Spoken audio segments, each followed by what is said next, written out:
from Pristina. We are live here with day 2 of the European Eastern Championship. I'm Waxin, joined by Pop, bringing you all of the Dota 2 action. Pop, day 1 was an absolute blast, and that was just the first half of the group stage. Yeah, it was absolutely insane. We saw a lot of good plays and good matches in Group A, and a lot of good matches in Group B. I know we were mainly following Croatia in Group B. We actually saw 3 other games on the main stage, but then we found out some interesting things about all the other games, right? I need to bring up all the results, but Group A, Kosovo, right? We followed Kosovo in Group A. Yeah, Croatia in Group B. we had a lot of games out of Kosovo. We started off, of course, with Romania against Kosovo. It was a very quick game. It was a little bit of foreshadowing of how mainly Group A went, to be honest. Yes, I mean, all of the games have been fairly quick that we saw. And very expected, right? We kind of knew Turkey would be on top, and then would be a battle for second in Group A. And it is that Group A that we will be starting things off with today, as the first game of the day will be here on the mainstream between France and Turkey. But elsewhere off stream, what are the other games going on at the same time? At the same time, it's going to be Bulgaria taking on Kosovo, Ooh. so that's going to be an interesting one as well. Of course, Bulgaria, interestingly enough, they actually won against Moldova, even though Bulgaria, they're not really, I think overall they're viewed a little under, just skill-wise. They're finding their footing still. Yeah. I have to agree with that, yeah, 100%. Something like that, but they still were able to do it. I mean, Moldova, in all the other games, they did very well. They played against France and Kosovo and won both of those. Talking about Moldova, they're also playing Romania at the same time. At the same time, yeah. So it's Bulgaria with Kosovo, Romania, and Moldova, and of course we're going to get to see Turkey against France. But it is a very important kind of game right now for Turkey, especially as well, because they already have a lot of wins and they want to solidify their place, maybe in the first seed. They will also get to play Moldova a little later. I think it might be our next game. I'm not entirely sure. But we are in the game right now, and we're already going down an interesting road as we get the Shadow Fiend. Yeah, this is one of those only cores that I think Turkey is amazing with that is not a tank. Shadow Fiend is one of these that Turkey honestly plays very, very well. They pair him up with stuff like the Marcy, like the IO. They protect him very well. The Ogre, who knows? There's a possibility. But France will say, oh, you guys got the ban terribly the first phase. You know what? That's going to let it go through. It's going to allow for the Bat Rider to be picked up, which is unbelievable. Bat Rider, there was in the pool, and Turkey said, no, Shadow Fiend instead of Bat, which is very risky, I have to say. I mean, it is very risky, but if they're very comfortable with it, they might as well go for it, right? And you've got a Bat Rider, but at the same time, you know, we saw yesterday that there's a lot of counters. OD banned out as well. This means the Shadow Fiend is mid. Okay, it makes sense then, OD can actually, can probably like suppress the Shadow Fiend, which I think this is a reveal, or maybe Turkey is like throwing in a bit of red herring, is like, oh, we're gonna put it mid. So they're gonna, France is gonna prepare for Shadow Fiend mid, and then maybe Turkey can switch it up. In a draft, it is very early, no matter what, to show the Shadow Fiend because it can get countered. I think that's what they're basing on, trying to kind of mess with them, right? Maybe not expecting it. You mean they banned the Invoker as well? So France says, we're not falling for this. SF will be carry. We're banning Invoker. Interesting. I mean, obviously, we saw Invoker played as a support as well throughout the first game. Only saw it as support? No, Stoik played it. He played Stoikov, it. Sorry, not Stoik is playing for Turkey. Yeah. Stoikov was playing it mid yesterday. Okay. But France right now, okay, what I want from them is something that can actually farm around the map and be able to jump in team fights. For example, the Dawnbreaker would be great, but she was banned out early on. That means their other options are heroes that require a little bit more individual skill, such as the Beastmaster. Absolutely amazing. He farms very well, kills the stacks, gets an Axe Shard, drums a Slum, and then jumps, roars, and kills the Shadow Fiend. Yep. Or maybe the Brewmaster. The problem is we haven't seen either of those two heroes in this tournament so far. I think there was a Brewmaster played in one of the Romania games. When Romania lost to Turkey, they played Brewmaster. Okay, so there are no strangers to Brewmaster. We could be seeing a Brewmaster. But at the same time, you know, there's some heroes that we did not expect to see, and they were played. I mean, North Macedonia were winning yesterday against Belarus with Juggernaut, Yeah, which was a big surprise. But that Juggernaut really did a number on Belarus. I think it was 14 and 5, something like that. So it was, more than 10 kills for sure. yeah, it was absolutely crazy. A very very well played Juggernaut from Gary. And First I wanna hero, say, this was banned a lot. I remember guess. the sound. No, I can't do it. So it's one of those heroes that has been banned a lot in the second and third phases, and it's the one that I told you is melee range, but has a very long range despite being melee. Oh, Monkey King. It is the Monkey King. Yeah, yeah, that makes sense because that's the sound when he jumps down from That's from the correct. trees. That's There primal we go. strength. I'm not too sure who picked it though, because if you picked it with the Bat Rider, they are not the. Well, the Bat Rider is a counter to Monkey King, not naturally, but because you're in the trees and he cuts the trees while you're around, right? Yeah. Is that an Omni Knight I'm hearing? I'm not even sure what that sound was. It's either that or, I'm too tired and I'm starting to make up sounds in my own head. But if it is an Maybe you Omni get to Knight, see it. Omni Knight plus Shadow Fiend, it is not an Omni Knight. I'm just theory crafting, because Omni Knight would be a great counter to the Bat, and it would protect the SF even more. But it's the Phoenix that we did get to see a couple of times yesterday, well, once, and it was an off lane. I'm going to give a light prediction and say that this will be a support Phoenix. Yeah, I don't think that would be a surprise. We were talking about how SF is going to be Gary and Mr. Analyst, tell me now, why do you think Phoenix and SF are a great pairing? well, just because they are going to be focused onto the egg, That's correct, yes. keep and going. then the SF can come in just getting the ultimate out and And the ultimate will everyone. push them away from the egg. And so the egg does the can be- Ringmaster, pushing them back in. A lot of team fight from Turkey. Yeah, That's they're pushing them away, then they're taunting them back in. That should be interesting. But I was wondering, because you said, right, SF is going to be carry, Phoenix is going to be support, so still not going for that mid position, right? Mid position is still going to be open. Now, what about Monkey they could King? flex it. They could flex it. What about Monkey King? Is he going to be mid? I think Bat Rider mid is a bit stronger now. We But- did see a Bat Rider, but he was support, if I remember. Yeah. But both of them can be flexed. You can play Monkey King safe lane, you can play Bat Rider support. France is definitely keeping their options very open right now, and I don't think they should be too scared of this Ringmaster. They should continue with their draft, and they're going to go for the Nature's Prophet, which, again, adds another of those layers of versatility. We can flex whichever way we want, which is going to be an advantage for France this time because they have the overall last pick. But now they will have to reveal something of sorts unless they go for another one of these hybrid-type heroes. Their lineup does scream at me lots of team fight. Lots of pick-off potential rather than team fight. So we got Turkey with the team fight and France with the gank. Monkey, Bat Rider setting up, Nature's Prophet TPing in and getting the kill. One of these heroes that has received a very unnecessary nerf like 3 weeks ago that I think might be interesting to see here is the Spectre. Okay. The Spectre for Turkey is amazing because you can just find a Nature's Prophet, but Marcy. Oh, okay. So this might be a steal from Turkey as well, not allowing Turkey to take the Marcy to pair it with the SF, if that France believes Phoenix will be a core. At the same time, Marcy is a hybrid, right? We saw her as a support and as a carry yesterday, and both very successful games. The one which was a support she lost, but she played very well. The hero had impact. And when we saw her carry, she was paired with Io. So Yes, that is a very good point. we're not really expecting another Io anytime soon. Well, I mean, I think Turkey should consider the ban, because if you have Io, Marcy, Global TP plus Nature's Prophet and the setup from the Bat and Monkey King, that could be an option. It's just I don't think Turkey is going to let it go through.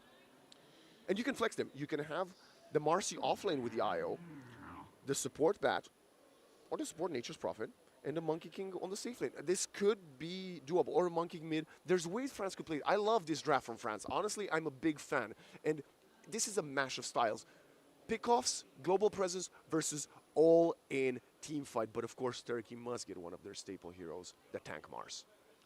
No, yeah, that's for sure. But I still think they're really going to make great use of the ultimate as well, just of the arena. And besides that, it's interesting how, because you're saying, right, France, they're going to be very good at pickoffs. They're going to be very good at just finding players all alone and all that. And Turkey are going to be very good at team fights.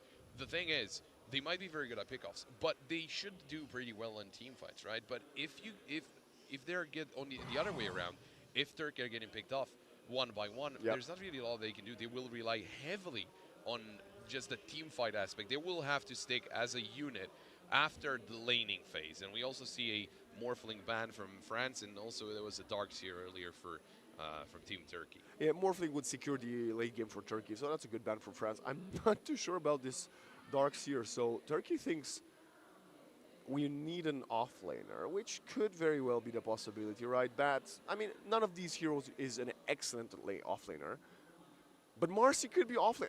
I don't know, I mean, maybe not, because she's... If Marcy's offlane, they're going to put the SF safe lane and might punish the Marcy. How about something like a Centaur for France? You get in with the lasso, you lasso the target, you use the Stampede, and then the Bat Raider just runs away and pulls the target as far as possible. And I mean, if that's exactly playing into their playstyle, just isolating one of the players. Yeah, it could work. But obviously, Turkey has plenty of time to think of their ban and pick. What else would be good here for Turkey themselves? I think they need a mid laner. I think you put a safe lane, Shadow Fiend, and you get a mid laner here. I mean, the Templar Assassin is still in the pool, but then that's very greedy lineup. I think that might be too much for Turkey.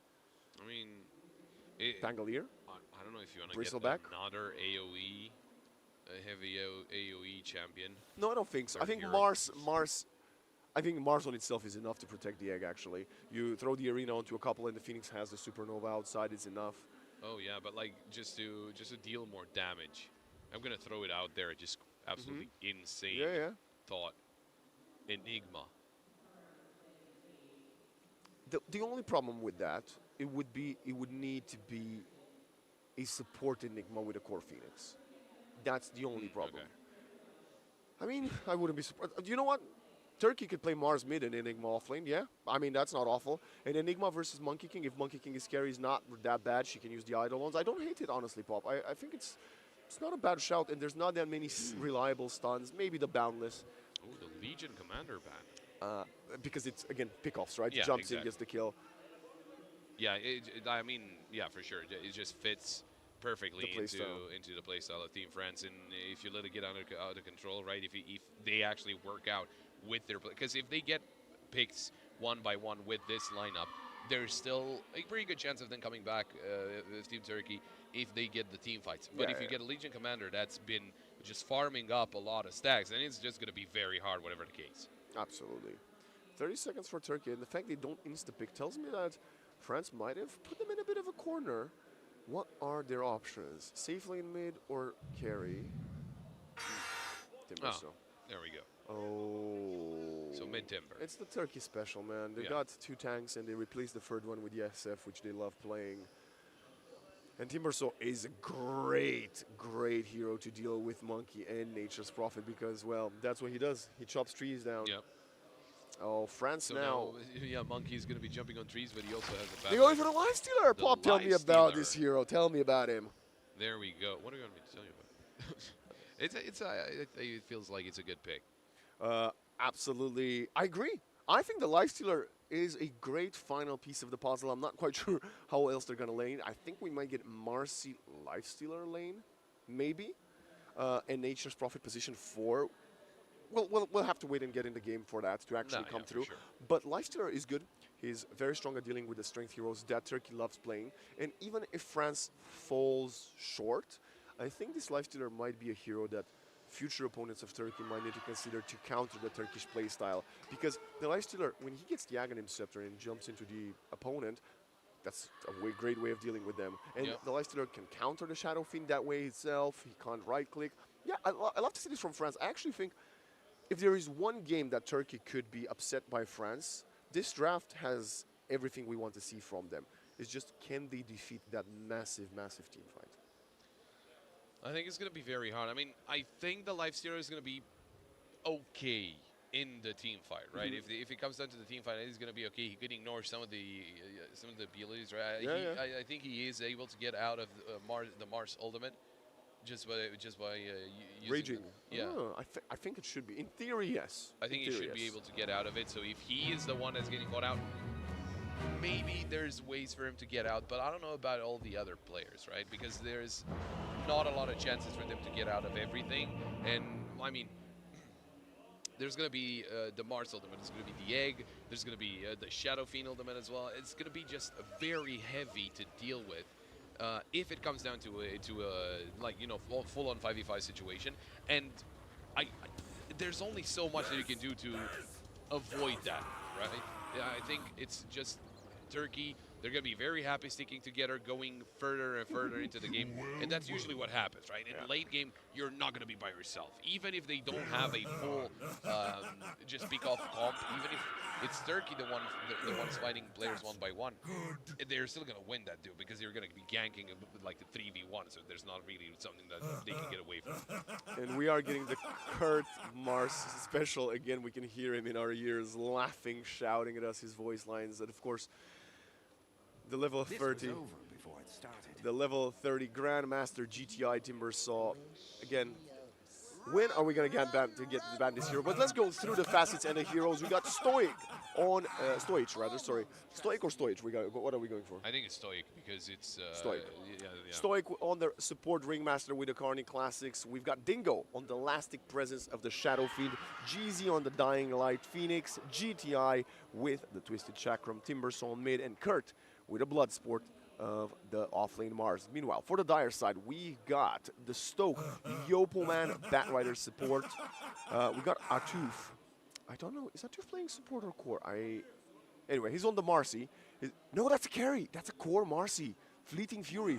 He's going for the punches facet. Very good. Changing of the guard for the Monkey King. Gore Storm for the Lifestealer.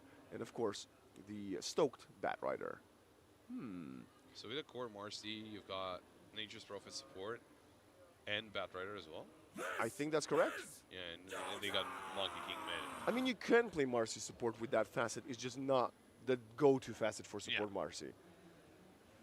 As we have a little bit of a pause. Bless your soul. Bless your soul. Yeah, we're just waiting some slight issues, but it seems like everything's okay and we're back into the game. Smoke, of course, from both teams. You know what I want to see, Pop? And What do you want to see? probably we're not getting it in. Maybe in one of those group matches that's a bit less consequential. I want a Ringmaster that plays with the other facet, because I just want to see how it looks. The other facet of the Ringmaster basically turns his 3 strong spells into useless spells, but they're entertaining. He throws like a pie in their face and rides a bicycle. It's very entertaining. Okay. So I would love to see that on stream, just for the memes. I mean, yeah, but it's I don't know if you can meme play. Maybe if if you're like 0-4 down, then don't have any chance. You know what I mean? maybe like that. But we could also get a techies just for the memes as well. Or is I don't know, man. I think the hero's quite reliable. I think we could. Is it? We might actually get legit techies this tournament. It would be fun. Atuf is eating a ton of damage right now from a couple of nice impalement arts thrown by the Ringmaster, but he'll be fine. Yeah, he's a core 100% with that build. Could it even be a mid-Marcy? That's what I want to know. I hope not, because an offlane monkey doesn't sound ideal versus a Shadow Fiend. But we're gonna get Marcy into a Timbersaw. It would be pretty hard laning phase. No? Or is it just? It's not. You're thinking about it. It's not a lane you often get to see, so I don't really know how it goes. I would say Timbersaw should win this in theory. Kurt with the body block. GZ has to force out the Icarus dive, which is good. I mean, Icarus dive level 1 means the Phoenix doesn't do much for until level 2. Yeah, that's fair, but he kind of had to use it. He was in big danger of It going is an down. offlane Marcy. Offlane Marcy with Batrider into Ringmaster SF. Yeah, this Marcy's not going to get any lessons. But Monkey King is one of the heroes that could surprise the Timbersaw. He could surprise him. As you see that bottom, okay, Stoic eats a ton of damage there. But yeah, they're resetting. Atuf. I'm curious when he's going to get his first. Okay, he just got it. One last hit. Never mind. And let there be light is what they said. As we are potentially looking for a very back and forth game, as the Nature's Prophet is eating a ton of damage up top. I think he managed to TP back to Fountain, so he will be safe. As we go back mid, GTI is trying to use the Whirling Death, but Zeppelin pops out the Jingu stacks, and he's gonna be having a great time. Look at 7 last hits to 3 already. Yeah, just having a good start here in mid, and I think you were saying about the attack range as well. I think he can just get away with a lot of hits, and he's just gonna be bullying Timbersaw in this lane. In the meantime, some fights here in the bottom lane jungle area. Dingo is taking a lot of damage, trying to fight back. Disposed? Do we have a It might be dispose? Bad Rider going down first, so there's the first blood going the way of Turkey. Of course, a quick trade right after, but That's still good. A little That more is money. very good. I mean, yeah, you lose the first blood and you get in the XP, but then the Marcy's there by itself. She gets the big leech of XP there. I think that's great. I mean, I was not expecting the Marcy to have any success on that lane, and even getting a kill in the Shadowfiend, missing more last hits because the creep wave was under the tower. Yeah, you gave away the first blood, but it's a trade that I think was beneficial long term for France. again, we're just bullying Timbersaw out of the lane, basically. Another pause called in by Turkey, it seems. Yeah, I mean, we don't know. It's early in the day, you know, the players maybe have some tummy problems or whatever. Maybe. How's this top lane going, Pop? Well, considering who's that? Is that Nature's Prophet? I think it was Nature's Prophet, still level 1. Interesting. It's not looking too great. Yeah. And Bad Rider as well, but then again it was a kill. And Yeah, I mean, this mid lane is the most concerning one. I think GTI, I don't know when the last time GTI was stomped so hard in the first 2 minutes of the game. Like, look at the last hits. He's got, like, the monkey is the amount of denies that GTI has in last hits. yeah, again, he's just having an easier time very early on as well, right? But after that, it's not going to be as easy. There we go, GTI already having the bottle. He got the water rune as well. Oh my god, there's a level ahead already. 4-3. The problem with this is, you know, Timbersaw's going to get level 5 or 6, is going to go for a gank, find a double kill, and be back in the game. That's the problem, right? Yeah, that's going to be a big issue there for Monkey King. Because, sure, he can farm up now whenever the GTA, he's not allowed to get close. But, again, a lot of damage dealt. But you can't really 1v1 the Monkey King right now. You got to get another rune. Yeah, I mean, just get a lot of value out of the bottle. I mean, you're not going to get a bottle on the Monkey King, right? So That's fair, he's yeah. not rotating for it. At the same time, you know, we did speak about the fact that Monkey could get countered if he gets caught in the trees later by the Timber, but this is the lane advantage that France was willing to trade off with. Another Jingle Pop, but as GTI gets level 4, he's going to be fine for the most part. Top Sky, still level 1 Pop. Yeah, Nature's Prophet trying to make it back to safety, and he's probably not going to make it. Oh, Dingo bottom got caught by a tooth again. I mean, that kill top is not as important as this one bottom. That is a Shadow Fiend dying twice in the laning phase, especially versus a melee core. That is rough. Rough start for him. But just like the Timbersaw, the Shadow Fiend will be able to flash farm and catch up later on. Okay. I got fooled by Monkey King being a courier, but we were talking about this, like, straight away it was the other way around, right? We expected Shadow Fiend to have an easier time against the Marcy just because Marcy's a melee hero, and sure, Bad Rider is not, but what can he actually do, right, from the support side of the game against a Shadow Fiend? Probably not that much, but he didn't only die twice. As a consequence of that, Marcy has got more last hits, and look at the denies as well. He's got the most denies in a lane when he's up against a range hero. Incredible work. And obviously, it's probably props to the Bat Rider for zoning a little bit as well with the Napalm. And as Shadowfiend completely gave up the lane, he's actually farming, stacking for himself in the jungle right now. Yeah, that's a rough. Level 4, just got level 4, so he was level 3 in the jungle. That's not a good look. Okay, Tono. Getting dove under the tower. Sky is not doing too much on this nature. Actually, he's not doing anything on the Nature's Prophet as we speak. Where is the Sprout? Okay, it wasn't cooldown. We're gonna have a rotation. That's a great kill for Kurt. And now Jeezy's just gonna TP out of there. A nice heal coming out of the Ringmaster, and Small victory for Turkey. Oh, TP down bottom. Sky really wants to get stoic. I don't think he has this. Oh, the fairy fire. I don't think he has this. Is Yeah, there any Stoic's help? denying himself. Shadowfiend? No? Oh, he's fighting. Okay. Well, Shadowfiend is getting bullied by a tooth, and now this could be a massive kill. Again, the third death for Dingo. He's alone. After this crowd turns around, gets the kill to Sky. Atuf would need a couple more punches. I don't think he's getting. He's tanking a lot of tower hits. Dingo with the branch. Oh, he still finds the kill, but we got GTI coming in, flying with the Timber chain. You were talking about that Timber rotating to another lane and getting a kill. Well, he didn't get a double kill, but he did get a kill. And considering the circumstances, I think the fact that Shadowfiend gets away with a kill and almost gets Mars as well is still very impressive. And there's a TP out, so Mars is gonna be he's gonna be okay.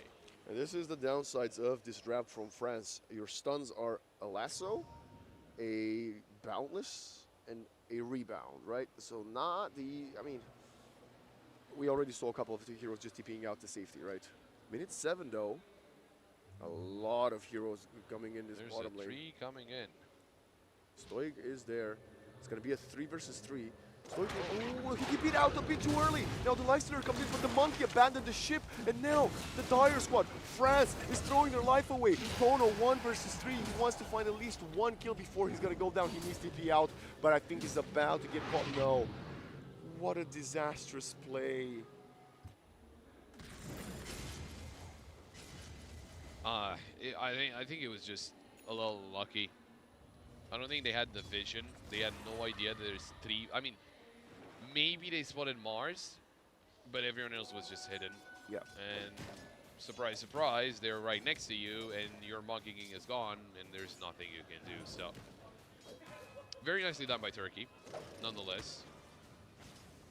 Oh, they might be getting up onto Zeppelin. No, just a little bit of damage, and there we go. GTI not really being bullied all that much right now, right? He can get some more damage going instead of just being eating auto attacks from Monkey King. Shadowfiend really struggling with those neutrals in the jungle. He's got very little HP and mana. No. And he's got Phoenix trying to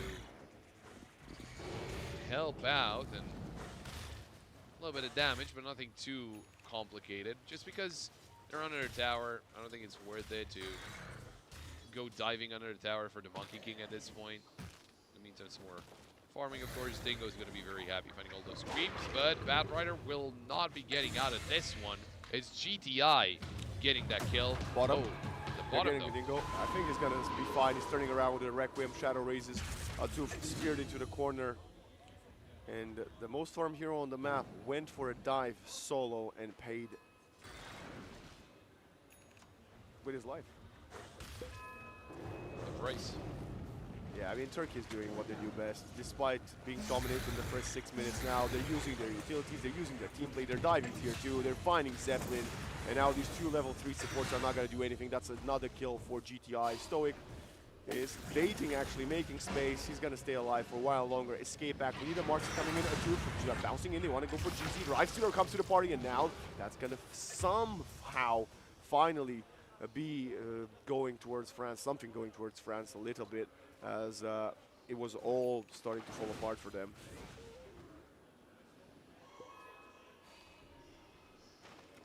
Yeah, they really need something. Interestingly enough, you know, this was a reoccurring game. No, not again. A two fooled into a false sense of security, and then Kurt is there to protect Dingo 2 fights in a row.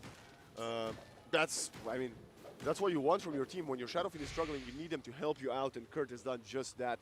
Arguably, I'm gonna say this, Bob. Oh, Sky gets killed by 3-man top. You tell me what you think. I think Kurt, so far, from what we've seen in the tournament, I know it's only game 1 of day 2, is making a very strong argument for the MVP of the tournament, so far. Yeah, I think so. I mean, he's been very helpful, not only in that previous fight, right, but just overall, and we've seen him in those previous games, some of the previous... The Mars game, he played Mars last time. He also played Mars, and he played wonderfully, so... Wheel of Wonder. Dono manages to sidestep it a little bit. Sprout broken right away. Sky's coming to die, but now we got a Tooth coming in with the damage and the illusion rune. And now they're going for the egg. It's fine. GTI does not connect with the Timber Chain, but still finds the Lifestealer. As this Marcy is hungry for more, they want to get stoic. They're going forward. They got another rebound, and that's going to be punching to the chest. And Yopelman finds the kill. Favorable trade for France. 2 for 3, but sadly they lost their Lifestealer. Interestingly enough, even though Atuf had a very good start, it's actually Lifesteal leading in terms of net worth, which was not that big of a difference. And That was the shortest Wukong command I saw. It was kind of like a Royal Rumble. It's Yeah. like Santino Morella comes in and gets eliminated right away. That's literally what happened. Yeah, both ultimates get used and everybody goes back to farming.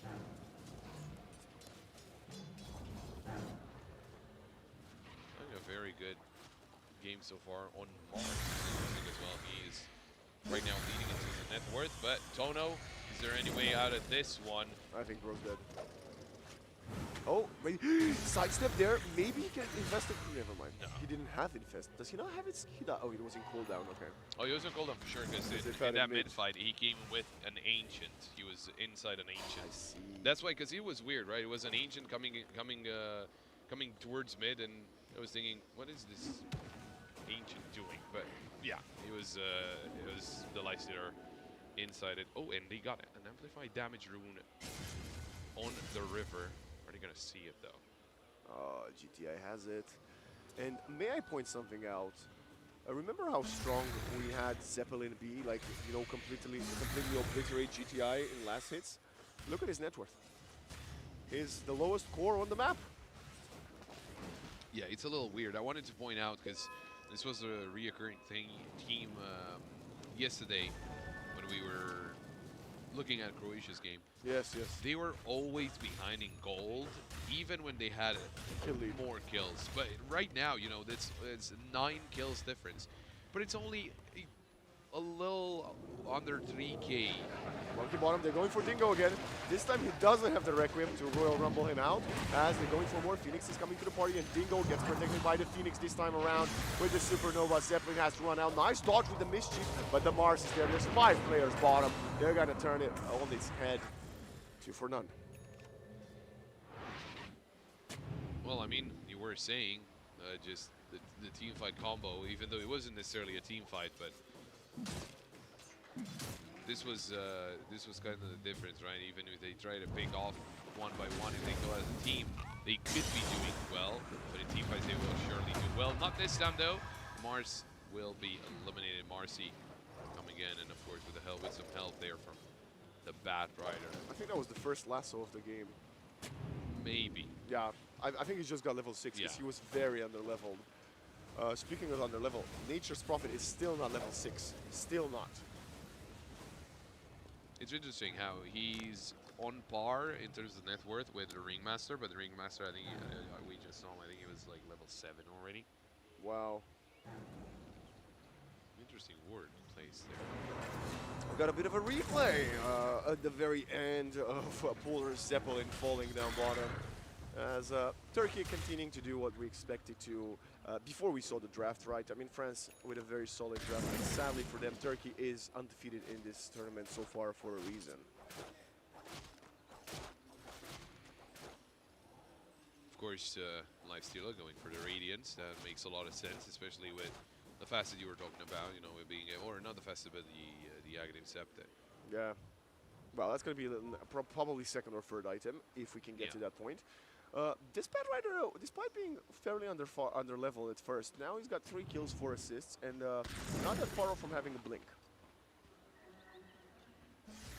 Yeah, when he gets that blink, it's going to be even more annoying just being able to get in and drag someone out. The BKB for Marcy, which again makes a lot of sense. I think BKB is going to be a very important just item overall for France, just because there's a lot of ability damage, or ability utility, I should say, on the side of Turkey. And there goes Rush. Into each other. Oh, meanwhile, we have the Bat and Marcy in smoke bottom trying to replicate the success they found top. But this is also Kurt wanting to show his own dagger. But both teams are very far from each other, as this Lifestealer infests the ancient Black Dragon, trying to find something somewhere on the map. Sky will show. Yeah, but they're just two wasted smokes, effectively. Well, we do say that, but at the same time, if if they would have been able to fan them, it would have been a great play. So it's just a little unlucky in terms of the timing. Shadowfiend really making a comeback in terms of net worth, I mean, that's all the way to the top, which makes a lot of sense, right? I mean, they tried to kill him, what, 3 times bottom, and he turned around and killed them because of the team, so... And then he just farms very well in the jungle. Still, this Monkey King is in the river. He's gonna get spotted. Oh, he's in Viz. Okay, okay. That was an invis tree. Just like in real life, you walk in the forest, like for a stroll, and you just bump into an invisibility tree. Yeah. And the tree was moving. That is crazy. Like Groot, right? Yeah. Yes. Oh! Catch Zeppelin on the very edge as the tree gets caught midair. Now Zeppelin and a Toof are gonna jump in and they're gonna find a kill. GTI misses the chakram, going for the Fjord and then jumping out. Shadowfiend comes to the party and they're gonna isolate Sky and the river by a real shot. 2 for 1. Oh, Arena somewhere in the mid. BKB from a Toof. That's the 9-second BKB. You'd never want to use the 9-second BKB just to run out. Well, I mean, that kind of situation, you either run out or you're dead. So it is a little rough, but it just feels like it had to be used. But then again, as I was saying, BKB an absolutely important, crucial item in against a team like Turkey, against a comp like Turkey as well. They're each going back to the next. So we were talking about how heavy team fight focused are Turkey going to be. Oh, the blink a second too slow. Yeah. Oh, now they got Dingo. This time there is no team to no tower to help him. Requiem is going to be there. Nice dodge using the guard. And now Yopoman pushing him back into Wukong's in. Well, you know what they say, Pop. 7th time is the charm, because they finally managed to kill Dingo. Yes, you were telling me about the team fight, yes. Yeah, I lost my train of thought, but don't worry about it. I think, for sure it was worth it because you're going to slow down the Shadowfiend, whatever the case. But the whole of the team wasn't getting on the map, and a Toof, he might be in trouble. Not being forced into the ultimate there by Ringmaster, but it seems like he's going to be okay. They kind of need some help from someone else, but I mean, if it would have worked out, then it would have been a great kill, especially onto a Toof, trying to slow him down as well. Because as they did with Shadowfiend, of course, a Toof is getting some more value out of Marcy. Oh. Of course, Life Stealer, but look at this. Great job by the side of France jumping in, but is that going to be enough? There's the arena. They're jumping onto focusing onto Kurt. They're getting a lot of punches in. That's a double kill for Atu. And now the lasso onto Dingo. We didn't follow, but GTI says, slow down, baby. I'm here to chop you down. And now Tono, Lifestealer, doesn't have the rage, doesn't have an infest, and he will die as Toof is jumping forward with a setup from Jeezy. That's a triple kill for the Marcy, but no more BKB, and she will be the next casualty. Toof doing a lot of good work, but so far it feels like she's the only one that can pull the punches in. 4 for 3? Did Stoic? Yeah, bought back. Yeah, Stoic bought back, but was, again, talking about if it's worth it or not, right? Because that kill and the shutdown onto Marcy, it was Dingo that actually got it. So you slow him down by ganking him and by getting the kills, but then you have your carry who has a lot of kills and hasn't died in a while go down to the same player, so he gets a lot of extra money as well. So I think that they kind of cancel each other out, which is not good for France. But I think just the general idea of France was good. It's just, since we were talking about those 5v5 situations and where Turkey should shine in those situations, that's the problem for France. Because right now, it's going to be starting we're going to be starting to see a lot of 5v5s, and if everyone is ready and if everyone has their, their ultimate up and they've got their items that they can have at like minute 20, I would still expect Turkey to be able to take that away. There's the Tormentor as well. So yeah, it should make for a very interesting Stoic actually that gets the spotlight shard. Very good. I mean, versus the right-click damage from France. The big item that I'm curious if it could turn things around will be this Aghanim Scepter on the Marcy. I think she's still quite a long way out from having it, but maybe that's going to punish the Timbersaw a bit more because GTI has had pretty much a free reign after the laning phase. And sadly for France, the biggest, well, the only discrepancy in net worth is their Monkey King, which is he's getting caught in farm by the opponent Phoenix. And after the start he had, oh man, that's just tough to see. Mars actually going for a BKB as well, so that should make it very interesting. Of course, that's going to be helpful, not as helpful as BKB on the other side, on the side of France, but GZ, there is no way out of this one. Oh, great stun! Zeppelin came in with the assist, very good. And they needed to kill GZ right there, because otherwise Zeppelin would have been out-farmed by him. Another amplified damage rune. I feel like GTI has a flawless control of the runes. He's gonna pop it. He's got the Aghanim Scepter as well. And Yopo, man, don't show too close to the lane because you're about to get eaten alive. Oh, it's actually a Tooth in river and has to force the BKB. Oh, GTI misses the Timber Chain. A Tooth might be ready to jump out of there. Nice dodging. And now Kurt comes in with a Spear of Mars into Arena. A Tooth has the BKB for once. And now looking for a rebound out. And the TP, a lot of pure damage could come his way, but no, never mind. Not happening. It's GTI focusing onto the Bat Rider, going even deeper, but another tier 3 Sky comes into the party. Now the Vessel is there. The Aghanim Scepter will run out. They need to connect with someone. It's actually Kurt's running out of spells. Wheel of Wonder for the separation. Escape back. Buying some time. Zeppelin is eating a lot of damage from the opponent, Phoenix Vessel. And there's a haste on GTI. They're smoking again. They're not quite done yet. 4-step, Hurricane Park mid-air. That's going to be awful, but now GTI is eating a ton of damage, but the damage from the Shadow Fiend. The right clicks are here, and Atuf is eating a lot of it. Stoic finds another impalement arts. They want to cut their losses somehow, some way. France trades favorably. Yeah, but it just feels like it's not enough for them to trade favorably, right? They are going to need to get some more out of this team fights. They're going to need to not even try and get the advantage, but at least get equal, because it's the Shadow Fiend and the Timbersaw pulling away.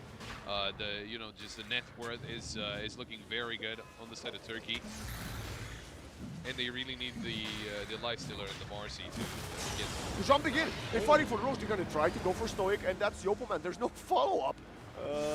Bro is he just dead here? Oh, they catch GZ on the Phoenix. Dingo is faking out the Requiem of Soul. Now the Arena again onto Atufia. Doesn't have a BKB, and he did. It was just a little bit too late as Kurt has two back-to-back pitch-perfect spears into Arena combos. I like the ambitious play there. I think the Bat Rider just arrived, like jumped in. Well, he jumped in right. The rest of the team was way too far behind. That's the problem. BKB almost done for the Monkey King. Zeppelin really needs to get some more in team fights, but Kurt is on his tail. He's gonna spot the tree. Blinks, misses. I mean, 27 to 16. I gotta say this much. It's not as one-sided as I thought it would be. Oh yeah, for sure. I mean, we know. I think France have lost all their games so far. Oh, this is sneaky. Oh, I think Atuf's just dead here. Is there anyone to stop him? There's nothing for him to do. Oh, maybe they'll. No, he's dead. No, he's gone. Nicely done. And now they spot the Firefly. They spot the Lifestealer. And GTI, you know he's gonna blink in. He's a madman. Oh, Kurt was actually the one wanting to go for a pickoff, but Arena in cooldown for 10 seconds, and they only find the Marcy. Meanwhile, net worth-wise, the Monkey King has been outpaced by the Phoenix.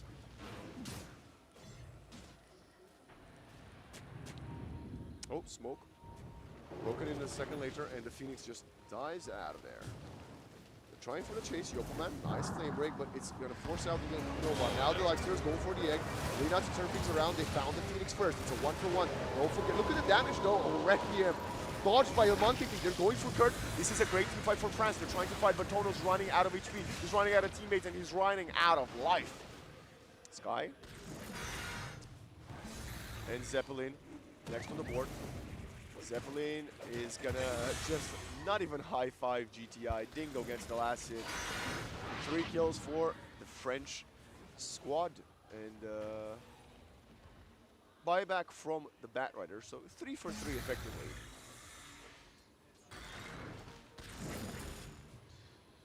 Yeah, again, the main thing is that you don't want to be traded equally here.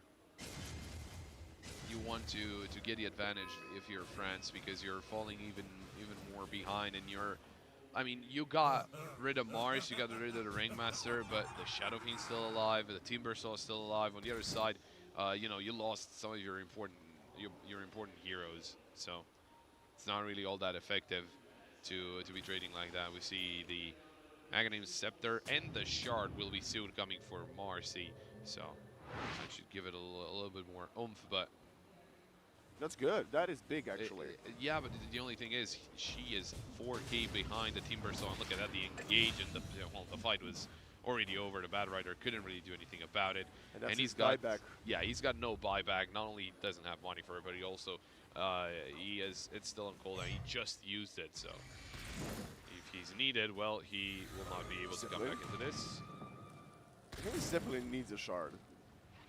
Atuf is here. They're bringing the Timber, sorry, the Nature's Prophet and the Lifestealer for the Timber. They see GZ on the Phoenix, and that's going to be an easy kill. GZ has no chance to get it out. That's good pickup. Look at Kurt. He's just walking in with the BKB. Double BKB from Zeppelin and Atuf. Invest from the Lifestealer. They're going for Stoic to not have any save. They really want to kill Kurt, but he's so tanky, and he uses the Spear of Mars into the outer walls of the Colosseum. Now Dingo comes into the party, going for a few more right clicks. Kurt is somehow still standing, and look at GTI. Refreshing. Jumping in, coming in, Tona will fall.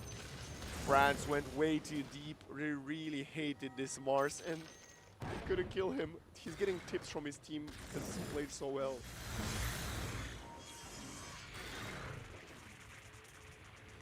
So that the Lifestealer got himself a basher, so maybe that can help out, but it's hard to say. They are playing very far behind. Like, look at the top 2 compared to the third and fourth. And now Atuf. Oh, Butterfly for Shadow Fiend as well. He does get out, yeah. I mean, if you thought you were killing him before, you're not killing him Sweet. now. Ah, the creeps come in time. Atuf survives. France. Their racks are still standing at least.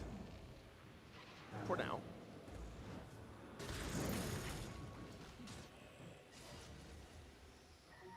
BKB is off cooldown in 20 seconds. They still have the they don't have the Aegis anymore, actually. They find Stoic. They want to go for GZ's Phoenix, and they're going to get him as well. But meanwhile, you lost your mid laner. Atuf, does he have a BKB? Doesn't seem to be the case. They want to get out. It's a double kill for GTI. Dingo is wicked sick. Should we go for Tono? No. But again, it's not a favorable trade for France. Not only did they lose one extra player, but that extra player is a mid laner and a great arena. Nothing that they can really do to get rid of the Lifestealer, as he can, well, we confirmed that he can walk through the wall there of the arena. But yeah, this is our answer to the question from the draft. yeah, but again, it's not an effective trade. You lost your mid laner, and you only took down supports. So Ringmaster going down doesn't really matter. Phoenix going down, well, that's a given. If you know, they're focusing right, and if they're focusing the egg, then yeah, he's just gonna go down fairly quickly. Maybe going into the egg outside of the arena could be a way to try and dodge that, try and stay alive, and also just use the benefit of using the egg, right? I'm surprised we didn't get a shard yet on GZ. I think they're maybe waiting for the next Tormentor. 77 win probability for Turkey. They got 9 levels ahead. And of course, 14,000 net worth. Still racks standing for France.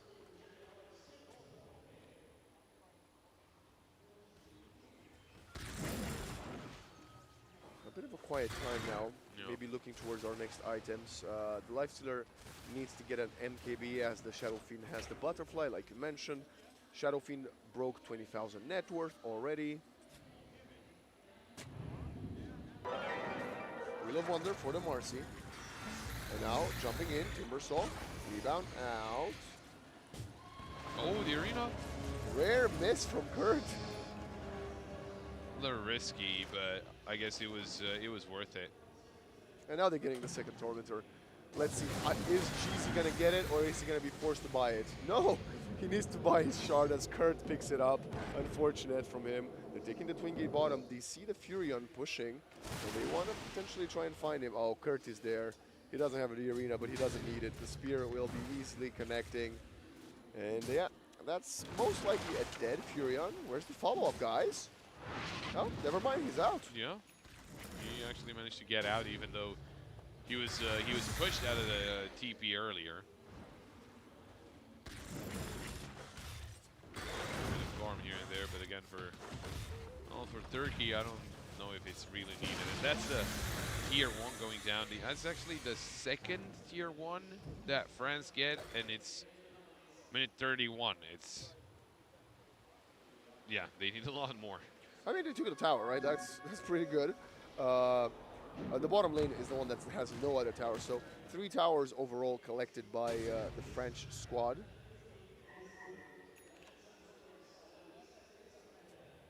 Sight of Vice for Timbersaw is the item of choice. It's going to be annoying for someone. This Shadow Fiend is 3.6k HP. That's crazy. And the Timbersaw, I don't even want to look at it. You know, we talked about them not having the tri-core tank lineup. Never mind, Shadow Fiend is basically the tank right now. Lifestealer has a shield rune, so he's also quite beefy and really wants to get his level 20. We have a Wheel of Wonder thrown out in the river. They're going to connect to Atuf's Marcy.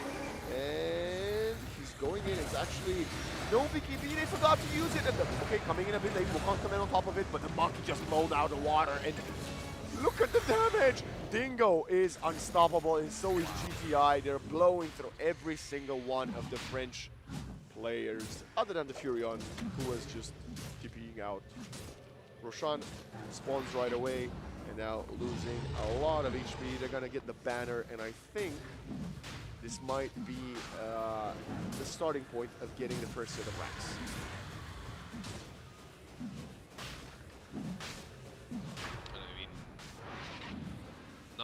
Not only they get a banner, but also I think I saw also Sky going down, but that's a wipe Shadow now. Fiend going for the Daedalus. Yeah. Daedalus. That was one of the words that I was thinking about to say, and there we go, we got it. But yeah, he's gonna be buying that. He's got a Falcon Blade he's selling. Satanic as well. He's effectively full. I mean, it doesn't. I don't think anybody can survive if Shadow Fiend is nearby. If you can pick off the rest of the team and then isolate him, maybe. He is carrying the banner himself. 4-5 forced out, waiting for the rest of the squad and the next creep wave before they continue the siege. Marcy sees Phoenix, or Phoenix sees Marcy rather. Revenant's Brooch, that's definitely an item. One of the items of all time. I mean, I think I assume it's maybe to pierce through the armor and just deal a little bit more damage straight to the HP. I think she just needed another damage item that was a bit cheaper than the expensive ones, and she went for it, I suppose. Smoke up, France, potentially with the last hurrah. I'm not sure how their buybacks look like. They have the high ground advantage, and they might have the element of surprise.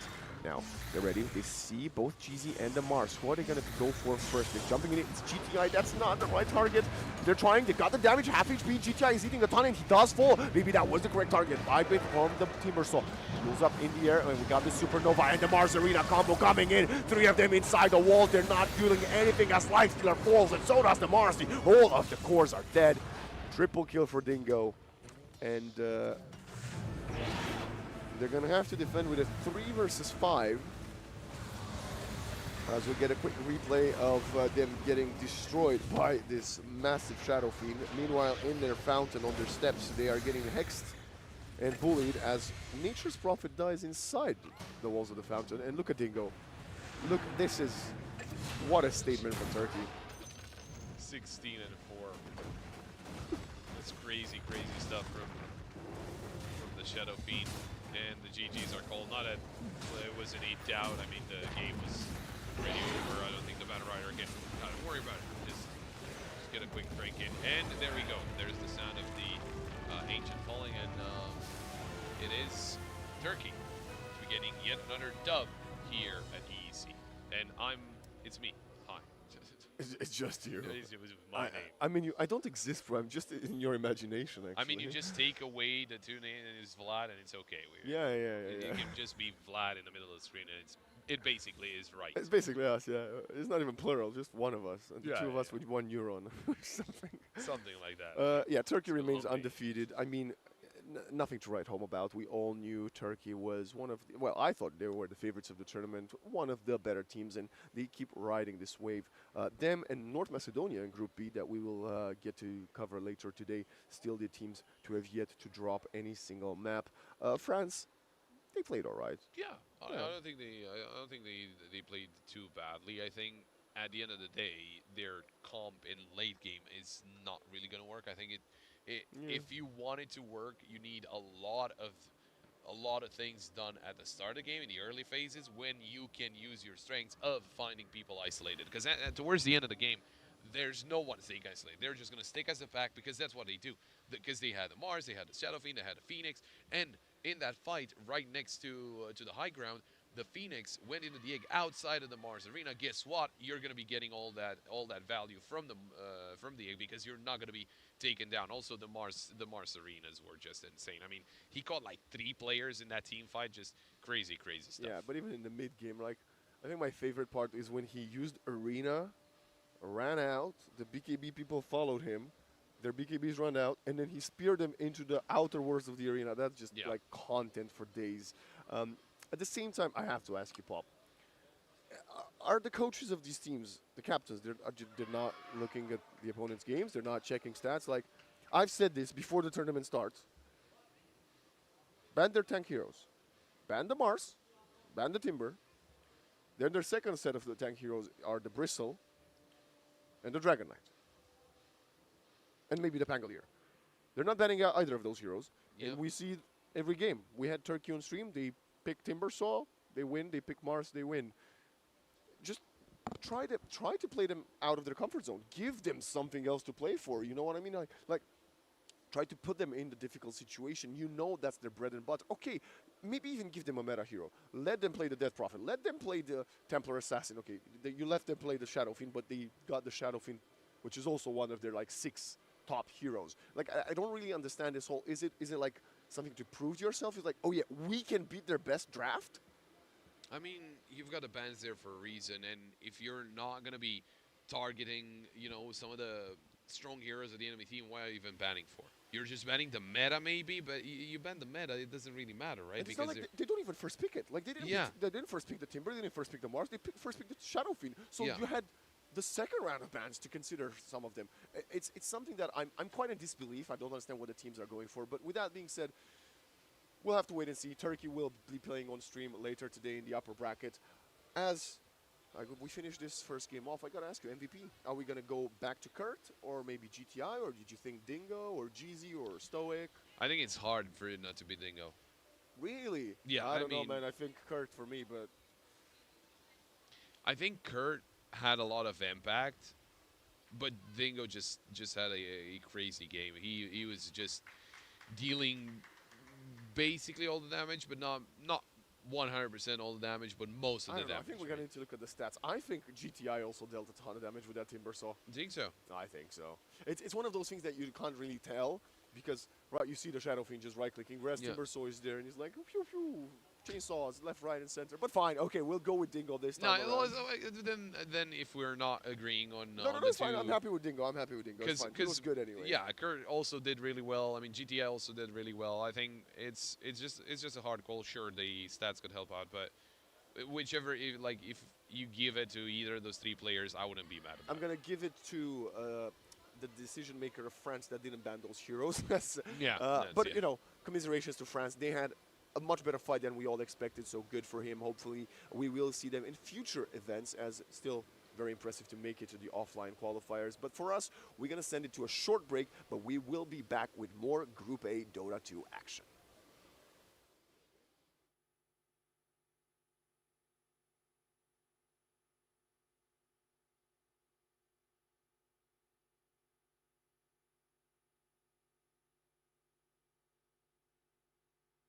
Andra. Sydflak. Zemra zjarr. Në Kosovë, aty ku ëndrat nisën ekranet vogle. Ne u rritëm, por loja në mbetin zemër. Munësh me urzu. Munësh me u thy fituesit. Ata nuk din me u dorëzu. Ata kapin majat, se synimi është veç nalt. Heronjt I takuem, e heronjt u banëm vet. Në Kosovë, aty ku toka merr frym e ëndrat marrin hov. Hajde ta djegim arenën. Tash është koha me shkrujt emnin tan.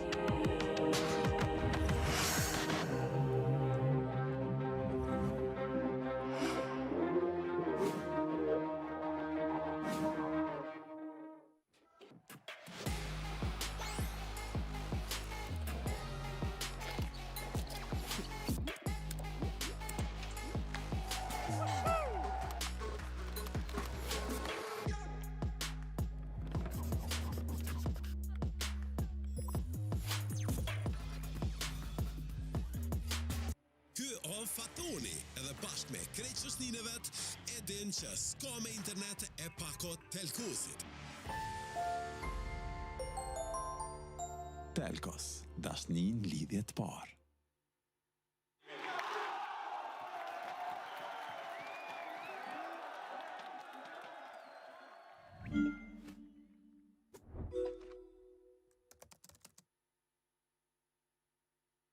Andra. Sydflak. Zemra zjarr. Në Kosovë, aty ku ëndrat nisën ekranet vogle. Ne u rritëm, por loja në mbetin zemër. Munësh me urzu. Munësh me u thy fituesit. Ata nuk din me u dorëzu. Ata kapin majat, se synimi është veç nalt.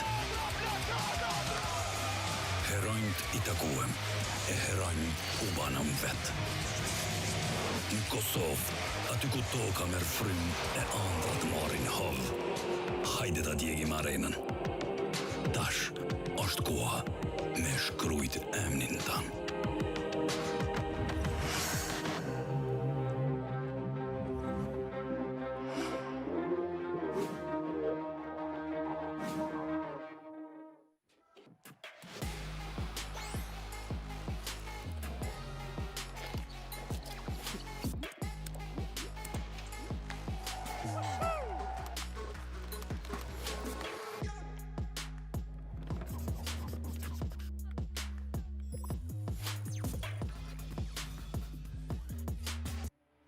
Fatoni edhe bashkë me krejtëshnin e vet e din që s'ka me internet e pakot telkosit. Telkos, dashnin lidhjet parë.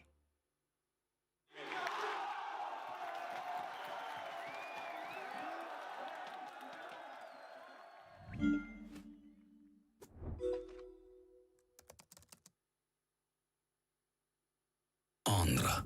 Sydflak. Zemra zjarr. Në Kosovë, aty ku ëndrat nisën ekranet vogle. Ne u rritëm, por loja në mbetin zemër. Munësh me urzu. Munësh me u thy fituesit. Ata nuk din me u dorëzu. Ata kapin majat, se synimi është veç nalt.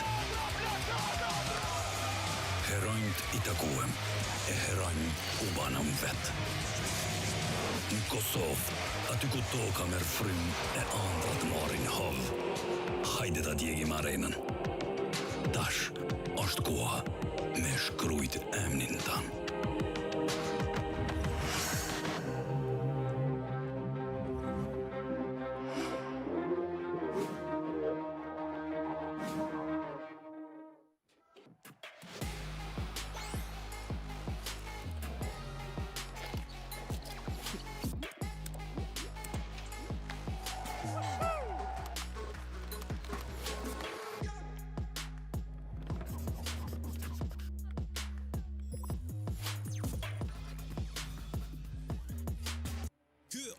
Thoni edhe bashkë me kreqëshnin e vetë e din që s'ka me internet e pakot Telkosit.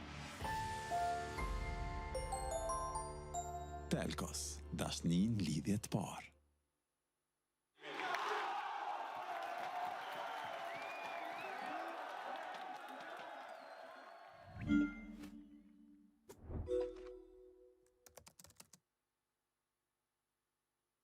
Andra, syt flak, zemra zjarë. Në Kosovë, aty ku andrat nisën ekranet voglja. Ne u rritëm, por loja në mbetin zemër. Mun është me urzu. Mun është me u thy fituesit. Ata nuk din me odorzu. Ata kapin majat, se synimi është veç nalt. Heronjt I takuem, e heronjt u banëm vetë. Në Kosovë, aty ku toka merr frym e andrat marrin hov. Hajde ta djegim arenën. Tash është koha me shkrujt emnin tan.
are back. We're getting ready for the next game.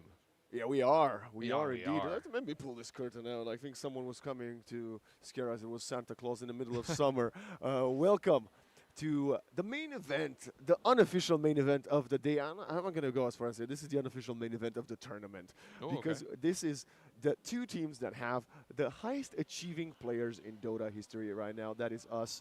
Still not my nickname, but it's getting closer. At least that is my name. Yeah, that's your name. As we're going to have one of the most important games of Group A, Bulgaria versus Moldova, not just because Mind Control plays for Bulgaria, former TI winner, teammate of Weha for Romania. They made it to TI Grand Finals together. They failed together. But it's because both teams are at 3-1.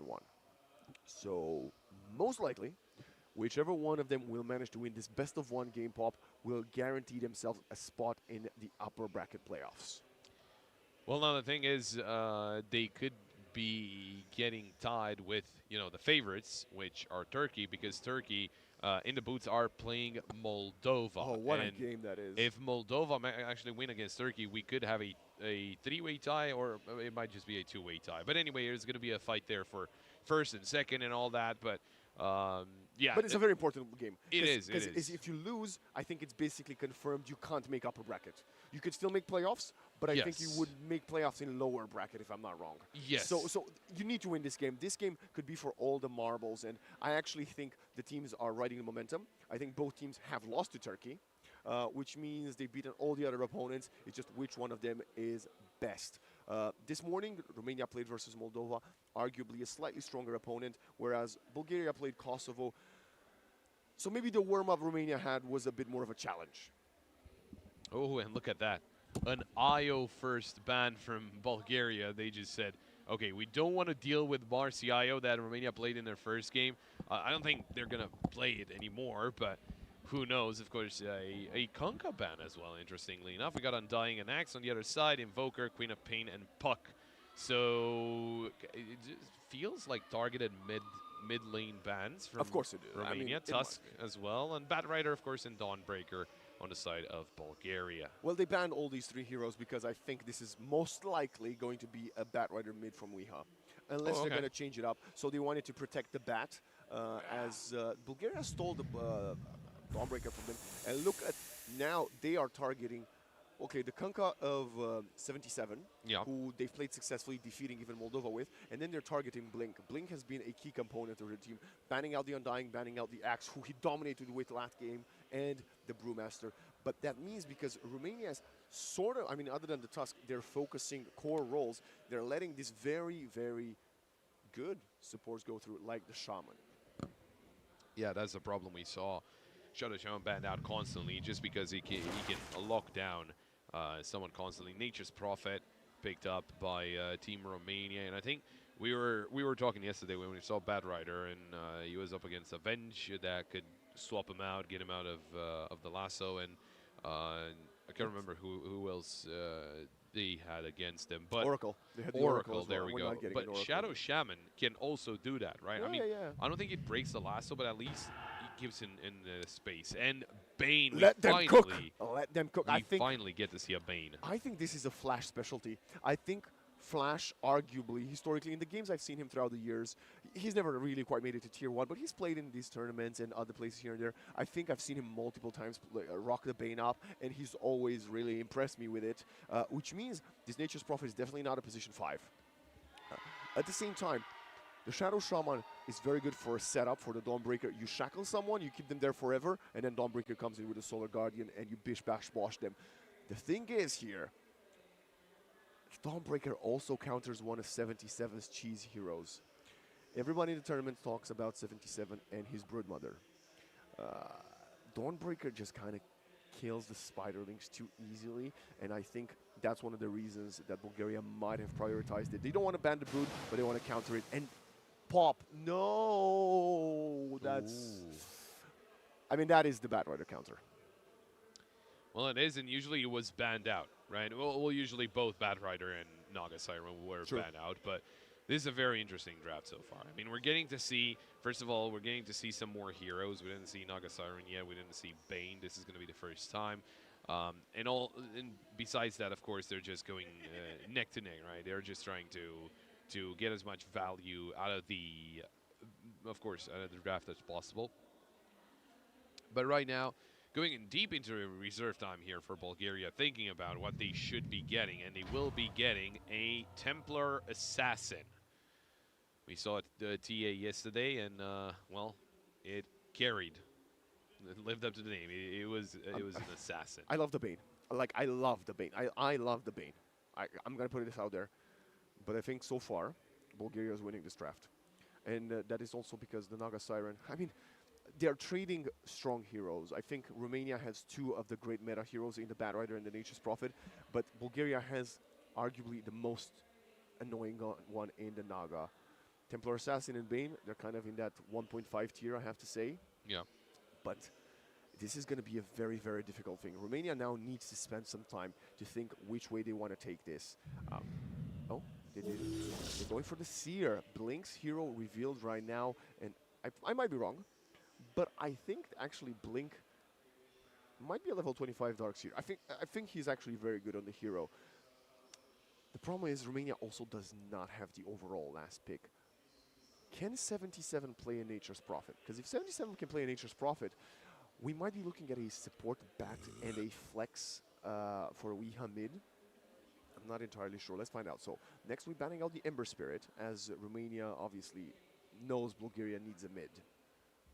What mid would they be looking at getting? Of course, we will try our best to not be too biased, ladies and gentlemen, but you do have two Romanian casters, so we're going to be rooting for our little boys, although I do love... He has a big buff filler on his mic, and I have none. So if I do that, I'm going to break everyone's ears. So let's go back to thinking about the draft, right? I don't know if you're still live. Maybe we are. Let us know in the chat if we are live. Subscribe to Waxen on YouTube. There we go. Let's see how many subscribers do you think I get. Do we have a delay on stream? I would say probably not, because they're all on LAN. They're on so LAN, yeah. There's no cheating involved. Wouldn't really make a lot of sense, but... Well, with that being said, let's think about the fifth pick for Bulgaria. They need a mid laner. What else is in the pool? So the Puck was banned, the Queen of Pain was banned. They banned something else for mid. Ember banned. There was one more. SF as well, but I think that's more of a carry. But it was banned, okay? It was banned as well. Yeah, there was another ban. Oh yeah, they banned Tusk Shadowfin. You're right. Yeah. Ooh, I don't know, man. Romania is actually maybe cooking something up nice here with those bans. Are they gonna play with the Weeha Bat Rider mid? That's the big question mark. And if does Bulgaria? I mean, the problem was I think Romania could have had a much better draft if they had second pick.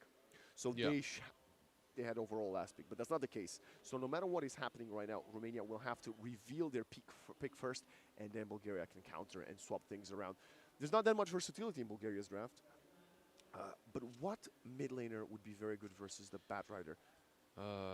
Husker? Yeah, I think it's open. I don't think it was banned. Romania had one more ban after the Ember, so I think they should ban the Husker. I don't know.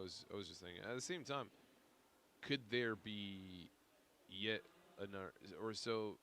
Well, it's probably going to be Bad Rider Mead, but what if they don't play Bad Rider? Okay. Or not if they don't play, because I think one of the main thing is that the whole comp of Romania is really squishy. Okay, yeah. I think they kind of need someone to get the engage going, or at least to be in the front line, right? Because everyone else is probably going to chill towards the back. I know the Bad Rider, of course, is going to jump in, get somebody in between everyone, and yeah, we're hearing some sounds. Those all the heroes screaming at us at once, and I'm not quite sure what that was. Yeah, obviously this is the first time we get Bulgaria on stream. Yeah. So we don't really know which way, what the approach they have, what are their go-to picks. I just found out from our amazing production team that Mind Control is actually not playing his traditional off-lane role. Monkey King mid, might it be? Or Monkey King carry for Bulgaria. For Bulgaria. Yeah. So who did he get mid then? They swap Monkey. Monkey can be mid for Bulgaria as well. Yeah, but I would have assumed that it's more for maybe for Romania and could be carry. I don't know. We're waiting to see as soon as we get in the game. I am very intrigued about that Monkey King pick. I think Monkey King into Bat Rider is not good. I think that is one of the links. Invoker was banned as well, wasn't it? I don't think it was. Weeha Invoker. I mean, sign me No, up. maybe a surprise Invoker for Bulgaria. That is true. Okay, it is the monkey for Romania. Okay, there we go. We're back to our names. I'm Bat Rider and you're Monkey King. Let's go, baby. One of my funniest That works heroes. out. You're tall. Wind Ranger. Wow, that is Okay. unbelievable stuff right now. And it is a Bat Rider mid. Yeah. So they protected the Bat Rider to the best of their ability. Mind Control will play the Shadow Shaman. That is the one hero I did see him play as a support. Evidence, Phalanx, Musa, and Knowledge are running around with these heroes. Interesting. So support, Bane, and Nature's Prophet. Is Flash not playing? Did Flash change his name to Blade Moose? I don't even know. These players change their nicknames way too many times. And There was a funny little error that on Wee's shirt on the back it says Blade Moose, and on Blade Moose's shirt on the back it says Weeha. no, does Blade Moose's shirt is also broken? Yeah. Oh, I thought it was just one of them. Okay, so let me tell you what I Yeah, think. it was funny. So, just for a second, someone from Team Turkey was asking if we seen Blade Moose because they used to play together or whatever, and I just told them, yeah, just look for the guy that says Weeha on his back. That's Blade Moose. They change jerseys like pro football players do, right? Yeah, exactly. So let me tell you what I think. I think Romania's got a very good draft that is also incredibly hard to execute for a team that hasn't practiced that much together. Bat Rider, Darkseer, Monkey King. The execution here is you surge the Bat Rider, he blinks lassos while the Wukong command is laid, and he pulls the person to the Wukong command that gets bashed by all the monkey statues. The problem is, in theory, it sounds formidable. In reality, I'm not that sure they're gonna manage to pull it off. Well, we'll find out. Let's look at the heroes pop and the facets. We got Phalanx on the Deluge support Naga Siren. We have Musa on the Refractor Templar Assassin carry. Knowledge on what I suppose will be the mid lane. Yes. Carry Killshot Wind Ranger. Evidence on the Solar Charged Dawnbreaker. And Mind Control on the Shadow Shaman with a massive Serpent Word. That's not a sentence I thought I'd ever say, to be honest. And their counterpart, of course, on the dire side, the team of Romania. The team of Romania, we kind of know who's playing what. We saw Blink on the Seer, we saw 77 on the Monkey King, Weeha on the Bat Rider, and of course the support duo of Nature's Prophet and Bane. What did you think of all the Nature's Prophets we've seen so far? Because we've seen a handful of them pop. I think all of them have been supports though. Other than one, we had one we mid had one. We had one mid. Oh yeah, but it was. I think it was. It wasn't too great. Yeah, it was not too great. I think he wins support like mid game just because Yeah, he was destroyed in mid. Sort of, yeah. I don't know. I feel like we didn't really see a lot of impact from an Nature's Prophet, apart from maybe Agree. some damage From the ultimate. which is was weird to say for a support, but yeah, some damage from the ultimate and then some kills, but that was about it. Oh, Oh, early 77 fight. finds evidence. He got a blood grenade right away from Flash. Couple of right clicks. 77 not gonna find the kill, but he has the early Jingu popped.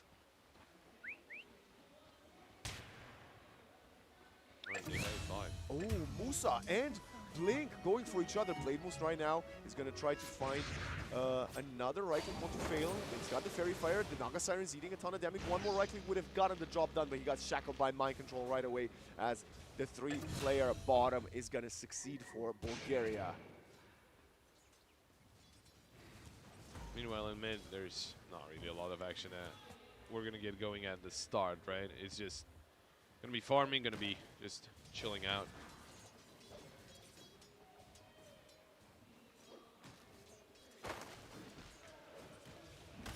So with that being said, I mean, is top lane looking a little rough for maybe Team Romania? Because No, definitely not. for No, no, now no. it The felt- bottom, I think the bottom lane might be a bit of a problem instead, actually. with Like, look at the last hits already. This Monkey King's gonna obliterate the Dawnbreaker. Yeah, I mean, well, that's not really a lot the Darkseer can do against a TA as well.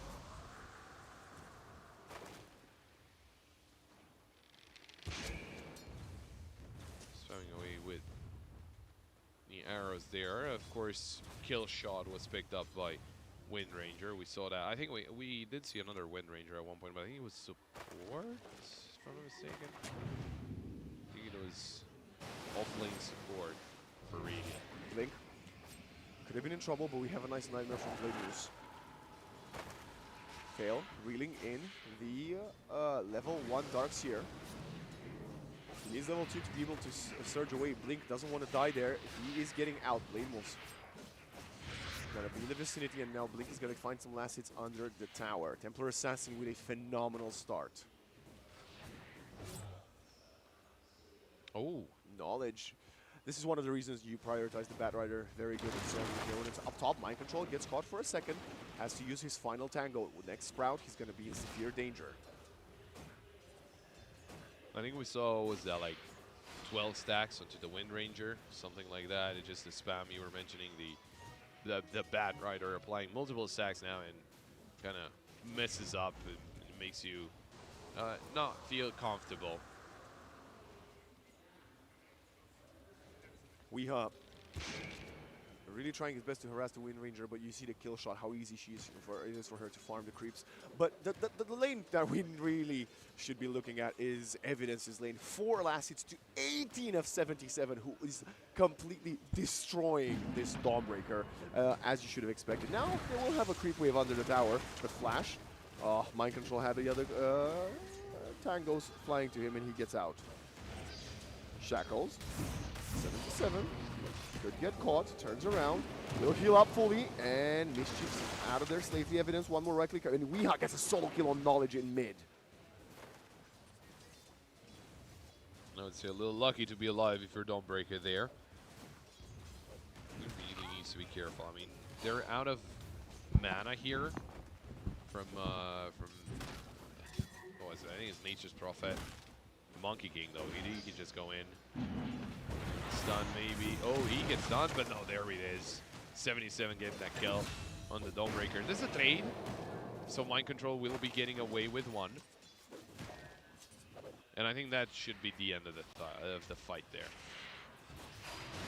Oh, Moxa looks like he's in danger, but not really, as he's the one turning the tables. Blade Moose dangerously low. Another couple of hits for Moxa. No. It is a very, very tight fight here. Blink might be going down. There's the netting, but they're getting some HP back. And Moxa, oh, he's tanking the creeps. And he will be going down to Blade Moose. It's not just the creeps as well, it's the whole Iron Shell breaking the refraction. That is the big thing. And it's easy to overlook. But look in mid, we are at 17 last hits, quite even to the Wind Ranger, but the denies of Weeha are coming in hot. And of course, that solo kill is going to get him much closer to the lasso. And I want to see the build he's going for. Are we going to see the right-click build? Is he going to go for the Boots of Travel first? Mid-bat, this patch doesn't go Blink first. Okay. So that's why I'm not saying Blink Dagger. Oh, Mind Control on a killing spree on the Shadow Shaman. I mean, that is a massive kill. You know, 27 last hits to the 9 of the Dawnbreaker. Evidence and Mind Control really needed to punish 77, and they did. But that's not going to be that bad, as he's still leading the charge so far. So what do you think, Pop? Looking at these first 5 minutes and the picks, of course, which team do you think has the upper hand going into, well, the mid-game? I think it's a little hard to call, but overall, I think there might be a little edge onto Team Romania. We got just staying alive, no problem, but double not for TP. long. Oh, there's the help. Nightmare, protection, that's perfect. Knowledge will fall first. Weeha gets the XP. And look at the Nightmare! Mind Control! That is not a mistake you made. You're a TI winner. He gets caught and they're punished. Okay, finds a shield rune. He might be a bit tankier to get out of there. Going for the TP, and he should be safe. I think he hoped to take the Nightmare away so the teammates can get the kill. I think that's what his intention was. I don't know if it was a mistake or deliberate play, but he kind of put himself in that situation. Now Blink gets chased by 2. Blink pulls back. Oh, look at the vacuum, but the damage will come in. The Deluge plus the Temporary Assassin more than enough. Knowledge uses the focus fire, but Weeha just walks it off. Yes, continue, sorry. Yeah, no, what I was trying to say is that just with the heroes that they have, I think there might be a slight edge for Romania, but for Bulgaria, I think if we get into late game, I think Bulgaria's hero choices are going to be very dangerous, especially after we saw that TA yesterday that won the game for North Macedonia, just heavily ahead in terms of gold, and it was a difference maker. Blink though, well, runs away maybe. Nice He can make it away. And now Musa gets caught by the TP from Flash. Blademus is there as well. No way for the Temporary Assassin to get out, and with the rotation from Weeha, all she can do is fall, and I think we will be going for the right-click Witchblade build since he has the power treads already. You love to see it, you know, all the team play that happens like that, especially from Team Romania. That we both know that you know, they didn't really invest a lot of times in practicing and you know, playing together all that much. They did play, but not for a long time. And 77 will easily be caught out here. Does pop the ult, but I don't. Well, it wasn't worth it. I think he won one more right-click plus bounce strike. He could have healed himself. It was an attempt. He got sacked because he's alone, giving some space to the supports to farm mind control. Look at the Nightmare from the high ground to the low ground. Oh, now he get pushed away. We with the illusions, and that's the former Team Liquid duo facing each other. Blademus, kind of a spectator in this battle of the giants that we're following right now. All this time, we also get Blink bottom with the rest of the squad getting the kill onto Phalanx and chasing down Musa. 77 rotated straight away for a kill after falling top.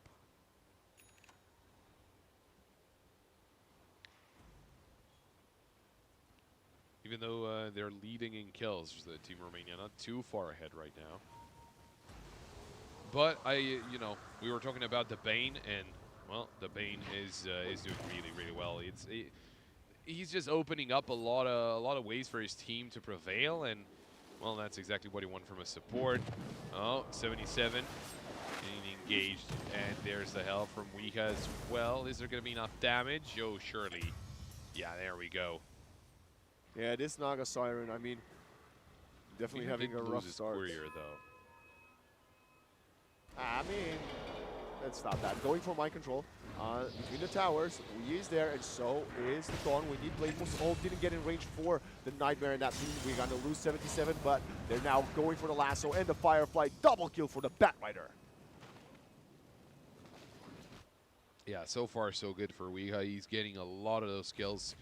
I don't know if you want, you know, the majority of your money to spend onto the Batrider, because you might want to, you know, give something away to your Monkey King as well. Maybe a little bit to Darkseer, or a little Darkseer. I think he's just chilling on the other side of the map, but still. Anyway, Flash thinks he's caught up, or they think they caught him, but they haven't. The mind control, he is once again caught out by his former teammate, and he will be going down to Weeha. Level 9 on the Batrider, 7 on to the knowledge of the Wind Ranger, and I think they might have lost the Wisdom. I see both Blademus and Flash level 6, meanwhile, but only level 5 on the supports of Bulgaria, and that's why they can't take these team fights. They are playing way too far behind in XP.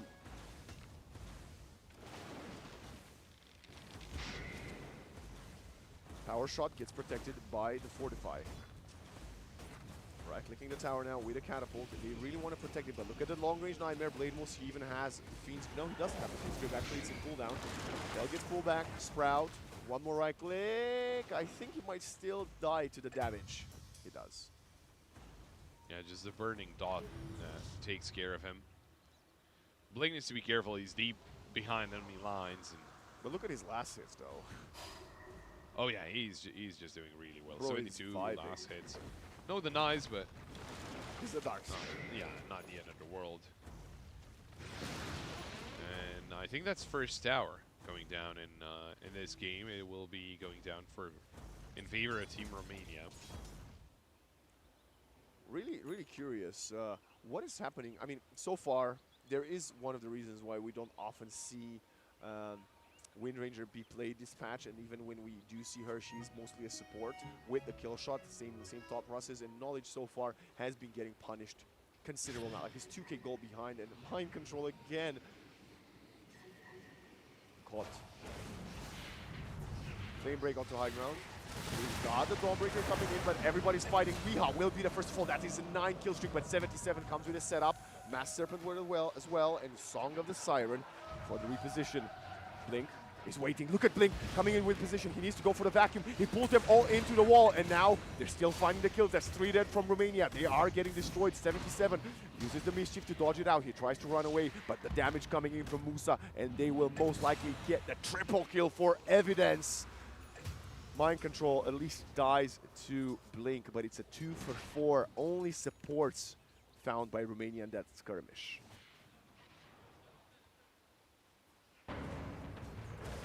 Oh, Weeha trying to get something back. Oh! And Mosa will be going down. Nicely done. There's the TP. He's a little late. Naga Siren getting out of the trees there. Once the song is used, there's nothing else to stop you. So Musa was stopping the network. Weeha said, I'm just going to walk to him and kill him. And he's going to drop down again as Wee's like, you know what, at least I lost my kill streak, but I can continue accelerating my farm with another kill. And I got to say, I'm not even exaggerating. In national team games, this might be the best game I've seen Weeha play in several years. Oh, okay. Like genuinely. Yeah, Not well, in pubs. In pubs, he's still amazing, and he doesn't play that many team games. But so far, I am completely speechless. He reminds me of, you know, the legend of Weeha so far. Well, I mean, he did have a very, very good start as well, course, right? yeah. So he's right now leading in terms of net worth, not by a lot, because of course he's up against the TA, and I think again that is just scary. If you're Team Romania and you saw the game yesterday that North Macedonia were putting on, that TA getting farmed up is scary. Of course, he was surrounded by different players, but I think Romania will be able to answer back whenever they need to. Catching mind control again. He does throw the Serpent Ward out, and he's turning with a Shackle mind control. What an amazing play. Surviving at the edge of the fight, and now it's a 1-for-1, but look at 77. He needs to mischief out as an Ancient, but the Dawnbreaker Solar Guardian onto the top of the paint. This is a hell of a fight.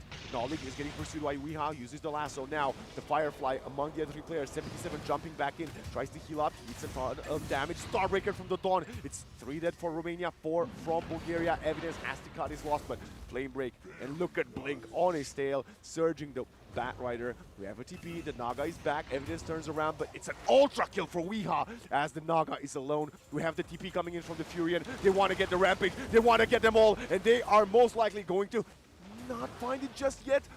Rampage for the Bat Rider of Weeha. What a build, by the way. You were saying that, you know, one of the best games I've seen from him. One of the best games, yeah, and he's playing out of his mind. I mean, again, it's... Oh, Halbert from Blink. You know, it's expected from a game that is as important as this one. Slight tech issue for Team Romania, so just a pause. Incredible, I have to say. Whoa, Flash with the cold hands in the old chat. Cold hands. I have to say, the itemization of the Bat Rider is something unexpected. We saw...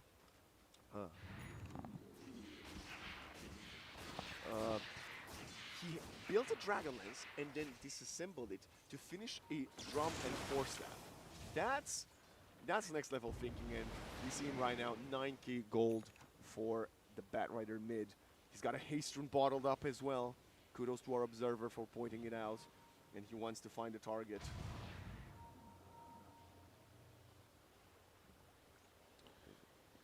Looking for evidence. Bottled Haste Rune, though. Yeah, there's no way for him to get out, I don't think. They might force out the lasso. He's surrounded by 4. Mind Control does come in, and they want to get Blameless. They will find a support trade kill, but it's a 1-for-1. Mind Control will be the next to fall. The Chicken is not going to get out. Wall of Replica onto the Templar Assassin. She's manning up. We have the lasso. They're pulling her away from the song, and this is incredible. Musa, a refraction in 1 second. Is he going to be able to use it? He does. Can he turn around? 77 gets shackled to the creep and killed right away. Flash continues the chase and the ascension with a Spirit Vessel, but the Templar Assassin will get found by Blink and Weeha. Favorable trade for Romania. Yes, they keep losing their carry, but everybody else is topping the network chart. Both the Darkseer and the Batrider.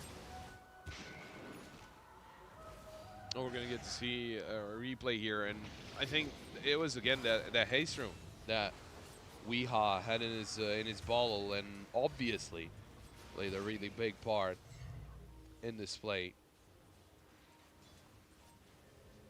Very nicely done there by the mid laner of Team Romania. Now the gap is slowly starting to increase. Even Darkseer getting more net worth than Templar Assassin. Leimus could find evidence with the Fiend's Grip. If he gets the Dawn, there's nobody to come and help him. There's no other global heal. He is the global heal. Look at Blink. He's stealing a double stack from the Templar Assassin.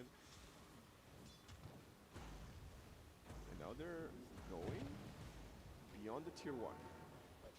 Radiance next for 77. Who has had a great start to the game, but then been caught quite a lot, 2 and 6 for him. So he really needs to get his first item on the online.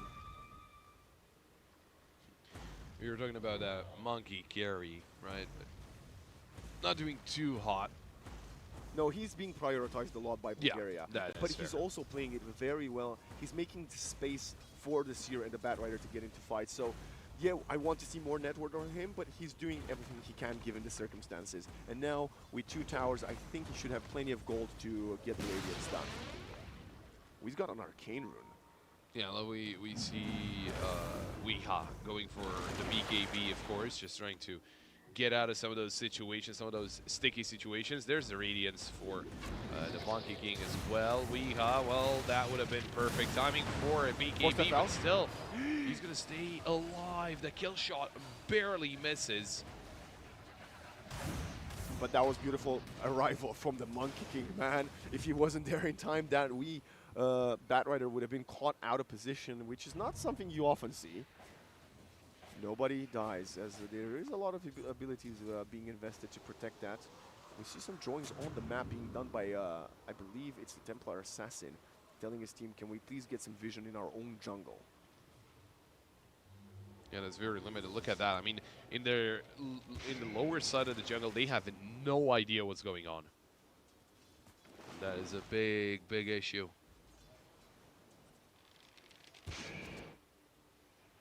Or I think we might have seen the other way around. Serpent. Leimus gets caught. He's got a Nightmare as soon as he's out of there. Solar Guardian comes in a little bit too late. Mind Control is taking a ton of damage from the Solar Vessel. It's going to be 2 supports dead from Romania. We have the power shot coming in. Blink is done. Down and out. 3 for 1. Romania bringing in the numbers, but a bit too slow. As I have to say, I think the Spirit Vessel has been the item of the tournament so far, Paul. Spirit Vessel? Yeah. Yeah, no, for sure. 77, trying to find someone. Oh yeah, it was the other way around. So they got some vision in the lower side of their Shackle jungle. instant! Oh, that is 77. He doesn't have the mana now because he's been diffused up. He's gonna use the Mischief to get out. Nature's Prophet comes back in. Maybe a bit of misunderstanding there. They're going for the damage. Wind Ranger is very low in HP. She's dying to the ticks of the Spirit Vessel. Just barely can she survive. The answer is no. Weeha finds the kill somehow with the overtime damage. Yeah, they lose the support, but 1 for 1 support for mid laner as Romania comes on top of that exchange.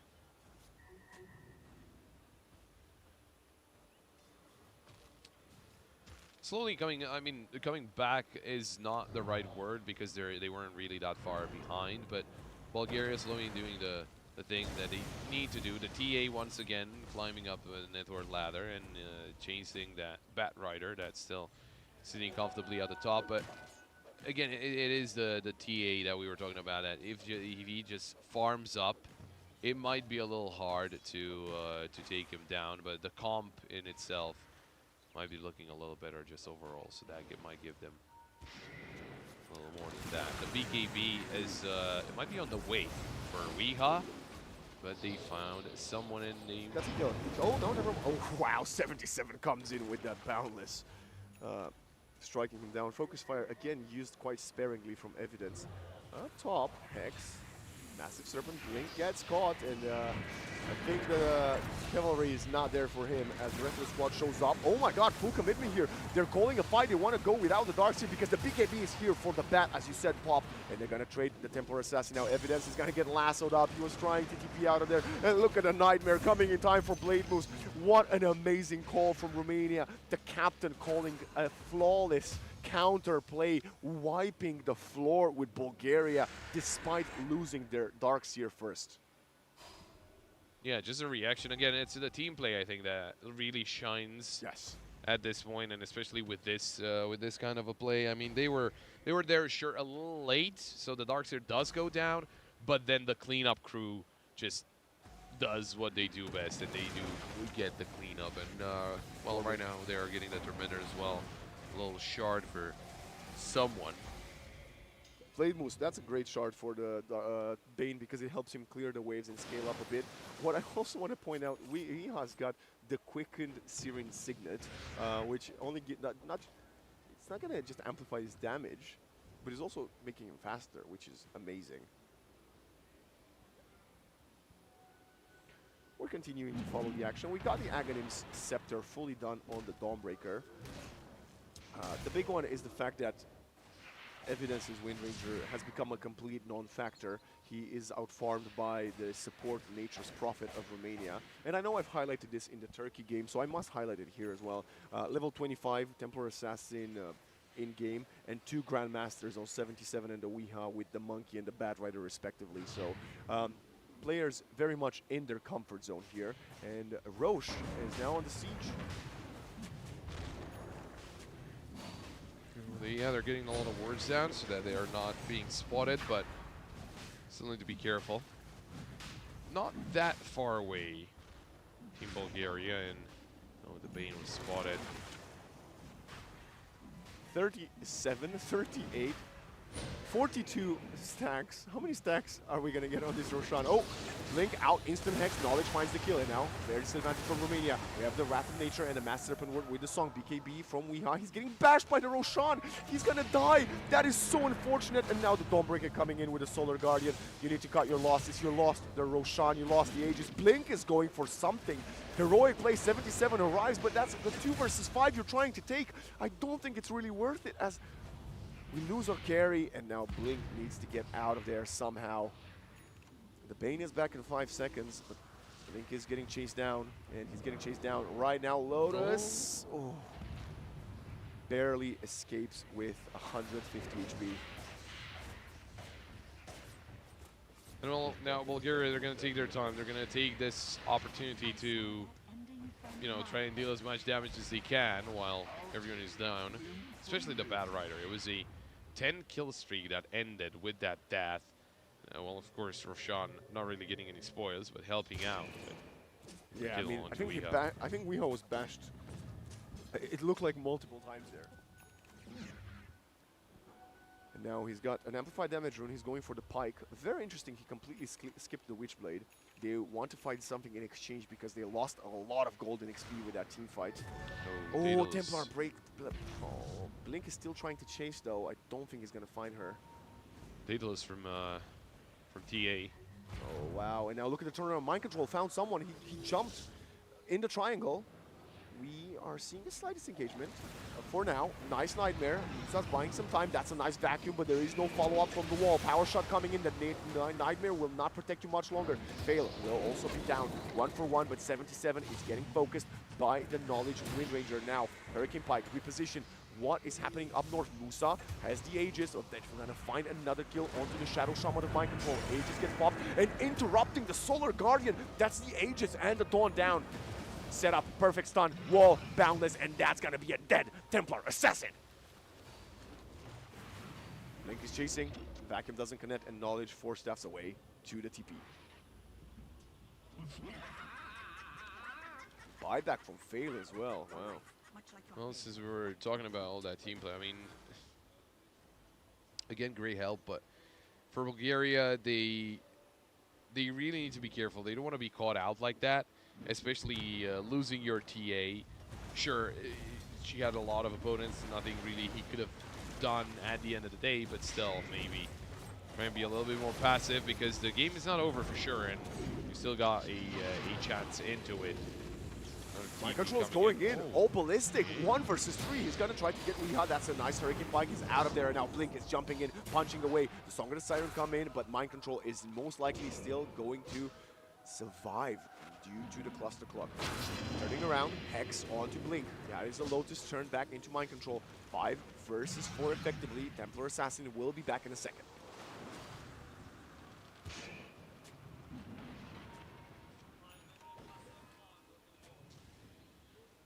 Weeha's got 21 kills, 2 deaths, and 9 assists, by the way.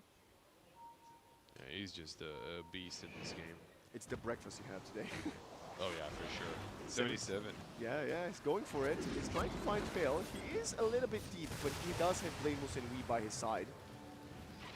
Mind control, gets Wee, that's a shielded Batrider. Flash goes in a bit too deep by himself, so he's gonna die. Dawnbreaker coming in, does not connect, but shields are coming in. Lotus, the Blasto, that means they're both stuck, but look at 77, going forward, double kill for Weeha. Fail is falling, Wukong's command for the separation.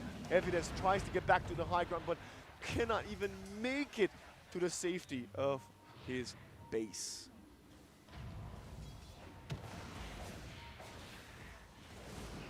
Racks on the siege, oh my god, Wee ate a ton of damage from the side blades. Keep going. They're not afraid here that, you know, anyone can come. It's the TA and the Shadow Shaman that are still alive, but I don't think they can do a lot of things, especially against 4 players and a Batrider that keeps powering through them.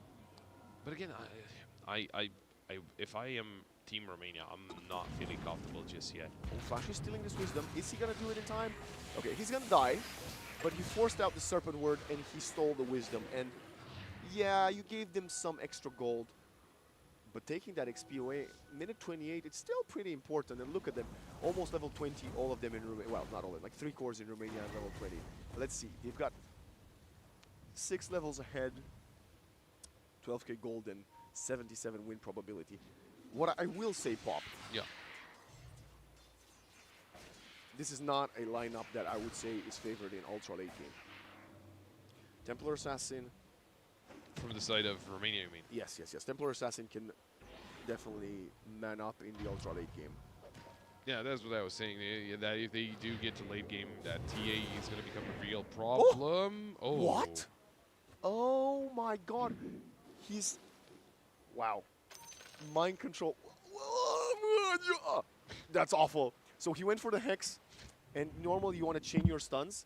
Yeah. So you wanted to Hex and then use the Shackles when the Hex is done. But while you are Hexed, while you're turned into a goat, a pig, or a chicken, you can still take the Twin Gates. And that's why we saw the aggressive tip from 77 onto Mind Control. Oh my goodness. A bit of BM. Yeah, of course. Oh, I thought 77 was done and dusted there, but completes the TP bottom. Oh, BKB coming in for TA as well. Well, not yet, but about to get it. Yasha on the Batrider. He also has level 20 talent.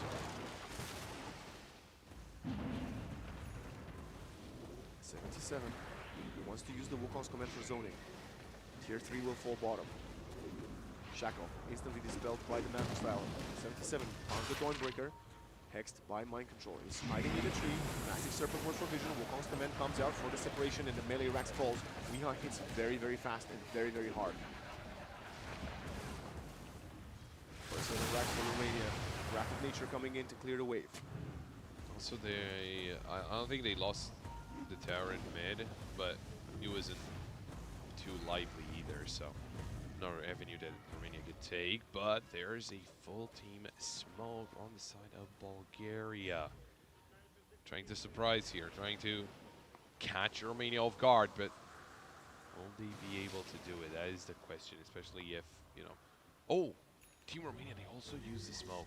They're breaking from each other, and they're gonna jump in. Look at the Baldas into the vacuum wall. Coming in, Solar Guardian tries to keep Mind Control alive. Song on the side of separation, but the BKB's targets, that is double lasso. Weehai is eating a ton of damage.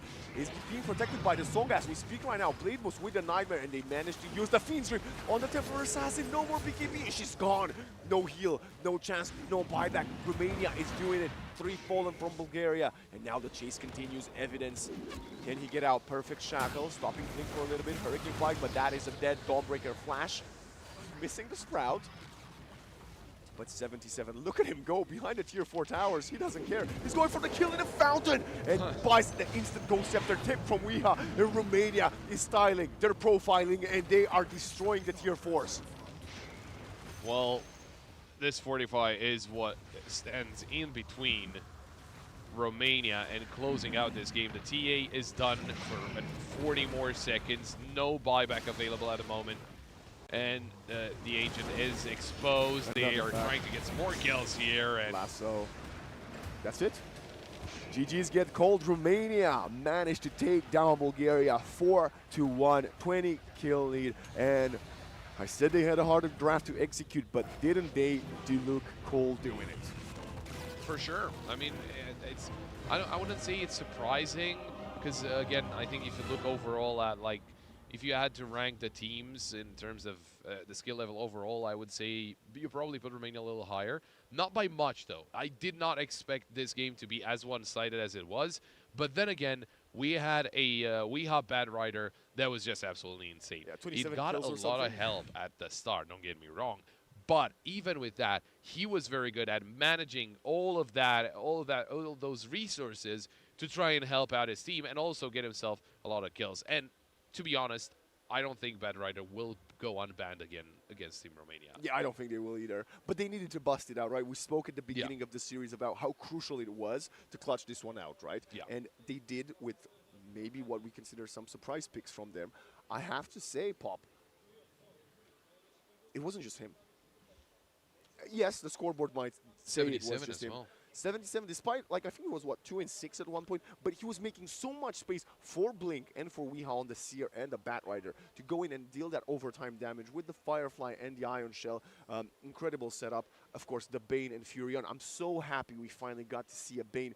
How many times in the first few minutes, level 4 Bane just walks up mid and Nightmare pulls someone in. Yeah, Even the last team fight they started, it was the Bane saving Weeha with the Nightmare and then Fiends gripping the Templar Assassin. So I hope the teams are going to start realizing that Bane is a really potent hero in this current meta and more of them to utilize. Meanwhile, Bulgaria, Mind Control had a few hiccups at first, but then the Shackles mid-game, he was full confident, blinking in into 3 people, setting up for the rest of his squad. I think Bulgaria still has a lot in them, and I honestly think if they make it to the playoffs through the lower bracket, they might be a team that will grow in potential in the following days. Well, now the thing is, you know, we've got 4 teams that could potentially go through, right? It's Turkey, it's Romania, it's Moldova, and it's Bulgaria. But the thing is, Moldova, they're playing against Turkey.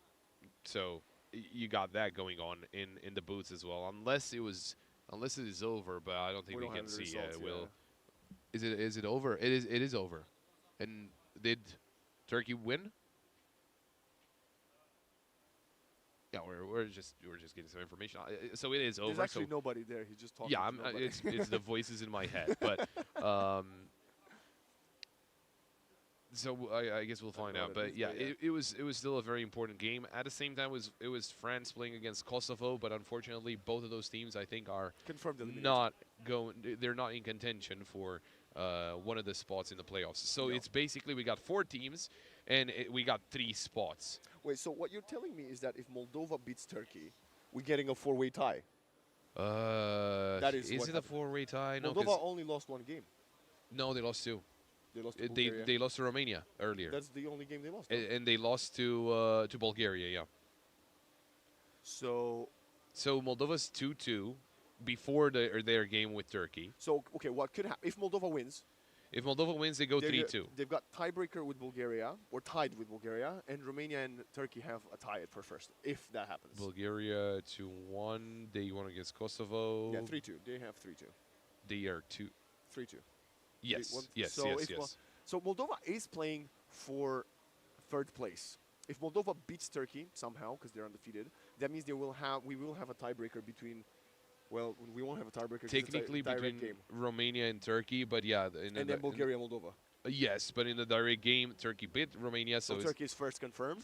Turkey should be first if they even if they lose. Yeah, that's right. That's even true, if they yeah. lose, so it's a lot riding on the shoulders of Moldova to actually win, so that they do go to the tiebreaker. Because if they don't, they are 2-3, and they're done, and Bulgaria gets third place. Yeah. So most likely the top three from Group A looks like Turkey, Romania, Bulgaria, and Moldova just outside of that with fourth place. Most likely. If I also think Bulgaria beat Moldova in the direct game anyway, so I think that's done, right? that is true. Yeah. Yeah. So we've got confirmed the top three for the Group Yeah, A. I think it is. I think it is confirmed. Hopefully, it's the direct game. That's what I heard. But maybe things You know do what change. That means, But Pop? That means tonight there is a high probability our first playoff game will be Romania North Macedonia. I think it might be the last, because I think North Okay, Macedonia, sure. they One of the games in the one playoffs. of the games. Yeah. Oh, we what could a- be getting that. We could be Stoikov versus Wiha, Yeah. and they're gonna fight for who plays Invoker. I'm all in for that. But okay, Those will be best of threes, though. absolutely incredible. So we still have plenty of Dota to come your way, ladies and gentlemen. As this is the end of Group A. Yep. But now we're gonna take a break. We're gonna go to Group B. I mean MVP. 77 was amazing, but I think we need to give it to Wiha. Yeah. Okay, For so sure. we're gonna give it to Wiha for this one, and when we're back, it's gonna be Group B, where I think we're gonna be following Belarus. Yes. Making their debut on. No, did they play yesterday? They did play. Well, On they stream. didn't play on stream So because. their debut on stream. Wait, from did they? I think they might have played Croatia. Everybody played Croatia, bro. I mean, yeah, but. Does Croatia have? Oh like, yeah, two they were teams? in the first game. In the first game of Group B. Ah. Oh yes, I remember now. Yeah. Yeah, I would have told you what they played, but it was. It was longer, many hours ago. Yeah, So yeah. you heard it here, ladies and gentlemen. That was all from us for the next, I don't know, 15, 20, 30, 40 Something minutes, like that. some time. But we will return with Group B, and where we'll follow Belarus and their journey to make it to the upper bracket. Andra. Sydflak. Zemra zjar. Në Kosovë, aty ku ëndrat nisën ekranet vogla. Ne u rritëm, por loja na mbeti në zemër. Munësh me urzu. Munësh me u thy fituesit. Ata nuk din me u dorëzu. Ata kapin majat, se synimi është veç nalt. Heronjt I takuem, e heronjt u banëm vet. Në Kosovë, aty ku toka merr frym e ëndrat marrin hov. Hajde ta djegim arenën. Tash është koha me shkrujt emnin tan.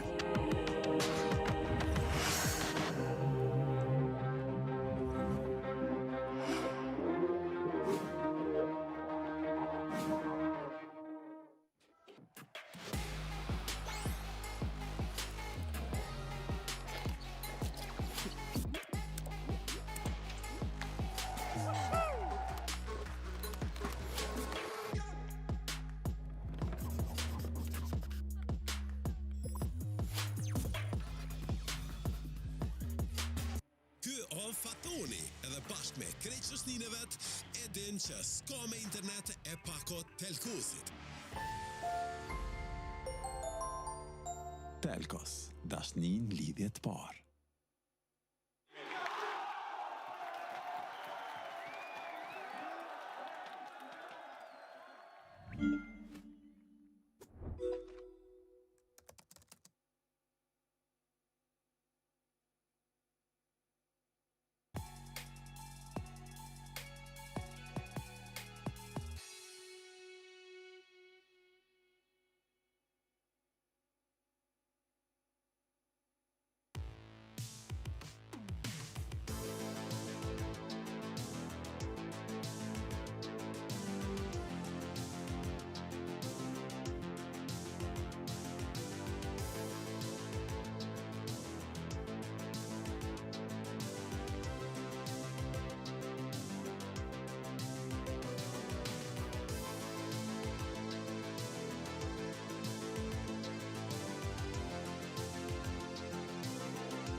2-3. Doctor Strange, 8 minutes 30 are now gone. We are ahead of you as Okay. we're joining you for the final part of the group stage. Wax and still Vlad apparently, and Pop no longer Vlad. I'm also Vlad, but it's been a tiny, lower form. tiny, tiny Vlad. There we go. Bringing you the last part of the group stage, which will be the Yes. second half of Group B for Dota 2 here at EEC 2025. Group 1 is set. We got Turkey, Romania, and Bulgaria qualifying, first two in the upper bracket, third one in the lower bracket. And in this one, we've got one team confirmed they will make it to the playoffs, and that is North Macedonia. Yeah. We don't know which spot they will be in, but they will qualify to the playoffs some way, somehow. Yes. And now many other teams hungry to get those other two spots. Who are they, Pop? Well, we've got, of course, it was on the screen. We're going to get to see Belarus take on Georgia. Nice. But at the same time, we're going to have Croatia take on Hungary. Now, Croatia, we did see a lot of them yesterday. And it wasn't great. You know, they didn't win any of their games. But I think there might still be a chance, a slight chance. If actually, they're playing against Hungary, which Hungary did win against Georgia yesterday. Wow. So they already got a win.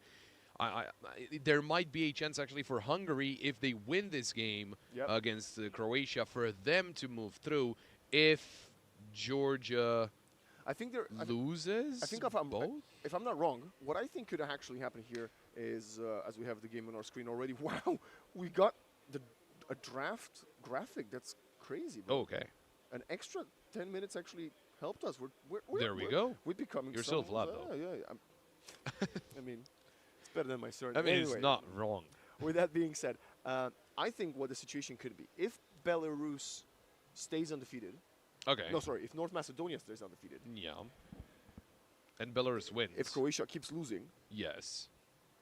I think there's a possibility we might get a three-way tie between the three teams, depending on the results. Well, between Hungary, Croatia, and And, no, Hungary, Georgia, and Belarus. no, if Belarus wins everything, they're No, going to no, be sorry, second. if Macedonia wins everything. Even if Macedonia wins, so Belarus wins, Macedonia wins, right? Macedonia are undefeated. Belarus have one loss against Macedonia, and it could be a tie between Georgia and Hungary. But No. So Belarus. I'm confused now. Belarus loses now. oh, if they lose now, Yeah, if Georgia beats Belarus, does it make if sense? Georgia beats Belarus, That means Georgia will then be 2-2. yes, but Hungary also needs to beat Belarus. Yes. So if Belarus loses both games, we have a three-way tie. Yeah, I don't. Yeah, there is. So I guess there is a possibility, but the chances of that happening is they're pretty slim. Like Belarus were the favorites to win the whole tournament, so they're Well, again, according to who? I'm just saying. according to some people here. I don't know. I mean, but according to me, right? Okay. All I'm saying, according to me, I said Turkey peak team, and they've been following through. Yeah. I'm saying Romania serious contenders, and they are serious Yeah, contenders. they got second place. And I still think Belarus and Georgia are good enough, That's fair. Yeah. but I don't think they are as. I don't think they're a top 3 contender. Definitely not Belarus. I don't think Belarus is a top 3 contender. I thought they're like top 5 team, maybe top 6. So far my predictions have come through. I'm just saying Belarus lost to North Macedonia, which was maybe a bit of a surprise. I'm Yeah. happy to concede. But yeah, let's stop waffling about theories, because to get there we need Belarus to lose 2 games, which We'll see. It's a we'll long see. ask. We'll Yeah, see yeah. what happens. Yeah, that's fair. So far we already got some of the bands in. We already have the Dawnbreaker for Belarus, and there's not really a lot of surprises on the bands, right? You got TA, Doom, and Puck onto Belarus, maybe a little early. And I think that's Shadow Fiend that they're looking for, because the other one Is it? I think so. It's Dark Willow, Bat Rider, SF. Queen of Pain, and SF. Yeah. now that I look better, can it be Shadow Demon? I'm just blind. Yeah, No, I have I think no it's idea. SF. I think it's I SF. mean, it makes sense to be SF because we saw Nande or Wish, Yeah. one of them played it yesterday, so that's fair enough. Wind Ranger first pick. We had 2 games, 1 game of Wind Ranger this tournament. It was just last game. Yeah. And I'm going to be honest, I think it might have been one of the reasons the team lost. Bulgaria lost because that Wind Ranger had no impact. Yeah, that's fair. But I think, we saw Wind Ranger support in Group A yesterday. Did we? Yeah, we Did did. that win? Yeah, it was with the kill shot Did facet. it win? No, I want to say no. I want to say no too. So prioritizing the Wind Ranger so early on is quite interesting. I I don't think they're going to take it away. That's they could have picked it. They could have picked it last, yeah. Maybe there it's a might be one counter thing. pick. It might be. So, but they banned the Shadow Fiend themselves. I don't know. I was just about to say that maybe Georgia can only play like Shadow Fiend and Wind Ranger, which is not true. But What's that though? That's the Tinker. Oh, that's Tinker banned out. which, Tinker. so That is the so we've first got- time we see Tinker we've. in any capacity. That is correct. I think it was banned once more yesterday. Was it? actually, like a last ban, they needed a support and like we don't know who to ban. Let's ban Tinker type stuff. Okay. But maybe I'm wrong. The point is, Tinker was played for about half a year. It's 8 months as a support. Very good, very strong. Yeah. Some teams are still sometimes playing it. I've recently seen a few people attempt playing it as a core again, which is the historical Tinker that we know. I don't know why it got banned so early. Like you said, it might be something Belarus might know about Georgia, and that's why they went that way. And now they're going to follow up the Tinker ban with a Disruptor. And that is a Pangolier banned out. Yeah, Pangolier banned out as well. I don't think we didn't see any Pangolier at all so far. Yeah, which is very strange. A Traditionally, Warlock though. teams really have prioritized Pangolier. Well, not prioritized, but they do like it because it disrupts a lot of team fights. Yeah. So not going to be played here again. Warlock picked, one of the solid supports of the meta. Actually, in the deciding game between Moldova and Turkey, I think there was also Warlock. We had one yesterday, I want to say. I don't think we had one on stream, but I Okay. think we saw another one of the games in the booth that actually played Warlock. Yes, So you're right. You're correct. we'll see how that goes. It wasn't all that often picked, but I guess maybe it's regarding the team composition, all that. The point is, Warlock just kind of messes up with the ultimate. When you come Yeah. in, you land with the Dawnbreaker Solar Guardian, and you're like, oh, welcome. Here's a gigantic rock golem on top of you. It's good. I don't hate it. It's also a bit of heal, right? We have the heal from the Yeah. Dawn. We have the heal from the Shadow Word of the Warlock, Shadow Shaman. Also, just constant poking in lane. Yeah, Just yeah, yeah. constant That damage. fatal bonds are awful, Yeah. and then even it scales quite nice in the mid game. No, I like the Warlock. I like the Warlock a lot here. I like the Warlock a lot everywhere, actually. More than the Wind Ranger, that's for sure. Wind Ranger is one of those heroes for me. Like, I love playing it. Like, it's Okay. one of my top 10 played heroes.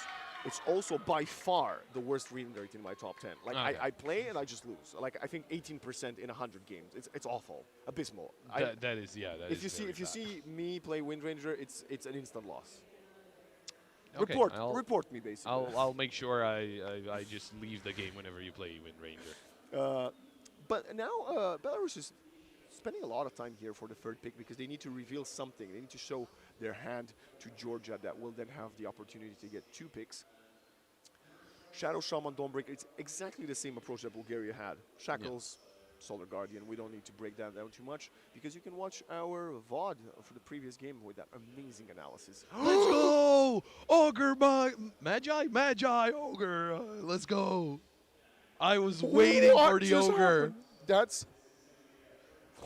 Why? Let's go. Rush Midas and just be annoying. Let's go. Someone clip this. I just...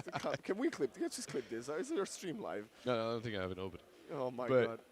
I was waiting for the Ogre. That's so. Like before we got here, what I was saying to Waxon was, I hope we get to see an Ogre, and he was like, "Nah, we won't." Well, we will now. Let's go. My goats, Belarus, my goats. I'm so confused. The only situation I think we would ever have seen an ogre was maybe plus a Shadow Fiend at some point. It's just a clean, dry ogre. Like, there is a universe. This is not the universe we're in, but there is a universe when this is a Dawnbreaker carry, and she gets bloodlusted and hammers people around. That's not the universe, guys. Don't worry. It's not happening.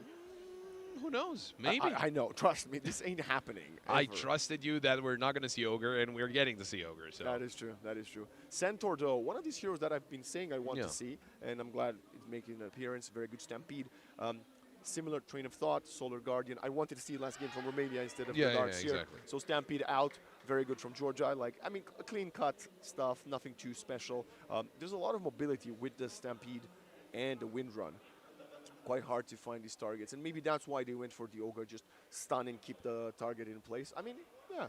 I mean, you've got the stun from the Ogre, you got the shackles from the Shadow Shaman, And the Hex. and the Hex as well. So you're gonna keep people plan it for a long time. Yeah, no, I like it. I like it. Do you play the other facet for Shadow Shaman though? Do you play the chicken one? I think you have to wait and see what the rest of the draft is like. Maybe, And yeah. what you get for you. Because what if...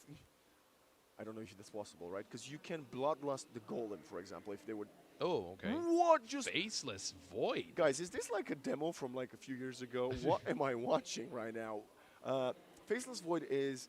When Pop was doing research for this tournament, I was like, he asked me about Void, and I was like, nobody's playing this hero. Don't look at it. And Yeah, well, well, that was a lie. yeah, and I was telling you because my friend said that nobody plays the other facet apart from because it replaces Chrono. Yeah, and I said Time Zone's quite good. Yeah, you said it's debatable, so I guess we'll see. Storm Spirit in mid as well for. I think for now with Belarus. the Storm, this is confirmed not a Time Zone.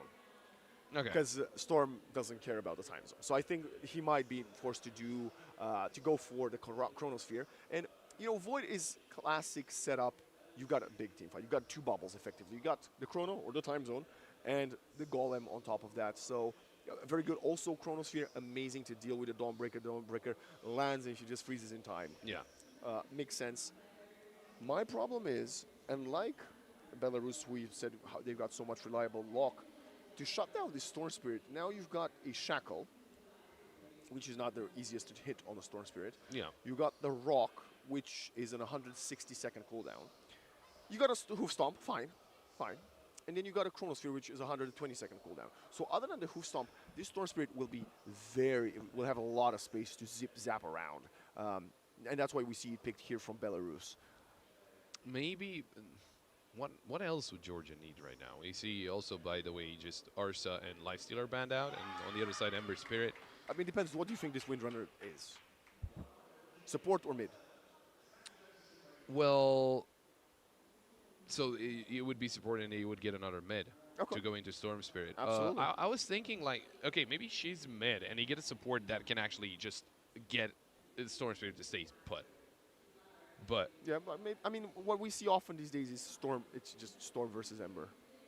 yeah, and probably that's why they banned it. They also banned out the Invoker, so just to make sure They that. banned out the Ursa and the Lifestealer. Ursa and Ogre, another one of those pairings I thought we might see other than the Shadow Fiend. So now, yeah, Belarus definitely needs a carry here. Terrorblade is not banned out as far as I can see, and it's one of the carries that we haven't seen at all this tournament. Wait, maybe that second ban, like after Dark Willow, that's Terrorblade and not Shadow Fiend. But then they clearly Shadow Fiend themselves, right? Then they Shadow Fiend here. Maybe, yeah. They've got Templar. Is Templar banned? I apologize, we're looking too narrow. That's where we can see our bans, guys. Templar was first banned by them. Yeah, they did TTP. Yeah, okay, so they take TB, yeah. Bro, come on. No, come on, because we get to see Faceless Void and Ogre in the same game. Okay, stop. Okay, the Ogre I would have never guessed. Yeah, Terrorblade, amazing. This is a very consistent draft from Belarus. If you want a draft that you know you're not going to get like out-drafted on, this is what I want to see from them. Very good from here. And honestly, this Faceless Void, I don't know what he does here, genuinely. It's a very out of left field, and maybe it's just a comfort pick. Yeah, I can only assume. 10 seconds right? of But reserve. what do they get here? That's the question. If they get a second support, or Void if they Spirit, maybe? if they Get get, the Ags. They get Kunkka. the Kunkka. Wow. Very are strong. they relying quite a lot on the Chrono being there? I would assume. I do not like this Kunkka. I mean, I like the Kunkka as a hero. I think here they needed something a bit more mobile around the map. Wish is going to take the Kunkka himself, and they're going to flex the Wind Ranger to support. I really think Void Spirit might have been a better answer. A lot of the other mids have been banned throughout this, so quite hard to get him. But, you know, Void Spirit, you hope to not lose the lane hard to Storm. You rush Axe and then you silence him is the way I envision this. Maybe Wish is not too comfortable with this. Otherwise, other options, I mean, Air Spirit is not a hero. Yeah, it's quite hard. I mean, Wish might have a great game. The thing we're counting on is X Torrent Ghost Ship perfect connection. Young G, in the end, is going to have a rather free game. That's how I feel about this, unless we get an Orchid from the support Wind Ranger quite fast. Yeah, I'm gonna stick to Belarus for this one, because in the duel of two useless heroes, Void versus Ogre, Ogre doesn't have as much of an impact. Why the slander? But I want to see Void win. I think Faithless Void is a great hero. I want him back in the meta. And if there is one carry in the tournament that can make it work, it's definitely someone as highly skilled and experienced as Nande. So I would want Georgia to win, especially because I want that three-way tiebreaker. But I think the draft from Belarus is genuinely very complete. Yeah, it just feels like it, right? And since we got the Kunkka, we are going to have Wind Ranger support, but at the same time, like we were talking about how they need to keep Storm Planet and Kunkka. Well, while it can do that, it's still not.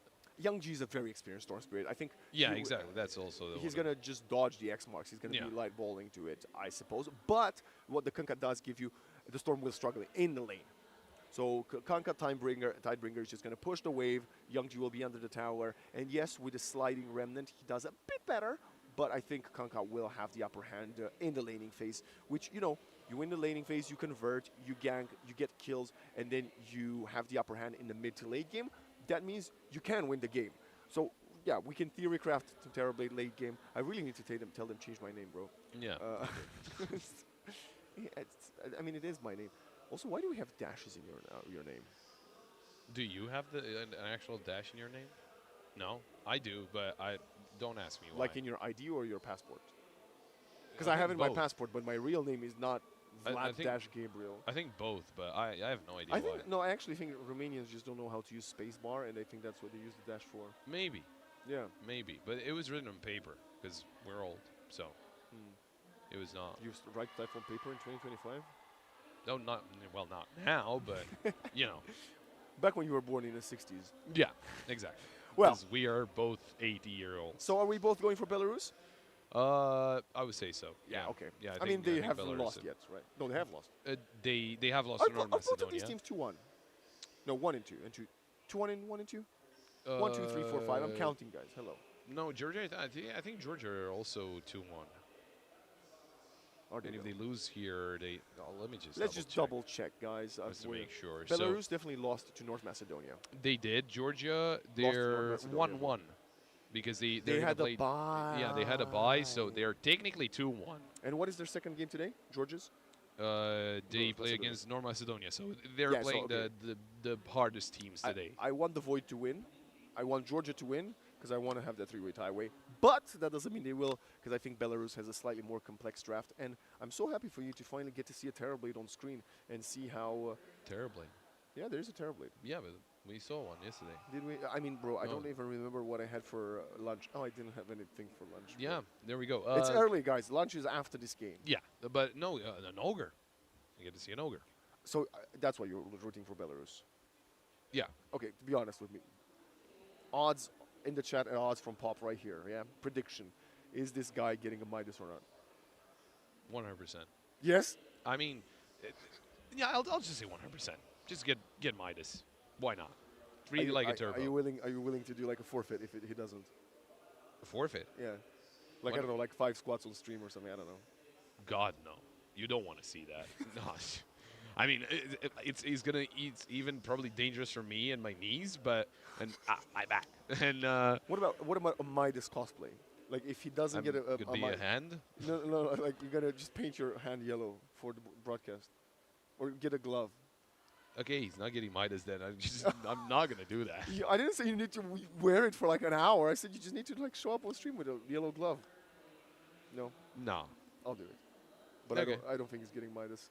If he is, he's not getting an early Midas. Okay, what about this? Okay.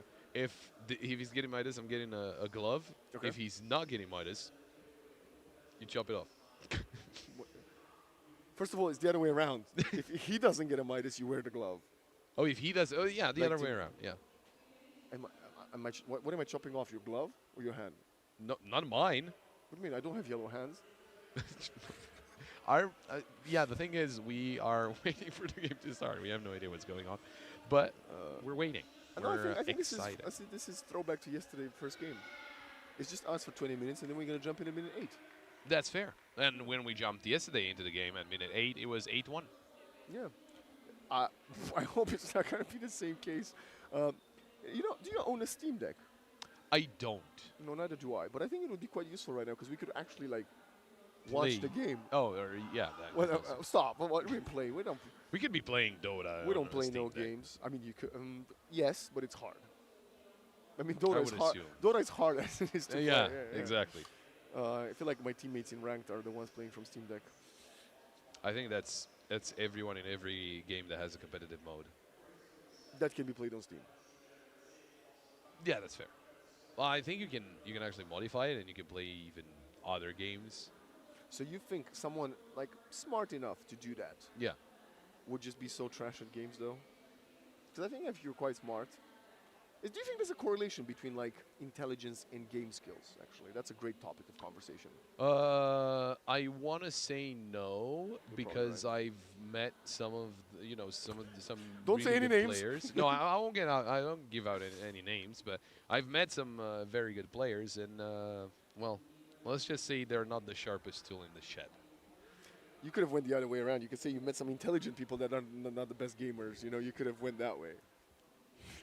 Yeah, that's fair. I mean, I dug my own grave, but Well, let's take a look at the facets. We have a bit of a pause. oh, we do have the chrono, so I think they have a pause because they're wondering why are we playing Void? maybe, or ogre. Yeah, or Wind Ranger for that matter. See, if this was a best of 3, I would have said sensational, because you tried out some different picks in one map. If you lose, you lose. If you win, you win. You have them again later on. In a best of 1, I think it's very risky, but at the same time, it is a best of 1, so maybe you surprise your opponents. Yeah, that's also fair. I mean, surely they are surprised to see both teams, for that matter. But also, of course, being an ogre. Oh yeah, we're looking at the connoisseur. fastest, by the way. I think our observer is showing it to us. Yes, and the ogre has the facet that starts off with no points, no ability points at level 1, and they get 3 at level 2. I'm gonna, since facet's been introduced over a year ago, I think that facet is a bit of a gimmick. I know everybody plays with it. I Okay. think I don't think it's that strong. But we have the massive serpent word. And I was saying when you were asking which facet you're going for, I know you can definitely bloodlust a golem, Yeah. or like a lone druid bear. Yeah. Could you bloodlust a massive serpent word? Because that sounds like actual entertainment. Yeah, I don't see why not. I think you can, as long as you can buff even like you can bloodlust technically even the minions, right? So even the creeps. Bro, you're about to do some squats on stream. Wait, you can't? There's no. No, you can. But Yeah, you there's- just called them the wrong thing. I mean, it's a What, lot. what is this, a champion? I did say champion a bunch of times. There's a lot of games out there. Okay, just. And some are better than others. Oh, that's. I can agree to that. But yeah, What's your favorite all-time game that is not? What are we reading in chat? Anyway, what is your favorite all-time game that is not an esport? that is So not. so an not esport. online game basically. Just a. That is hard. I mean, I'm gonna be going with a franchise that is a little unexpected, maybe, but I really enjoyed it. I'm gonna go with Serious Sam. Oh wow, that's not what I envisioned you would say, but okay, I like that. That's a good shout. that was a bunch of banger games. What about your favorite non-video game? Like outside. Like yeah, do you touch grass? So are we I talking still haven't sports changed my or name. Bro, what? I need to write them a note. I don't even have paper. Yeah, it's okay. At least change my name to something. Like, call me, what's something better than Vlad? I mean, Vlad is the It's best goated, name. but- That is the best name. Actually, you know what? Leave it like that. Actually, replace my surname and middle name. Just have me Vlad. Yeah, there we go. And with a dash between the first two. Yeah, of course. I mean, I must as well keep the dash in. So yeah, just a general idea. We don't know exactly what's going on. That's I definitely saw someone say something about the ogre in the chat, so I think they were complaining. It was a misclick. They wanted to play Oracle instead. no. For Or sure. they did write something about ogre in chat. They did something with I don't know someone's legacy. I'm not entirely sure, but yeah, Okay. we're just waiting. So we're just killing time. But There's a lot of people there. I don't even know if they're by the computers of our. It seems to be by the computers I of our do players. think this first team here is North Macedonia, so I don't know if that has anything to do with it. But So let's go back to what we were talking about. You were Yeah. saying so Favorite game? non-video game. Yeah. Like, so I don't know. Like, sport. no, it could be Scrabble Maybe. or tic-tac-toe. I don't know. Or No, rock, paper, scissors. I don't know. I'm what type bad. of I'm game. bad at tic-tac-toe. I always lose I'll or tell you. draw. I'll tell you one. I don't know if it's my favorite, but it's Okay. a contention. They don't really do this in. Well, I've not met other people that do it.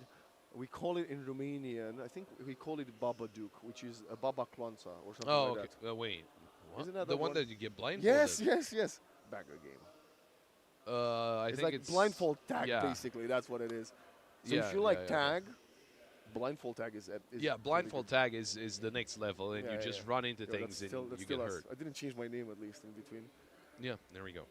Do we have any other graphics? Like maybe it shows up my preference in like I don't know cars. I don't know cars, so that's not a good example. Probably not. But like my Maybe favorite, food. my favorite food or my favorite football team. I don't watch football either. My favorite esports team. My favorite food, but I don't eat, so. my favorite drink. It's water. It's spoilers. It's water. Water, of course. Yeah, water. I love water. Sure, No, I do love water. sure, What? That's my whole shtick. My shtick is stay hydrated. No. sure. You can Vlad, tell sure. he's not subscribed to my YouTube channel, bro. But you should be. Got him. Yeah. So what's going on? Literally In case no you one. forgot, there's nobody there. Yeah, There's like, nobody. like I'm looking. No one. Like people are on their phones, so we don't really. Don't put them. Come on, bro. Should we just leave? Like, what if we just leave the headset down and just I get think we up? should make some content. How about we make this? Like we actually make a YouTube video. Like we treat it like a YouTube video. And then we're Hi gonna guys, welcome to another video. buy Feastable. No, I'm not getting No, sponsored. actually, do not buy that. actually. no.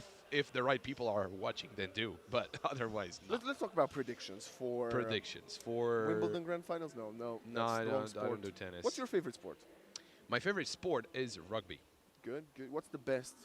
No, that's not a question. What's the second best rugby team of all time? Second best. Yeah, because we know what the first best team is, right? So I think it's still debatable. I would say is there a team better than New Zealand? it's hard because, well, all time I wouldn't know. Like all time, I have no idea. But Okay, during your lifetime. probably South Africa, South Africa or Australia, one of the two. Love it. Yeah. So what's your favorite sport, Vlad? I guess by hours played, I played lots of volleyball, Okay. but I don't really enjoy watching. It's more of a like I enjoy playing. Okay. It's kind of those things that you like. You're talking about casting. You know, you do it so much that at that point you don't really see the joy in like.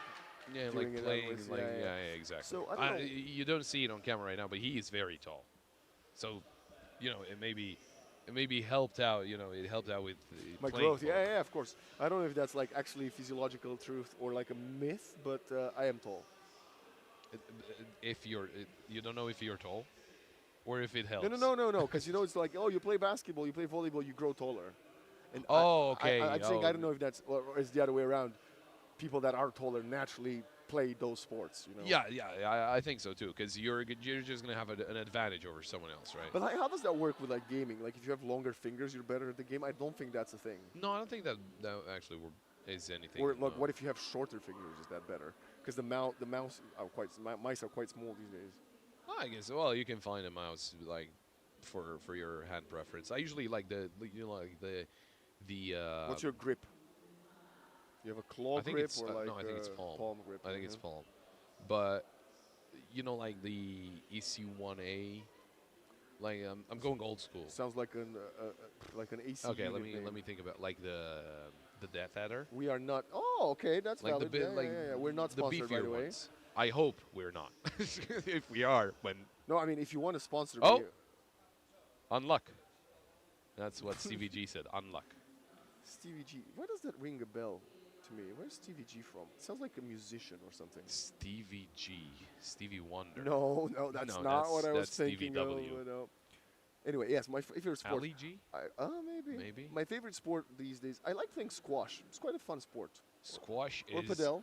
very complicated. It's very intense. But padel, yeah. You know I'm what all in. sport I would love to be good at, but I'm not at? Which one? Surfing. Surfing. I never did it because we don't have high waves. Never did I, but I think it would be amazing to be good at it. But it would also be amazing to be good at Dota. Well, We're not. Can't be either of them. So at least we are good at casting. Hopefully. Certainty, that's the answer. Certainty. There Thanks, we go. Thanks, production. I mean, you know, they got us here, so we're probably pretty good. You think the Warlock is sponsored by the Crisp brand in Romania? Probably not. No, probably not. Maybe Although- the smoke is. Because they just use the smoke. Love and it. I don't think we hear the game. We don't. Does the game hear us, though? That's the question. Well, That, we are... well, it's more important if everyone else hears the game. That's if good. the Ogre dies first, I swear, I would laugh for a it solid 20 won't. minutes. It won't. For sure, it will not. My goat. I will go and shake the hand of the guy that plays Ogre. You had all that break for. Come on, bro. We could have had done like a vlog, followed you with the camera, and go for the handshake, you know? Yeah, Oh, we that's got the true. game sound, No, Nande. let's go. Oh, okay. One of the best parts about this Nande Faceless Void is the cosmetics. You see what he's carrying in his hand? Oh, the it's Void? the axe, The Battle Fury. the Battle Fury. There we He's go. actually carrying the Battle Fury. I just in my head it was only screaming battle axe. I don't know why. Okay. Going for PO. That is a dead Terrorblade if I've ever seen one. Someone just Yeah, groaned very loudly for that first maybe it was one. PO. Wow. This is like the future, like VR games that actually hurt you. Yeah. Oh, don't give AI people any more updates. Updates? Ideas. Updates. Ideas is what I meant to say, but you know. I think you were something. thinking about Sword Art Online. You know what would also be amazing, Pop? What? If that light would stop blinding us. Don't you think? That would be great. But imagine playing Dota in VR and you playing the courier, just having to walk to the lane. You know what I think this is? I think they left us with the light on because we got the Solar Guardian of the Dawnbreaker. That's fair. That Yeah, I is, think yeah. that's the Dawnbreaker can at any time just drop from the ceiling. A little early poke from the goat. The Kuro Patbla. Kuro Patbla. Kuro Patbla? Is that? We'll just That is 100% some pronunciation that we don't know. yeah. Well, let's look at the lanes. We got the kill shot getting the last hit in mid. Storm versus Kanka. I said Kanka should have an early lead. He's currently actually a full creep wave behind, which is rather strange, I have to admit. And top lane that we're following right now, we got Chio. Is it Kyo or Chio? We're going to stick to the Chip's name, so we're going to call him let's Chio. go with Chio. Yeah. Badass name. Pio is getting a little more damage. He just leveled up, but I don't think that necessarily saved him. I don't think it was enough damage anyway. But He, I think, is one more right click and he's within threshold range for the kill. And what I like about this Wind Ranger is, well, first, it's a support, which makes more sense to me.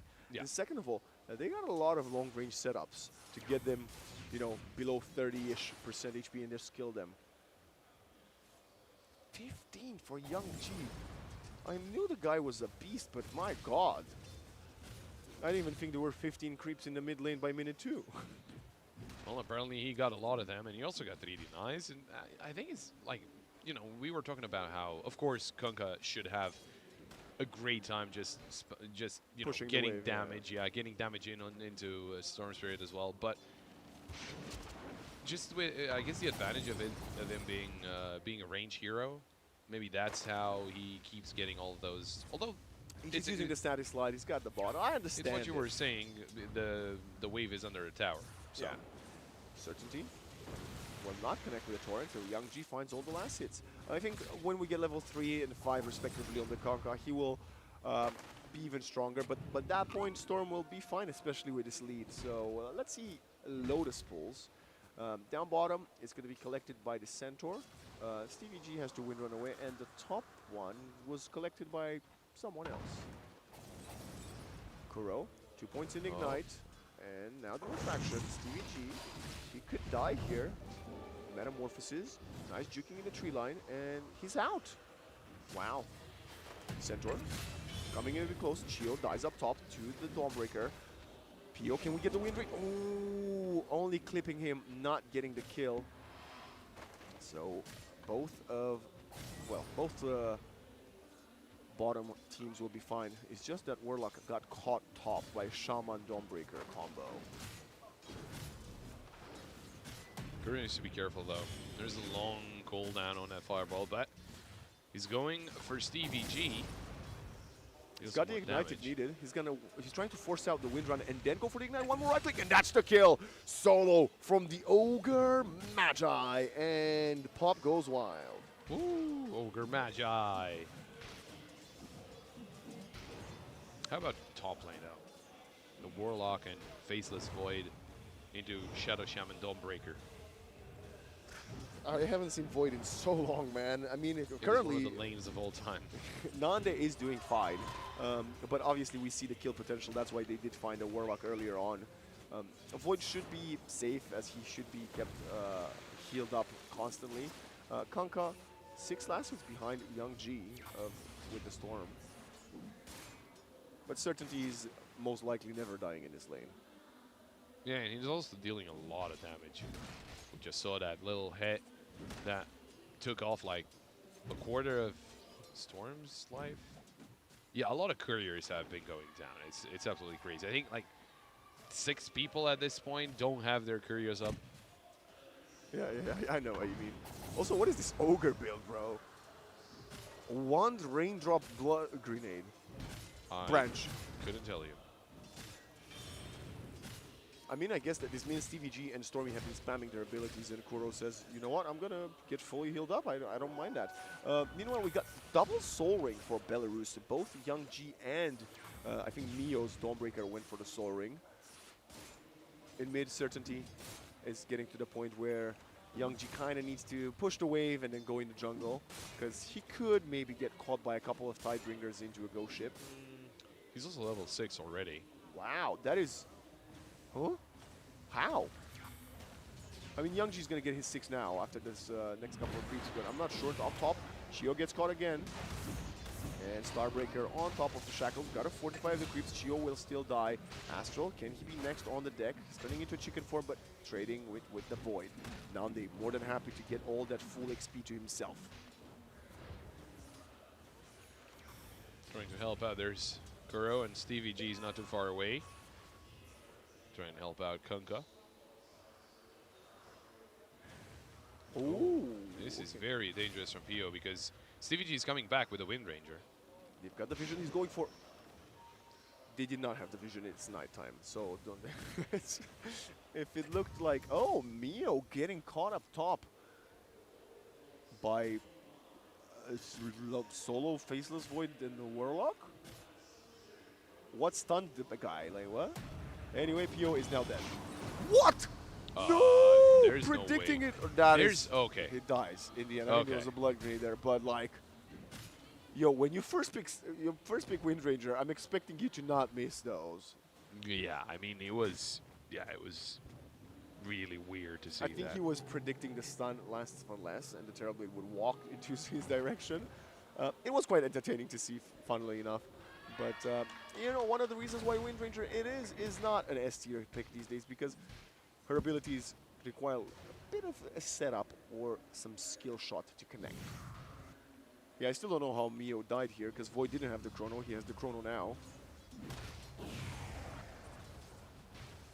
But yeah, so far, great start for Nande's Faceless Void. Level 6 already. I mean, still, we were talking about it before we started. Those Fatal Bonds are going to be just constant nuisance for whoever is laning against the Kunkka. Certainty trying to gang top lane, but For the record, I think Certainty is actually Wish, which is one of the very strong players in Georgia. Now he's getting caught up top. 4 players. Look at that Chrono coming onto 3. That's a perfect setup for the Ghost Ship connecting onto Astral. They're going to get the poor Shadow Shaman first. Now they're right-clicking the Ogre, but he's very fat. Dodges the Torrent. And now they're eating a ton of damage. And that was the Stevie G power kill shot coming in from long range. 3 dead in the span of 12 seconds. yeah, I think we're going to see it again. Wonderful start. I mean, catching out 3. Dawnbreaker couldn't really do anything about it. Didn't want to get into the Chrono. The Ghost Tube could have been, you know, aimed a little different. It could have hit, I think, all 3 enemies, but at the end of the day, they got 2 kills. They got what they came for. They got a support, which is Well, not bad, but It's you going to know. accelerate their level. And one of Yeah. the other things is I'm happy they used the chrono so early with their early lead, because if Dawnbreaker had 6 and she could have healed, it was way harder. Youngji has a region rune, which means he wants to get active. Wow, the net worth. I mean, I did see there was about a 3k lead for Georgia, but top 3 kind of on their side for now. Astral is very, very low in XP currently, only level 4.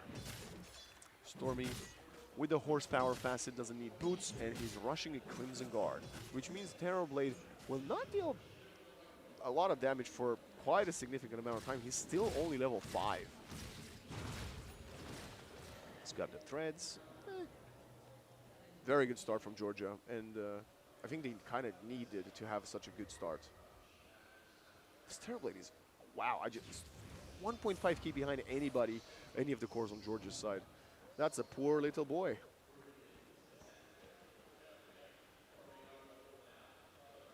That is an interesting choice of words, but Because he's... he's a demon, isn't he? Well, is he a demon?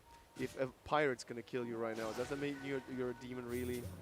Oh, X marks the spot, and there's the ghost ship. Sunder before, now Solar Guardian, you want to turn it around. Power Shot comes a bit early. They have the Golem, that's on top of the Dawnbreaker, and TV still falls. Now Youngji, with the region, is really, well, region ran out, so he will find the 2 supports. It's a 2 for 2, but you traded 2 cores for 2 supports. They want to get more. This would be a good kill onto Stormy. He's going for the stun. He's not going, why is, okay, he finally used the stun. Certainty. Trying to man up. One more right click would get the kill onto Youngji, and he finds it with the help of the Golem, who's doing so much work. Double kill for the Warlock, and Certainty will fall to the Ogre. Now the Void comes to the party. Doesn't even want to use the Chrono because, well, it's in cooldown for 1 more second. Mask of Madness, Dash, Bish, Bosch, and Chio finds the triple kill. Maybe he is sponsored.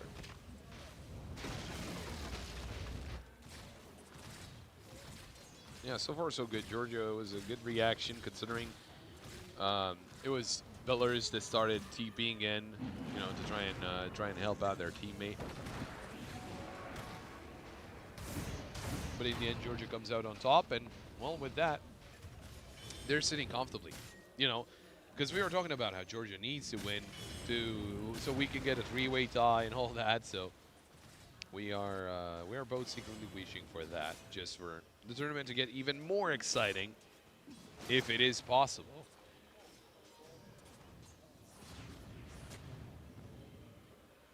Well, what I would say to that, we can only go up from yesterday. So, and this game is close. The first game second game we had today was close. And yes, we are coming to this point of the tournament where teams are getting more evenly matched, and they are putting on way better performances that make it, you know, make you more curious. Oh, who's actually going to come on top of this one or that one? Let's see. We got Nande spotting Pio, and I think he spotted Astral in lane as well. He's doesn't feel any danger, so he's just gonna walk around back into lane.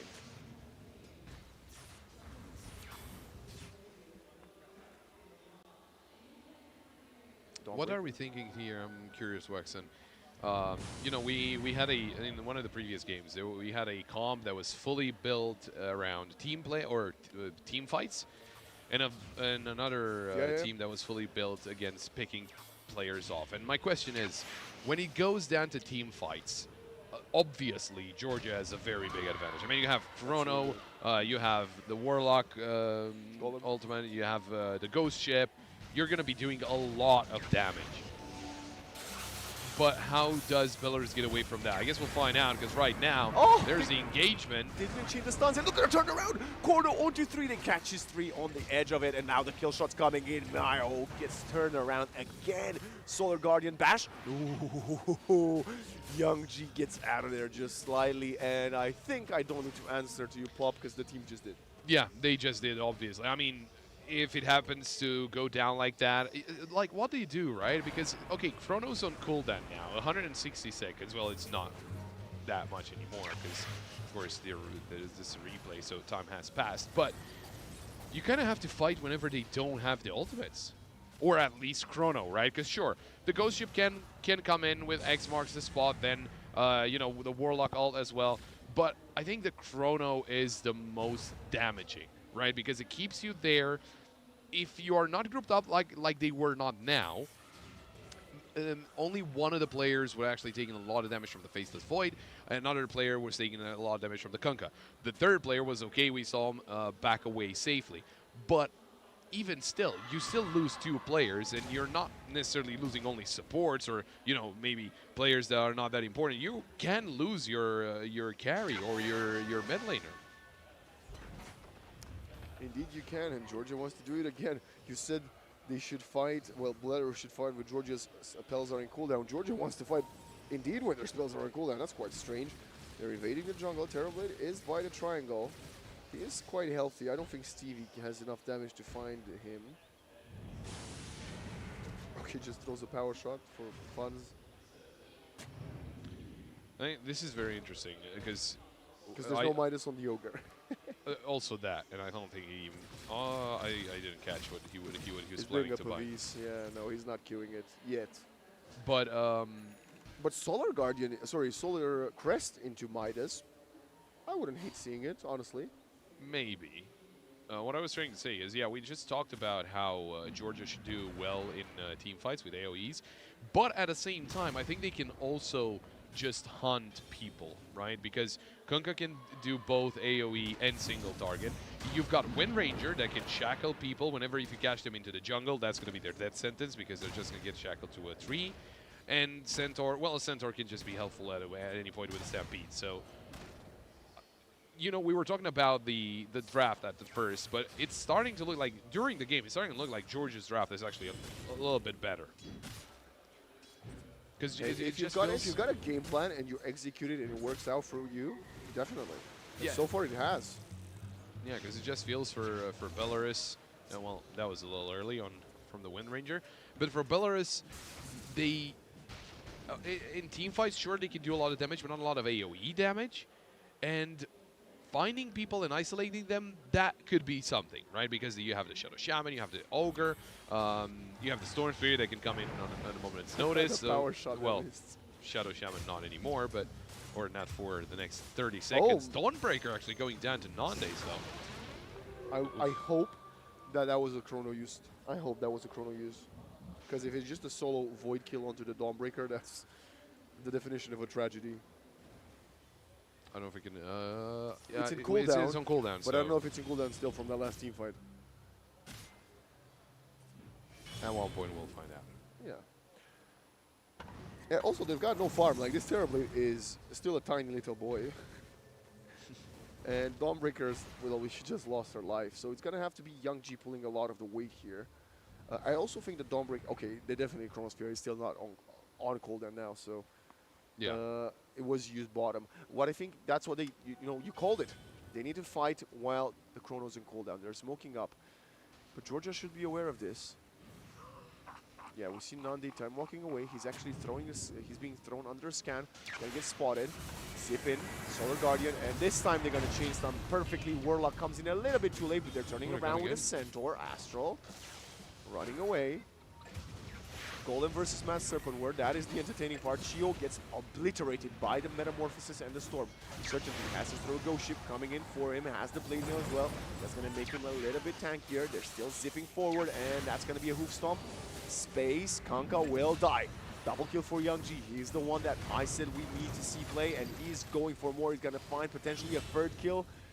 Well, it's actually 4 dead from Georgia, and Belarus found the opportunity. Chrono in cooldown. Let's almost wipe the floor with them.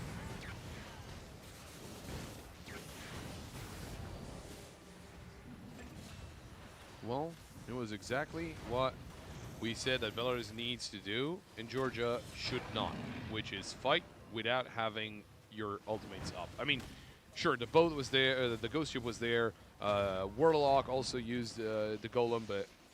I think at that point you need to throw the Golem. Void dies, you leave, and whatever. You lost the Golem and the Void. Losing 3 more players just for a Shadow Shaman kill is the way you're going to lose your advantage. And look at the net worth on the left side. Yeah. They're way more evenly matched right now. They start climbing, and the scary thing is the TB starting to climb. You know, we like we saw yesterday with that TA from I think, was it North Macedonia? It might have been Belarus themselves, actually. No, I think it might have been Georgia. Was it Georgia? Oh, anyway, one of the it many was teams it we was casted, yeah. it was no, it was North Macedonia against Okay. Croatia. Okay. So they had the TA carry that actually farmed a lot, and by the time Croatia realized that we should fight them because they're not that strong, then TA was very strong. And if Terrorblade does the same, and if he starts ramping up into net worth, gets closer to the first spot, then sure, he could still be caught into the chronosphere. But at the same time, he could still, like, when the chronosphere ends, he could be back to full HP in like half a second. So that's the scary part about Terrorblade. If they keep shutting him down, I mean, they didn't shut him down in the last team fight, but if they keep doing like they were before, that's going to be great. Because Storm Spirit, I don't know if he can just win the game by himself. Well, I mean, that's debatable. He can definitely take you to that point in the game where the Terrorblade becomes a menace. Chronosphere up top, and they're going to find you again. This Dawnbreaker could use a Solar Guardian, but okay, these power shots are not landing, bro. Stevie just takes the kill with a right click.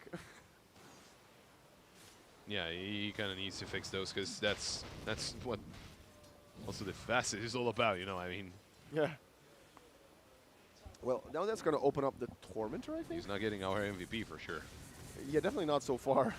But you see, Void already, despite being the top network, you saw how much time it took him to kill the Dawnbreaker, and that's one of the reasons Yes. that Void isn't picked as much as he historically was, because he takes way too long to scale before he actually comes online and becomes a killing machine. Tormentor was killed, and Stevie G will now have one of the most entertaining, for me at least, to see abilities in the form of the Gale, Gale Wind. Gale God? Gale Force? I don't even know. The Wind Gale. Jumping in. Dande on the low ground. He's getting obliterated. He's getting chain stun. Can he time lock it off? We have the comeback from the Ghost Ship. The Kanka is there with the Radiance. Astro will fall. This is a huge team fight, and Belarus, they need to get out of there. Stevie G even surviving on the Wind Ranger, quite low, kept alive by the Warlock. Belarus thought they might have the upper hand. No Chronosphere, they had the high ground, but it wasn't meant to be because the Void got kept alive. That, and also I think the positioning of the fight was not the greatest, just because you're just stuck there in a very tight space, and the Ghost Ship can do a lot of damage and get a lot of people out. The Golem as well can stun a lot of people. Sure, they didn't have the Chronosphere, but if you can't really like fan out and take them down like that, that's gonna be a problem. Because like, what do you got? You got the only kind of ranged hero is Terrorblade in during meta, if I'm not mistaken. Well, Storm, I guess. And Storm as well, yeah. But you need. Oh wait, now that I think about it, Shadow Shaman is also. Yeah, never mind. I was. I mean, Shadow Shaman will not right-click in team fights, will he? Yeah, yeah. Especially without the chicken facet. Yeah, but yeah, well, in my mind, it made a lot more sense before I realized that they're more. You know what? Just forget it. You know what I think they need? I think they need a Midas on the Ogre. I think they do. I think Midas on the Ogre is going to save the game. Yeah. Goes in, farms up, gets, you know, X4 multi-cast, and he's farming up easily. 100%, I agree. No, let's go. That's usually how it goes in Turbo. Let's go, son. Let's go. I don't think, yeah, it's a little different here than in Turbo. Okay, they've got this Aegis on the Void. And that's why we see them split the waves. Terrorblade's pushing bottom with the Illusion. Storm is up top with a couple of teammates. Dawnbreaker is going to defend mid. And that's what you need to do. You need to buy time so the Aegis expires. Nande arrives a little bit late, but they're going Mass TP top. They want to catch someone. The Zip is there. Stevie G is suffering. Astral will be the sacrificial lamb. Give him there. Shaman. That's fine. Yeah, I mean, sacrificing Shaman to buy more time, force more TPs, waste it all. It's good. We got the full Aghanim Scepter on this Dawnbreaker, who's going to have a shard as well. Stevie G's, Young G is actually purchased the Veil of Discord towards the Shivas. You don't seem impressed. You seem No, I like it. I mean, he's okay. he's very farmed. He's just not. I wasn't expecting him to go that way so early. But I think he feels like he needs armor, he needs more magic damage, he needs more AoE. Yeah, it's a good choice, I think. Hopefully he's going to have sufficient mana for these, because the Shivas takes a bit of mana from you as well. Nandi? 4-1 Nandi at this point, and it's not bad, but yeah, as you were saying, a lot of assists. Astral, I think that might be rough to get away from. Astral. Yeah. I mean, meanwhile, we see the Storm Spirit cutting the creep wave, so this is, they're going to have 4 creeps to take the tier 2. There's a Fortify available, the creeps are going to die, and then the backdoor protection will come into play. You're not going to find the objective as the other lanes are also pushed. They're trying, actually. Okay, backdoor is not online just yet, but they still have to TP to deal with this. Is it X marks? Okay, certain team will go back to tier 2. They want to continue applying the pressure. Nandi is actually stuck in the corner. Well, that's unlucky. How's the gold looking like? 6k gold lead with only 10 kills after you lost the Aegis. This is not a safe lead just yet, I have to be honest. Plenty of time to catch back into it. Georgia has 64 win probability. I'm gonna for once say that it's actually, I think it's a bit lower. I think I would give them like a 55% advantage. I think one of the main problems at this exact moment is that Belarus has basically no vision in their own jungle. And Georgia can just run around. I mean, that's what they're doing, right? Yeah, you're right. You're right. They can just run around. They can just farm up all the jungle. And interestingly enough, Belarus are giving them a lot of space. Now, again, in team fights, you're expecting Georgia to just do better, but I don't know. It's just, it seems like they're a little afraid. Minus on the Ogre. Wait. Was I not paying attention? I heard something. Or was it just a random multicast? I think it was a multicast. Oh, maybe. Man. Well, they're using their Fortify, and after this one, the racks will be exposed. They're still cutting the wave, counting on the fact that they will be back to protection at some point. It doesn't seem to come in just yet. They're going to take the range, which is the weaker racks. Oh, there were 2 creeps right there, that's why. Aegis is about to run out as well, about 40 seconds on Void. Hello, backdoor, wake up. Backdoor. They're zipping in. Young G just shows up to the party, but they lose the racks. They do not want to fight in the Aegis. And Georgia, well, this is actually going to be quite a significant lead for them. Hex. TP out. Sure. Okay. Very quiet last couple of, well, very quiet last 5 minutes. Smoke up from the Radiant. Belarus. Gonna walk behind Young G now that the Aegis is gonna be gone. Trying to find an opening. I think a kill on Kanka might be what you want to start with. Look at that zip! Young G with the Shivas getting on top of her. Mio is there, but the Chronosphere onto 3. Ghost Ship coming in to turn things around, and they are buying time. The Chronosphere will run out. Low ground Rock coming in. That's a blown up Warlock, but now Astral comes in. We have a heal. Nande is dealing a ton of damage. Can he stay alive? The answer is yes. He gets out of there safely for now, and now they're going onto the Kanka. The Void does fall in the end, but so does the Dawnbreaker. It's a 3-for-1, and Belarus is doing this right now. Zipping in forward. Stevie G is going to be the next casualty. 4 dead on the trot from Georgia, and now Pio versus Stormy, zipping in from Young G. He's trying to blink out. He doesn't have the blink. Gets interrupted by the Shivas, and it's a full team wipe from Belarus.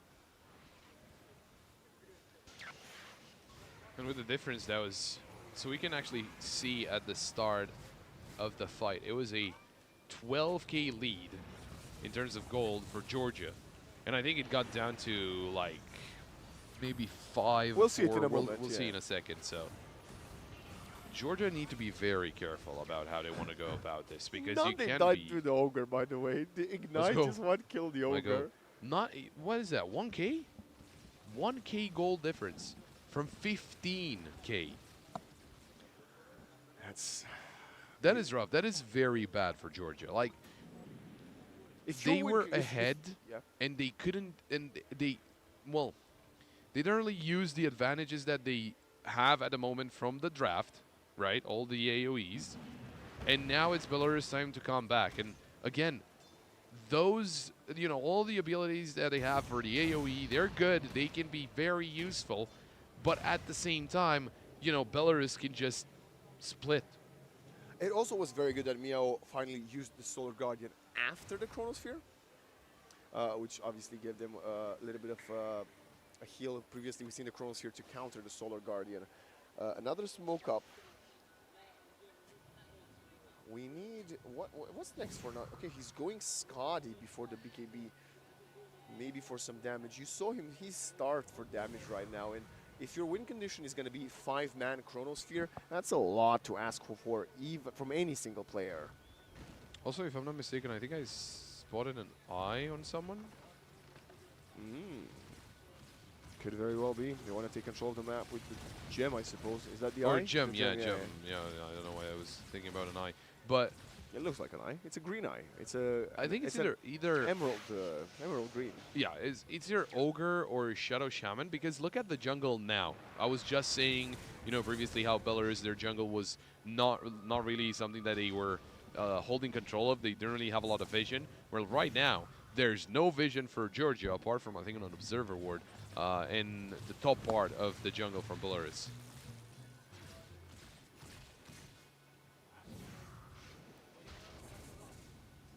Starting to push the lanes here, Georgia, just to apply some more pressure. We've got about 2.5 minutes until Roshan is back, so that's something they need to watch out for. Because surely, if whichever team wins a team fight that gets closer to the time or where Roshan comes back, that's for sure they're going to go full Roshan. But Stormy might be the target here, losing a lot of HP. Look at Theo. All of that damage coming through, and he's gone. I can't believe we're about to have an 100% win rate in the tournament. Ogre. My God. Oh, the Roshan has actually spawned. Never mind. Yeah, Roche is up. There is a counter smoke here, but even if the Centaur buys back, he does not have the Stampede, so he can't offer that much, and Belarus realizes that as well. They're going to try to find a pick-off before going for the pit. Pio's Metamorphosis will run out in about 12 seconds, so if you can buy time, fight him as it expires. But we have the nice long zip going for the Wind Ranger. That's going to be the Gale coming out. Solar Guardian Shackle. They're connecting onto a couple. And oh my god, the Dawnbreaker is doing so much work. But finally, Nande comes out. Does he have the damage? He can only find a support kill. And now he needs to get out. We have a buyback coming in from the Centaur and the Wind Ranger. Centaur up front. Shackle. Perfect onto Young G. We need some follow-up damage. But the Sunder. Pio is actually sacrificing himself to keep Young G alive. They managed to kill the Kanka. He's not buying back just yet. We need Nande to find any right-click targets. But right now, all he does is walk around without a purpose. He's a headless chicken. He's an HP-less chicken as he gets caught and killed. 6 players dead. Gem on the deck. And that Sunder to help the Storm Spirit from Pio was the next level play. This is a little bit after the Sunder. So we'll see the final points of the fight. But look at Nande. He's literally just walking away, trying to dodge the abilities. I think the fact he doesn't have a BKB is quite problematic at this point. Not only that, but I think we can start to see the kind of weakness you were talking about, right? I mean, the Chrono was dropped.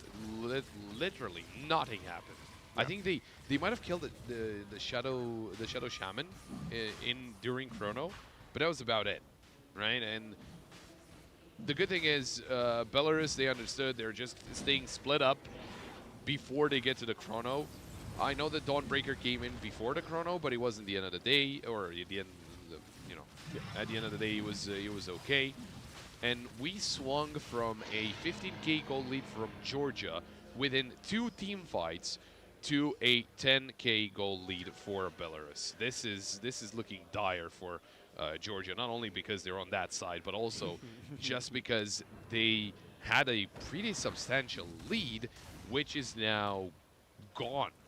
And Ogre is great.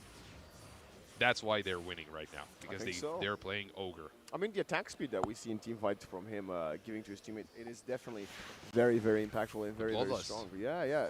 One of the, well, the best ability that he can offer to his teammates at this point in the game. And I have to say, I believe this might have slipped out of George's hand. Yeah. No, no, it just feels like it to me. And you know why? We were talking about the Terrorblade. That was very low on the net worth. Look at that. He's third, really close to the Faceless Void. And it's not just him. The Dawn is so far ahead of his counterpart in the Centaur. The Storm Spirit has an Aghanim Scepter in stash. That means we're effectively going to get a black hole or a, well, multi-man vortex now. Wind Ranger, second game we see her today, equally underwhelming. Almost level 20 on the Void. 23.5 for the Storm Spirit. He's got the Whisper of the Dread. He's got so many items. He's carrying the gem for vision. Yeah. That means he has the Axe in stash. That's crazy. I think he can safely sell it. The what? The Axe. No, definitely. He needs the Axe. Okay. 100%. You'll see. It's a mini black hole. Or a big black hole. Look at him go. It doesn't have the mana, though. He needs to get... Bro, it needs to go base, bro. That's Wait, I was thinking about another axe. Sorry, I was thinking about the one that just chops trees. Oh, the Quelling Blade. Yeah. No, I mean Axe, not Axe. Sorry, my bad. Yeah, okay. The Aghanim Scepter. Oh, there we go. Sight of Vice onto Ogre. Bro, please tell me he's got the Midas. I need to know. I need to know he's got the Midas. I would really... I mean, he's the highest farm support. I actually think he might have a Midas. Not even joking. AC for the Dawn. Show us the Ogre. Let's see the Ogre. You're hovering over him. Bro, it's like nobody wants to see this. Come on, let us see if he's got a Midas. Massive Serpent Word. Tower falls. Range racks. Moments away from collapsing as well. Look at that from TV. That is just crazy. What a beast of a hero.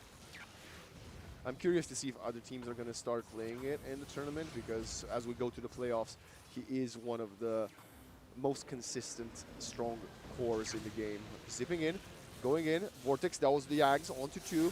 The Pipe to protect them, zipping out. X marks the spot, pulling him back in, running out of mana. Does have the second life though. TB still has another solid 15 seconds of Metamorphosis. They've already claimed one set of racks, but they will fall back as we have another 100 seconds on the Aegis. I would really love to see Ogre, but it's not. We see a lot of TB though, which is very understandable. Just a beast.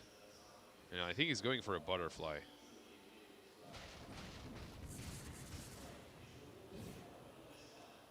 Faceless Void actually got his BKB, and he's queuing up a refresher.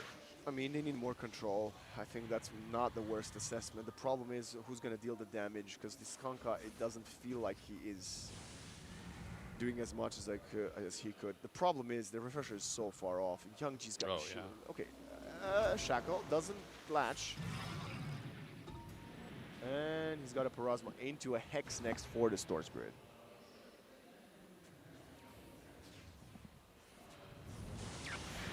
This could be dangerous for Georgia. Thankfully, for their sake, they backed away. What do we think about the talents? Attack speed during Chronosphere. I mean, if you hit it faster, technically you deal more damage. Yeah, that's fair.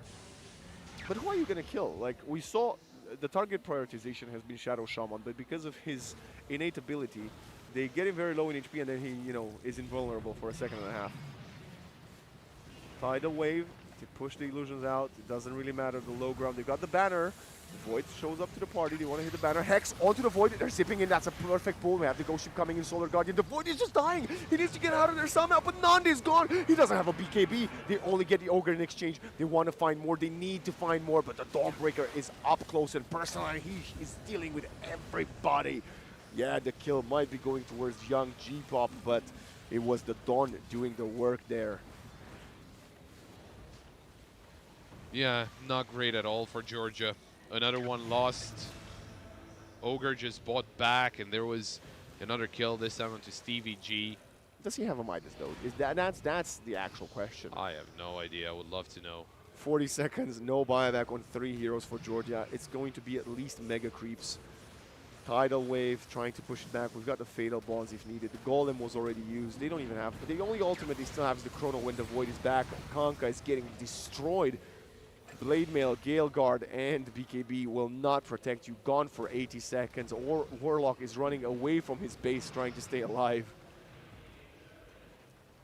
Chase on his tail. Shaman and the Dawnbreaker are going Star Broken to the floor. Buyback from the Warlock. It's Mega Creeps, but they're still fighting for this. I mean, yeah, the buyback came through, but it's like there's a lot that they can do.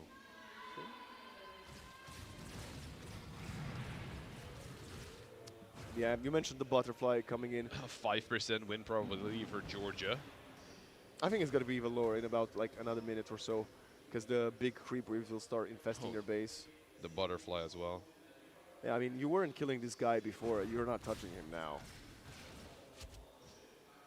Hex refresher for the Shaman. Oh man, this is game. But I appreciate Georgia giving their best here. Shackle on the Wind Ranger, Solar Crest, and that was a miss, I think. Okay, half HP, a bit more. Can they bash him? They did manage to get the bash mid-pull, and the power shot doesn't do anything yet again. Hex onto the center. They managed to kill the Dawnbreaker. Now jumping in, buyback, coming in with a Chronosphere. Solar Guardian, they're gonna focus. He's stunned. The Void can't even get a kill. Okay, he goes for the support. He gets bashed, gets stunned, he gets obliterated and killed. Warlock next on the board will fall. Kanka coming into the party a little bit late. We have a buyback from the Centaur, but they're fighting 3 versus 5, 2 versus 5 as we speak. Buyback from the Wind Ranger. They're still fighting, but the Centaur is gonna be joining them in the afterlife. Stevie G calls the GG. And between the battles of the Gs, it was Belarus winning on the back of a clean performance from young G Storm Spirit. It is a rough game that I want to say both Belarus won it and Georgia lost it. Yeah. If it makes sense, right? Because Georgia, they had a very big advantage. They were feeling very comfortable, and it looked like the the team play was working, and in the team fights they were doing really well. Good executions, of course, yeah. But right after, they had one team fight that sold all down the drain just because they couldn't really deal with the enemies in time. They were picked off one by one. The enemies were split up, so the Chrono didn't really do all that much. And at the end, they just lost control of the game, and that was about it. I mean, Belarus, they just reacted really well to the mistakes that Georgia were showing.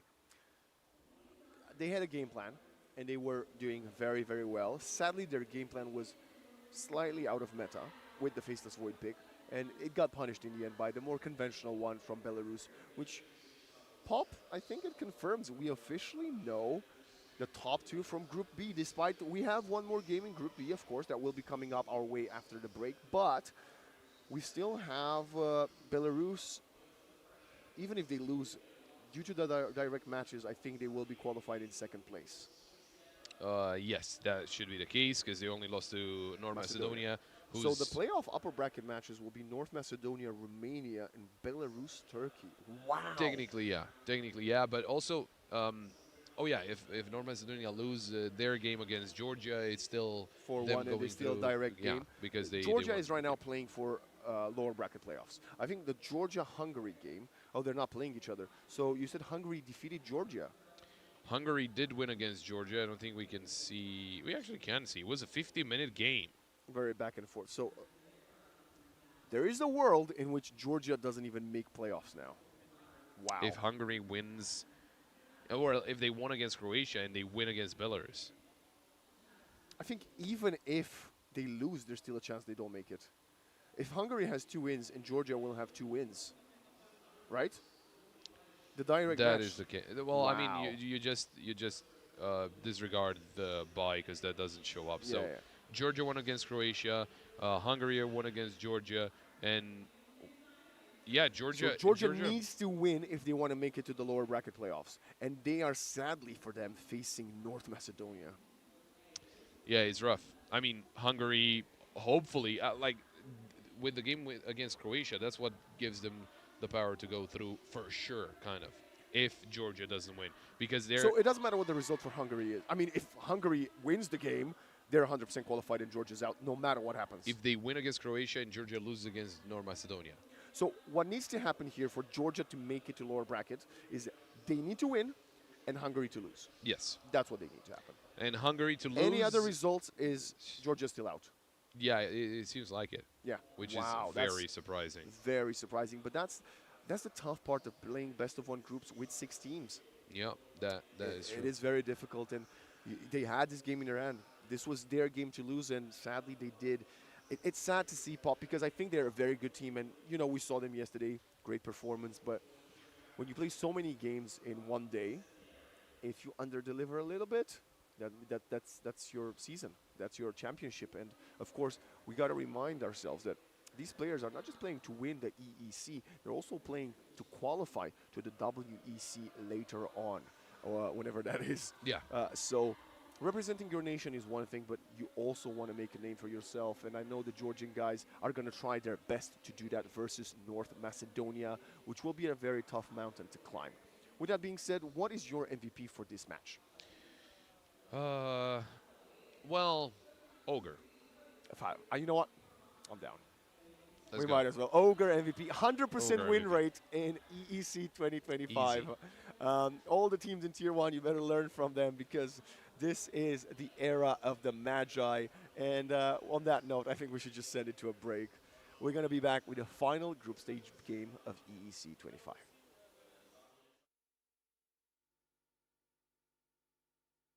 Andra, Sydflak, zemra zjarr. Në Kosovë, aty ku andrat nisën ekranet vogle. Ne u rritëm, por loja në mbetin zemër. Munësh me urzu. Munësh me u thy fituesit. Ata nuk di me u dorzu. Ata kapin majat, se synimi është veç nalt. Heronjt I takuem, e heronjt u banëm vet. Në Kosovë, aty ku toka merr frym e andrat marrin hov. Hajde ta djegim arenën. Tash është koha me shkrujt emnin tan.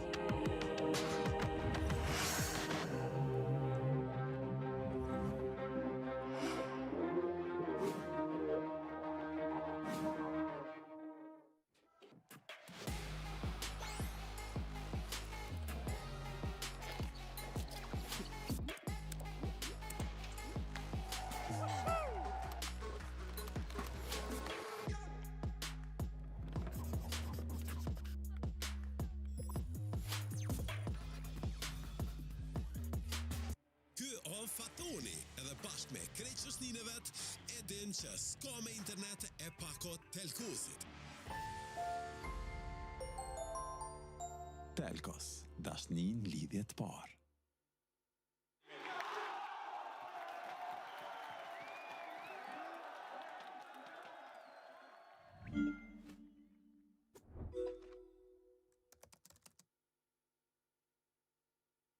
Andra.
welcome back. We are back in, and my name's still Vlad. He's still Pop, and we're both still Vlad. We didn't talk to anyone. I about mean, it. we were busy with other things. See, I've got my collar, my lanyard. I think that's the problem. I don't have my name on it, and that's why they can't tell. Maybe. Oh, we're already starting with the draft. There's no pause. I mean, there was a pause, but Yeah, there was a pause, and now we've got more energy, Pop. yes, we do. Because we popped some bread into our bodies. And some Red Balls. Sponsor, actually. Hashtag sponsored. Yeah. Hashtag sponsored. Maybe some wings. It's the first time we get Hungary on stream this weekend. Yes. It's actually Thursday, so this week. Hungary, our neighbors. Oh, our. Yeah, our neighbors. Yeah. That's what I said. Yeah, no. What? Anyway, this team is, according to our calculations, they don't even need to win here. They just need Georgia to lose. So they make it to the lower bracket playoffs, which I would say it's a slight upset. Maybe because North Macedonia is definitely overperforming. Yeah, that's fair. But they have some players with experience. I mentioned I saw Low Skill outside, which is a player that has played at very high tier as of Dota previously. I think he's playing off lane, if I'm not wrong. I've spoke with, shout out to Dodai, one of our fellow casters in the Dota scene, Hungarian, and he was telling me he had a bit of insight into the team. They practiced a bit, they weren't too confident, but they've had mixed results. But the fact that they practiced, and this is a conversation I had as long as a week ago, tells us way more about their preparation than Romania's team, who said, yeah, we had a scrim. Yeah. Right? So maybe they've got more concepts and ideas that they can implement. They're banning out the Abandon, TA and Doom Classic, like you mentioned. Oh, the Queen of Pain. Is that the Shadow Fiend again? I think it is, yeah. Okay. So we're going to get to see a Queen of Pain. It's the first time it's not banned, because it was banned every single time. I love it. I think... and we'll never know what he thinks. That's the last that's the last we heard of Wexen. sorry, that was kind of bothering my visuals. Someone is definitely trying to change the settings in Dota. That's what I can confirm. Oh, there it is. I think they got it. Sounds like it, yeah. It closed the window. We got Queen of Pain first pick. We've been getting a lot of these opening picks that are played as cores, which is very surprising to me. I have to admit. I'm expecting a mid Queen of Pain. No? It's a core, whatever it is. It's a core no matter what. So yeah, but like you can't really leave it up for the enemy to take, right? Because it's. I mean, there were other options here. There was the Bat Rider that we saw. Then we're gonna see it again. Oh, there we go. Okay, yeah. So you have to pick your poison, right? So they wanted to go for the Queen of Pain, which right now plays with the facet that I don't even know where we are live, but I don't know if it's like politically correct. I mean, not politically. What's the word? Family friendly. That's the word. Family friendly. Because the facet is called bondage. I think it is. Yeah. Yeah. I think it's okay. Surely you're the only one that thinks that it shouldn't be. I mean, Valve is usually quite good with this type of stuff, right? Yeah, because it's in the game and it's not. I think the game is it 12 plus? That's a great question, actually. I mean, I think Weeha is still younger than me. And I think he's played Dota for about 20 years, which means he started playing when he was like 5. So, is Counter-Strike not an 18-plus game that kids play? Like 11, isn't that 11-year-old? 18 plus? I mean, 15 plus still. Maybe. Even if it's 12 plus, I definitely know there's like a face it that's a player that's like 8 and he's like level 10. Oh yeah, I mean that's. And they're also all in. Actually, if he is, he should gotta be banned. he should, because I think you need to be 13. Yeah, to, I think so. to Yeah, be there we on go. the There we platform, go. so. This is a very slow draft, by the way, and you know why? I don't know why. No, I don't know either. But they got rid of Shadow Shaman. We got a Death Prophet and a Puck ban. I mean, Puck Queen of Pain is one of those oldest matchups. Like as far back as I started playing Dota. Sorry, I'm trying to get myself. What is happening? My chair is going up. Yeah, I mean, want to get the chest in the frame, you know. Puck Queen of Pain. That's not gonna be happening. But the Death Prophet ban, we saw a DP yesterday, and by DP I mean Death Prophet. Don't think of anything else because of the bondage. Okay, let's keep it PG friendly. Though. Yeah, DP is the Death Prophet. What are you on about? Yeah, that's exactly QOP, Queen of Pain, DP, Death Prophet, DB, Dawnbreaker, BT. Not quite, Boots of Travel. Boots of Travel. But why isn't it BOT then? I think it actually is BOT. There we go. I actually think it is BOT. You are correct. And they're going for a DW. Don't worry. Yes. Don't worry, Don't because worry, it's a Dark Willow. yeah. I mean, I thought we were gonna see way more Dark Willow this tournament. We had like a few games of her. I think she was banned every single time, or when we didn't see it. I think it was maybe a couple of games. One hero that we've seen so much of is the Stormbreaker. I think Oh, yeah. on stream, it's arguably the most picked hero on stream. I think It's so. it's yeah. her, and then I think it's the Nature's Prophet, and then the Timbersaw. Yes, I think we got Dawnbreaker in every single game, or maybe More or less. one She's or definitely been two. banned if she's not been picked. Did we have any Dawnbreaker? I think we Yes. we did. There was. did, We did. definitely was Okay, one. yeah, Yeah. Dark Willow Warlock, that is a very strong support duo, and that's a lot of damage coming in from the first 3 picks of Belarus. Hungary, though, are they going to go for something like we saw from Romania earlier today? Maybe picking the Monkey King, so we have the Bat Rider Monkey? It's quite hard to pick a blind monkey, as you don't really know who... I mean, you don't know any of the other cores from Belarus just yet. Yeah, I don't think they, even if they want to go for it, I don't think they're going to pick it now. I think it's safe now to just pick I guess, a support. Yeah, we don't know if this Bat Rider will go mid, right? I mean, if No, it yeah, is that's mid, fair. it's a mid matchup, Bat Rider versus Queen of Pain, which I think is going to be very entertaining. But of course, Belarus doesn't think that's the case. That's why they banned the puck. Yeah. I'm looking at maybe something like Or maybe get something that could be a support and just throw another a curveball. flex pick. Yeah. Like get an invoker. See what the answer is. Still in the pool? Yeah, I mean, I think he is, yeah. yeah, I think Yeah, he is. we will see more and more Invoker. Even later tonight, I think in the playoffs, we talked off stream. I'm very excited about that Stoico versus Wii matchup. It's going to be the Sven. I That's mean, interesting. he's got a Warcry armor. The thing is, there's a lot of magic damage coming in from Belarus so far. But this is... Warcry is kind of a poor man's stampede. Okay. Because you get a bit of move speed from it. So, I mean, it's going to enable the Bat Rider to run a bit faster. Most likely, this is a carry Sven. Although, it could be played as a support. Or rather, situational, I would say.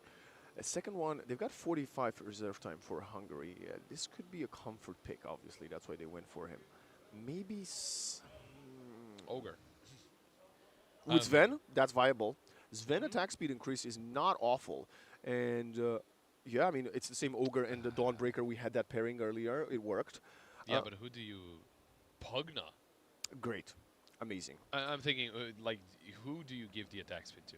Dawnbreaker? The Sven. Oh, the Sven. Okay. Yeah. And the Dawn. But no, it's going to be the Pugna instead. And that, honestly, is... I love Pugna. I love minis. I'm a support player, right? Pugna and Bane are two of my go-to supports in this current patch when I play. I like Shaman, but Shaman's it's been in the meta for like too long. I'm bored of it. Shadow Demon is also very good. We haven't seen any Shadow Demons in this tournament. We even got a Mirana, but not a Demon. That was very random.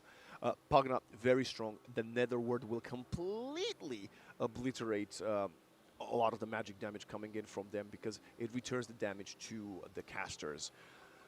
Great, no, I mean, this Pugna is amazing. There's not the greatest synergy, I would say, with the Decreptified. There's not really another magic dealer on his team, but they still have the last pick to, make up for that mistake.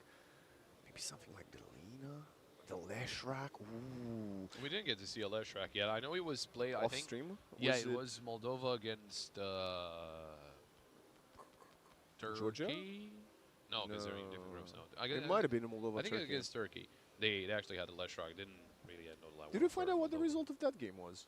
I think Moldova lost. Okay. I'm pretty sure. Now that I think about it, maybe. Pangolier! There we go. Pangolier, We got two heroes that we haven't seen on stream at all this week. Nah, at least Pangolier was banned, right? Pugna was never seen. Yeah, which is strange because in Tier 1, Pugna is a highly contested. The never seen 17. Pugna is often contested in Tier 4 as a position, in Tier 1 as a position 4, rather. Yeah.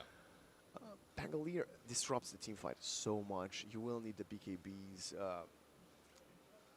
But is this going to be an off-lane Pangolier or a side lane Queen of Pain?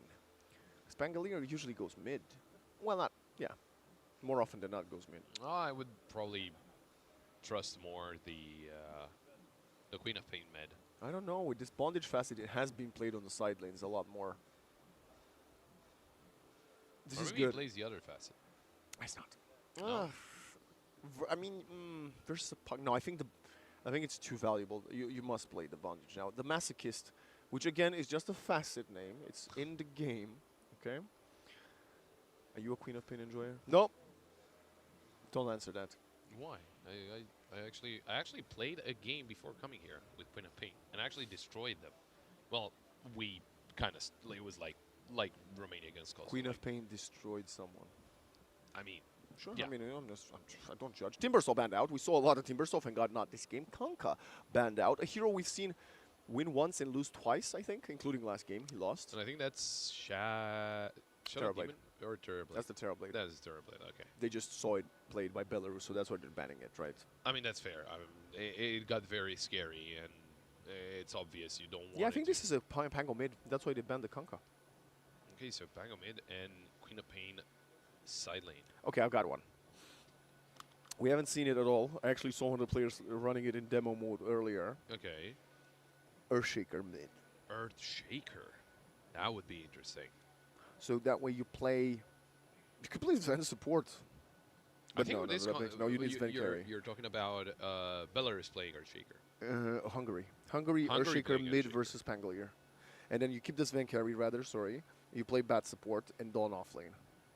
And you've got a lot of team fight. You've got Earthshaker who can face off with the Pangolier. Or maybe the Ember. Ember is also... I think Ember will be banned out here by Belarus. I don't think they're letting Ember through. I don't think they should let Ember through, to be honest. I don't know what else they could ban instead of Ember. Invoker that you spoke about, right? They could ban the Invoker. I guess, but They banned the Husker. The Okay, Husker, that okay. is also a hero that can destroy Pangolier. I think Yeah, that's very, fair. very valid. I respect that from Belarus. You know, you don't want to get Huskard in a best-of-1 game. no, yeah, we didn't see any Husker. We No, there saw are it there banned, apparently but- rumors in between the players that Husker will be picked at some point, and we Oh, saw yeah, for saw players ban it very even earlier than last Yeah. ban. So there's definitely a fear of the hero, as we've seen the likes of Nisha Dragon and others to Knight. do it. And this is the Falcon special. Two tanky heroes. I think that means we are getting a Queen of Pain off lane. So we got Dragon Knight safe lane and Pangolier mid. They could flex it, depending on what the final pick from Hungary is. They got 30 seconds to reveal this right now. I think the Leshrac is still viable here. I actually really like the Leshrac. Or the Monkey King. We spoke about We the spoke monkeys, about so Monkey King. that means they're changing lanes. That means they're sending Queen of Pain mid. Okay. No, that's good. Because Monkey destroys Pangolier in lane. So you need to have someone that has a bit of a range and a better escape than the Swashbuckle. So Young G will play the Queen of Pain. Solar will play the Batrider. Low Skill will play the Dawnbreaker. George is the Monkey. KDM the Pugna. And Ida the Sven.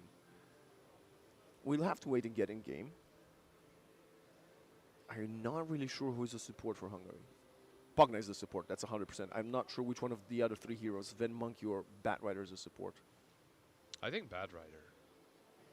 I think you send Sven or Monkey as a support in this situation. I mean, the Sven could...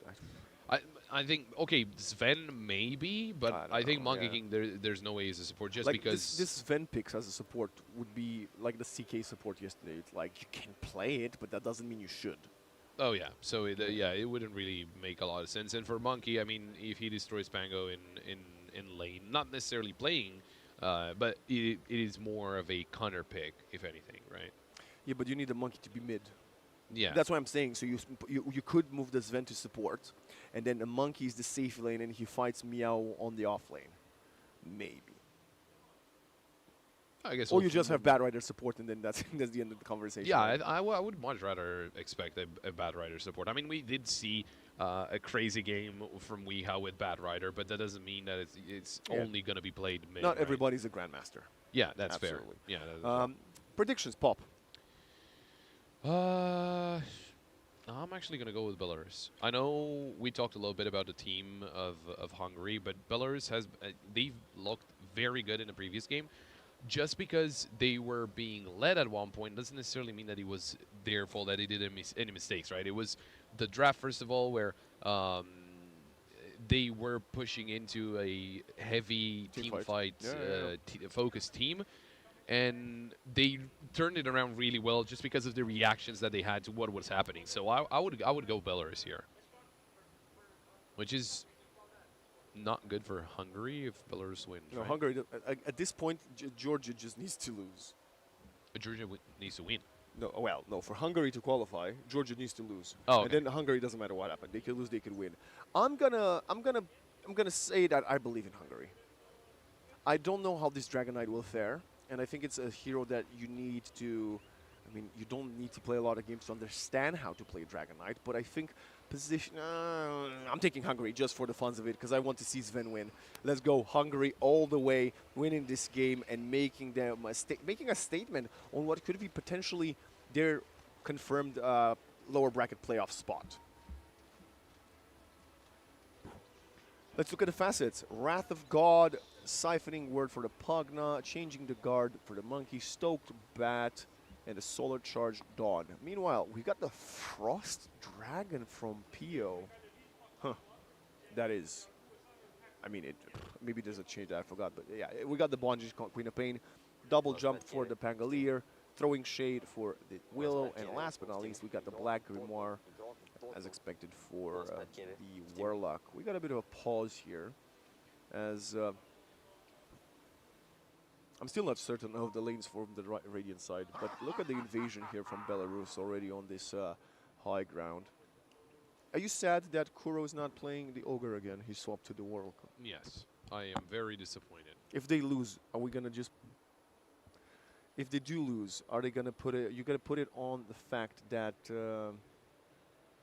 he's not Ogre? For sure. Absolutely. I think. I'm just saying, you know, you won your previous game with Ogre. Why not do it again? If it's right? if it ain't broken, why fix it? Absolutely. Yeah. I mean, 100% win rate in the tournament for a reason. Come on. Now, let me tell you, I'm listening. we got to see an Ogre. Yes. Now I have a new hero that I want to see. Cook. Grimstroke. Oh wow. Is it harder to see than Ogre? I wish I were a bird. Yeah. I actually think Grimstroke has been unpicked in the last 4 tournaments. Actually, if not the last 14. Well, so what heroes did we see that were not picked in the last 4 tournaments? Was Juggernaut picked in the last 4 tournaments? I believe more in Juggernaut than a Grimstroke. If there was a game to play Grimstroke, this would have been the one, by the way, because he has great pairings with the Bat Rider, with the Pugna, even with the Sven. But so I mean. I just want to see it. It's one that I know. Is that a very Pangolier well. safe lane? I'm sorry for interrupting you. No problem. That is a Pangolier safe lane from Miao, who's been the designated offlaner throughout this tournament so far. This is safe lane, so it's DK off lane. It must be, right? Are we having DK support Dark Willow core? Yeah, no. It's a DK safe lane. Oh, the Pangolier is on the Dire side. That makes sense. He's an offlane. Oh, okay. That makes sense. Yeah, I was confused for a second, but He was just body blocking, and for some reason I didn't see red is green, and whatever. well, yeah, but yeah, okay. I don't- You fooled me there. Yeah, I was fooled as well. This mid matchup is going to be quite fascinating because Monkey Queen of Pain are historically 2 heroes that love dominating. Not what I meant. Dominating the lane. Yeah, I mean, one of them has to come on top or it's going to be a wash, obviously. I mean, that's kind of how 2 options work. Yeah. 3, rather. This Sven is eating a lot of damage, and he's very in trouble. I mean, the stun is not going to do much for you, as... oh, Swashbuckle misses. Double shield crash up top. Kuro, almost dying, but it's the first one bottom. The Sven does end up falling first to Astral, and it's a double kill for the Dark Willow until she finally, well, she denied herself actually to go back to base and re-heal, but that's a horrendous start for the safe lane of Hungary. I mean, they need to be careful. We were talking about how this game is, well, of course for Hungary is going to be very helpful if they win it. You also need Georgia to lose, but... I mean, if they win, it's confirmed they go through. Yeah. If they lose, they could still go through. Yeah, and Georgia are facing at this same time. North Macedonia. They're facing North Macedonia, and that is not going to be an easy game. I was talking to one of the guys from North Macedonia last night, and they said, so it was his words, Yep. that they might have the best, or I mean one of the best. I think he said mid laners and carries in the tournament. KDM. Okay, that is not a great start at all. And now Sven eats another flying piece of damage. So I mean- yeah, I think he was referring to Stoikov, and I can't remember the name of. Yeah, but Stoikov was also in the car with us. You know, it's sort of like that thing you're like giving confidence to your teammate. Not saying that he is amazing, like don't get me wrong. Oh yeah, no, it's like, you know, us It's like going you to, calling me the best caster. yeah, or us going to you know, to Romania's coach and him saying, yeah, we probably have the strongest lineup in this tournament, which is, yeah, of course you're gonna say that, but you know, But do we? I No, I mean, do we say that? yeah, we do. Yeah, we do. Yeah, why not? I think everyone. I mean, you made it here, right? You are one of the best players in, well, Europe. arguably in your country. Oh, you know, that's what you meant. Okay. And also in Europe, yeah, and also in Europe, because you made it here through a qualifier while other teams did not. Oh, they lost sight of Sven there, and But should be they're able to zoning win. him out. It doesn't. I mean, That is also fair, it's yeah. not a kill, but it's Look still at this awful. mid lane, though. Monkey is not having a fun time. Well, it's not that far behind. It's, I mean, it's No, not the he's lane that not, a but normal yeah. Monkey King usually wants to have, right? And it's gonna get even worse as the Queen of Pain is probably gonna get 3 points in the Shadow Strike. Aida falls again. Is Astral gonna get his 4th kill? I think there is going to be a Pango support and a Dark Willow core. He's like 5-0 or something. Yeah, it's definitely at least 4. He might even be the 5th. The second double kill for the Dark Willow. And Young G, can we check? Yeah, he's got 3 points in Shadow Strike. That's why the Monkey King is suffering. But with this build in Shadow Strike, Young G is not going to be able to be as impactful in the mid game for the next couple of levels. I think Mischief is not being used. No, he's out of mana. Otherwise, of course, he would have turned to Monkey, but oh, a slight tech issue it seems, as it is Astral that called in for the pause, but he's 5-0, so. Just See, I never understand this. How does it settings. work settings? Like, how do you play 5 minutes and then realize, yo, you know what? My actual settings are not good. Might be one of the binds For the courier or something. for No, I the get it. courier or one of the items or something like that. But I don't know, like, I don't know how the settings change, right? Because they're saved in the cloud. I don't know. I mean, you sometimes join the, like, let me tell you a story. I Okay. don't know if I should say this on stream, because what if I get my Steam banned? So, Yeah, I think okay, you're no, safe. it's not account sharing. No, don't worry. So, my friend came over to London, Yeah. and I was sleeping, and he hopped on his Steam account and played a game of Dota. That's what happened. He then went back home to Romania and hopped on his laptop. My account was not logged on to his laptop, but he could, like, you know, see the icon when he's signing in. That actually happened. Wow, that is crazy. So random stuff happens with settings. That's where I'm trying to go. I guess, yeah. Remember back in the day, did you ever do this? Like, or did you ever witness, you know, when someone was stomping someone else on the server in Counter-Strike and you asked them for the config? Deixa me te feijão. I personally never thought so. Of course, when you're starting, you're gonna start copying settings and all that. I don't usually do it. I just use my own settings because it doesn't matter. At the end of the day, it's just what you're comfortable with. Oh, so it's out of there. Good TP out. Oh, man. Oh, there we go. It's the scary Dark Willow. Nice attempt with the mischief, but Astral did a lot of work, and then Young G comes in and uses the Sonic Wave. Okay, Mayu doesn't have the mana, but another Swashbuckle could actually be a double kill if lined up perfectly. Luckily for them, he doesn't have the facilities for that one. But yeah, I was saying I didn't usually copy anyone else's settings because they're feeling comfortable in those settings. I'm feeling comfortable in my settings. Oh, look at this. They caught Ada again. He goes for the stun once. Doesn't even get the last hit, man. That is sad as hell. At least this time it's Meow that actually gets the kill. It wasn't the Dark Willow once again for like the 13th time. Blood grenade. Low skill gets out. Safe and sound. Yeah, it is not great. That is to say the least. Not the greatest of starts. 7-1. Brazil. Brazil. You can tell I've had lunch, guys. I know. Yeah, we have a little more energy. Monkey King level 6. Dawnbreaker just got 5. What are we getting? Power Treads into Diffusal. Seems to be the build that Monkey wants to go for. 16 denies for the Queen of Pain. She's level 7. The problem is we don't really have a reliable stun early on. I mean, this Sven, but Sven doesn't want to leave his lane to come gang the Queen of Pain. And I think until you get a lasso, Young G is going to continue having a very free game. Also, that Pangolier, how has he got the most last hits? 52 and 15 denies. All Well, those his support was killing the enemies, and he was just farming. Yeah, and all those kills on this Sven have been definitely paying off dividends.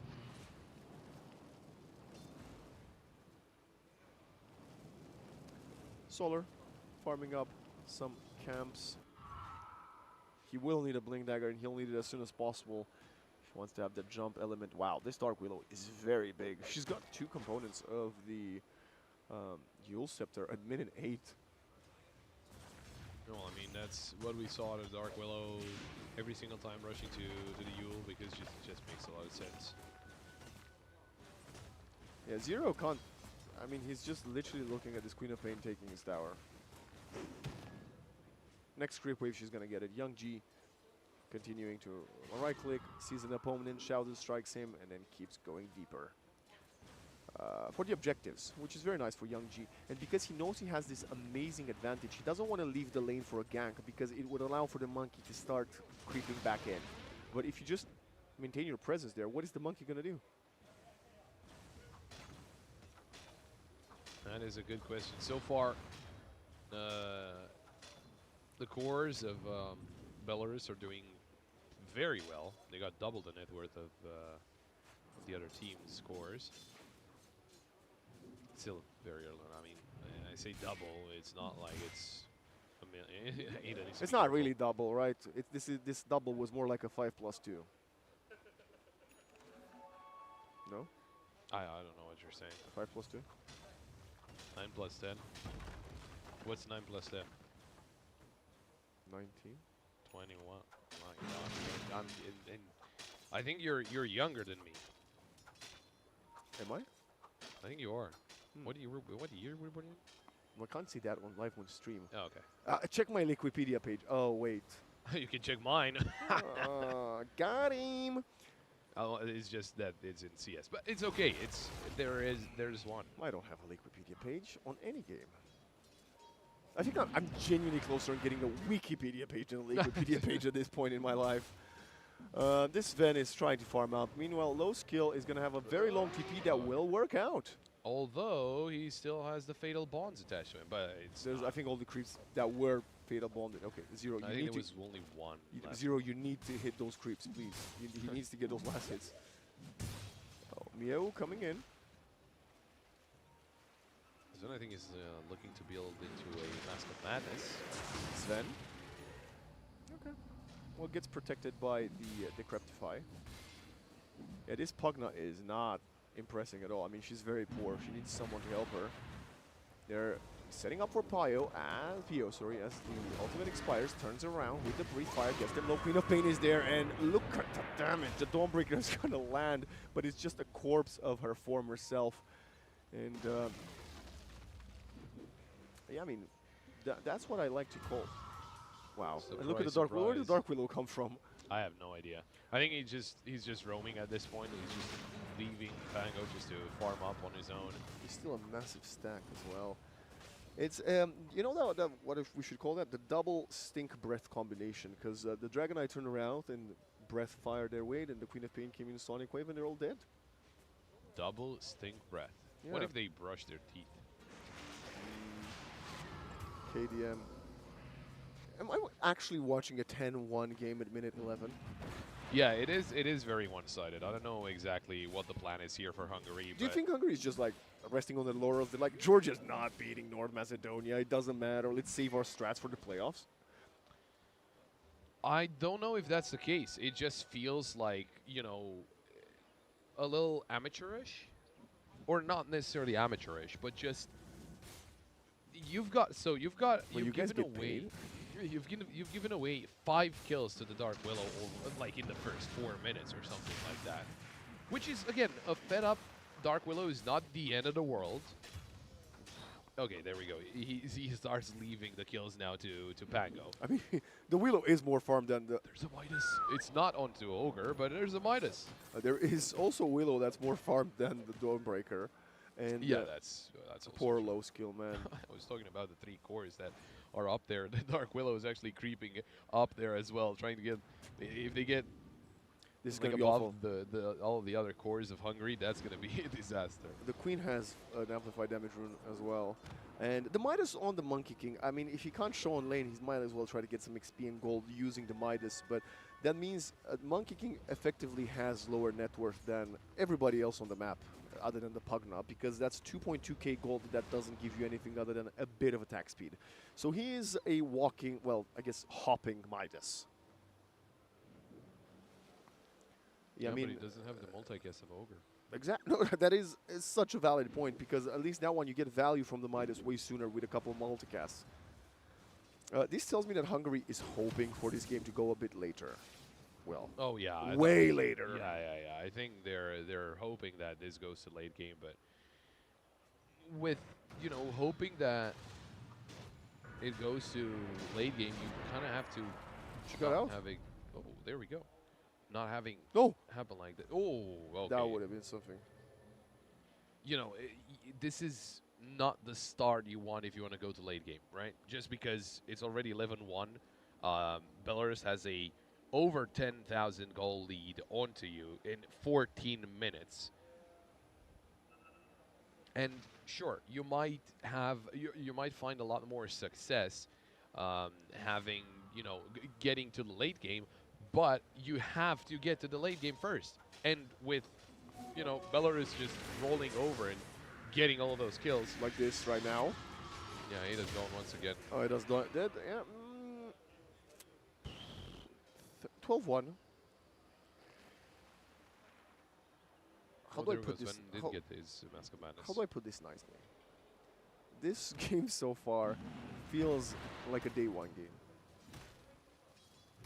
Yeah, I remember starting off with Something similar. Yeah. 34 to 4 or so, 36 to 4 or something like that. We get to see the kill into Ada. I mean, he was gone, whatever the case. He was 1v4, but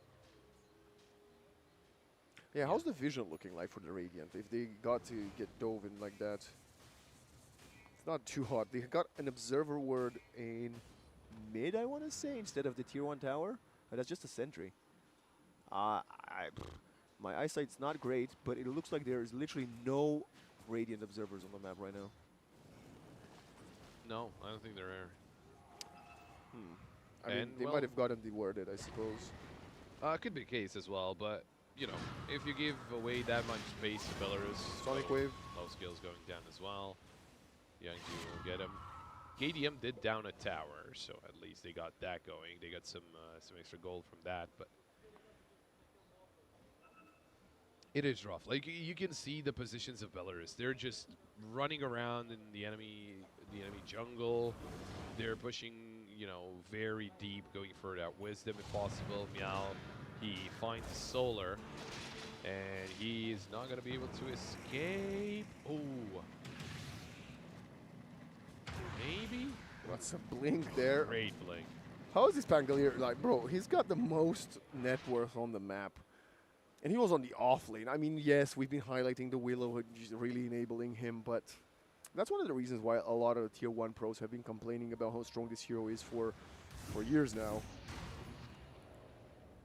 14-1, minute 17. Yeah, just imagine. Oh, well, I mean, Pugna is a. I think it's a hard surprise. Position 5 with Pugna. Yeah.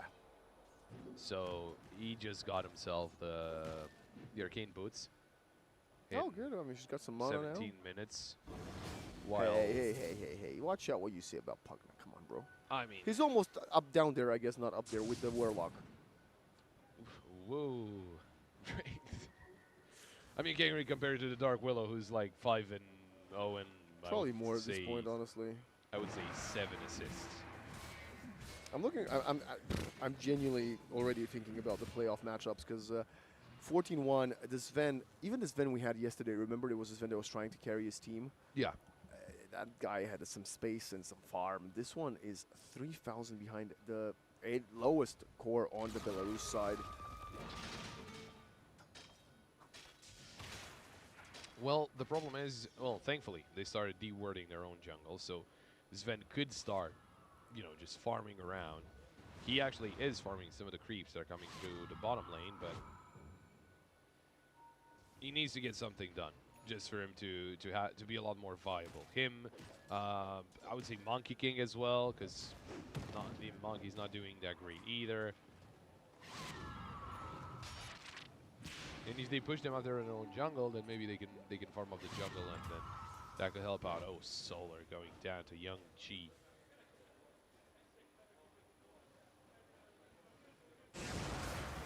Sven going to work. If we're talking, you know, about farming up and all that, you still need to not have your teammates constantly going down, constantly being eliminated. So it is rough. There's the Terrify. JDM, no way out of this one. And it will be Astral with yet another kill. How many kills does he have? Look at it, like Dragon Knight, he's 0-0-3. He's got a lot of last hits, sure.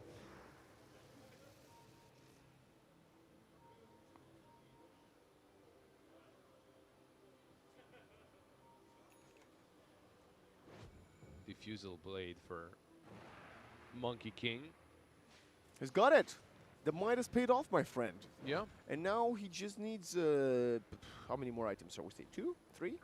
Probably. Dawnbreaker. Like oh, it's a passive Solar Guardian again, my friend. Interesting. Blade Mail, Queen of Pain, first item. Well, I do think that he can take a lot of damage. That's the new facet. That's the thing. So she kind of works a bit like an axe.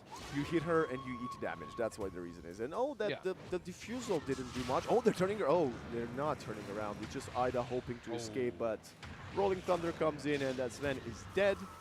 Double kill for Young G, who continues to have very good games. Lasso, they're gonna find a kill. That's it. That's what you deserve. You are not an ogre. There we go. And of course, the Bat Rider finishing up that Blink Dagger. Trying to get by. I mean, Pugna's now going for a Glimmer Cape to help out his teammates, but at the same time, we see Dawnbreaker getting the Aghanim Scepter. And on the other side, I don't even want to talk about it. I mean, Queen of Pain up to 12,000 gold net worth.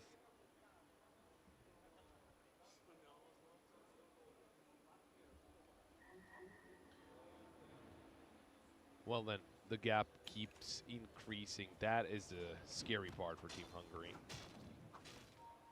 But I really don't know what they should do. I think if they are able to get good vision, at least of their jungle, maybe they can pick them up one by one. But it seems like Belarus are not going in one by one.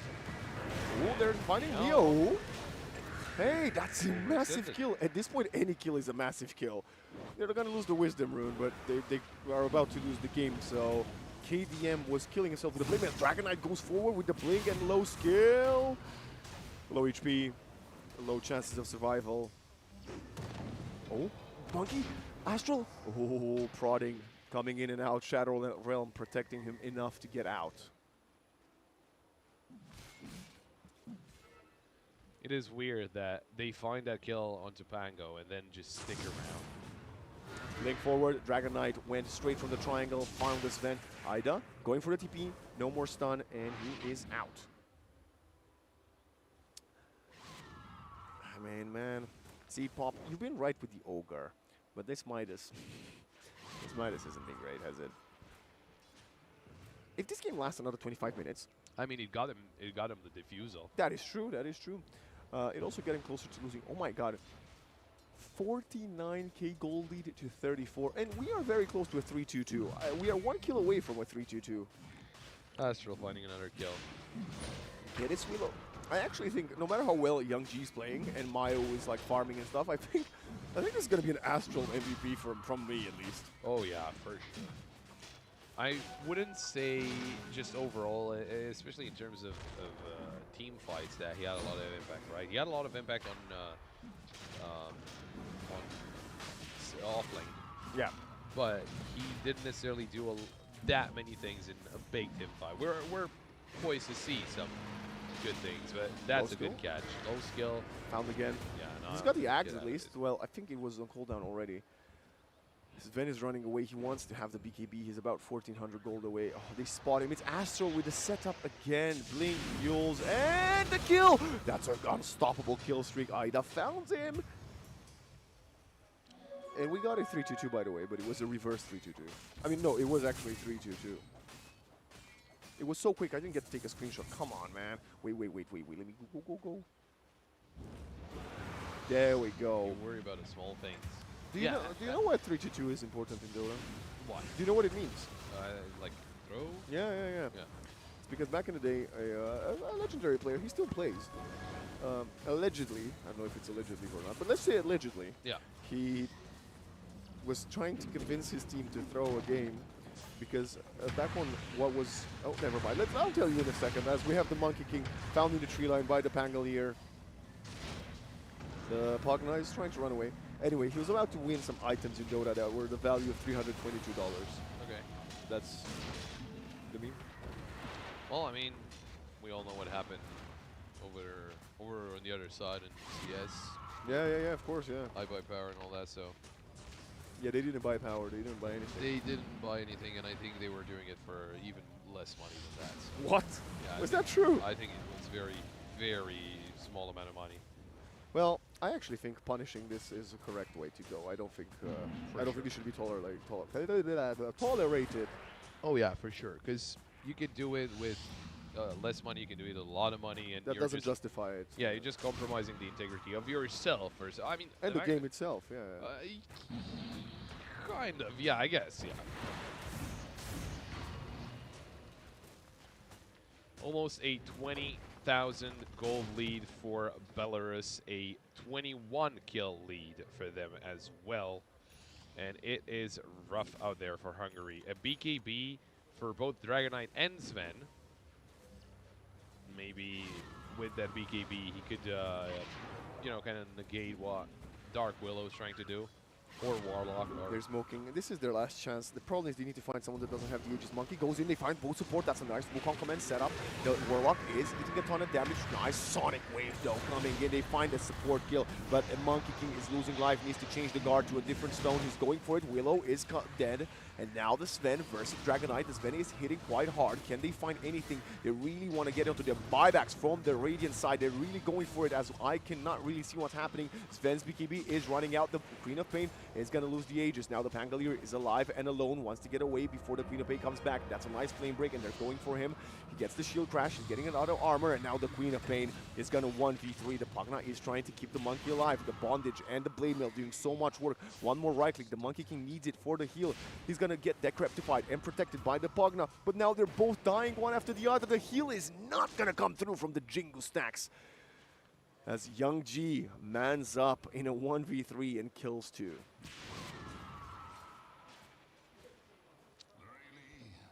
This just feels... Yeah, this just feels hopeless, to be honest. I mean, with 3 buybacks and you're still down. You're still facing a full HP Queen of Pain. Oh, and it's Astral again. Oh man, I know, Pop. We spoke about how strong that Shadow Realm Bedlam combo is from the Willow, and this game, I wouldn't even say it's just that, because he did so much work before he got his ultimate. Yeah, no, I think it's, yeah, something like that. And they're going to get yet another one here, potentially. Oh, yeah, for sure. It's just the fact that he goes in and 1v1s people. That's what it is all about. It doesn't matter if they're cores, if they're supports, if they're have more farm than him. He can, if not kill them, at least get him very low in HP. And now with the Solar Crest on PO, doesn't even use the Dragon form. I think he might not have his hand on the keyboard, because there is no reason for him not to pop the Dragon form here.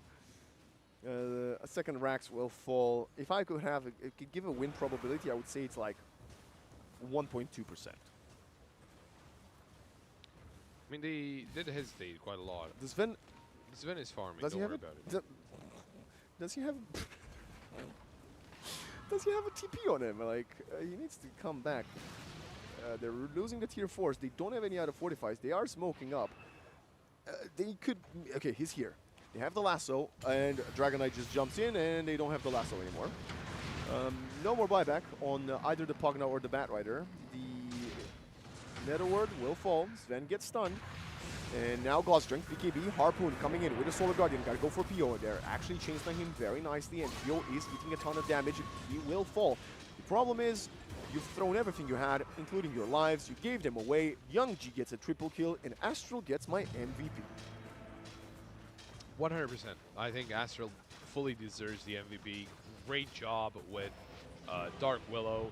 Not only to be starting off the laning phase really, really well, right? Not only with him opening up with 5 kills. Yeah. Like he had the whole team's kills at one point. It was 5-1. He had 5 kills, but just very good plays. He was everywhere. He was everywhere. He was rooting everyone whenever he could, terrifying them into roots if possible, Yule's dealing a up. lot of Yeah. damage. Yule as well. Yeah, he rushed the Yule and he was using that to putting that to good use. So, yeah, just very, very well played from Belarus. And Hungary, well, they will be waiting for the result of the other game that's actually being played right now. I don't know if they finished. I do see someone from Georgia, but I'm not exactly sure if they did finish or if just maybe a coach or something. Or maybe they didn't start yet. Yeah, that could be also I have the to say, case. I hope that Hungary was out of it mentally, the focus wasn't there, or they were really saving strats for the playoffs, because if this is the level they're showing compared to the other 5 teams that are already in the playoffs, I think they will be one of the first to be eliminated from the playoffs. They are like, how do I put this? Like, we've got Turkey, we've got Romania, we've got North Macedonia, so we've got... Who was it? Beat Moldova. Bulgaria, Bulgaria, yeah. and we've got one more. Oh, a 6th. A 5th. Georgia, who's Georgia playing? North Macedonia. Oh, and Belarus, of Belarus. course. My goodness. So these 5 teams, I would say, depending on the draft, depending on the situation, depending on how the players feel themselves, they could probably defeat each other. At this moment, on the analysis based on the one map that we saw, so it's not that big of a sample pool, I don't think they stand a chance of beating either of those teams. And I'm going to be honest, I'm surprised they beat Georgia with this form. And if they were in Group A, I don't even know if they would have been able to beat Moldova. This was a very poor showing. Again, we know they have some players to play better, but this map was definitely not it. No, yeah, for sure. I mean, you're talking about a game. That game took 15 minutes when What they heroes played did they run? against Georgia. So Georgia They had the played Sven as well, and the Monkey. They played both Oh of yeah, them now. they played Sven, Monkey, Death Prophet, Undying. Shadow Shaman, and Undying into Morph, Buck, Tusk, Wind Ranger, Axe. This Wind Ranger, man, I'm telling you, that's not, this hero ain't winning. Teams need to stay away from the Wind Ranger and consider more some of these heroes that we've seen win, like the Bane, right? What does the Wind Ranger do that the Bane doesn't? The Bane can just completely nightmare move you off, has a Fiend's Grip that's unlocked for how many seconds. You really need that kill shot. I understand the draft there was Axe plus Wind Ranger. We talked about this, double kill shot potential from higher threshold. But yeah, I mean, hopefully Hungary can pick themselves up. If they go to the lower bracket. Here, it just seemed it was a crazy game. I mean, Sven was 14-3. Monkey was 12-2. He's Death snowballed. Prophet was 13-3. Yeah. And on the other side, the Tusk was 1-14. I gotta say, on the bright side, Hungary is qualified for tomorrow. So if today was just not their day, and that's what we saw on screen, Are they? Though? if they're going to lower bracket, so if Georgia does not beat Turkey, Yeah. Or yeah. North Macedonia. Sorry, North Macedonia. If Georgia doesn't beat North Macedonia, that means Hungary will be going tomorrow to the lower bracket. And that means they've got the rest of the day to chill and tomorrow to prepare for it, which could be good. I mean, 20 hours or whatever, 18 hours that they have from now until then, and the best of 3 can make wonders for a team of their caliber. We gave you the MVP, we gave you the results, we gave you the group stage, and now we're going to give you a little bit of a goodbye, but not for long and not forever, not even for the day, because it's goodbye to the group stages of EEC. That is it from the group stages, but we still have the upper bracket playoff games coming your way today. And what a games those are, Pop. Take us to the teams that we're going to see them in what I expect will be less than an hour. Something like that. So the first game, I would assume, like, this is the order of the matches. Indeed, Turkey are waiting for the second place in this group, which is going to be Belarus. That we just saw, two games in a row. We just saw. And then the second game, it's going to be the first place of this group, so that's North Macedonia, playing against Romania, that got second place in the group. That's going to be at around 7:30 CEST, and this next one should be, well, technically in about 8 minutes, but it's going to be a little longer. Yeah, the players just, we don't even know if Turkey finished the game. Played a little earlier. Yeah, but Belarus is literally just finished the game now. So they need a bit of a break. Yeah, we will Belarus be back with those 2 games are must-watch. Oh, yeah, must for see. sure. And honestly, the results of those 2 games, or the way the games are played, could very well dictate which one of the team is the actual favorite to win the tournament. Yes. As the playoffs are inching ever so close, I'm so excited. Pop, before we send it to a break, looking at the 6 teams that are still in EEC for Dota, what team do you think has what it takes to win it? The undefeated North Macedonia, the undefeated Turkey, the underdogs of Hungary or Bulgaria at this point, with a support mind control, or maybe Romania, maybe Belarus? Well, I'm going to be honest. If I'm going to choose one, I'm probably going to be choosing one from the upper bracket matches. I don't think with Hungary, if they go through, of course, if Georgia doesn't beat North Macedonia, or even with Georgia going through, I'm not too confident in their abilities to go through. Of course, Turkey and if North Macedonia are undefeated, both Turkey and North Macedonia could be undefeated, so they're easy picks. Yeah. Romania, of course, it's an easy pick for us because we're both Romanian. But I think just looking objectively, I think I'm actually gonna say Turkey. Yeah. I'm gonna say Turkey, and the only reason I say Turkey is that Belarus, they looked a little shaky against Georgia. It wasn't a clean win, right? Considering Georgia, they're of course. Is roughly out of the tournament. It depends a lot on this game. That's again actually being played right now. So we'll try to find out what happened there.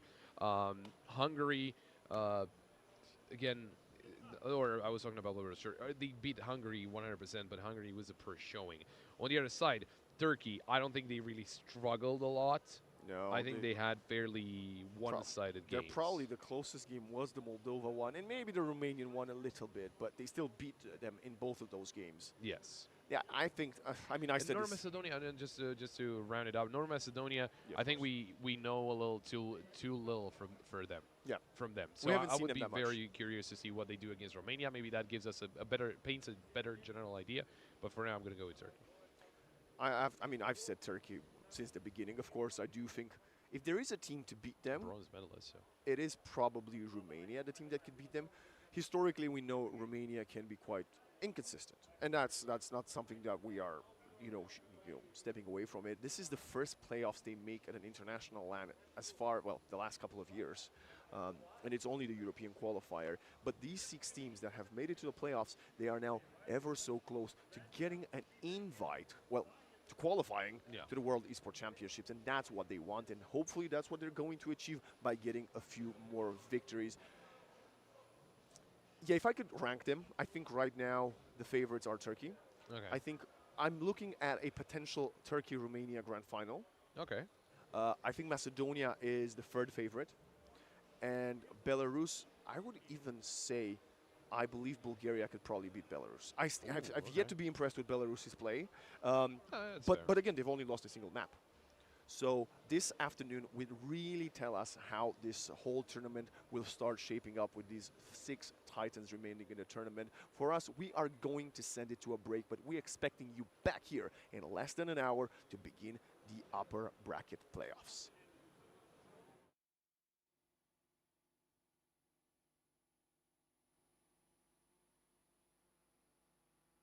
Andra, Sydflak, Zemra zjar. Në Kosovë, aty ku andrat nisën ekranet vogla. Në u rritëm, por loja në mbetin zemër. Mund është me urzu. Mund është me u thy fituesit. Ata nuk di me u dorzu. Ata kapin majat, se synimi është veç nalt. Heronjt I takuem, e heronj u banëm vet. Në Kosovë, aty ku toka merr frym e ëndrat marrin hov. Hajde ta djegim arenën. Tash është koha me shkrujt emnin tan.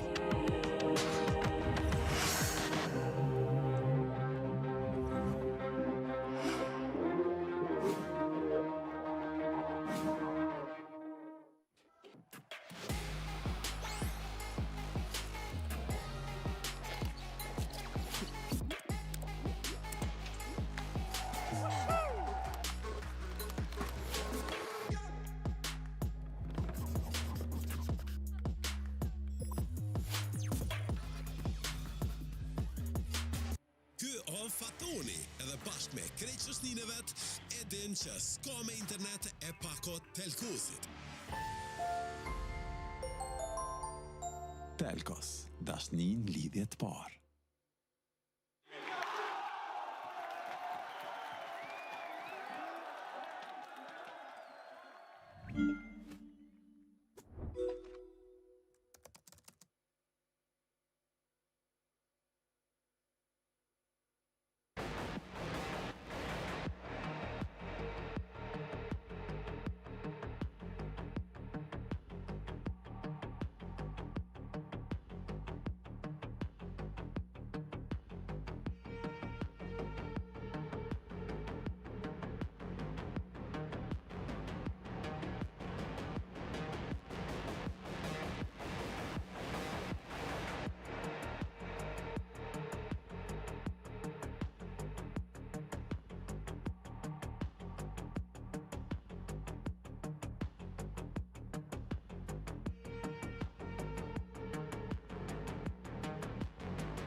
Welcome to the Eastern, not even Eastern, bro. What are we casting? It's because It's double E's. Esport. It's Esport, not Eastern. European Esports Championship. Watch this.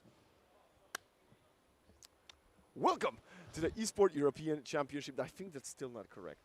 I think it's the other way around. Let's do take 3. The European Esports. I think that's the There one. we Okay, go. take Let's try 3. again. Let's clap together. 3, 2, 1. Welcome to the European Eastern Championship. Did I say it right this time? Yeah. Did I not say European Eastern. Eastern? No, no. Take 4. Take 4. Do you want me to do it? Go for it. Okay. Welcome back to the European Esports Championship. There we go. That's the one. Welcome to the European Esports Championships 2025. I am Waxen Vlad, joined by Pop Vlad, bringing you the beginning upper bracket playoffs for the Dota 2 tournament. It's been a hell of a group stage, Pop, but now the teams that couldn't quite make it have sadly been sent home, and the other 6 have made it. We've got 4 teams in the upper bracket, and they are Turkey, Belarus, North Macedonia, and Romania. And the lower bracket teams that will be awaiting to face one of the losers, or some of the losers, are Bulgaria and Hungary. wow. That is a roster of 6 very strong teams, and we are kicking things off with the first game of the upper bracket. And it's going to be Belarus. It's going to be Turkey. Turkey has had a bit of a break. Yeah. Belarus is coming into this from back-to-back games. Which one do you think is a bit more advantaged here? The team that has played so much in the last couple of hours, or the team that had a bit of a break, Pop? I think it's a little hard to say, right? Because luckily, Turkey could watch the game of Belarus, course, right? yeah, so yeah. at least they got that going for them. And also relaxing a little bit. Yeah, relaxing as Maybe well. had some food. Yeah, and at the same time, Turkey, well, they could, or Belarus, they could have watched Turkey's game, but when it was live, then they had to play their own game, and maybe they don't really remember what was going on and all that. But And fatigue is a factor. fatigue is a factor as well, but they did play just a couple of best of one, so it's probably not there yet. Probably they're used to playing a lot more pubs. But at the same time, you know, I think one of the main things is we do have a Beastmaster ban. Well, we don't have a Beastmaster. What? Whoa. I lost my train of thought. Invoker first pick? That's a hell of an opening, and Turkey's coming in with something new and something kind of away from what they've used us to, well, their staple Timbersaw is banned out, and I believe that's also the Shadow Fiend. So 2 of their go-to heroes have been taken out. I love to see that from Belarus. Finally, Terrorblade as well. yeah, a team that finally understands they're strong at it. And, you know, we saw Belarus 2 games ago win with the Terrorblade, and Dawnbreaker remains the most picked hero in the tournament so far. Yeah, Dawnbreaker is a constant presence. We In do our have lives. a Dragon Knight ban as well. From which, Turkey. Which, well, I mean, they did play a pretty mean Dragon Knight in the previous That is game. true, but that is Belarus. also like one of those Turkish type heroes. It is, because we Tanky. were talking about it. You know, the tanky heroes. We have Timbersaw banned out, Dragon Knight is banned out, and there's still one more ban to come through from Belarus. They could get rid of, what was another, Brewmaster Bristleback. or Bristleback. The Pangolier or something. That Pangolier the as well. Mars. The Mars, Oh, the man. Mars, yeah, the staple We Mars, can't yeah. have Kurt play the Mars. This is interesting because I spoke with you a little bit this morning about Kurt, or was it last night, about him currently looking like the MVP of the tournament so far. That's fair, yeah. I would say that with the performances we got on both the Storm and the Queen of Pain, Young G from Belarus is putting his name into the hat as well. So 2 of the players fighting for that MVP spot of the tournament gonna face in this matchup, and it's gonna be the Willow, the pair that we just saw from Belarus last game.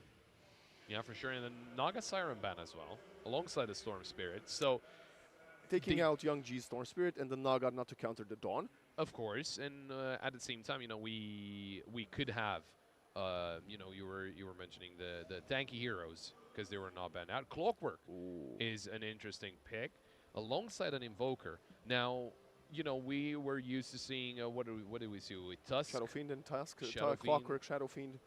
But no Shadow Fiend Fiend is today. not available. Yeah, it is banned out by the set of Belarus. So But Clockwork is a tanky hero, it not is- a core. Yeah, it is.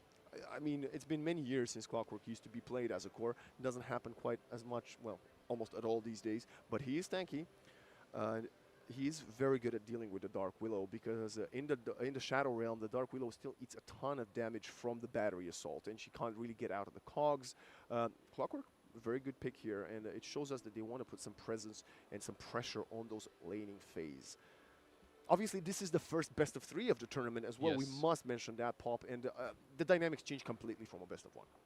Yeah, I mean, you get a hero that maybe it's not expected as the act. I wouldn't say it's not expected the X, but like you play with a hero really well, they can ban it in the next game. They will not be playing a different team in the next game. They're still going to be playing you. So, and you have to be careful about what you bring out here, because again, there's surely team comps that they haven't gone through just because they were in the group stage and not to show anything, right?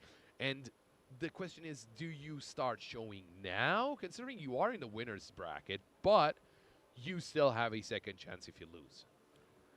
I mean, you are, what, 1 game away from top 3? Yeah, that's fair.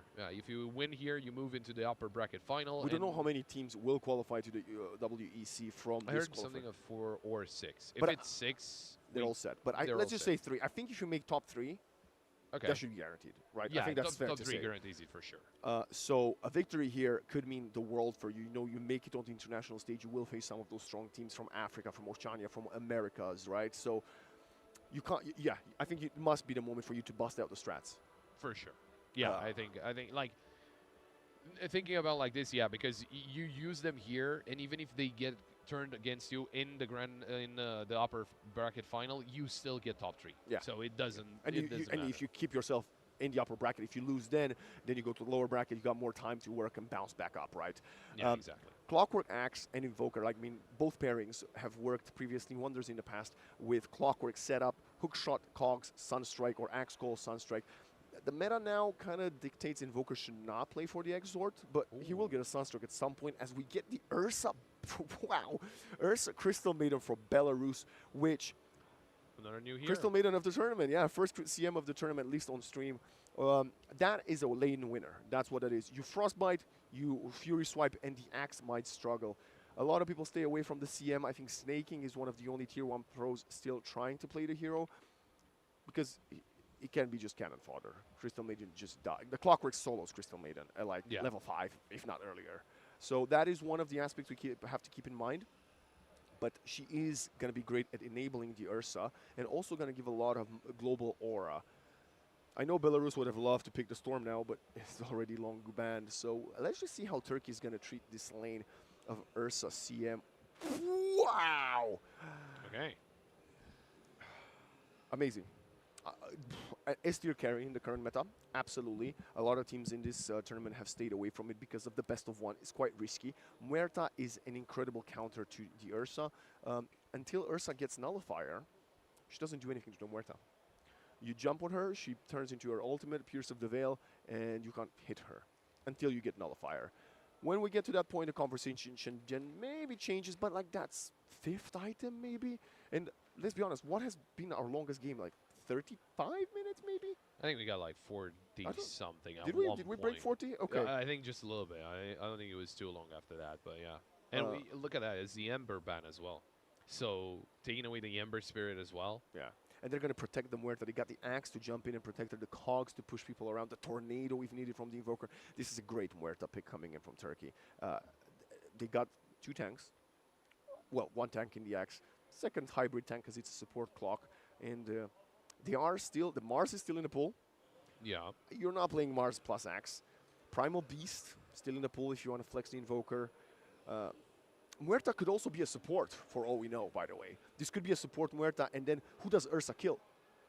Because if you can't kill the cores, you want to kill the supports, but if the support is a Muerta that turns into untouchable, then who's going to right-click her, right? So I wouldn't put all the eggs in a basket. Turkey is leaving their draft fairly open, whereas I cannot say the same thing about Belarus. They are very telegraphed, and this worked for them in the second game. I said they are the favorites because they had the easier to execute lineup, and they did. But there's no changing there. There's no Dark Willow carry or it seems Ursa like supports. they're thinking that it's not going to be an Invoker mid. They banned out Husker and Dead Prophet. That is a troll warlord. It's a wait. Oh yeah, It's right. Husker's cousin, effectively. Yeah. No. For a second there, I didn't see it too well. So, Troll Warlord and Death Prophet. Yeah. I mean, the DP can be played. We're back to the DP, by the way. Yeah.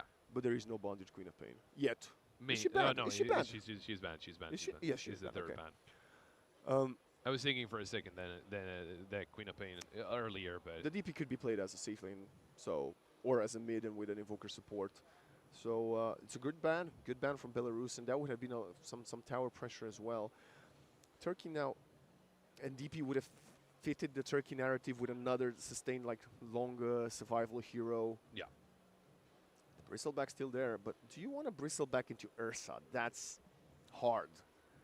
Because I know Turkey would like to do it. I have no doubts.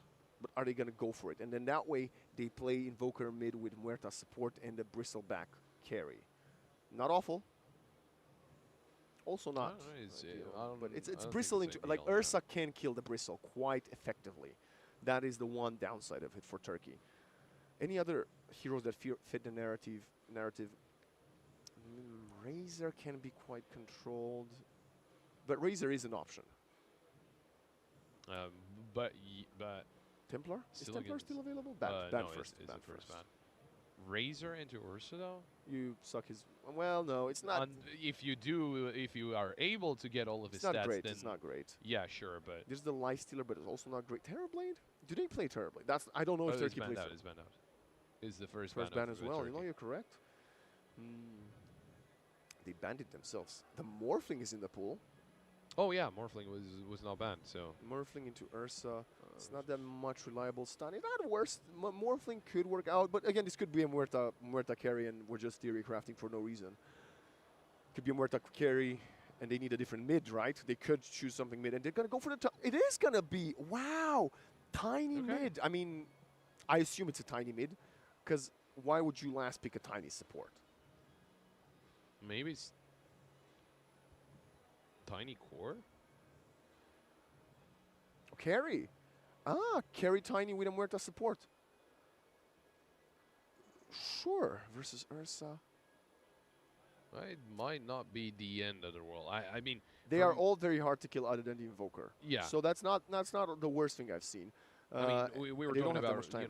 Razor and it is a tanky core. This yeah. is part of the Turkish Yeah, approach. I think you might be correct. And now we get the Void Spirit. We had the Storm, we had the Ember yesterday, and now we get the Void Spirit for Young G. He is one of these heroes, sort of like Samael back in the day, just playing for the Spirit Brothers. Let's see who's getting what. It is GTI mid, so not care support. Yeah, position 4. I mean, they ran this yesterday. Jeezy was the one to bust out the Invoker support, I think, if I remember correctly. So, GTI versus Young G in mid. that should be interesting. I mean, against the Voice Spirit. Yeah, I think the lane is fairly even. Potential rotations from the Clockwork and the Crystal Maiden. I mean, even the Invoker maybe less so, but the Dark Willow will definitely join in, could spell some disaster. These are very different drafts, and well, that's the flavor of the playoffs, I guess. Yeah, you can obviously see, like, there's as well with the bans, right? There's a lot of things that are just banned because they're that good. Of course, talking about, TA, Queen of Pain, Timbersaw, and Terrible and all that, but you also got Brewmaster, we got Dragon Knight, which is kind of targeted bans, right? Beastmaster as well, which is Beastmaster, very not random. Brewmaster, yeah. I think Brew was, but okay, I'm gonna tell you my prediction, and then Okay. you can go second. I think Turkey might no longer be undefeated. You think so? You think that? I think map 1. I think Belarus won this draft. It's just Jeezy played great on the Invoker yesterday, but he also wasn't doing much for like 18 minutes. He was between the towers, getting that's vision, and yeah, you got the clock for extra vision. I don't really see the synergy in them. At the same time, it's easier to execute for Belarus. Ursa carry, just right click and kill. Dingo could, Dingo and Kurt are unbelievable, and so is GTI. But I told you this. I feel like Tiny has fallen off quite a little bit, and it's one of these heroes that GTI could make work because he's an incredible player. But it's not one of those heroes that are as mobile as some of the others that he usually plays with. I told you the Pangolier. I told you about. We saw the Timbersaw. what else does he play? I mean, all of these primal beasts that I mentioned, Yeah. beefy heroes that can also create a lot of separation, get in and out of the fight. And here, that means he would have to go for the Blink 4-staff Fuels build, which we saw yesterday from one of the Tinies, and it wasn't that good. So I'm going to say that Belarus has the upper hand on this draft. But hey, I could be very wrong. What do you think? Well, I think, judging by only the draft, that I tend to agree with you, but it's just I'm thinking more outside of the game itself, right? Because Yeah. Turkey did not lose a single game, and their games were not really all that close when they played. And we all know Belarus. They did lose against North Macedonia, so I think maybe Turkey are riding that high, and I think there's certainly ways for them to kind of surprise Belarus. They also went, interestingly enough, Belarus goes for a late smoke. Yeah, late infiltration. I mean, Pio could maybe get caught if he walks into the dire side. Look at that from Void Spirit, though. The items. Yeah, he's rushing the bottle. He wants to have some sustain. Yeah. Let's take a look at the facets as... Did we just skip in time? I think we might have. We got Solar Charge for the Dawn, Sanctuary for the Void Spirit, Grudge Bearer for the Ursa, Throwing Shade, Glacial Guard for the Willow and the Maiden, respectively. Crash Landing, Expanded Armature 1, Min Army, Mind of Tornaris, which I think is the one we saw yesterday with the Tornado 1 things, and a quick draw for the Muerta, which... I'm gonna be honest, I think that's the only one that's not the go-to from Muerta. Oh, okay. I think. We'll see. I'm not entirely sure exactly. I think this is a Muerta support that didn't go for Calling of the Dead, which is very strange. Body Black's block, Cogs. Pio already used his Aftershock. They're getting on top of them, and we are about to see the Ursa fall, or imagine the Ursa falling. I can be the Ursa. No, it now fall. No, it should fall. Yeah. First blood! Let's go. Yay. No, wait, I was Ursa. No, boo. Yeah, that was a hell of a catch. Maybe the Ursa using the Aftershock a little bit too early and then get punished by the Cogs. Yeah, that's fair. Just a slight tech issue. We'll be back in the game in a second. Don't worry about it. We're getting everything set up. Now, there's the names again. I actually really like this because usually they're just shown once and then they're gone. Yeah, no, I agree. Yeah. Guys, if you all go to Wikipedia, I'm going to get it before you. So look me up on Wikipedia. I don't have an account yet, but if you type it long enough, I think the graphs will say, this guy's famous. We need to make him a page. Maybe. You know what the production told me? They can't hear me anyway. They said that's the nickname they found online. You're Vlad. They said they looked me up, and that's what it came up as online. I mean, they found my acting profile? I don't know, man. I mean, it doesn't bother me. I think Vlad is a cool name, but it's just, I can't steal the name from all the people in the world, you know? Yeah, that's fair. I mean, like, you were kind enough. You used your last name, which is also quite common. kind of, and at the same time, I wasn't the first. Danny Oldenburg, I'll keep you in my mind because you stole my name in like 2009 or something. It was a 1.6 player, so. And I cannot get, I will forever have parenthesis on Wikipedia. So there we go. But we are back. There's a kill, and that was the Ursa. That was the Ursa. It seems like Invoker got denied. I think he denied himself. Yeah. Well, this is a hell of a thing. I can't hear the game, but I can hear a gentleman speaking. It's quite good. Yeah, I think he's actually just vocalizing what's happening in the game. Oh wow. Oh, this is like radio casting, but without the sound. So let's look at the last hits. The Void Spirit has a great start in mid, actually kind of punishing GTI. GTI doesn't get the last, but he's got the denies instead. As we are looking at a little bit for what's going to happen now. Stoic has managed to get the pull onto the side of Dingo. Dingo is denying the creeps. Meow will come in and pick up maybe a couple here. No, nice deny from Stoic. And Astral, of course, I don't know how we could have missed Calling the Dead. They're pushing the Cogs. There's a couple of silence potentially connecting, but they're going to get out, and Dingo continues to right-click. Yeah, how could we not mention the fact that Astral is playing his MVP hero from last game? Oh, right, Astral. Yeah, I was just so zoned out. I don't know why. But Yeah, it's well. It's a- I'm expecting he didn't get a kill so far. So who are those guys? I've never seen this man in my life. Yeah, Look I at don't them, know. silly billies. They got the same name. Like what? Where's the That's weird. originality, bro? Yeah, that's weird. Just slight issue. Just getting With the names, of course. well, Oh, back into action. and there we go. We can hear now. Oh my We can god. still hear the gentleman's guy, still there, yeah. of course. Yeah, yeah. But he's got quite a suave voice. Yeah. I think that's why he's on the stage and we're not. Wow. I thought it was just a beard. Maybe. He has a very cool beard as well. I knew I shouldn't have shaved.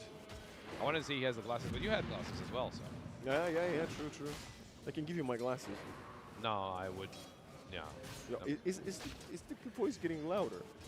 It surely seems like it. I can barely hear myself talk, but there I we can go. barely hear myself think.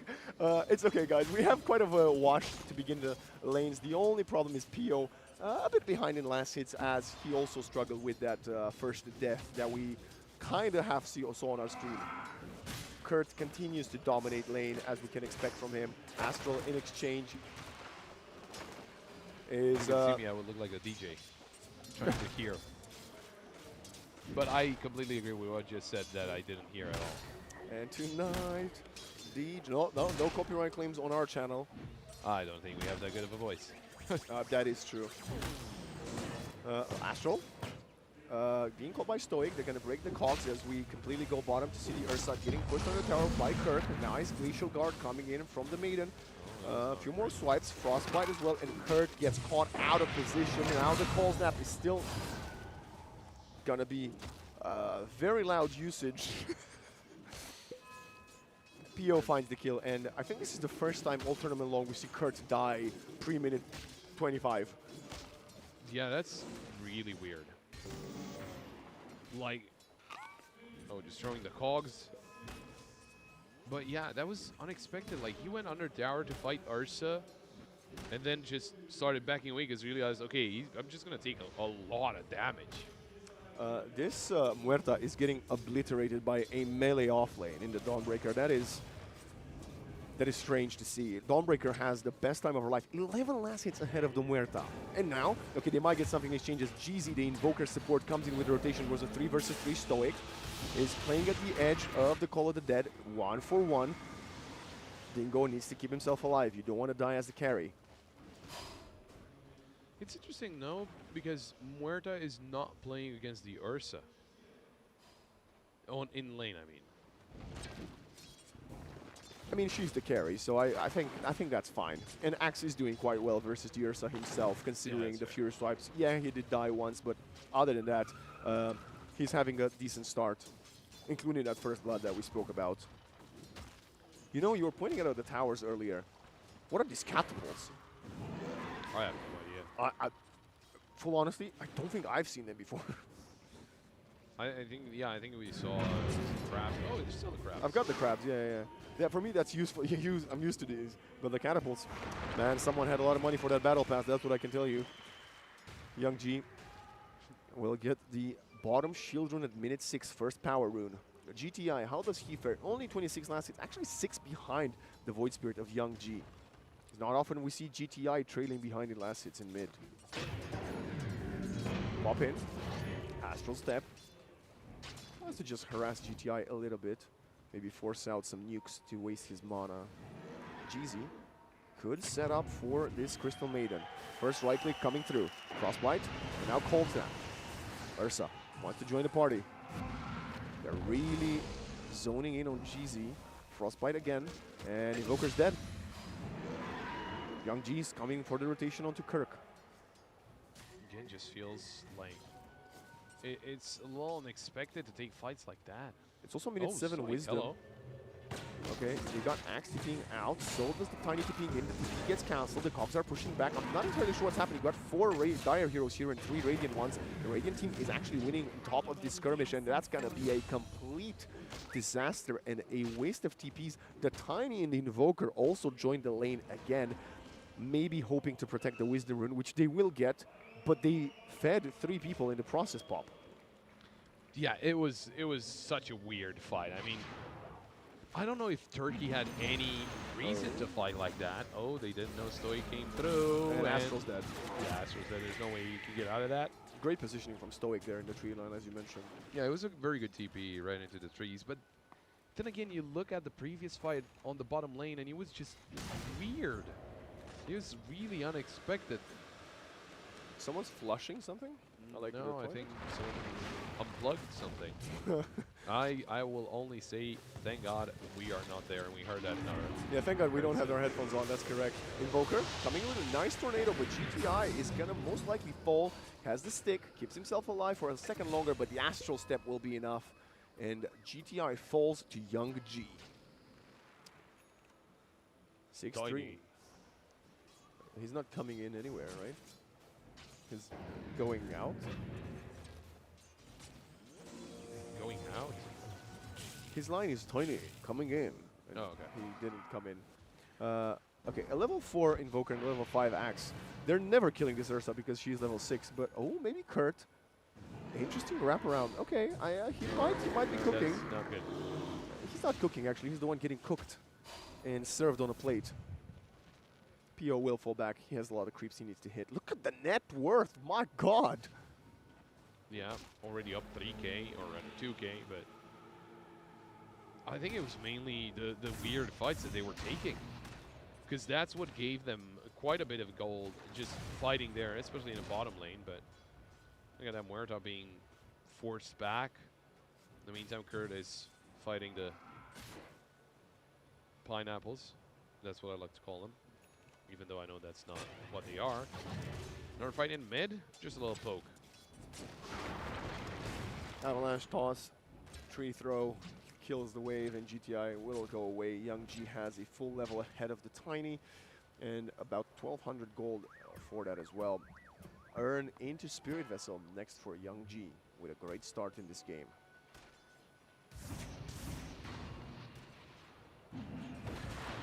Oh. Mayo could be in trouble. His name's not Mayo, it's Miao, but nice silence. We have the cogs and the battery assault. We're trying to stop him from getting out. If that shot connects, pushes it back towards the avalanche, and that's going to be a nice pick-off from GTI. I mean, it was a good pick. Kurt. Not a lot of damage that we saw there. Tornado from GZ. Well, eat a lot of the mana of PO, who has to walk away. Kurt staying alive, mana being replenished by a Lotus.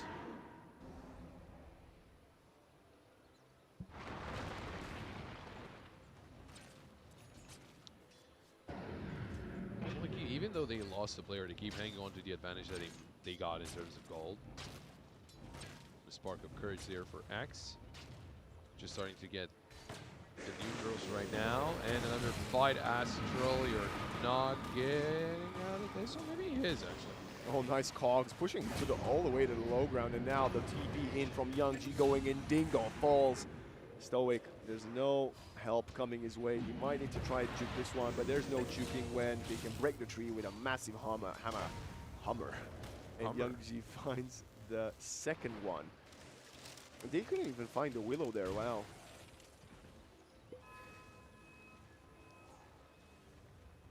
GTI will start applying some pressure to the tier 1 mid.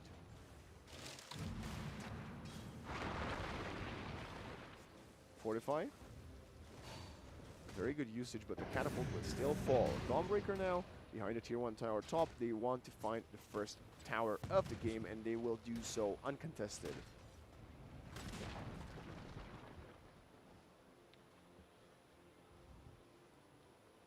Well then, what is the answer from Turkey? Because we see Belarus here getting a smoke up.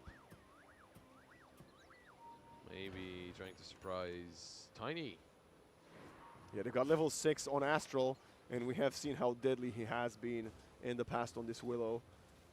They're going to go for the power rune. It's going to be top, so GTI will not find it. The chase continues. They are pinging him.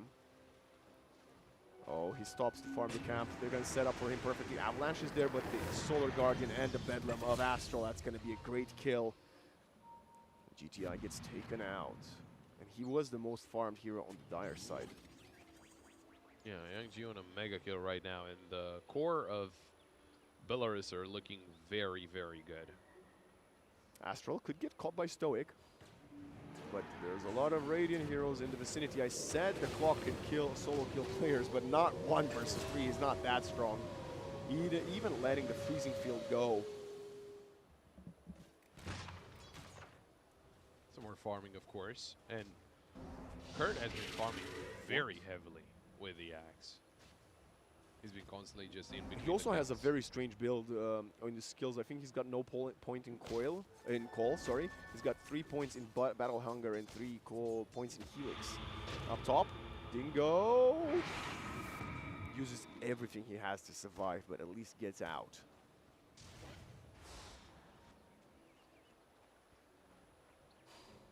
See him out of mana right now, and Invoker will be making it out in time. Barely. The trees actually saving his life.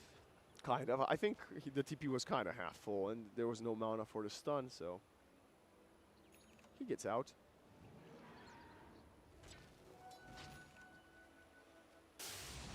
Tornado, Dispel, Avalanche, toss back onto the tower. Oh, GTI only tosses him in the air. But that's a lot of damage. Young G will have to dissimulate for a second. Okay, what is Kurt cooking? I don't think he's got a blink. He should have a blade mail. But the blade mail doesn't help. He's got the blink, never mind. He went for the chainmail into Urnaus, turn around, Solar Guardian. The Terrorize is there though, and now Young G's gonna get out and they're turning it on its head. This axe is destroyed and so is Stoic. Invoker support, he can steal the mana but doesn't really deal damage at level 6 and now gets caught by the Frostbite. Dust from the low ground. Young G wants to go a bit deeper. GTI comes in through. Avalanche toss and Dingo deals the damage. Pierce of the Veil, that's a lot onto the Muerta. Perfect tornado, but they're still pursuing and they've managed to find the carry. Young G, nothing can stop him, and Invoker, if he would have fallen, they would have been wiped.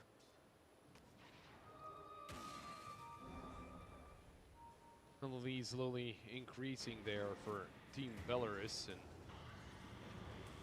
well, I guess Turkey can just breathe a sigh of relief, thinking that it is a best of 3. Now the game is not over, not by a long shot, but I was just thinking, also, you know, in favor of Turkey, if we do get to all the way to late game, right? I think Crystal Maiden falls off fairly heavily. I know in late game, I think, well, she's going to have some items that help her survive a little bit longer, especially during the ultimate.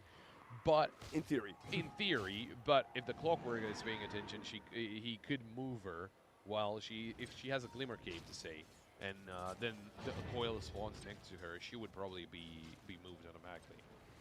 Sursa's got her face boots, Battle Fury, 1200, and I mean, yeah, you gotta kill the Crystal Maiden, but how are you gonna kill either of the other 3? And you know, with the heals that will be coming in, even she might stay alive, as Dawnbreaker is now rushing a Scepter after the Blade Mail.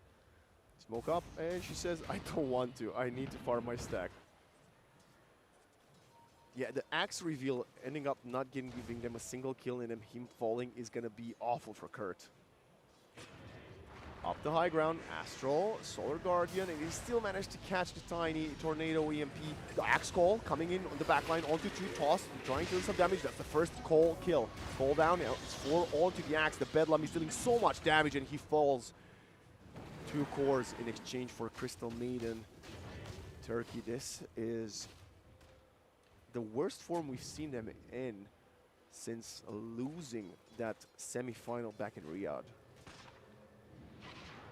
Yeah, it is a little rough around the edges, and I don't know if this is what they were hanging on to, or if it's just, you know, something that they felt like they needed to go for, but so far it doesn't seem like the right answer. Hook shot coming in, that's going to be a perfect chain stun with the Terrorize. Is going to protect him, and they cannot find enough damage to kill Young G. He's been so elusive, but no matter what, they can't get on top of him. Tornado onto the Willow with the Ghost Walk. This Invoker's not looking too good, but GTI is trying. They really want these kills, but now they're out of position. Axe coming in, perfect call onto 2, get the kill onto the Willow. Now the Ursa is manning up, 1 versus 3, no more mana, and Rage has been used.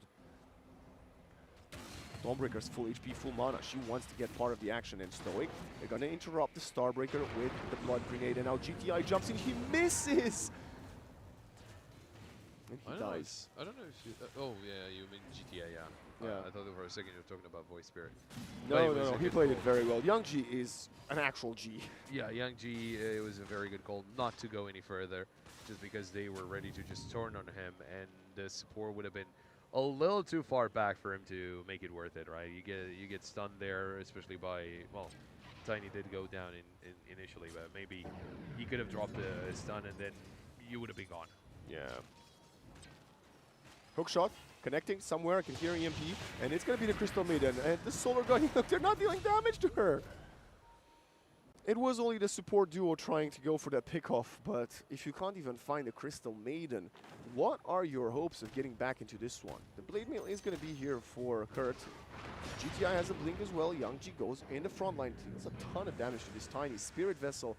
Axe needs to jump now, or the Tiny could fall. He's waiting. He's finding an angle. He wants them to get close to the creeps. He's got the angle now. He needs to go. He needs to... Kurt? They're waiting for the clock first. They're playing this maybe overly patient. Gonna find the Ursa instead, playing on your ward, and they got the damage!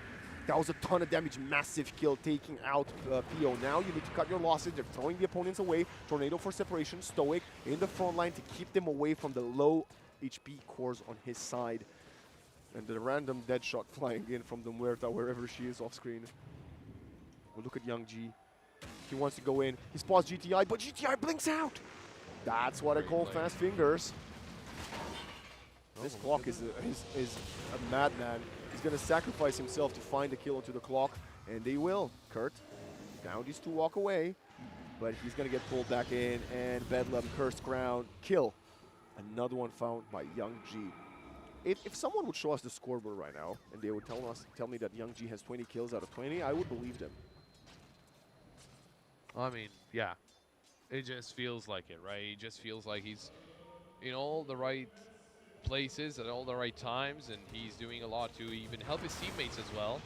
Oh, look at the AMP with the shard. Evoker has the shard to pull this group of people in. They really want to defend this tower, but I think they might just need to say, you know what, let's get out of it. Yeah. Oh, they're actually defending it somehow. Evoker, caught, juking, GZ. Young G's like so annoying to play, and he's got 8 0 4, not 20 kills. Thank you. Thank you. That was a very good call.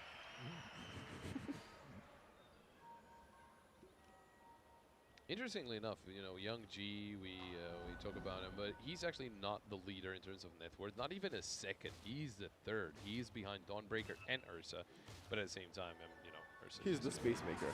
Call. Sunstrike. Set up. Called and got it! That's what I told you about the setup in the draft. The duo Axe Invoker, Clock Invoker works out amazingly. And now, what is Kuro even doing here? He's alone. He's got no backup behind him. And the Dawnbreaker is actually going to commit by herself. Oh, Young G comes in with the tower TP. GTI with the amplified damage run. I don't want to see the damage. I want to see them die as we have GTI being saved by Kurt. And what a nice play from Kurt. Coming in there, saving the Tiny, allowing him to walk away with 200 HP. But not only Tiny, also Clockwork. that is true. Remember what the build I told you GTI needs to go for, but I don't think it's going to be good. There it is. He also has Bottle, Wand, and Soul Ring. That's a lot of regen for, well, for anybody, to be honest, not just the core. Yeah, maybe it's just a little unconventional, but who knows? Maybe he makes it work. Because I would have expected, oh, look at this. They are ganging up on the Young G, manages to run away, and then they want to come back in, but the Tornado won't allow it. Look at this Dingo. He's the one smoked up alongside Stoic. They don't need an Invoker because he can just Sunstrike. They're going to scan perfectly, connecting onto the Dark Willow. Hookshot. Willow gets caught. Battery Assault. The Yule Scepter will buy some time, but if she's going to land, she's going to get pushed around, and Tornado? To Tornado. Okay, never mind. The cogs get pushed, and they still find a kill onto Astral. Muerta. Slowly catching up. She needs a few more creeps to actually get into the top 3 net worth, and she does. The graph's looking more and more like coming back towards Turkey, and we're starting to see GZ have some impact as well. You know, I told you 15 minutes, he's just kind of like a word on the map, but now he's enabling the rest of the squad. Yeah, and you know, they so he overtakes the Void Spirit, which is very important as well. There's a net worth, but look at this. This is even more important, Pop. They're trying to sneak in a Roche, and there's no vision. Oh, but they scanned. They know they're there. It's half HP already. This is a very far away smoke, and the Ursa's not in the vicinity, neither is the Willow. But now GTI is out of the pit. They're dealing less damage. They have to use the Pierce of the Veil. They need to go for this. The Ursa's not there. They're going to contest with two. Youngji's going. The hookshot misses, and now the Solar Guardian comes in. They find Kurt. He's dead. Axe out for 40. They get the Aegis. They get the Roshan, and they find that GTI Tiny as well is going to go down as it's a double kill for the Dawnbreaker. That is rough for Turkey. They were trying to sneak it in, but... And it was a good call, I think. Yeah, it was a good call, but I think whenever the scan came through, maybe the right call would have been to just back away. Because the thing now is, not only did they down the Rosh, it was Young G that actually got the Aegis. Yeah. So it's just going to make things like 5 times harder from here on out, because even if you gang up on him, he's still just going to revive. And if you gang up on him and there's a delay until he revives, there could be the help coming in straight away. So that's what makes it scary. Ursa gets caught. Axe called. She does not have the Aegis. She's got the Enrage if needed, but they chain stun her perfectly, and it's another death for Pio. And it was old Jeezy setting up. Now a long-range hookshot coming in. There is no cogs, but Astral tries to run away. Shadow Realm has to be activated, but I think the Willow might be caught. Kurt comes in, another perfect call, and that's a kill for GTI. As Turkey, despite playing into the Aegis, they managed to find 2 amazing kills. Yeah, very important. They are still behind in terms of gold, but that doesn't matter. If Belarus makes mistakes like that, where they get picked off one by one, it doesn't really matter that they got a rush. It doesn't really matter that they have the Aegis, because okay, sure, you have the Aegis, but Ursa's dead, Willow's dead, and you're just losing players because they're just keeping it to themselves. And well, that can also happen. Young G, godlike at this point. Stoic will be going down, and Young G, he's not stopping. He is 10-0 at this point. That's 3 minutes left on the Aegis as well. Yeah, they tried to actually scare the Dawnbreaker a little bit. Sadly for them, if you're a Turkish fan, Young G just showed up to the party in an instant and turned it completely upside down. GTI at least didn't get caught, so you only lost the 2 supports for that. That's also the thing that could happen, right? Because we were talking about if Belarus keeps getting picked off one by one, but they could also kind of bait them into a false sense of security that they can gang up onto one of the players and there's no one there to help. Well, guess what? Young G was right around the corner. And of course, you know, PO needs to be careful because I don't know what his score is right now, but it could just, you know, not give away any more kills like that. Yeah, but killing Young G even once would be so important. We actually see the Invoker now.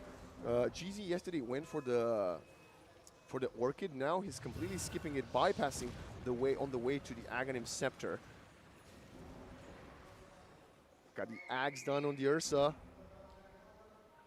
And it's another kill on to Stoic, who gets picked off in mid by the one and only Young G. GZ desperately trying to escape. Solar Guardian doesn't get him, but there's 4 on the cheese. That's a perfect defending blast, and I think he's out. So much invested to catch this pesky position 4, but he gets out of there and goes back to pushing the wave bottom.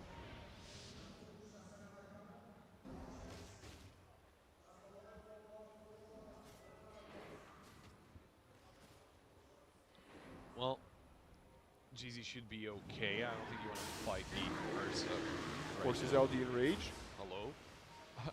As I think the Ursa will be fine. He's just baiting out some of the abilities. Axe was in the vicinity, but he's not going to jump in it. As right now, I think we can hear Static. blah blah blah blah. Ah, sorry. Do you hear anything else? I was just hearing static. question marks in the chat. The Muerta gets caught. She misses the dead shot. She's getting pursued. The silence will be there, but the Iesf is perfect. No, Sunstrike comes in. They wanted to protect Dingo. They need to come in with the TPs. Axe comes in with the call. That's perfect. Onto the Willow. She turns around with the Pierce of the Veil, but the Solar Guardian comes in. GTI with the stun. They really need to find someone, but the Starbreaker gets on top of both of them, and the Muerta somehow still alive for a second, but gets killed by the long-range right-click of Astral.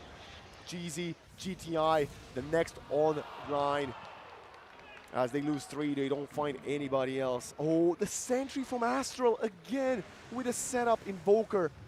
He's been escaping a lot, but this time, Young G and the rest of his squad, they're going to find him.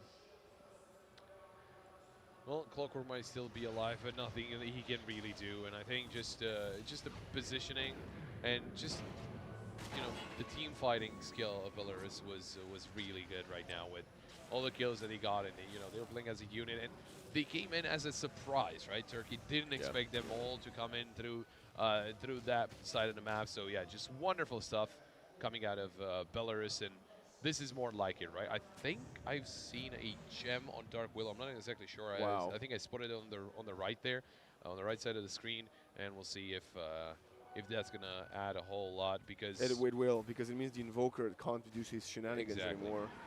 And obviously, you're extending your lead by getting even more kills. By killing more of the vision that the Dire already was lacking.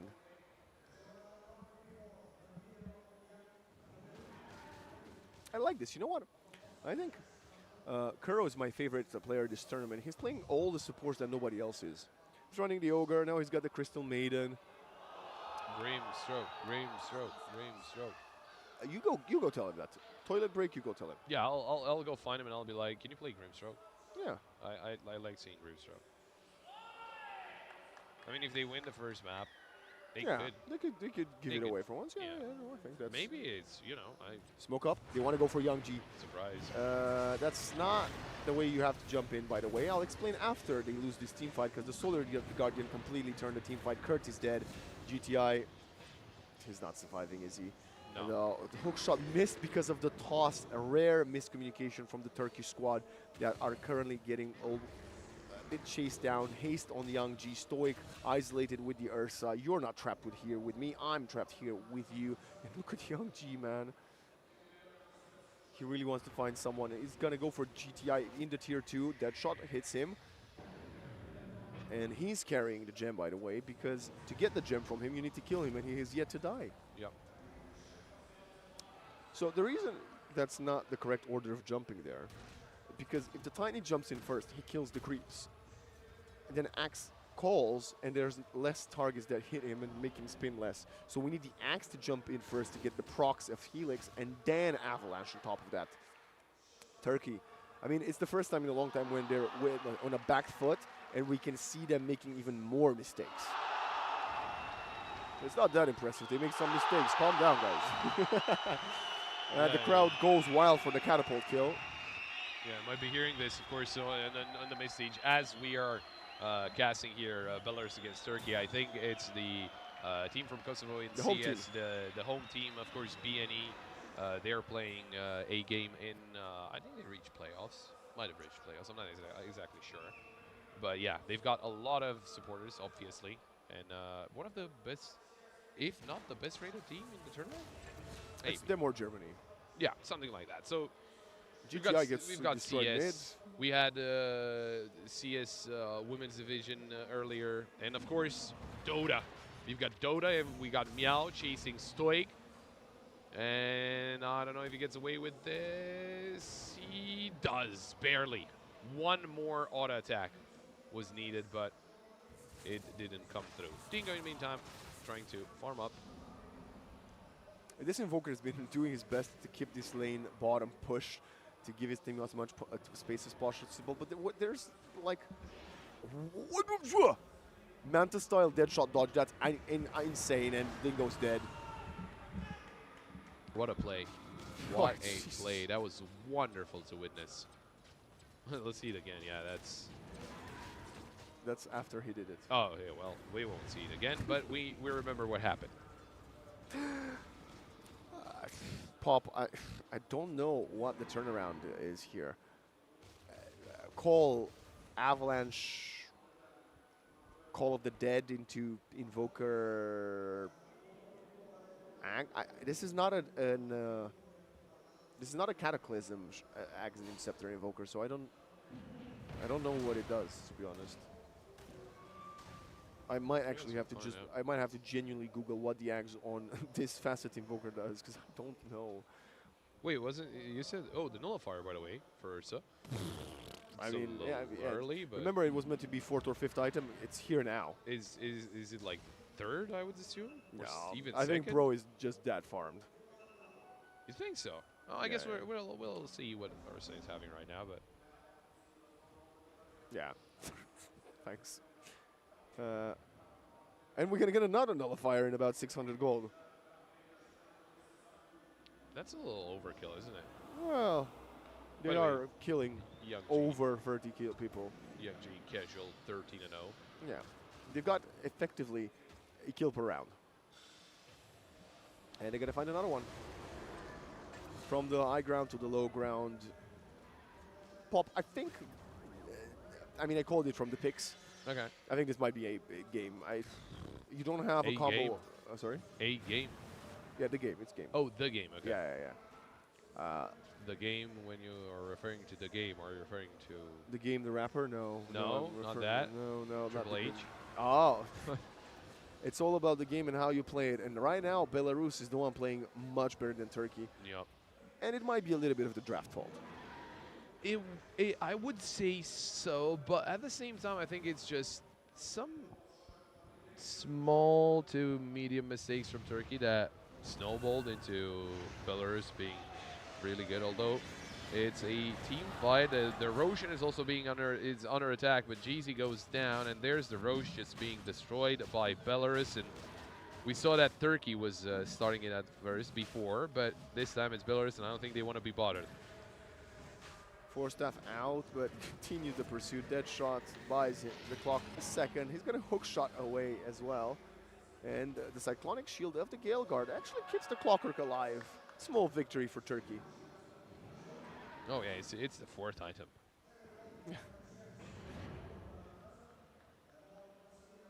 Manta, not enough money for the Manta style. 25 seconds until we get the Wisdom Rune, but they thought they were going to contest. They saw the Dawnbreaker in lane and they said, nah, we're good. Never mind. Fake news. For a second there, I thought it was another Nullifier, but it wouldn't really make sense. I wouldn't be surprised, honestly. No, it was for Clockwork.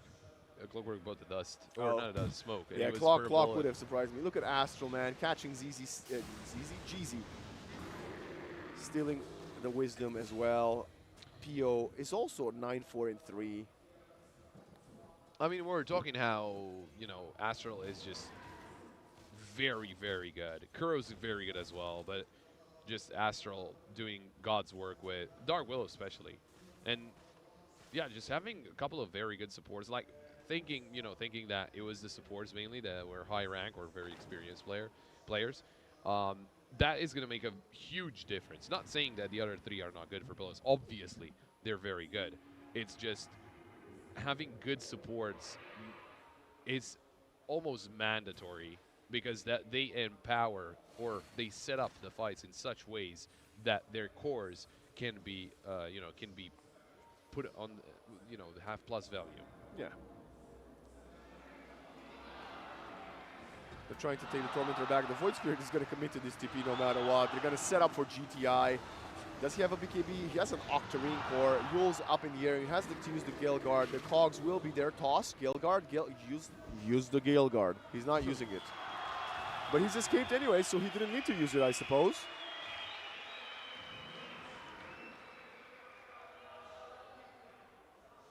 $25, $24, $26K gold lead. I'm not even sure. That's why I am not a mathematician. But at least I know what 2 + 4 is. That seems It's to be 7, isn't it? Yeah, it's I think so, something like that.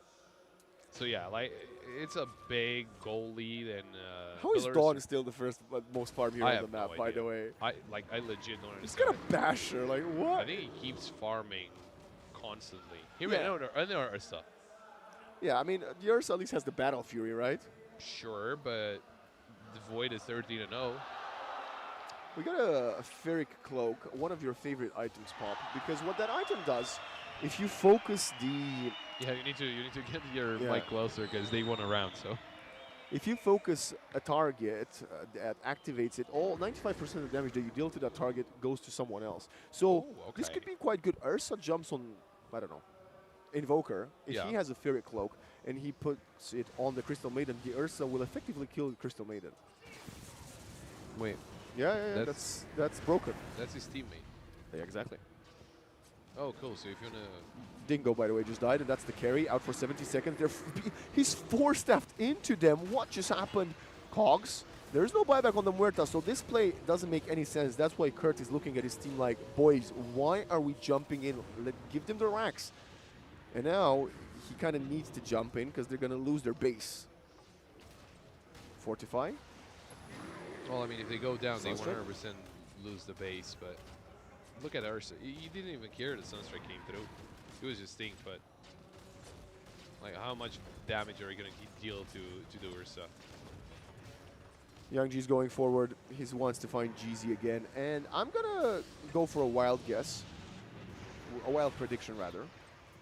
And say that we're not seeing an Invoker on GZ next game. Not to say it was Probably his not. fault, because, I mean, I think he still played very well. It's just, as part of the overall comp that Turkey went for, I don't think it was as impactful as in their previous games. Look at the Ursa. He's still having that Aegis, and he has the BKB. And enough money for almost a full Swift Link as well. Yeah. His tier 4 neutral item, what's it gonna be? Maiden also wants to find her own tier 4 neutral item. We're looking at Pio, level 24. Wow, level 25 Ursa is gonna be something indeed. He actually got the Timeless Tizan Blood right. Is that the Ursa? Am I blind? The Ursa also got it, yeah. Huh, that's kind of strange. Because Timeless kind of amplifies your spells, and you know Ursa doesn't really use the spells. For damage, I mean. Smoke breaks. Young G, last hurrah, solar. No, Gert! His blink got cancelled, and that means the Tiny just gets killed. The calls in cooldown. Muerta's trying to deal some damage. She's tickling the opponents. They're all in BKB. He has to force staff away. Mjolnir comes in. Call onto 2. Dingo has to turn around. Goes for some damage. Crystal Maiden almost dies. Well, she does die. Now GZ's alone. Buyback from the Clockwork. 1 versus 4 effectively outside of the fountain. Some of the opponents are getting quite low, but there is no buyback on the Turkish cores. And the Cogs, well, Stoic is doing all he can, but that means he's going to fall. Cursed Ground pops. Gale Guard, force staff onto high ground. Nullifier taking out any of the shields. GZ has to cancel his TP. Double kill for PO. Team wipe for Turkey. It's actually 6 kills. Sunstrike. No! Ooh. 40 HP. I Hey, mean, look at the Yanks. yeah. It is the Tornadoes. Well, that was something. Yeah, someone got angry in the boots, but at the same time, I don't think it was. I think it might have been CS guys. But look at that. It's over 40k gold advantage. Stoic actually 100K. bought back into that fight, and then died again. You were saying there were 6 deaths, 6 kills going the way of Belarus, and that might be the end of it. Tiny trying to run probably. away. He's not gonna run away. GZ. Invoker, yeah, he's gonna suffer the same fate probably. Disarm. Axe. Oh. Axe after the tornado. Turkey's going to play this until the very end. They're still, keeping themselves warm. It's fine. And they're going to have more chances, as this is a best of 3. So if you're a fan of Turkiye, don't worry. They might be down mega creeps. They might be down 40k gold lead. But they will have one more chance to take it, as they're still in the upper bracket. Now, BKB's jumping in. Dinko is trying to man up. They have to set up on the Ursa. They get the call. She has the BKB. Ursa is going to die, and that's 100 seconds. No Ursa. And he has no buyback, but The tier 4s have fallen, and look at this. The Bedlam jumping in. Dingo, no more BKB. He's dying to the Dark Will of Astro, and he doesn't have the money. They don't have the Ancient whole was exposed anyway, so it just GGs. yeah, GGs are He cold. calls it. Despite the buybacks, we even have a disconnect from Stoic. Yeah, I think he might be a little angry, but that's well. It's only map It was one. You can't be weird. angry for this. I mean, yeah, it was only map one, but it was still a very weird game from Turkey. Not something that we were used to. It just felt like there were quite a lot of mistakes. I think I've been saying this since before the tournament started. You gotta ban their heroes, man. Yeah. And their heroes got banned out. There was no Timbersaw. They banned the Dragon Knight themselves. There was no Shadow Fiend. And I think there was another one of their bans. I don't know if they banned Mars, but they No, they haven't. But there was they couldn't another, really play it with Axe. exactly. Yeah, they prioritized the Axe because it is a meta hero. Yeah. So the Axe then got led through and countered by a Crystal Maiden plus Ursa. So I loved what I saw from Belarus, and I think this might have come into prep. I don't know if we're going to get the chance to speak to the Belarus guys, but for me it felt like they had their homework done before this. So maybe last night they knew, look, our chances are getting second place. We know who's first in Group A, so let's prepare for them a little bit. And it worked.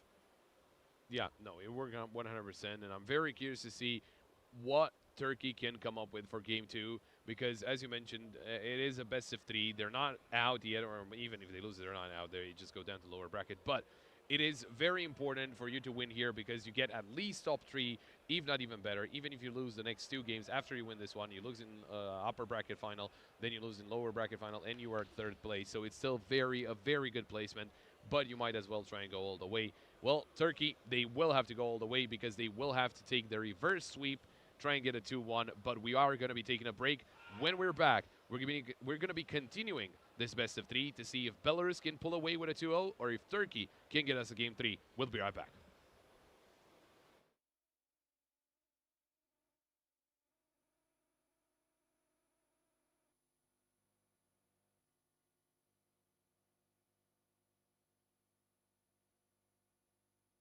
Andra, Sydflak, Zemra zjarr. Në Kosovë, aty ku andrat nisën ekranet vogla. Ne u rritëm, por loja në mbetin zemër. Munësh me urzu. Munësh me u thy fituesit. Ata nuk din me odorzu. Ata kapin majat, se synimi është veç nalt.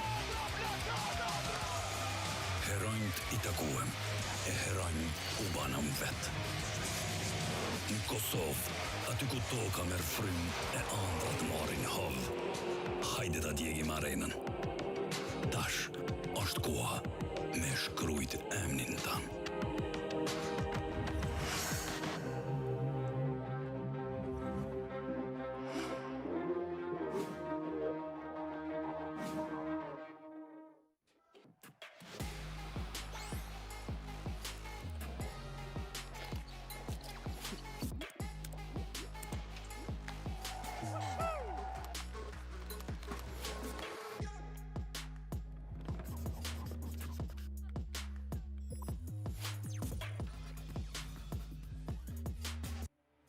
Fatoni edhe bashkë me krejtëshninevet e din që s'ka me internet e pakot telkosit.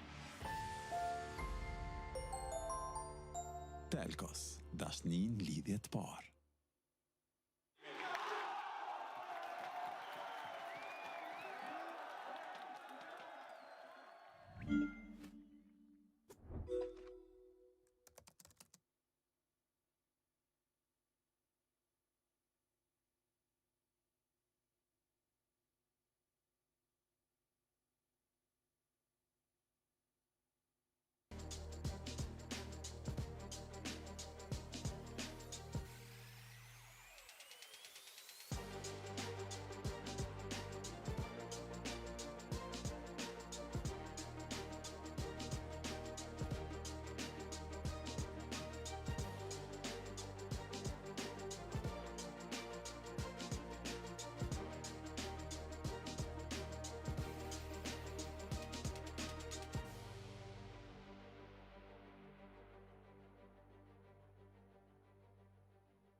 Welcome back. Welcome.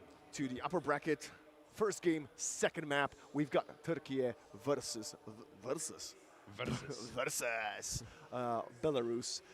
And they told me they're going to change my name before the second game. They didn't. Ha ha ha. Joke's on you. I wonder what does Wikipedia say. Do I just have a new, like, non-existent page with, like, Vlad? Maybe they're just like, oh, it's Pop and some guy Vlad. It's Tom and his, like, inner conscience. I'm the devil on your shoulder, the angel, I guess. Anyway, with that being said, we're in the draft. Belarus won game one. Turkey with one of the most underwhelming performances we've sadly seen from them thus far in the tournament.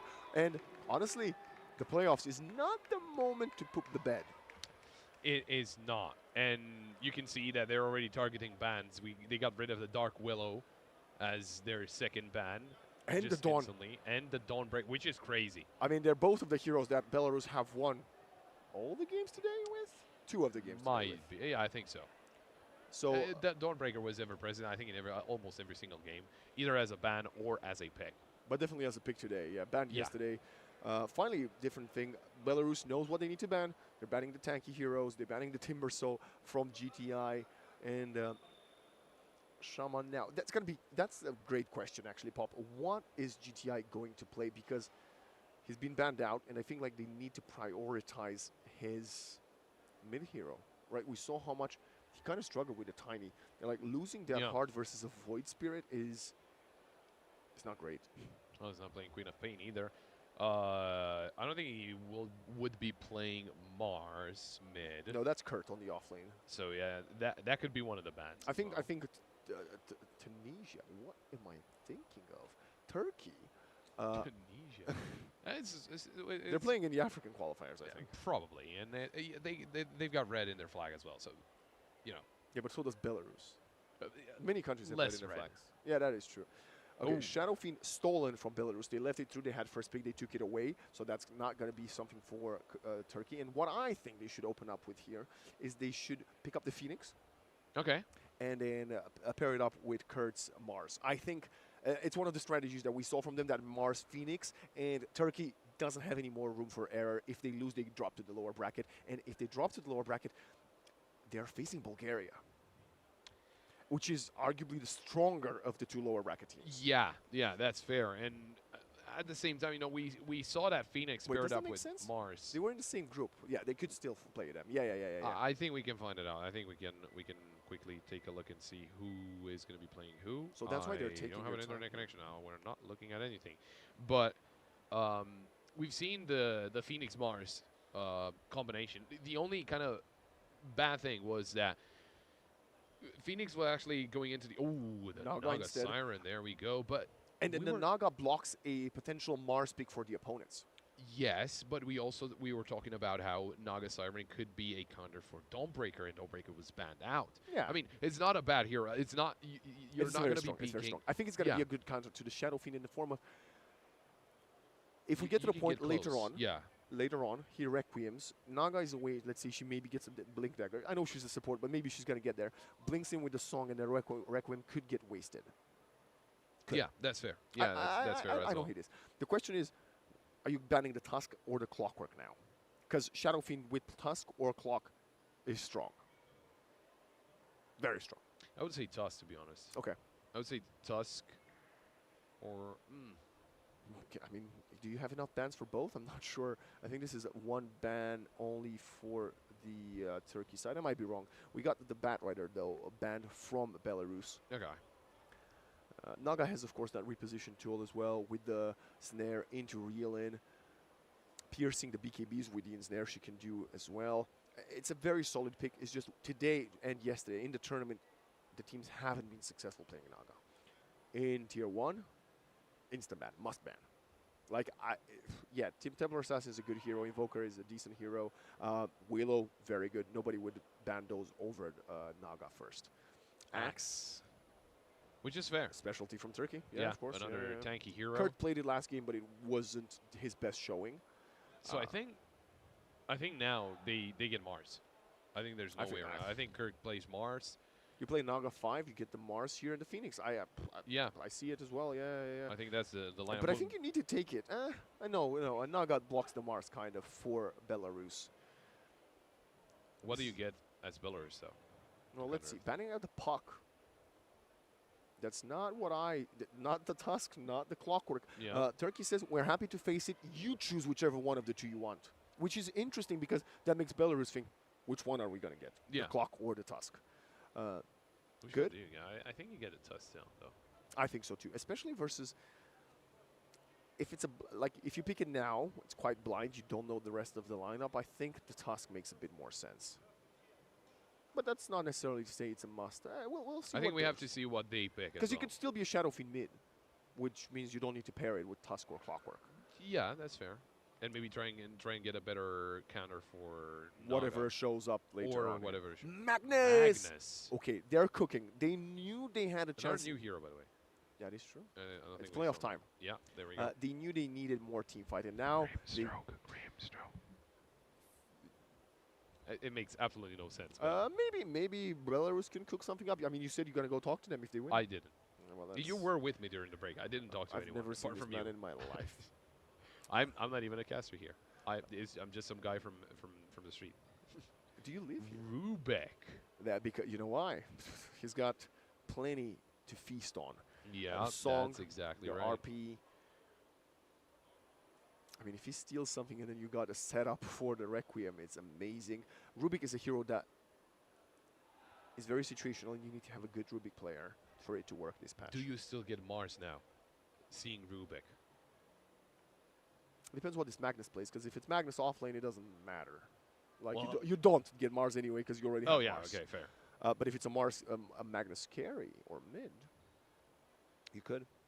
Yeah, but you get Mars.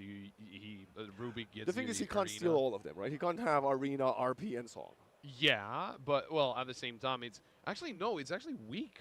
If they get Mars and he steals the arena, it's like you're having a Mars into a Naga Siren. A Disruptor. Wow, okay, so Belarus says, you want to go band for band? Let's go band for band. You got team fight. We got team fight as well.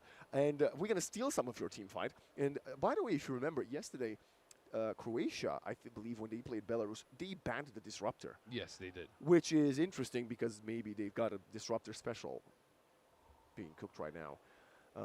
So far, we just got into the playoffs, and so far it has been. This has been some very good interesting. Dota. Yeah.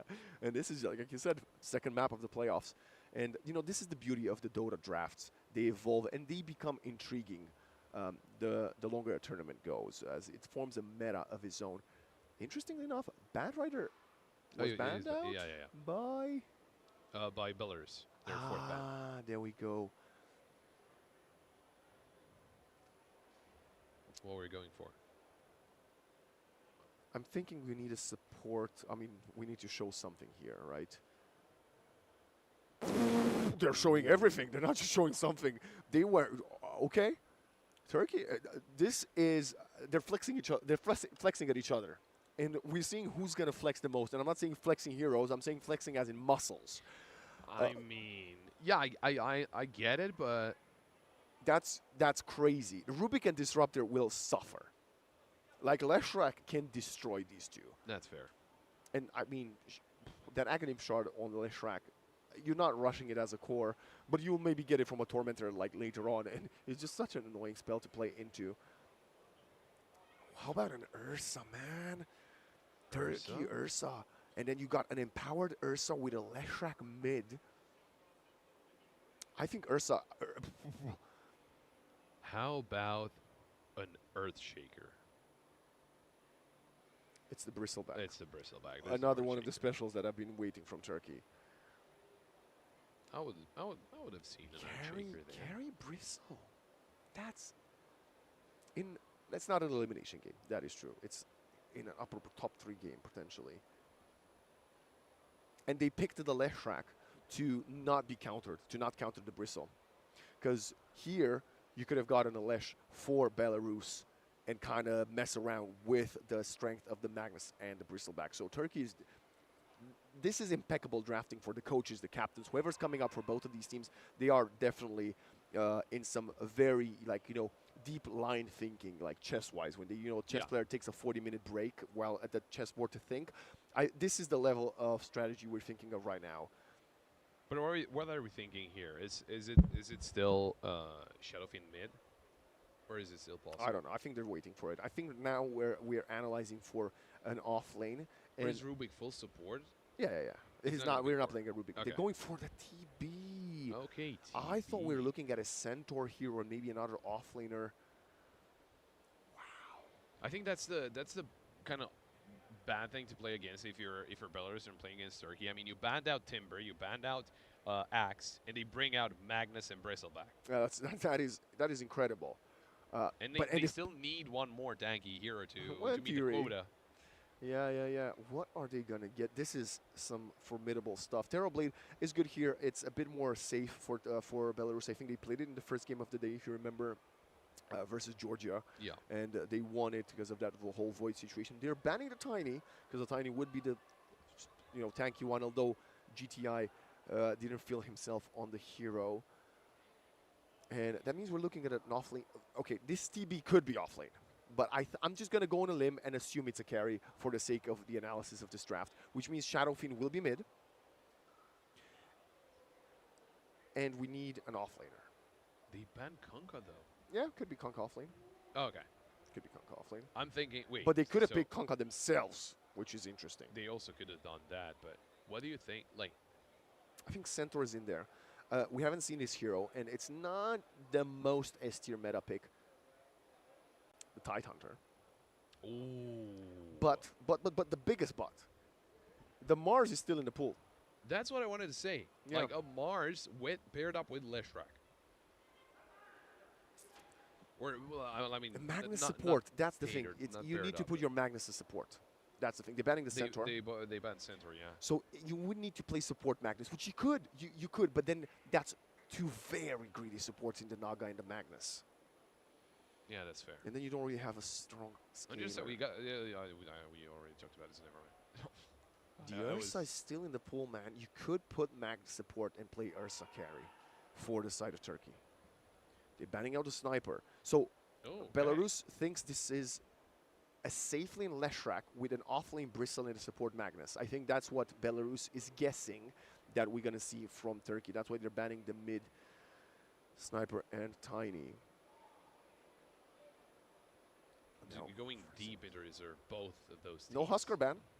No Oh, that's Husker ban. that's true. We could still see a Husker. Queen of Pain ban, Puck ban. Is there a Puck ban? Puck ban. Yes, Troll? For who? Mid? No, I don't see it. There's Ember's open, Void is open, Storm Spirit's open. Yeah. Yeah, it could be a Storm, but I actually think Young G just wants to play the SF. It's the Pango made for Young G. Wow. Okay. So We could still see. they're SF flexing. mid. Yeah, they could still flex stuff. TB Yeah. could go off lane, Pango could go off lane. I could go to the bathroom. I can't because we're live. I would like to go to Yeah. the bathroom rather. But you Okay. just went. Bro, have you seen the amount of water we drink? Yeah, here? that's fair. Turkey. We stay hydrated here. That's my guy. Bristleback. Okay, they got 20 seconds. Mars. If there is a support that they could get, what's the support they're getting? Grigstroke. Silencer? They could get Silencer. They might also need a stun. Oh, 10 Bane. seconds to go. It's the Primal Beast! I've been calling for this one. Oh my god. I think it might be a bit late, but I think Belarus was expecting this. It's the And SF mid, by the way. they baited it out with the Pangolier pick. I think that's what happened. They picked Pangolier, building a sense of full security for Turkey. They're like, oh, Primal versus Pango is great mid, and they're flexing it out now. Yeah, and it's GTI and Primal Beast. Yeah. There we go. So it is the tri-core, but this is a very greedy lineup from the side of Turkey with Oh yeah, with Magnus support. Leshrak and, no, it's actually Leshrak Naga support. Leshrak Naga. So Oh yeah, because he's Jeezy. Yeah, true. Jeez is playing this very unconventional. I mean, the Invoker kind of worked, That's kind of didn't. insane. There's some t-shirts being thrown around, by the way. As Can we get one? You go find out. Actually, I go on the way to the toilet. Oh yeah, that's yeah. I mean, Prediction. I'm going to say it. You know what? I'm saying it. We're going game 3. we're going game 3. We've got the tri-core. If Belarus can beat Turkey with their specialty, they deserve to be in the top 3. But I don't think they will. I actually think they're going to get surprised by the overwhelmed strength of Magnus, Bristle, and a Primal Beast. Yes, of course, they could very much get punished because we're running a Leshrac Naga, but it's an easy setup. You get the net, you get the stomp on top of him. It's very interesting. I just realized he's playing Rubik. No, it's Belarus 2-0. It's Astral on it. Yeah, I think yeah, Astral has got something cooked up with that Rubik. I don't know how, but he's probably going to show us something. I think they have definitely the more meta draft, other than the Disruptor. I mean, the supports are a bit when it comes to meta, but they've got the better draft, so I have to agree with you. Belarus has the better draft, and again, the easier to execute one. But I don't think that's going to be the secret here. I think the Turkish specialty is going to come through and actually take us to a deciding victory. Turkish delight. Yeah. That would be great. That would be yeah, right about now. Production, we're there's hungry. nobody there, in case you forgot. I looked for a second. I actually don't know what is there. I love it. You know what? That's what you want to do. If you're one game away from dropping down to the lower bracket, why not go for everything you have? Surprised to not see the Mars. It is a little surprising. But let me have a wild guess. I think Kurt is going to be level 30 on the Mars as well. He is. Bro, these guys are in the bag, and so is the Primal Beast. The Bristleback, I think, bro, just doesn't pay for Dota Plus, because I've definitely seen them run this exact tri-core combination before, as we're most likely going to go back to our beautiful faces for... No, never. No. No. A hero in the game, bro. Been upgraded. Yeah, for a second we had the ones above, and it was Turkey or Belarus, but...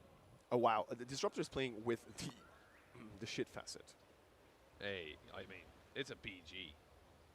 It's a PG show. A sheet, as in you can a put sheet it on of paper. Yeah, Okay, yeah. Which one is that, though? So transference means he's got the innate ability that if he's getting harassed, he pushes people back. You can put that on someone else. Oh, I mean... It could be quite fun with the Pangolier, and it could be quite fun to protect some players, but it sounds better than it actually is, trust me. Cheers. Sure.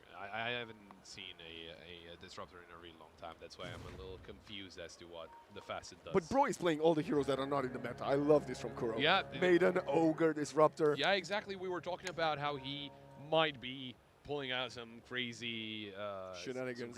Shenanigans. Not the Grimstroke, but he got the Disruptor, you know? Yeah, yeah. Oh, that's the kill. That's the setup. This is it. Naga Siren pulls him back. Kill right away. And it's GZ dealing a ton of the damage.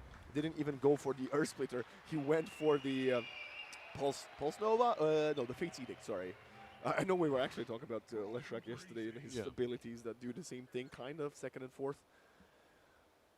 I'm not going to say it's a Pangolier safe lane, because I know he's dire this time. I know I did this mistake previously.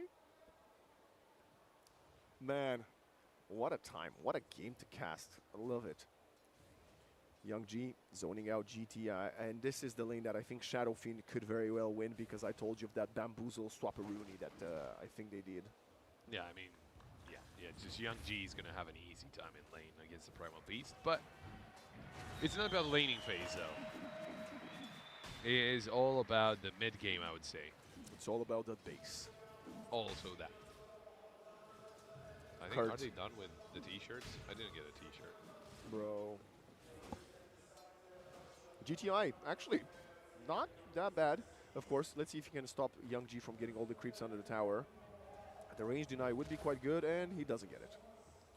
Young G having a great start, and now it's going to be Mayu suffering again. We're still back safely, boys and girls. Study this at home, because if you want your Bristle to scale, he needs to win the lane, and he needs to do it hard.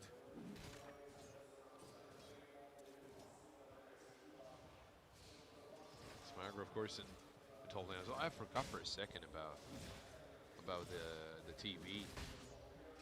Pio with TB. Pulling back in, it's going to be another couple of stacks on top of the Rubik, who's only level 1. Dingo, I think he needs one more Quill Spray, and he gets the kill onto Astro, and he's going to find it because he got the stick. Second kill for Dingo in the bottom lane. Great start from Turkey. It's just very complicated. Like, what can you do against a Bristleback like that this early on as well? It feels like you can't do anything. You will start seeing the Disruptor and the Rubik being exploited in the early portions, and understand why they are not picked as regular as the Shadow Shaman, for example. Yeah. At the same time, we got a Leshrac support, so what are we on about? I mean, that is crazy, because I was, well, not under the impression. I saw that the win rate, at least in, in pubs and all that, with Leshrak is very high in mid, right? Not as a Yes, support. yes. I'm not saying he's bad as a support. I'm It's just saying unexpected. Yeah, it's really unexpected. I think, yeah, it was just expected for him to be against the Shadow Fiend, but GTI is about to die here. Turns around, actually very scary. Okay, just posturing at Young G. still has, the bottle really helped him out. I'm so sad we didn't get to see on stream North Macedonia versus Belarus. I feel like that matchup between Young G and Stoikov would have been for the ages. Well, if they manage to win here and North Macedonia win against Romania, maybe there is for sure chances to see. Reel in. Pangolier in trouble again. Has the swashbuckle. Dingo's running out of mana, but does have his healing lotus if needed. He's actually going for the denies of the creep, but double shield crash, more than enough to find them. Pulling back the Naga Siren. Healing lotus on Dingo. Felt a little miscommunication there with Meow, just because, I mean, the Naga Siren was coming back, and it seemed like he didn't know that. But anyway, it was probably just a slight error, right? An oversight. I don't think anything else of note, right? They did win the first game, so I don't see why they would have communication problems. Oh, Disruptor. Doesn't have the glimpse. It's a bit of the damage, but luckily for him, the Skeleton Warrior is going to tank some of that. GTI wants to get a self-pull. It's actually going to get exposed by cutting the tree with a tango, and oh man, that's... What is Bro cooking? He's forcing out a TP. He could get glimpse back, but it doesn't matter. Young G just finds a long-range raise. Great connection from the raise, as you can hear. The crowd goes wild. Yeah. Whoa, that was crazy. Young G, that was all for you. Yeah. Yeah, GTI really struggling in this lane, and I think he's not very unhappy, but you don't need to feed your life away. You need to keep yourself in the game, as the rest of your team is doing fairly decent. The Magnus of Kurt and Dingo on the Brew are doing, the Raceback are doing very well. The Dingo. Yeah, the Turkish special dog, not the Australian one. It's a rare breed, you can say. But imagine what confidence boost would be for Belarus if they would defeat Turkey, the bronze medalist from last year, as you mentioned, Pop. Yeah, it would be a big surprise. They would be, very confident going into GTI the is coming upper for the bracket. gank at minute 5. He needs to find someone, but Young G here comes to the party. He's actually going to get trampled on, and the problem is they're not going to find anybody. Kurt, if he falls here, that's quite sad. GZ might have to be not do anything. Kurt will die. Young G gets the kill. Yeah, Young G with his massive lead, he's actually suppressing 2 portions of the map at this point.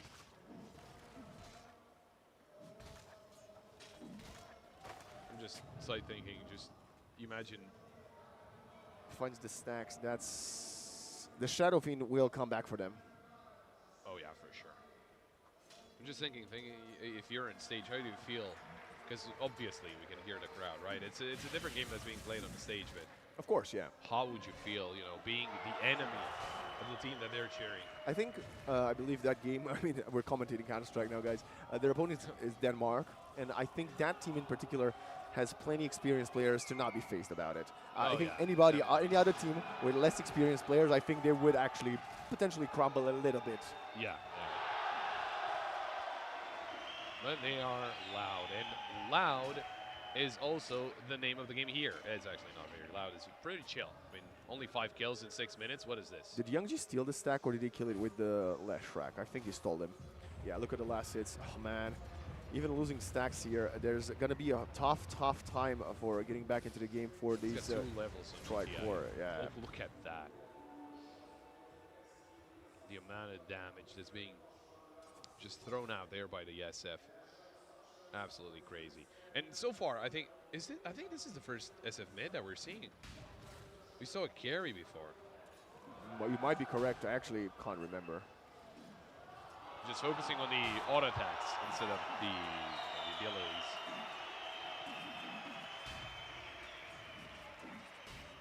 But yeah, so far so good. Everyone just calm, laning phase. And someone pressed shift too many times. I thought we were crashing.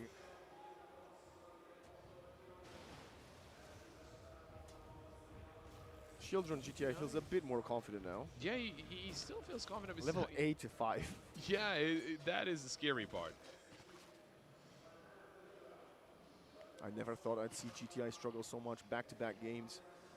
But his hero, he'll be fine in the mid-game. He needs to get level 6, and then he's going to potentially find a gank.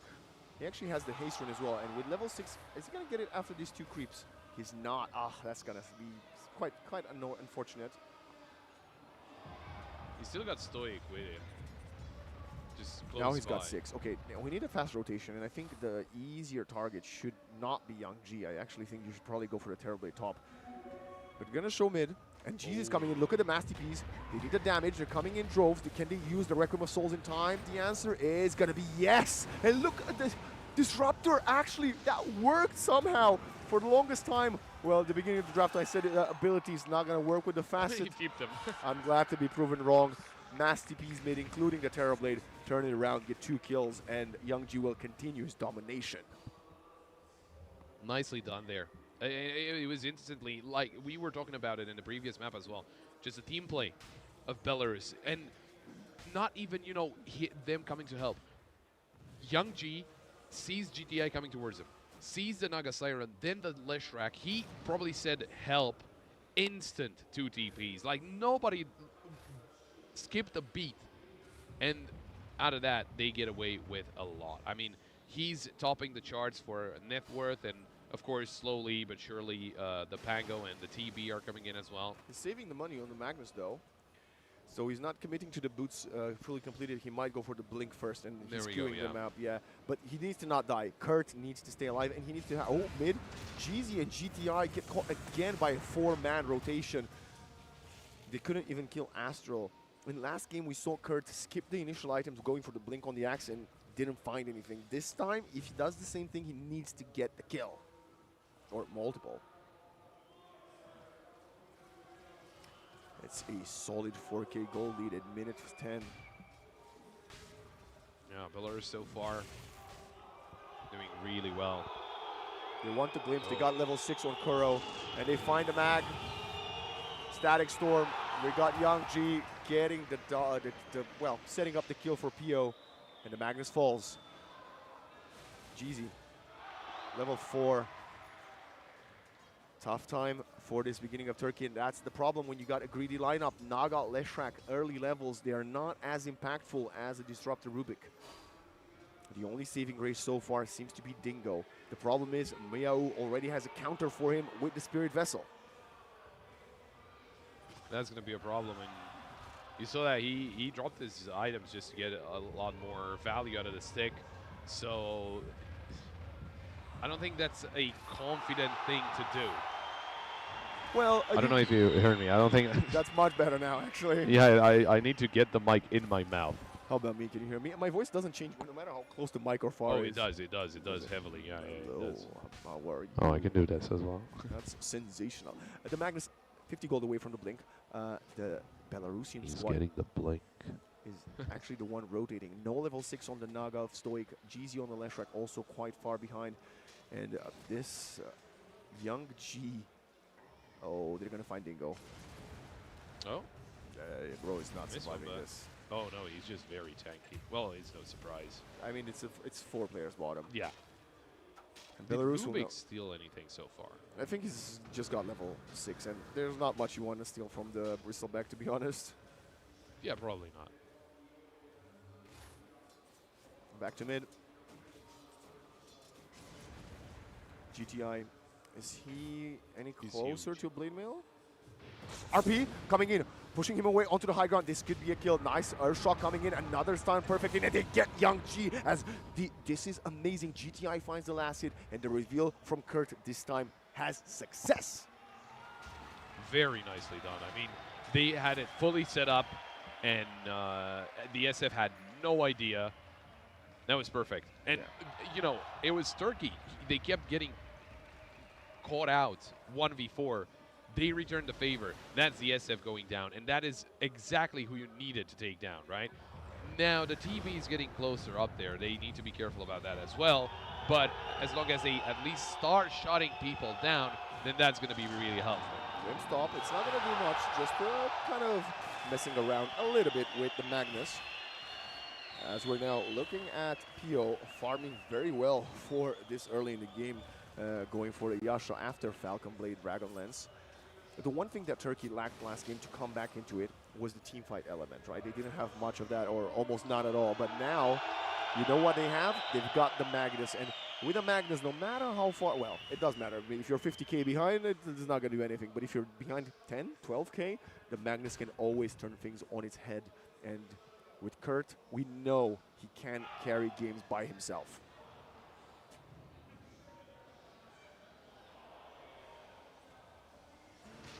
Yo. Does he have something on the courier? He seems to have way more gold. Like actually, Vessel, Treads, he's fine. He's going to go for the Blink next. I like this from Young G as well. He actually purchased the Yasha first, not committing quite yet to either the magic or the right-click damage. He had the Kaya after, which means magic, but he could swap it out for a Manta style if he wants to. Okay, he got the Staff of Wizardry, so maybe not. Yeah, I think he's fully committed to magic. Yeah. Into magic, which is not. I mean, he's doing a lot of damage. They just completely allowed Mio to take the stack, by the way. The other problem is there's a smoke. You're playing with for magic. It's still the issue with Naga Siren, but look at that. Oh, not even look. No, don't look. It's done. It's a good kill with the smoke. At least they didn't use the RP. They still have it. If they want to maybe re-smoke or focus on getting an objective. Finding the mid tower would be big, but Kurt and Jeezy are placing a ward behind the tower, and the Naga Illusions will get some vision. Does Naga have 6? She does. Blade melee for Primal Beast as well, and the Aghanim Scepter for Bristleback. They're coming in.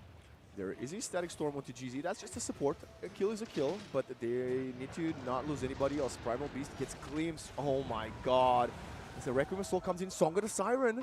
Stolen by the Rubik. And she's going to TP out of there safely, just barely. But now we have the Song on the Rubik. That is going to be important. Absolutely. I mean, this is why they picked him. Well, right? Sorry? It's a big cooldown as well. It is a big cooldown. And it's also, when the Rubik has it, it has a bigger range. Ooh, okay. Yeah. Rubik basically says, anything you can do, I can do better because of his third spell, the Arcane Aura. There we go. And I think is that first tower? That's the second one. No, it's but the it's the one. first tier mid. Yeah, they got the bottom one. They got one on the bottom one. Yeah. That's good, though. RP? Who is the target? That's the Mio by himself, Pangolier. What is bro doing there? No idea, but he might have been skewered, maybe? Maybe, but if Turkey keeps doing that, then they're going to put a lot of pressure onto Belarus. The thing is, I don't know if the Ultra late game goes for them, because Shadowfiend Terrorblade in late game is, like, not great. And now, what is GTI doing? Bro is going to get glimpsed again.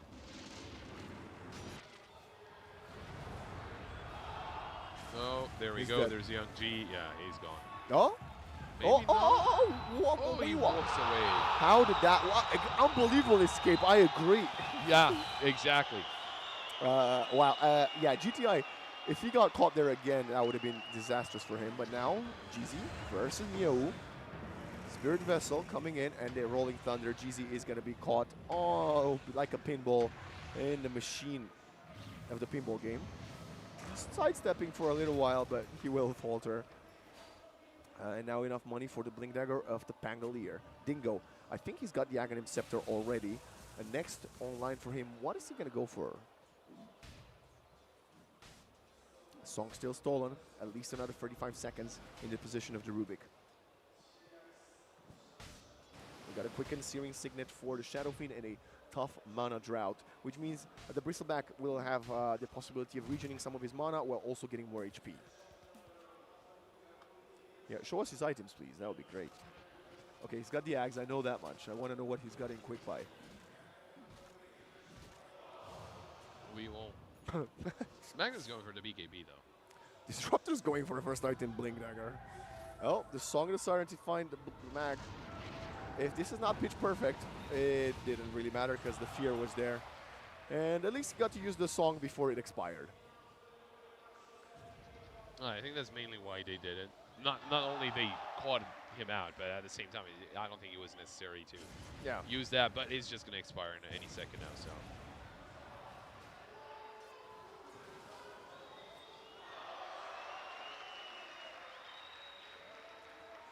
I'm just mesmerized at just all the noise that we're hearing. 60-goal lead. Oh, song of time this time. Okay, they need to focus this. The Shadow Fiend doesn't have the Requiem. Even if he's coming, he's not going to achieve that much. Set up for GTI, gets onto both of them. The Rubik will steal the Trample, but the Naga will die. It's a 2-for-1 favoring Turkey. Good. Turkey's playing as good as they can given the circumstances. And now they find a tier 1 mid. Dingo continues to press forward. He's going for the BKB RP onto the Disruptor, getting him pulled all the way back. How long was that skewer? And, well, they have to stay there for a little longer.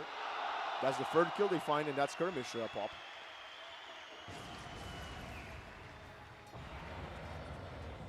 Yeah, it was just a little, well, unlucky, I would say, for Belarus. They got caught out there, and, well, a lot of damage from GTI and everyone else on Rubik and Pango. He's slowly catching up. They are going for mass BKBs on the side of Turkey. All three of their cores will get BKBs there. Leshra going for Atos. So that being queued up.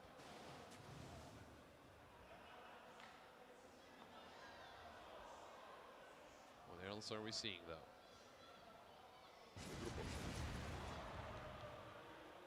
We're seeing a smoke. TB's not with them, though. Oh, but he spotted the two players in their own jungle, and that's Juicy dead. CMG, there's TB as well. They forced out a Metamorphosis. It's only the two supports. It's obviously not great to have players die, but it could have been way worse, and they're trying to get a glimpse. As a Disruptor still smoked up, but he's walking out. There's the BKB for the Primal Beast. That makes sense. The Bristleback, though, he's on second place in net worth, just not far behind the Shadow Fiend. Yeah, he's farming very well. He also has the Empower of the Magnus that keeps him up there. I'm more concerned about the rest of his team. Oh, the Shard for the Disruptor. Yeah, the Shard on the Disruptor is pretty good, but it also is much better with the other. Unless they changed it. They might have changed it.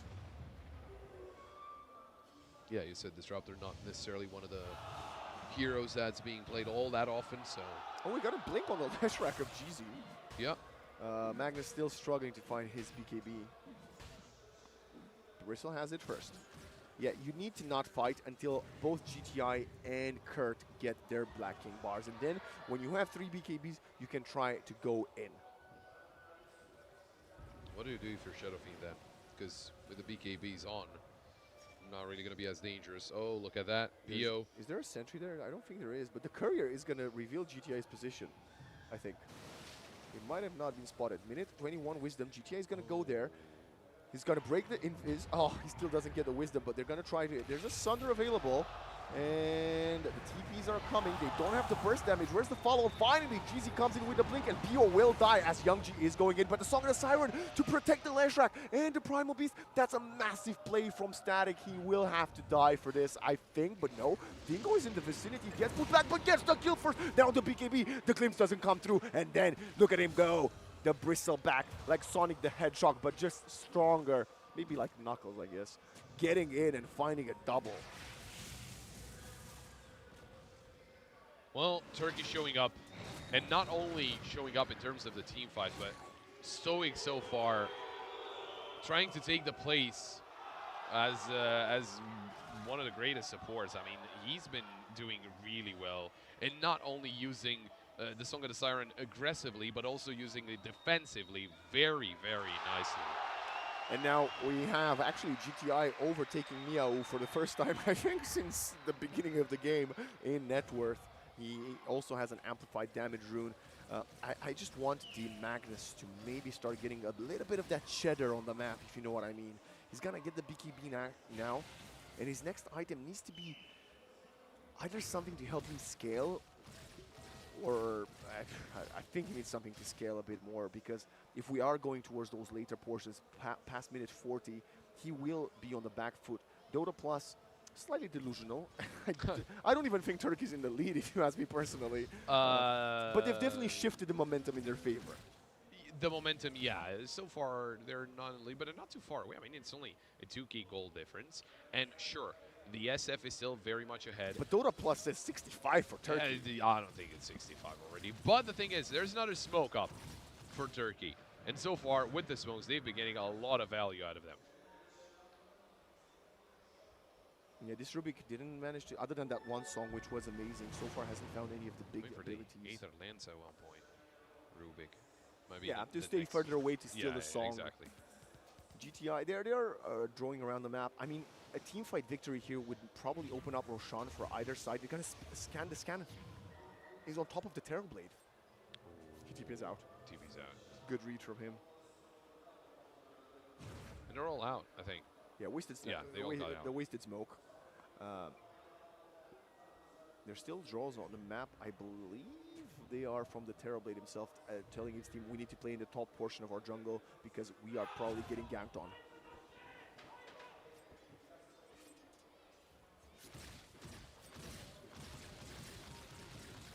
Very emotional. Emotional in damage. in the booths, on the main stage, and with the public as well. It's just. It's a beautiful event to be at. It's really cool to be here. Shout out to Iesf. And to everybody else who are in Kosovo. Oh yeah, for sure. But now they didn't find a kill. I thought that's going to open up Roshan. They're going to go for Roshan no matter what. And Belarus wants to find a kill before Roshan, but that means they're going on the other side of the map. So they're going to lose Rosh. Someone hit this Roshan with Dingo, please. Thank you, Toig.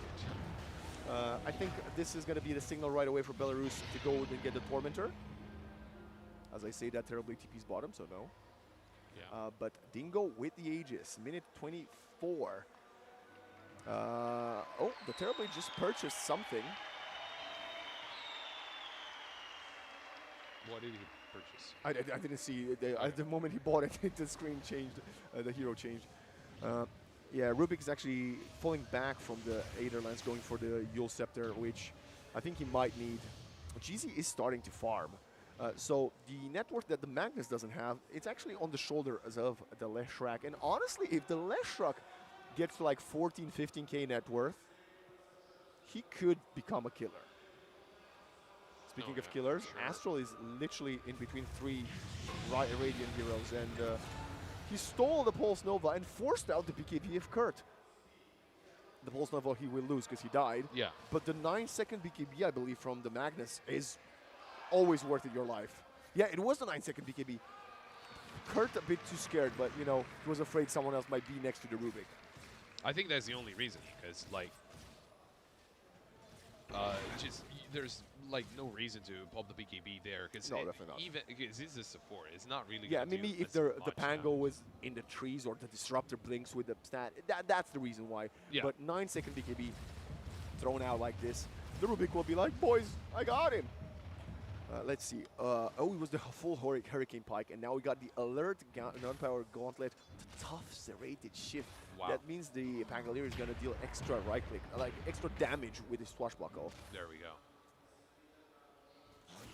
We haven't Okay, really Kurt seen is a lot. keeping the Curio. So, okay, the Dormant Curio, for those of you at home not knowing, the longer you keep it, it means the next neutral item you're going to get, it will double their effect. Yeah. So the fact that he's saving it for now, it means he's expecting this game to go at least another 10 minutes and for him to get something better from tier 4, which is quite a commitment because right now that item doesn't do anything.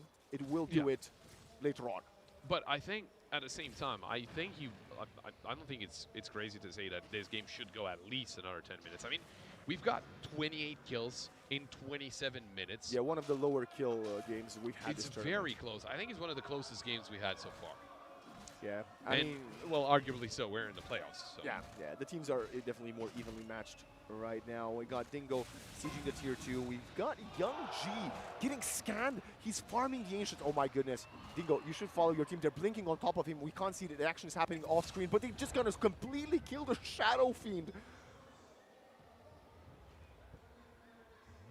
Well, the radio cast. I told you I've done it before. Oh man. You know why I'm so good at following the minimap here? Is because being a Counter-Strike 1.6 player, you know what the radar was? It was just green I and still dots. don't understand it. Yeah, so I had to get used to that. And this for me is like, I'm watching the game. Yeah, exactly. You can just see what's happening from the minimap. Like when I first jumped in, okay, Rubik is gonna die. He doesn't have the Yules yet. Disruptor going for the glimpse, forcing out the BKB. Small victory for them, but you still lose the Rubik. He did steal away the uproar. It's but it went away anyway. Yeah. But you still have the cooldown on the ultimate, or on the stealing itself. I mean, that's a low cooldown. Okay. It's like 12 seconds or something. Oh, okay. That's fair. So, yeah, when I first played CS:GO back in 2012, and I saw that radar, my mind was blown. I was like, how is this technology possible? Wasn't it the same as Source, or was it? I've never played Source. Okay. I've never played Source, so Okay, I don't that's know. fair. For me, the transition was like, I don't know, from living in a rock house to like a skyscraper. That's how it felt like. Something like that.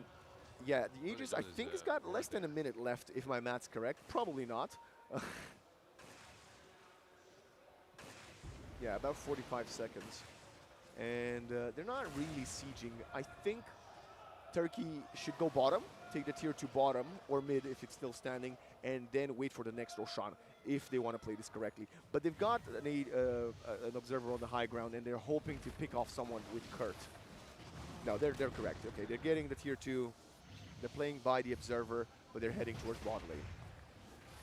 Aghanim's next for the Magnus. It's going to have the horn toss in about 900 gold. Shadow. Okay, that's... I think that's going to be terribly building a Silver Edge to break the Bristleback passives. Probably. You don't often see Shadowblade on there terribly. That's why I'm telling you. I think it's more for SF, even Silver Edge, right? Yeah, but he's magic build, so that's why he can't yeah, go back of course. for that. When you're going with the auto attacks build, of course, that's when you would get a Silver Edge.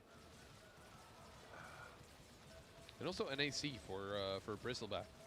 I'm gonna be honest. We haven't really seen a lot of Bristleback in the team fights. I think it's gonna be scary when he joins. That is a very good point you're making, actually. He actually overtook for a second SF in terms of net worth. Oh, he actually he's just back. fighting. Yeah, they're trading back and places. forth. But this Leshrak, man, if Jeezy gets a BKB as well, I mean, he's not going to have the biggest mana pool, but if he gets a BKB and just stands his ground in team fights, these supports of Belarus will just melt. And considering we're thinking about how Rubik could be a lot of help, and also Disruptor, they are going to be needed in those team fights, but they are smoked up, yeah. TV's not with them, though. I think that's a 9-second BKB. Where is the Terrorblade? They are going towards the Terrorblade, I think. Okay. So they're... Oh, yeah, there we go. He's under Invis, that's why. GTI, okay, he's dead. Yeah, it's the Shadowblade. There's no way he escapes. That's a lot of utility thrown up there. Nothing too important stolen. I think it's just a trample. And 70 seconds out for GTI. GZ is going to try to cut the wave. But this tier 2 tower will most likely fall, as they don't even have a 45 for it. Naga pushing in mid with the... That's a massive creep wave going in to siege the tier 3 tower. And I think Belarus are going to have to send someone. Yeah, I see Mio who's there, and the Tisra. Yeah, they're all going back. And yeah, a lot of pressure. I'm talking about Jeezy's Leshrak, but the Naga Siren is one of those annoying heroes that using the illusions, this is what she does. Oh, yeah. She pushes you, she forces you back into base. And she gives the vision around the map. And now the Magnus is getting curious. Astral, ooh, maybe the spider tingle like Spider-Man himself blinks out and runs away.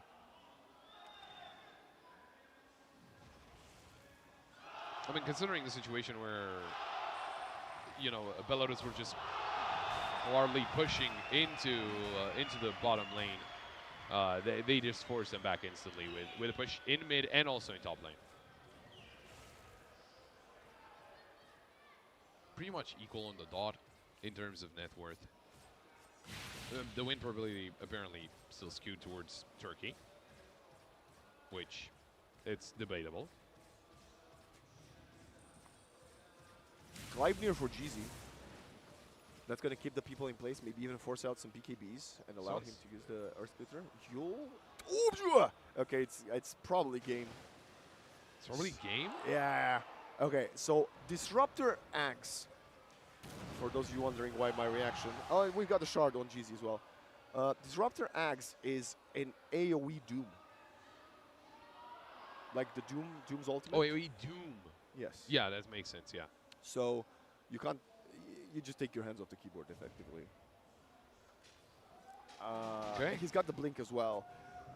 7.5k net worth on the on Disruptor, almost the lowest on the server. He's got the most impactful item in the game. The Naga needs to be in position to save his team when they're going to get static stormed. Yeah, I think that's the thing. It comes down to like I don't think it's game already. Of course. It can. Yeah. What I'm trying to say is it can lead to the game being over in favor of Belarus, but it does come down to if mistakes are going to happen. We've been. Oh, he doesn't have the blink. He skipped the blink. That's why he has the money for the axe. Okay, this pressure on the SF as well. This means it's harder for him to use the ultimate, right? Okay. Yeah, because he would. He needs to get in. Yeah, of course. Pangolier. He's looking for Skull Basher next. He's got his shard. I didn't see a lot of Pango in the team fights either. Coming in, Static Storm is a bit late. GZ's gonna find the kill. Galeguard protecting, and he is out. Now we have the Primal Beast, Song of the Siren coming in, but they are getting disrupted. A 1-for-1 trade, and Shadow Fiend, BKB or not, he is getting thrown up and down into the ground. RP onto 2, coming in from Kurt, and they're gonna go for the Rubik. That's an easy kill. Shadow Fiend still has a BKB, going for the second Requiem, coming back in. Kurt, Horn Toss onto the SF. Dingo is trying to do some damage, but the Shadow Fiend escapes for now. Primal Beast on top of him, and they're gonna take out the SF of Young G. Dingo hitting a ton of damage. He is running away. The Spirit Vessel will expire, and he is gonna survive for now. GTI has the Blade Mail. Does he have the blink? No, the blink is on the side of the Pangolier, and they're gonna find potentially one more right click. He's in the trees. He's gotta be safe. He does not juke it out, and it's a 3-for-4 in the favor of Belarus. I don't know if you saw what Bristleback just bought. I did not. A Satanic. What? Oh, and he's cooking. Correct me if I'm wrong, but doesn't that apply to auto attacks? Yes, does it it does. apply to the quills as well? I think you're correct. Because if it does apply to the quills, then it makes a lot of sense. Well, he has the AC. He's attacking quite fast. Okay, there we go. We're 35 minutes into this game. You couldn't say who's gonna win this one, but Wasted Static Storm. Yeah. Terrorblade is there. He's alone. We need the rest of his squad to come and protect Pio, but 2 of them are dead. We have the stolen Delusion. That's not going to do that much. The Riptide actually. Sunder onto GZ. Horn Toss. We've got the Pangolier coming in. They really want to protect the Terrorblade.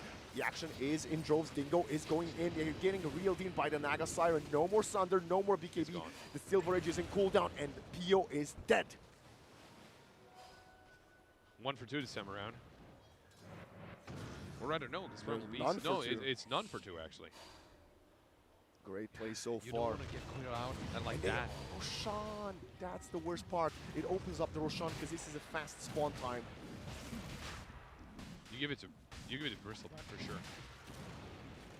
Or do you even give it? Yeah, you give it. To I'm gonna say something wild. What? I think you give it to GZ. To Jeezy. Yeah. That He's not gonna go for it. Maybe give him the cheese. Does the Roshan give the cheese? No, it's still the banner. Is there a cheese? I think GZ needs to be more prioritized here. I think he's actually becoming the second biggest damage dealer on the side of Turkey. I think Bristleback doesn't go down anytime soon. Yeah, that's what I'm thinking. Unless the Terrorblade has the Silver Edge now. Yeah, I think that's the only way it goes down. Well, so everything just feels so situational, right? You need. It's about execution more than items now. Yeah, you need the Silver Edge to get rid of the passives. You need what was it? I think you need a good ultimate being stolen by Rubik for it to work out. You need the disruptor to do everything good. So if everything happens the right way for Belarus, they win the team fight. But it's a narrow margin of error, right? the Zune Bloodright. Spells have a larger area of effect, so Jeezy, again, turning into an absolute beast. I want to see the tier 4 item. Fairy Cloak, the one with the damage. I want them to see what is this Magnus gonna get, because he's been holding that dormant Curio, and he's not taking it to tier 5. What are his options? We won't know. We are gonna know what TB. That's a fresh BKB. Wow, 9-second, minute 38. It's gonna be big. 1,000 gold away from the blink of the Disruptor. See the pings. Might have been spotted. Bigger range for the Magnus. He's got the magnifying monocle. We need to start looking at the buyback status soon enough, because buybacks will be crucial. You could win a team fight, but it can get turned around if they have the buybacks and you do not. Rubik also has 10. No, Ruby shards. doesn't have money for a buyback, whatever the case. Giant mole for Dingo. That's going to be meaning he hits even harder. Outworld Staff, Rubik will be non-touchable for about a second. Astral was spotted by this Observer Sentry combo.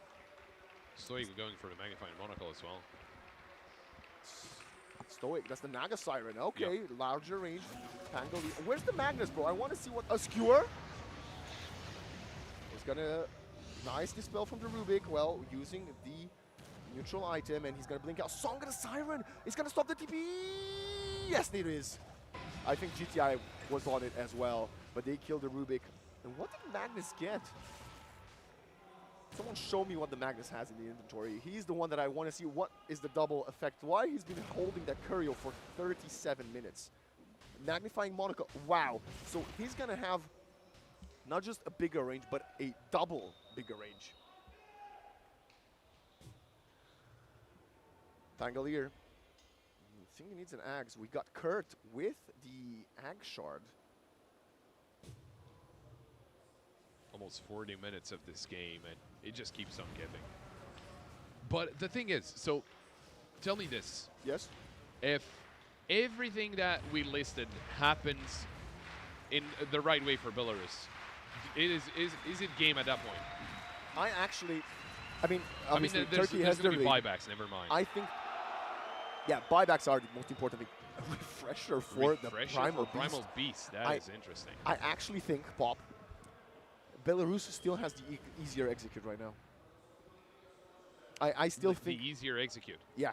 For everything to go right. Yes. Yeah. I think Turkey needs to be flawless here, because any mistake could get punished by Shadow Fiend, TB, or the Disruptor. They're almost counting Mio. See, like, a kill like this is not going to give Turkey that much. It's going to be good if they would find it, but they won't. Whereas, on the other hand, if the Magnus dies, they're danger.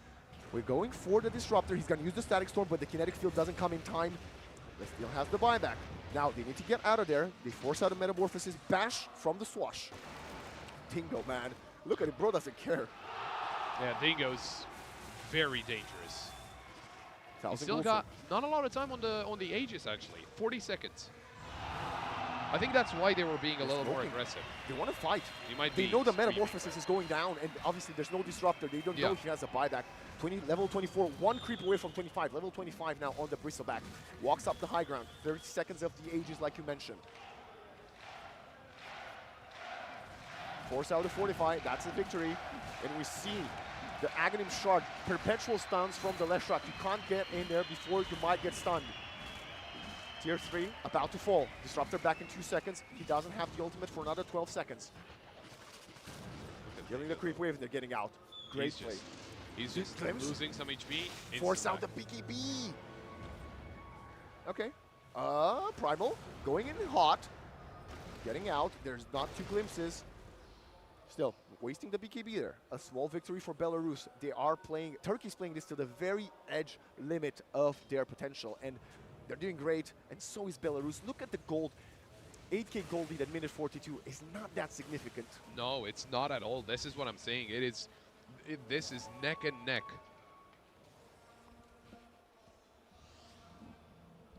Young G needs to be careful. He got 5K. He's got money for buyback, but what is he going to be? You don't want to use it if you don't have to. Of course.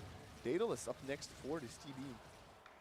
Also very close to 25. That's going to be most likely the lower level cooldown. And we got a Bristleback going ballistic with a refresher. That That's means he's crazy. be able to use the bristleback ability twice, which means a lot of stacks coming from him.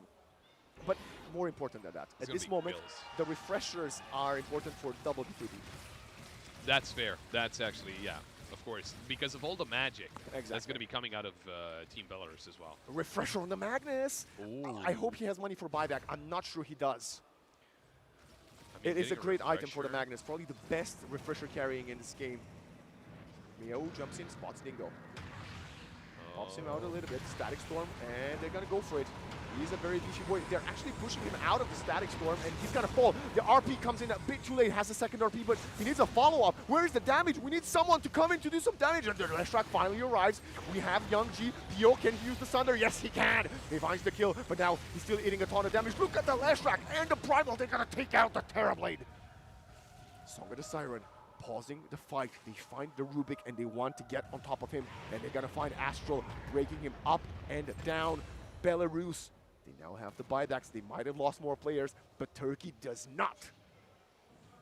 That is huge, but I don't think you want to commit a buyback right now. And keep in mind, SF is still alive.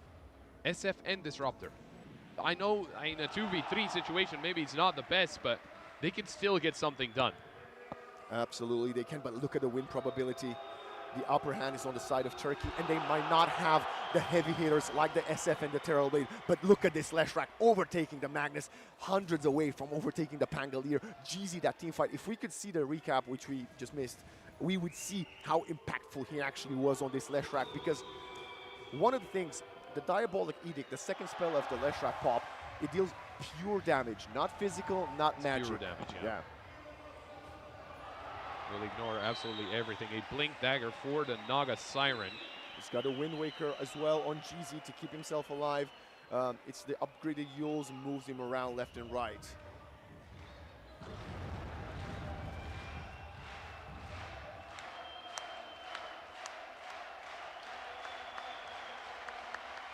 I'm actually getting involved in this.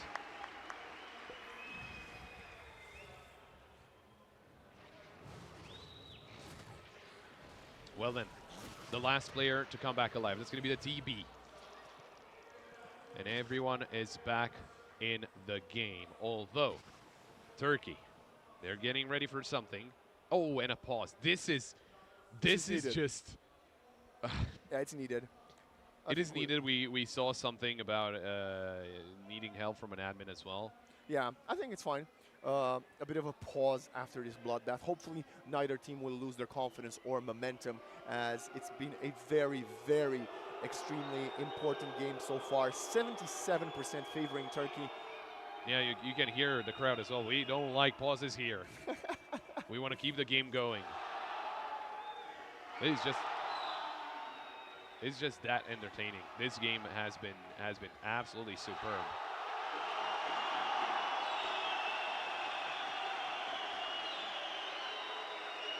A lot of action happening here live in Pristina, both Dota and Counter-Strike. The games are being taken to the very limit. Of course, the hometown heroes, Bad News Eagles, are pulling off a miracle, almost taking it to Game 3 versus Denmark, as we await for our Belarus versus Turkey game to be unpaused.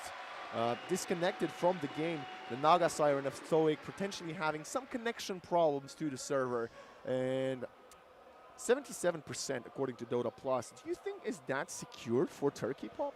I mean, it certainly looks like it, but I think so if everything keeps happening the same way, I completely understand the 77%, and I think that's how the logic behind it works. But that 23%, I think they've done it. We might be going to a Game 3 on the main stage as well. As we're going to have to slowly but surely come back to a little bit of our beautiful faces. I mean, there's two great games going on, and the highlight of the day is my jawline. Oh, wow. we are very I'm on bright. sun, bro. And I'm still flat, by the way. Hey, yo! Yeah, no, I think it was because we got the light off. For all the friends that call me too tan. There we go. Now we're Let's back. just stand. I think this is framed for us standing. It's fine. Is it? Okay. I think it is framed Yeah, for we us. can- we can- No, it's fine. Perfect. Yeah, Yeah. that's perfect. Oh, yeah, there we go. Give me. Come on, show us the bicep. Come on, give me the bicep, bro. What? Oh, there we go, ladies and gentlemen.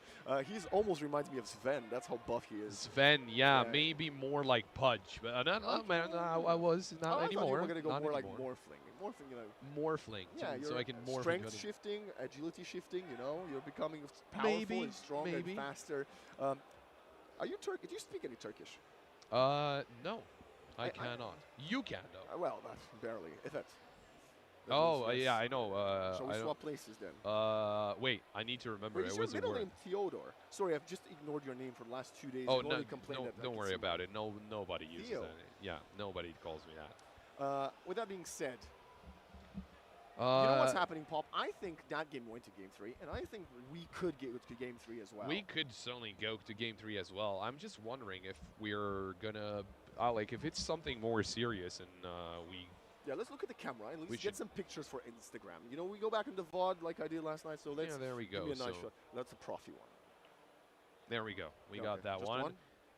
Oh, and we're yeah, back. We're back in game. Okay. It just happened.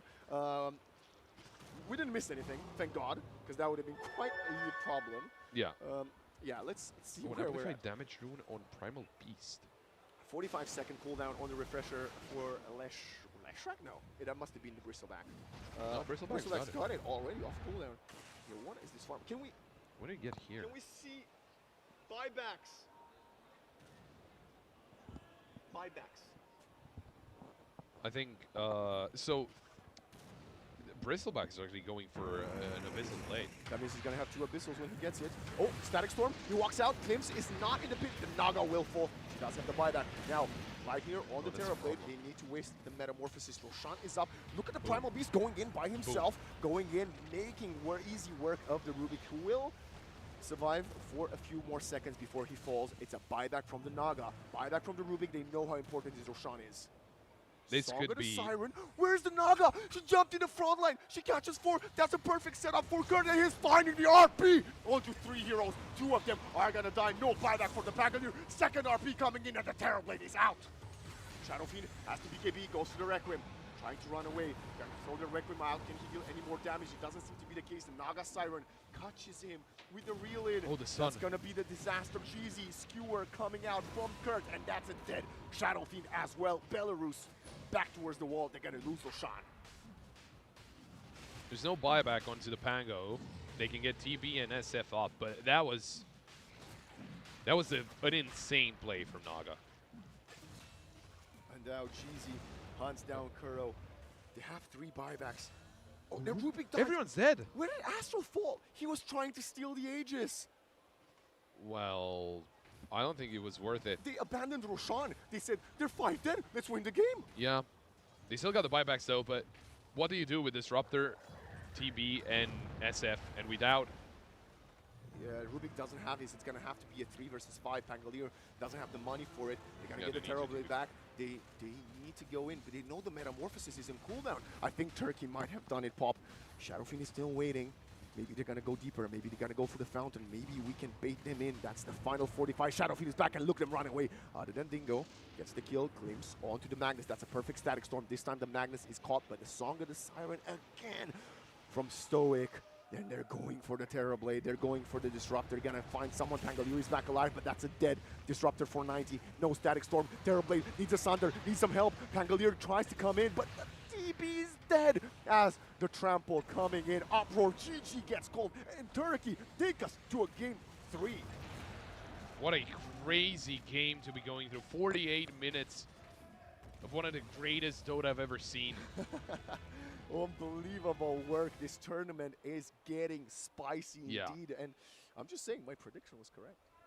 Hey, I mean, we're getting a Game 3, and I'm not mad about it. That was wonderful stuff. I mean, Turkey played really well, and it was a lot of situations where, I mean, Belarus could have won, but so many things needed to go right. So many things need to fall into place, and if you're going with that, if you manage to win, that is crazy, right? That is a highlight in itself.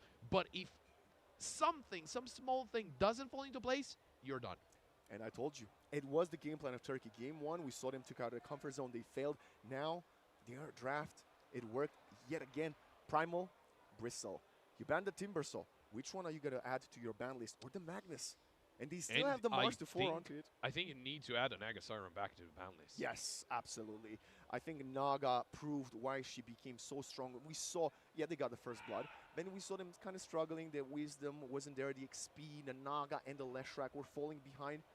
But then we hit the mid game. And then we hit the ultra late game, and we saw what Stoic did there. And honestly, on the back of that buyback play, blinking in, I think he might have won them the game.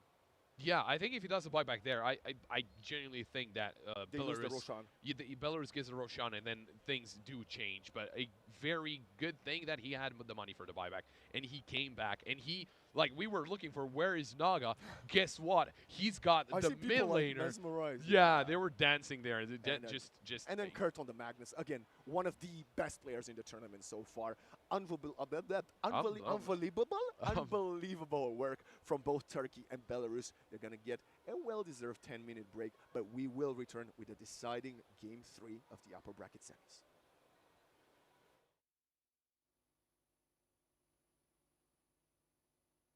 Andra, Sydflak, Zemra zjar.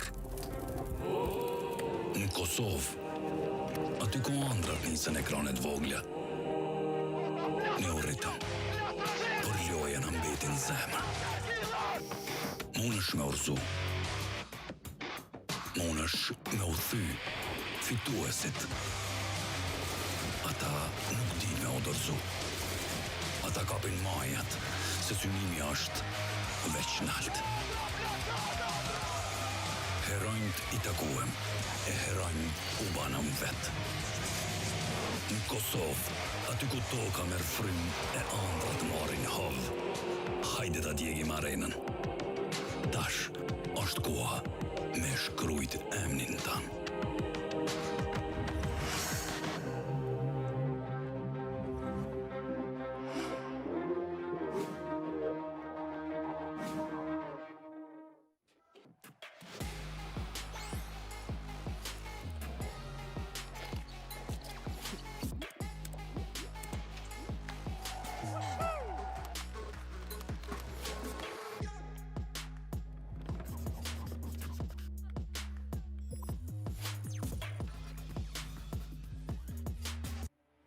Fatoni edhe bashkë me krejqështine vet e din që s'ka me internet e pakot telkosit.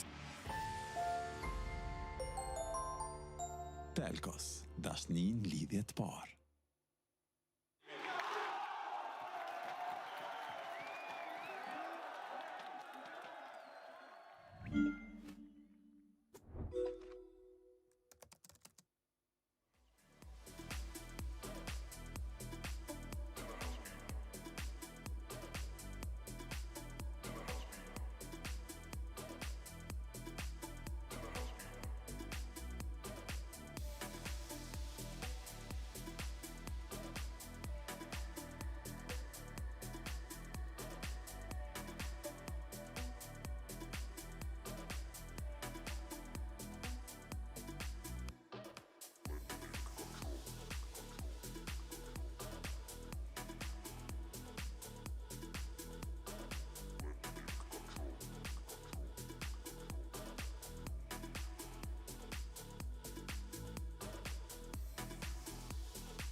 Welcome back to the upper bracket quarterfinals between Turkey and Belarus. It's map 3. I am Waxen, still Vlad, alongside Vlad, Pop the man himself, bringing you the deciding game 3 as Turkey has started mounting their comeback.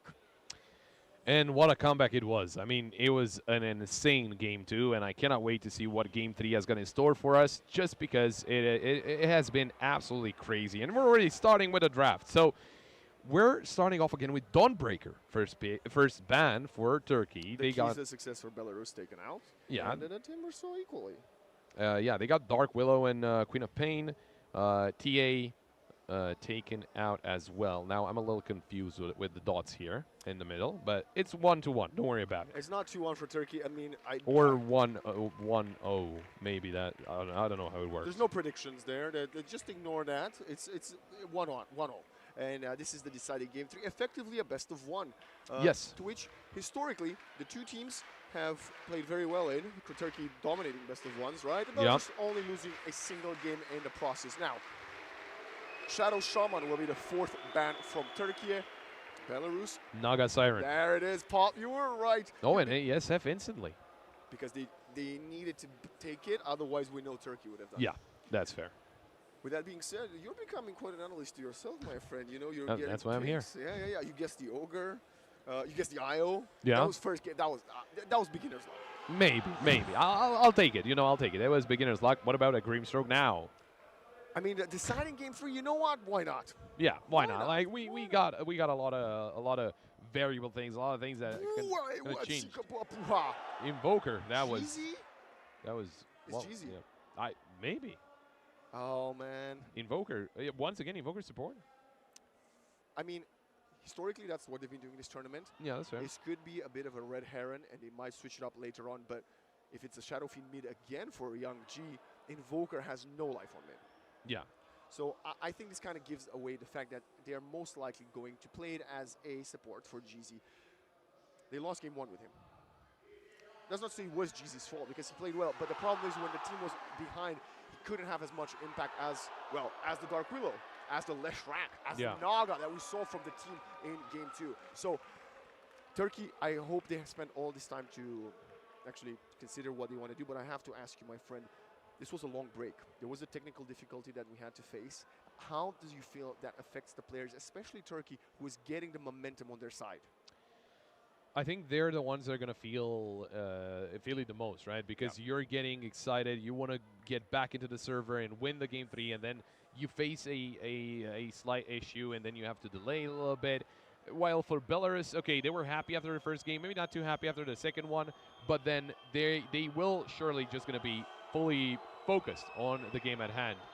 And once again, just very loud because this of the... This is booing because they're wasting reserve time for a ban, I think. That's fair. But Magnus ban, though. Doesn't surprise me. I mean, they've literally banned, well, 2 of the heroes that they lost to, the Naga and the Magnus for that final. And, of course, the Timber Sword that we know GTI is an expert on. GTI last game, if I remember correctly, he ran the... Blank in my brain.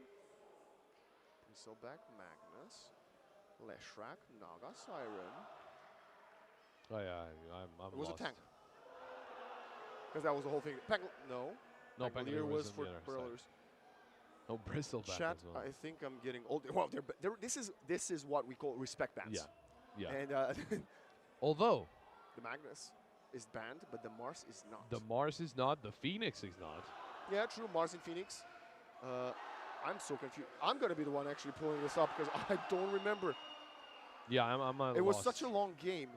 Magnus, Bristle, It had to Naga, be something Leshrak. impactful. Yeah, I'm coming up with nothing. Again, the puck ban as well. Which means they still don't think Young G is going to play the side of in. Yeah. They think they're going to be flexing it. Interesting. I mean, every game today, Belarus has first picked Young G's hero.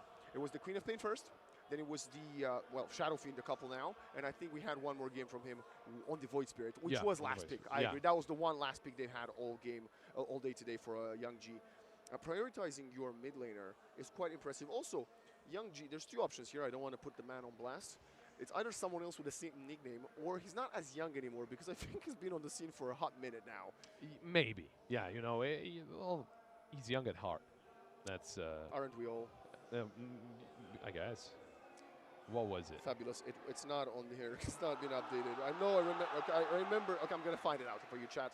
I'm gonna find it out. You've got all the things. The Primal Beast, goddammit. The Primal Beast mid. Yeah, that's true. Disruptor stolen. Woohoo! Oh, okay. That's. Let them cook. But I think. You can still go Mars Phoenix Absolutely. even with Disruptor. Even better. Yeah. Because then you kid them in the Mars Arena with the Static Storm. With yes, this is a great steal. Let me just look at the camera. Come on, Pop. We need to do it. There we Phone. go. My phone is not the best. My phone's kind of like. How would I describe my phone? Sort of like Nature's Prophet in this tournament. It used to be good, but not so much. At least not in this tournament. As what's next? We have Shadow Fiend. Okay. Tusk or Clockwork? We've been here before. The answer was none. Yeah, they didn't go into any, even though they weren't banned. Because it was mid. Yeah, that's fair. It's the Bat. The Bat How did Rider. a Bat Rider make his way so far in the draft? Oh, that's rough. Although Disruptor glimpsing Bat Rider breaks the lasso.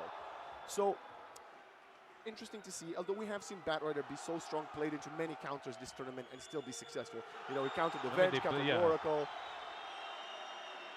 Okay. What do you pair it up? I mean, you can still go for Clock or Tusk. Of course. To pair it up with especially if you SF. want Young G to be on the Bat Rider, and the safe lane Shadow Fiend with a Clock or Tusk is amazing, incredible here. Also, maybe something like the Centaur. You know, we spoke earlier when Romania played about, you know, lasso into pull. It's the Clockwork. Okay, this could very much signify it's the they're aiming for a Shadow Fiend safe lane. It's not fully confirmed yet. Turkey now. I think you also get kind of an advantage if you play safe lane SF into the Disruptor. I think it's a little better than playing just, you know, playing on the I don't know. It might be a Disruptor 5, though. An Invoker 4 for Jeezy, right? Okay, yeah. That's why I'm a that bit makes confused, because Jeezy, I feel like he's the Disruptor specialist, but Clockwork... oh, my headphones almost broke. Clockwork also naturally counters the Primal Beast. So despite not being banned here, Primal Beast cannot charge his onslaught to get away while the Clockwork is in the vicinity. He also interrupts... you can't play Primal Beast into Clock, effectively. What other tank melee heroes? We saw the Tiny in Game 1. Wasn't that good. Game 2, Belarus banned it, so still slightly afraid of it.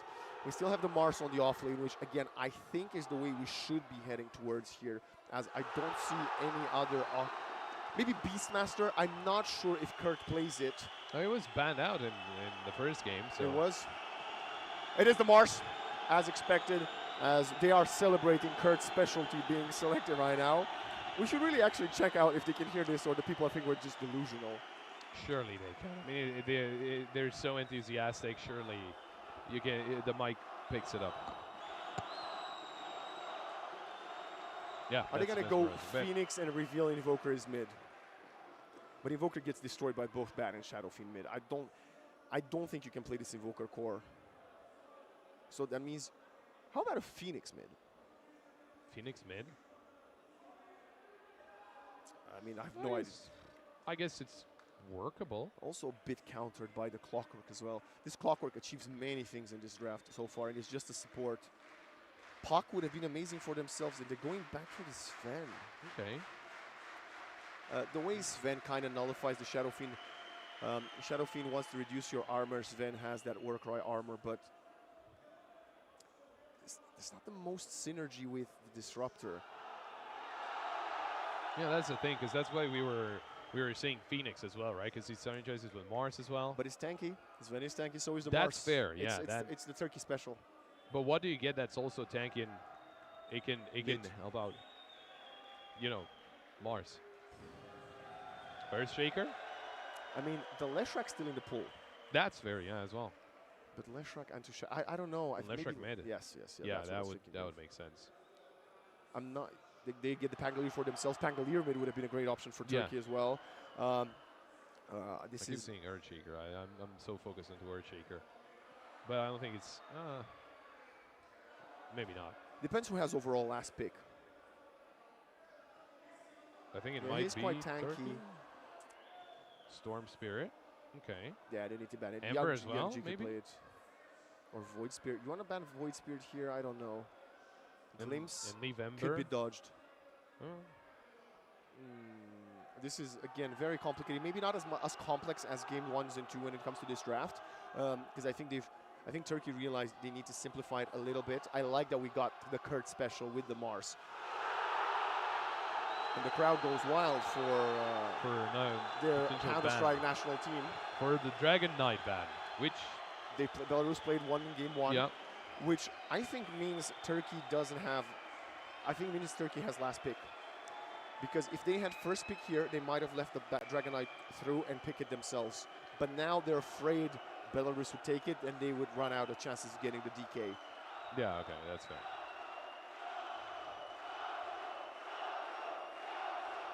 26 reserve time seconds for the likes of. Surely this gets picked up, because I actually hope our voices get picked up, because I just got the headphones off and I could barely hear you. AMD, ladies and gentlemen. We got. So what's 10 seconds left at a reserve? Leshrak, they banned the Leshrak. Okay. They thought it was gonna be good, and they have the And a Vengeful. Venge off lane, Venge carry with it, Venge mid, Venge support. Is that what they were expecting? I mean, maybe they just wanted the Venge for themselves. You know, that doesn't necessarily mean to be a counter steal. It could just be a very reliable hero for themselves, which I think we might get a Pango mid, SF carry, and Venge off lane. I think. And what about the last pick here for Turkey? They got still need 30 a seconds. beefy. They need a pocket pick here. I think they need to show something they haven't showed so far. The Bristleback is in the pool, by the way. But they've got no mid laner unless they want to play Mars mid. No, Bristleback is not in pool. Is he not? No, it Oh, yeah, was banned in that whole cycle. They got 14 seconds left, so they need to decide. They are struggling now. here. I would struggle here. Okay, I've got it. OD. OD. Oh, they go for Rubik. OD would have been a great pick. I think, I mean, if they don't have an OD player, it's quite complicated. OD versus Shadowfiend is a very curious matchup these days. It used to be OD favored, but now Shadowfiend is so strong. Hey, it's a safe lane Vengeful Spirit in the deciding game 3. And a support Battle Rider as well. Yeah. What's happening on the other side? They're thinking which hero do they want to take? I mean, we know Kurt is playing the Mars. I don't have any doubts about that. Yeah, the question is, 100%. who is mid? Okay, Stoic is in the Disruptor. That makes sense. They are teasing with us. Turkey is definitely. I didn't look at the time. Did they random the hero? Did they random the time? No. Okay. They had like 7 seconds left or something like that. Okay, Turkey, if you watch this VOD, thank you. This is very exciting. It's going to be the GZ support. So we're going to get a first time on stage, well, in the booth. On stream. Yeah, on stream, of course. Invoker mid from GTI. This should be fun. For the third match, this should be very interesting. I don't know about Rubik. Do you believe in the Kurt Mars? That's the question. I do believe in the Kurt Mars, but I don't know about that Rubik pick. And I don't know how I feel about the Invoker into Shadowfiend. I'm going to say this lineup from Belarus is very good. A lot of reduction of armor. Shadowfiend, Vengeful, Pangolier. And Sven, can he keep it up? I'm taking Belarus going into this one, and I think Turkey will be heading for the lower bracket, which is incredible. Like 24 hours ago, if I would have said that, nobody would have believed it. Yeah, no, I mean it just feels like Belarus, as you said, they have the stronger draft, and it's all about being able to start off well. Yeah. I think that's one of the main things. I think that's what Turkey needs to do, and I don't think they will. Because they want to continue their momentum, and Belarus wants to restart their momentum. So if they start well, they can restart their momentum and try and take a piece out of Turkey and just, kind of get them into a bad spot where they don't feel comfortable. And if they don't feel comfortable, maybe then they can surprise them. I feel like over the years, especially in recent times, because the high skilling of Dota has become so high, we've gotten to the point where one of the unheard or undiscussed things that a lot of people omit is the repositioning tools that you have. And there's so many repositioning tools. Clockwork pushing you around with the cogs. Batrider has the lasso. We got the swap, we got the fear, we got the push from the Pangolier roll. Invoker can pull you in with the EMP. Spear of Mars to move you around. Telekinesis from the Rubik and the Glimpse from Disruptor. If you do the math, Belarus has more repositioning tool by 2 compared to Turkey. This is one of the things that, again, many analysts often overlook for the more simple things, but in this particular scenario, I think it's going to favor Belarus. Absolutely valid from Stoic, as I love seeing this from Turkey. Pop, if they're going to they're going to die in the game and lose this final game of the best of 3, they're going to go out in style because they are playing with 4 of their Grandmaster heroes. This is the definition of the comfort zone. We thought they might have been taken out of it because of no Primal, of no Bristle, of no Magnus, but that is not the case. Grandmaster Invoker, Grandmaster Mars, level 25 GM on both Disruptor and the Rubik, which means they are going to have the most skill out of any of the other heroes that, well, they're not GM on. I was just thinking now, Rubik by definition, he can actually stop Bad Rider as well. The lasso can actually be stopped by him as well. So maybe that was kind of behind the thinking of Rubik. I mean, that was also... Maybe that was also one of the reasons. But there's a lot of stuff. Yeah. There's a lot of stuff to steal on the Rubik. Yeah, and yeah, I think anyone can actually stop Bad Rider. But anyway, we're just starting off. The smoke. There's no smoke on the side of Belarus though. That's an interesting choice to say the least. They feel like they maybe not strong enough. Kurt will get his smoke broken. He will fall back. Meow. Or Meow, as you called him, which is hilarious. I love it. I'm going to go with Meow from now on. It just makes a lot of sense. Meow. And Dingo up, down bottom, going for their lanes. I think it's a 2-for-2, I believe. Clockwork and Venge got a couple. I didn't see who got the other. Let's look at the facet. Thunderstorm for Disruptor. Wrath of God, Frugal Filch, Bloodsport. Oh, that's interesting. I thought Arcane Supremacy is a bit better on the Rubik. And I didn't get to see them all. We had a little bit of time there, but we got some information out of that.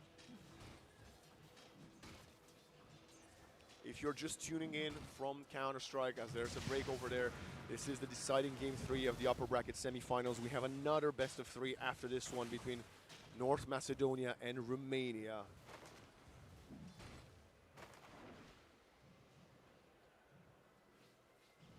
Look at Astro blocking the camp, Stoic, throwing right clicks at him. And we have a bit of a slow start.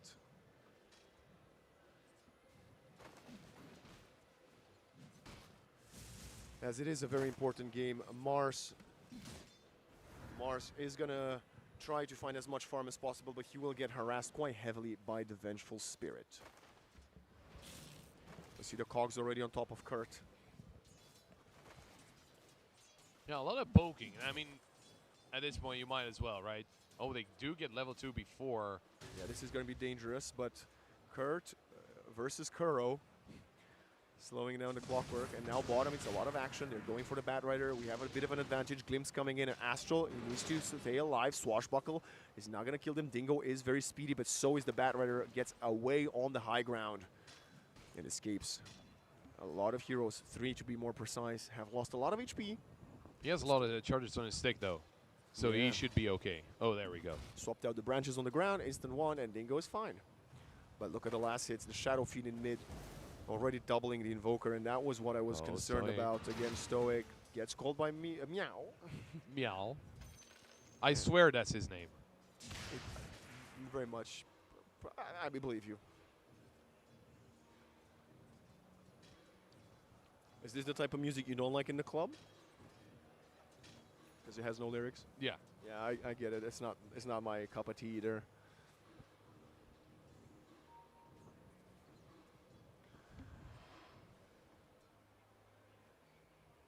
GTI has to salve up, smoke up as well. We've got another attempt onto Kurt, and the Belarus have definitely picked this game to win the lanes. But as long as they stay alive, oh, we have a bit of rotation. Young G getting pressured. That's a glimpse. And if the Shadow Fiend dies, it's a disaster. But I don't think he will. GTI in exchange will die himself. And look at Astral coming in with the Healing Lotus. That's a double kill for the SF. And they both tip Stoic. But that was such a good play. I mean, he knew exactly what to do, when to use. I think he had a Fairy Fire, so exactly when to use it, just to luring the enemy team into a false sense of security that are going to take him down before the TP happens. Well, it didn't happen, and actually Young G gets away with a lot, all things considered. And now Sven has to be pushed away because the Disruptor went mid, and he now walks back to lane. Dingo is trying to deal some damage onto Astral, but now he's going to tank a lot more of these damage, and 5-1 charges are not going to be sufficient. 9 up to 9 now. We got a TP coming in from the Rubik. Dingo has to use the one. Swashbuckle not quite connecting, and Dingo will still fall as Astral will be the trade for that, but carry for support, a trade you're always willing to take.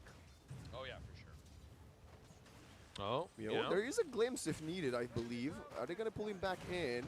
He's not even running away. He's man-fighting 1 versus 2 as we speak. Glimpse comes in, doesn't deal sufficient damage, and Meow will get out with more than half HP. In mid, this Invoker is getting obliterated. Yeah, SF has no issue just fighting in the Invoker, and Tornado for the last hit. you know, they are trading in there. There's a scan going on from the Dire, but we'll not spot out anyone. Kurt, level 3, same as the Clockwork. Pio is already level 4.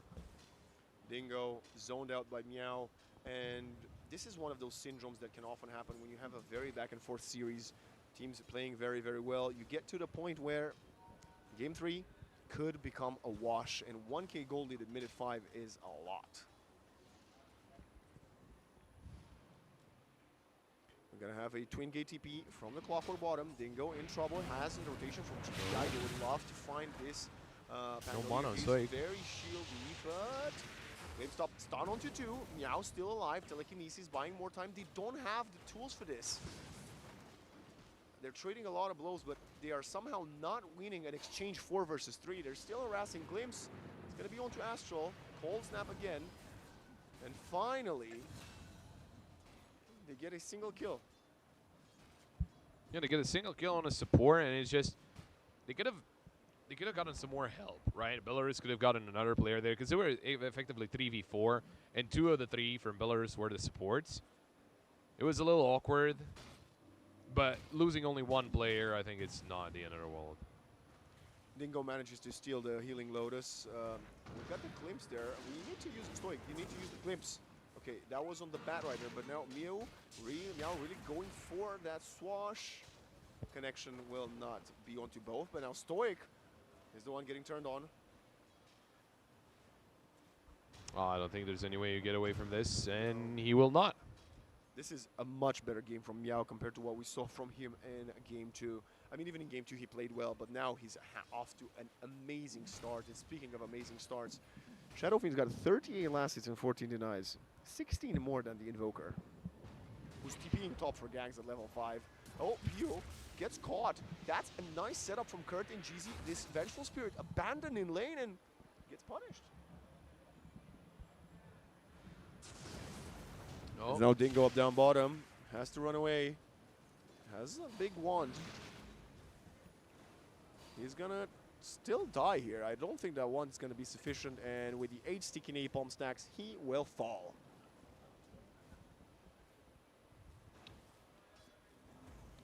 Well, that was a good answer considering the situations that happened earlier. It's still nothing to write home about, right? They're still not that far ahead. Still a very, very early game, but look at this. Big surprise. There's 3 players hiding in a fog of war, but the TPs might be just in time. We have a glimpse. You can glimpse one of them back. The question is for you glimpsing. You need to glimpse the Shadow Fiend. He's going to use the raises, and wow, Cogs fear, push back and forth. Pinball machine, and now Kurt realizes he's going to fall. At least it's the Clockwork getting the double kill, so not the Shadow Fiend.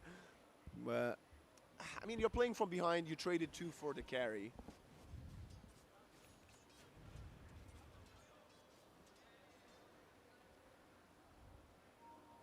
GTA needs to be careful. I think he spotted Bad Rider there, but in the meantime, someone else is towards mid, and this is going to be a fight and a half. Young G Nice sent back. telekinesis, and GTI is walking away. Okay, I mean, GZ. I don't know why he walked so close to mid, but now GTI is doing the same thing. They're going for the call snap. Young G is eating a ton of damage. Stoic throws the Thunderstorm, and now we got a TP coming in from Meow, who has the Rolling Thunder but gets dispelled by the Tornado. Now they're running out of mana, can't use their abilities. Astral is doing so much, but look at the Mars. It's Kurt coming to the party, and you know what Kurt likes. He likes killing people, taking them and dueling them like the gladiators. Young G, can this guy just die already? Yeah, being able to get a kill in that situation is crazy. The Bad Rider didn't go down though, so I mean it wasn't worth it, right? You lose Bang, you lose SF, and you only get Rubik. But given the situation, I think it's still a pretty decent outcome. I mean, I think it's a massive victory for Turkey, actually. Oh, it is a very good situation for Turkey, but also I'm saying that Belarus losing 2 players in that situation instead of 3, it's still pretty good, because it was, you know, your maths is much better than our sandwich guy. You know that?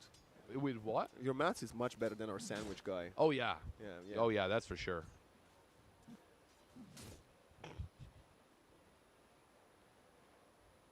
You know 5 + 7 = 10? Really, they changed it. They patched it.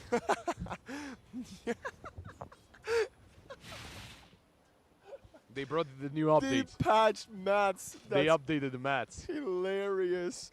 Oh. I think you've got really good one-liners, Pop. Stand-up comedy. Yeah, It's calling for you. I'll try it. Whenever I get on stage, I say a joke, no one laughs, and I just go home. I mean, that's just kind of just what happens when I cast. Well, let's move on. No. I digress. There was a bit of a pause. Players are hitting creeps, as they should, because they're wanting to farm. Sven, I don't even know where bro is farming. Oh, he's at the bottom of the map, far away from everything, is scared to not die again. Invoker, okay, he wants to gank, but he's got 0 earn charges. He has an amplified They damage spotted room. him, by the way. Yeah, and there's a sentry on the ground. I mean, there's nothing for him to do. Maybe suicide to Roshan so he gets an earn charge. Yeah, but I don't think that's worth it. I mean, he's got to earn, but if you got an earn, that's got no charges. It's like, I don't know, having a shoe without a sole. I'm curious to see what Sven is going to do, because he just finished up his Mask of Madness. So maybe he gets a little more confident now. I don't know. I think he just wants to stay away and farm, and I actually think that's the play, because he could get killed by everybody on this team. But oh, he shows up to the party because Kurt is here, and Kurt has a perfect setup, and they get the damage, kill to Meow, which is the second most farmed hero on the map. Kurt, once again, didn't need a blink, just shows up, says, guys, why are you in my tower? And now look at the stack, using God Strength, Disruptor, about to get a solo kill effectively onto Astral. Okay, the Rubik was there, a stolen Thunderstorm. Stolen Thunderstorm? No, what? You said it. But the Rubik looked like, what did he steal? Oh, he had the wave form. Okay, it was a blue spell, so I thought it was a Disruptor spell, that's why. Shadowfiend's got the Dragonlance. Got Strength in cooldown, we saw him being used bottom, and now taking the stacks. Both sides. It's a good thing, though. We saw that he had BKB queued up on the SF, and I think that's a... Yeah, and a lot of stuns on the a very Radiant. good decision at this point. And, you know, we were talking, well, whenever they use it for his 9-second BKB, that's going to be used very quickly. Probably in the first team fight it's going to be used, but...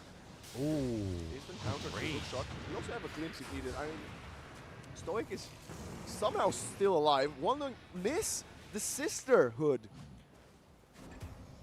Wow. I mean, replay that 10 times and he dies 9 out of 10. This is the one universe in which he stays alive. Wow, Diffusal done for this Pangolier. I'm curious to see if Meow's going to go for a similar build. I think previously he had Vessel into Diffusal, so skipping the Vessel already. Win probability 58 for Turkey. Dota Plus is on something today. I would say more like more towards 50-50. I think Dota Plus has certain favorites. So if you have a Medusa or a Terrorblade, even if you're like 12k behind, they'll still think you're winning. And I think it doesn't read Vengeful as a good carry. So that's why I think it thinks Belarus just has the worst draft, which is not necessarily the case, by the way. Hook shot at the mark, level 7 on the Clockwork. If he goes for the Invoker, there's a massive squadron of smoked people right behind. The Invoker has a Spirit Vessel, but Bro still has no charges on it, by the way.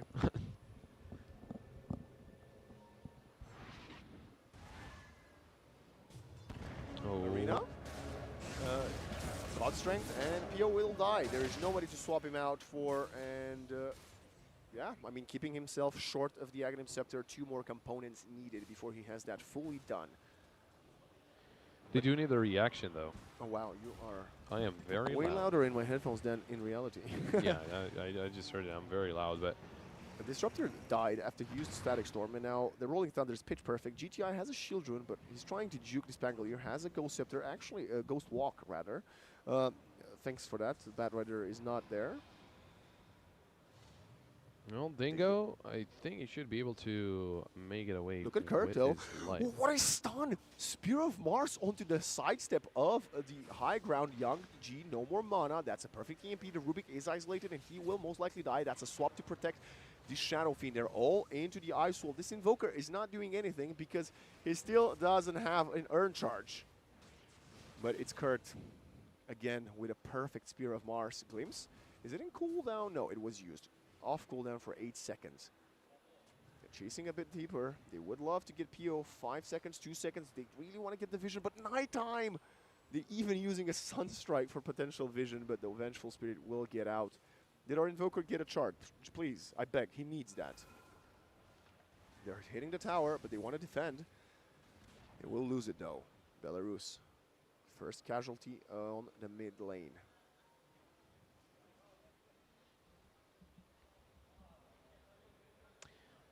This is just obviously a more tame game from what we saw yesterday, right? Just because it's the final game of the final map of the best of 3. 63.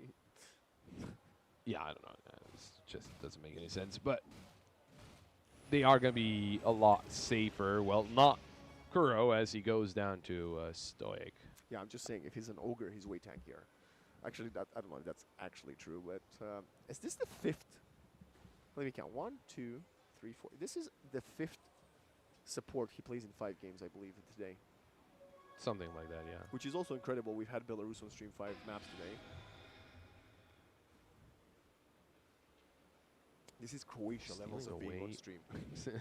Stealing away the lasso. No, I don't think that was the lasso, actually. Wasn't it? No, I think it's the sticky napalm thing he throws on the ground, which is potentially the worst spell in this actual matchup that he can steal. Spear of Mars doesn't connect, but they have a Spirit Vessel charge, and that's how you're going to get the kill with the Vessel. See, that's what happens. When you've got charges, it's way better.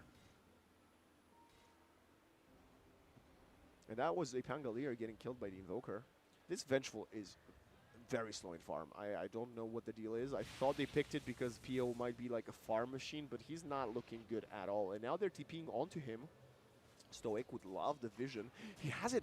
Doesn't have the range. PO gets in the sun, but that's a perfect vision. Sunstrike. They pull PO back in. Incredible from GTI. We might have doubted him not being on a tanky hero, but that Sunstrike for vision. So much value, and he's going to collect the kill for himself with a Tornado, even throwing out the defending blast for the little funsies.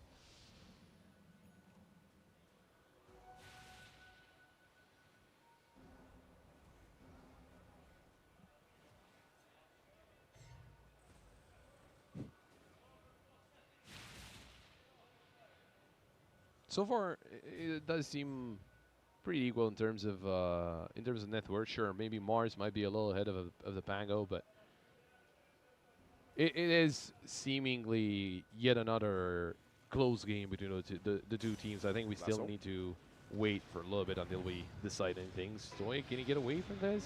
How survivable is Bro? Swap out the Glimpse. onto someone. I'm not quite sure who got glimpsed. I definitely saw a glimpse, but the Disruptor will die. They're going deeper. They don't have a swap or a lasso. I actually think Belarus is getting a bit too confident now. You found a kill.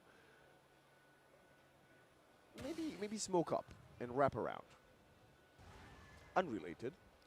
Don't you think it's just like if you would own a hotel, hypothetically, right? Okay. And you would have like a spa or a gym. Wouldn't Yeah. you keep it open for your hotel members at night?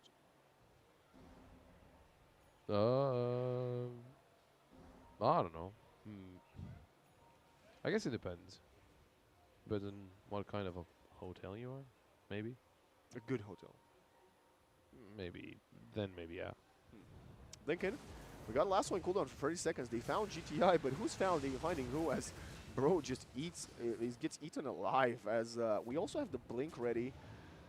But the Force Staff is going to be there for the Rubik, and we finally have the Aghanim Scepter for this Vengeful. I'm gotta say, I think this might be the slowest Ag Scepter on any core Vengeful this tournament. He's the lowest out of all the cores, and the fact that you're below an Invoker that got destroyed by a Shadow Fiend maybe tells us a bit, you know, casts some doubt in my mind about PO playing this Vengeful Spirit.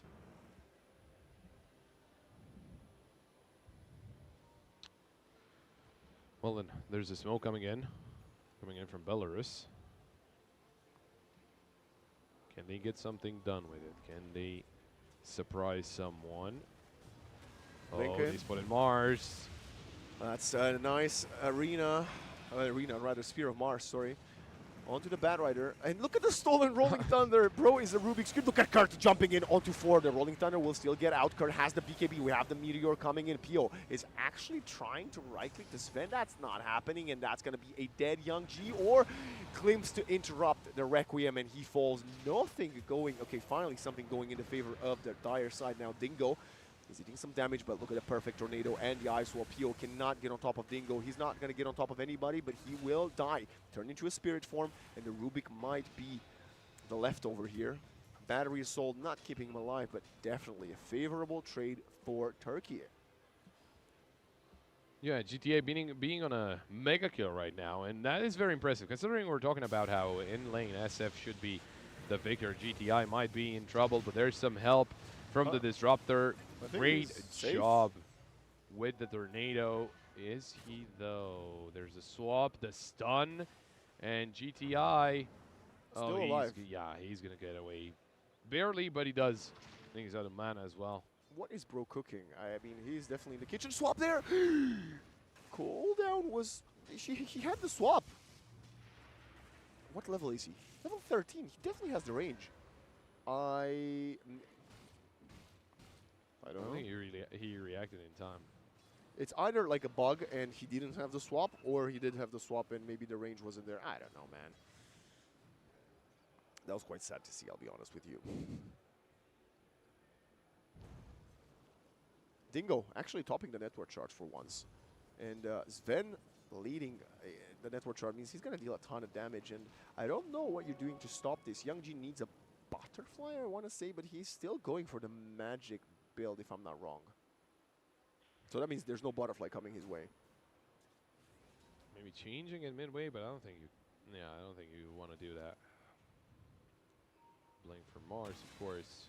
Oh, he is going for the... No, never mind. He doesn't have a blink dagger. He's going for the right click. For the Silver Edge. Mm-hmm. Okay. There we go. Killing the creep waves. We hear a Sunstrike. I believe checking if Roshan is there. Oh, no, just checking if Roshan is there. I'm also quite curious of the build that the Invoker went for. I haven't seen his items or his spells. I just see him using the spells. But he's been utilizing that Exort Sunstrike so well.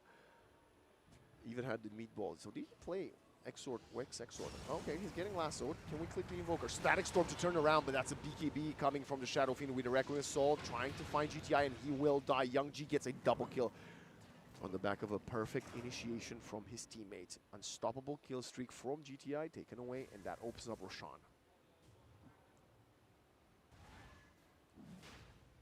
We get to see it once again. Oh, okay. The Okay. replay. We started very far back. That's why I was confused. pulling him in. Static Storm was great there, but there's nothing you can do when you don't have the Aghanims and your opponent does have a BKB. Yeah.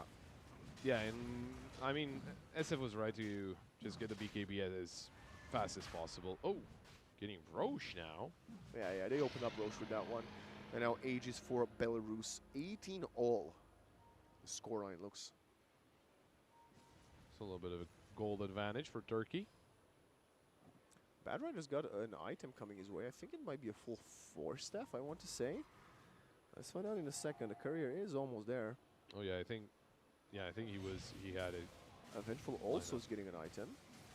But we're going to lose Tormentor to the side of Turkey, and GZ will have the ally telekinesis with the Aghanim shard. That's actually very useful versus the Bat Rider. I mean, very useful versus the Clockwork. It's a very good shard this game. You can use your lift onto your teammates. Yeah, the 4-staff is there. That means he's going to pull the targets even further away from his team. Invoker is going for a Dragonlance next. Wow. Going for the right-click build. Vengeful down bottom. Seems likely. I mean, you mentioned he used Sunstrike very effectively, but I guess He's up dead. against the Magic SF, you Is he might want to low? use just the auto. Going for the Vessel. There is a stun there. Hookshot doesn't connect with the Invoker, but now they're interrupting the Mars from jumping in. That's a perfect Static Storm. And look at the arena, completely separating, multiple bubbles being used at the same time. But we have Dingo getting fully controlled, and he's gonna die. BKB or not, he's gone. And look at the support. The HP are so low. Losing Disruptor, trading for the Clockwork. Pangolier not too healthy, but Belarus definitely with the upper hand in this engagement, as Dingo was a complete non-factor.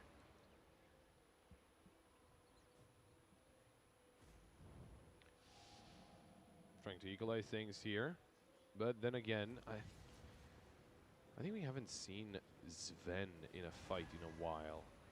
We've seen a lot of Mars. I mean, he was there and just died, but he didn't do anything in the fight, yeah, right? exactly. I do want to see what the Sven can do, because he is up there in terms of net worth and a perfect 50-50 win probability right now, which I think is fairly accurate.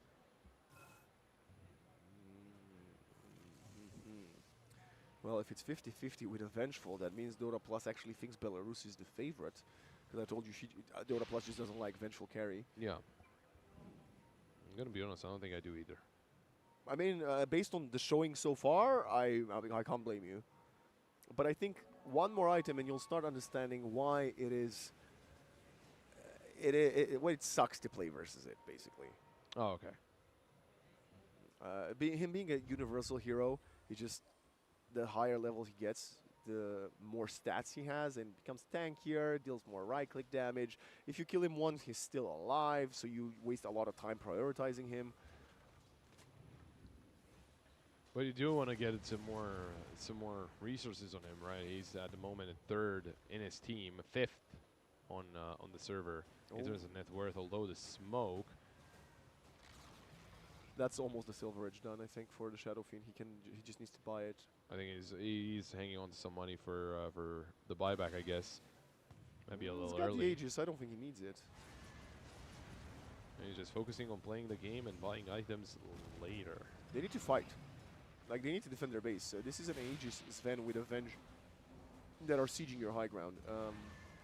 Dingo is getting his tier 3 neutral items. Swap out Static Storm onto a couple. Now we have the lasso and the Arena coming in. They're going for PO, and he will not even die first, as the Requiem separates the team fight. Disruptor is in the front line for some reason by himself. I don't quite understand how he got there. Rubik buyback, and Belarus find 2 kills. Ooh!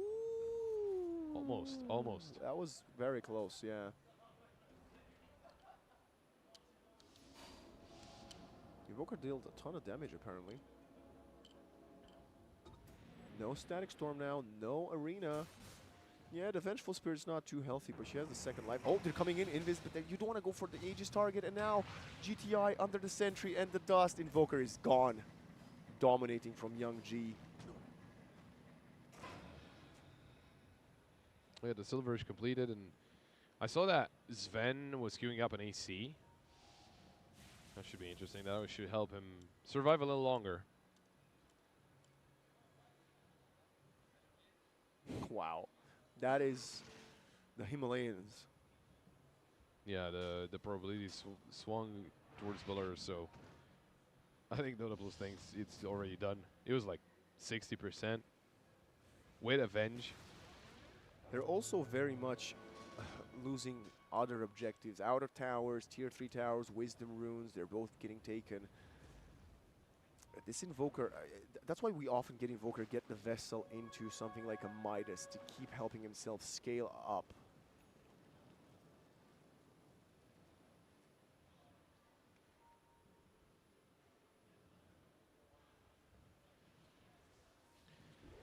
It's so interesting how different this game is from when we started off the best of 3, right? Absolutely. It's just everyone is playing much, much safer. They're not risking a lot of things, and I think that's exactly why we see just the two teams being this equal. Although this smoke could be something of note because they start to approach the enemy positions. If they are able to kind of surprise them, try and overwhelm them. There's smoke up. Rolling Thunder comes in, they fight the Disruptor, and that's going to be a massive kill. He does have money for a buyback. Swap comes in, and we have counter lasso from the Rubik, pulling the Vengeful Spirit in the fountain almost. Tier 4s, we have a Static Storm on top of the Pangolier. This Shadow Fiend is so far away from the rest of the team. Can we get a glimpse in? We have a buyback from the Disruptor. We just need a glimpse. Look at a Spear of Mars Curse coming in, and that's a done Shadow Fiend. As now they're going for the second target. Vengeful Spirit does have 2 lives. Do remember this, and he will lose the first one. And that's going to give gold to the opponent's field, going for a stun. Pangolier is still in, swapping out the Sven from his fountain. PKB is there, and now the Pangolier gets caught. That was definitely optimistic, vengeful, swapping out the Sven, enabling him into the team fight. Stolen cogs from the Rubik, and what a fight from Jeezy's Rubik that was. Stolen lasso, stolen cogs, and Belarus get humiliated in the tier 4s. Look at the goals. Yeah, never expected for that to happen. I mean, just wonderful stuff from Rubik. Just the coming in from behind from Mars. That arena was just exactly what a doctor ordered. I mean, it just perfect stuff. Even with the ages as well, it didn't really matter. 4 players going down, no one going down from the side of Turkey. Yo, what is this? What is Bro cooking? He's alone. Okay, the Vengeful is there. They're trying to heal the Kid Invoker. That's a lot of damage. The cogs have been pushed back. Defending blast. Invoker still under the dust. We have a buyback onto the Pangolier pop. Can this Invoker get away? I think he's not fine. Oh, Static Storm perfectly, but look at the lasso coming in just a moment. You cannot glimpse them all. GTI is still alive. Throws a tornado, but will die as he was trying to toggle the boots. It wasn't GZ rather, sorry. The Disruptor is played by Kuro. Amazing, almost protecting the Invoker. He threw the Static Storm to stop the Rolling Thunder, glimpsed the lasso Batrider. Sadly, he couldn't do it, but it was very nice from him. Oh, and also I remember from that big team fight in the Radiant base, just instant reaction from Rubik whenever he saw the Batrider lassoing someone. Instant reaction, gets him back, breaks the lasso, then he lassos Venge. Yeah, I mean, you would argue maybe not the best target to lasso, but if you don't lasso the Venge and she has swaps, she can break the stolen lasso, right? Yeah, of course. Speaking of Venge, she is going for a Pike Manta. Well, one of the two. She can't buy both at the same time. She's not that rich.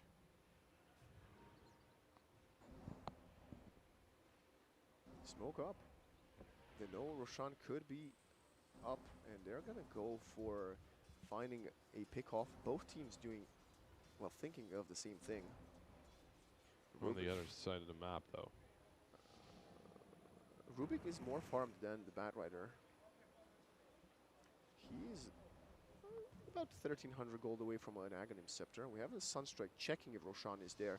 Both teams have tools to check if the opponents go to the pit because of the Rocket Flare and the Sunstrike, respectively. I think the Four only spirits are there, by the way, waiting for Dire to show up. Those are spawned by the Invoker, and they're going to show face. They don't care. They say, okay, we are in Roshan. Come and fight us. Show us what you got. Ooh, I don't think that's a smart move. They are coming, though. They are coming, but they are not that close. And look at the Batrider wanting to break the smoke. Oh, tornado. Not connecting. And look at the Mars blinking in forward. Doesn't use the BKB. Gets stunned and gets obliterated. Kurt Rare mistake from him. He has The to go buyback. for the buyback. Roshan is almost dead though. Shadowfiend is right-clicking, going for the Requiem. We have the BKB coming in, blinking from the Sven, going amplified damage rune. Static Storm onto both. The Sven gets the Aegis and the Roshan. And now Young G needs to get out, but he is eating a ton of damage. But he also deals a ton of damage himself, kills the Sven first life. Young G is gone. Kurt comes to the party with the arena. The Cogs still doing a lot of work. The Rubik is playing outside of the team fight to spill as many abilities as possible. Now Pio died once, about to die a second time. Look at the lasso coming in. This Vengeful is dealing a ton of damage. Pangolier versus Invoker, 1 versus 1. Who's coming out on top? And it seems to be the Invoker with a perfect Sunstrike. What a connection! That was perfect. It's a team wipe. Belarus, they're all dead. It's a lot of damage from the SF, but it didn't matter. 5 for 3 effectively, but one of those was a buying back Mars, and the second one was the Aegis taken by the Sven as, man, Turkey. What a strong team they are, Pop. Oh yeah, and this Sven actually just got his AC, so he's gonna be even tankier now. And GZ staying alive in that entire team fight. He's got an Aghanim Scepter. If he steals the lasso again, he's going to lash onto multiple people. That's what he wants for sure. I did that on the Requiem, of course. He's going to fight a Wave of Terror first. Still good, I would say. Oh, hook shot. They're going for the Sven. Glimpse back on the clockwork, but we have the lasso pulling him in as the glimpse was already wasted, and Sven turns around with the stun. Static Storm. He's man fighting this 1 versus 3 swap out, but he will die even with the BKB. 1 for 1, but you managed to find Dingo, the most farmed hero on the map.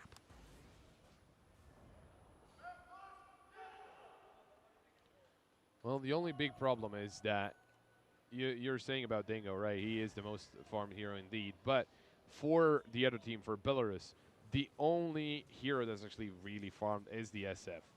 Mars and Invoker are in tow. Not a lot from Pango and Venge, so...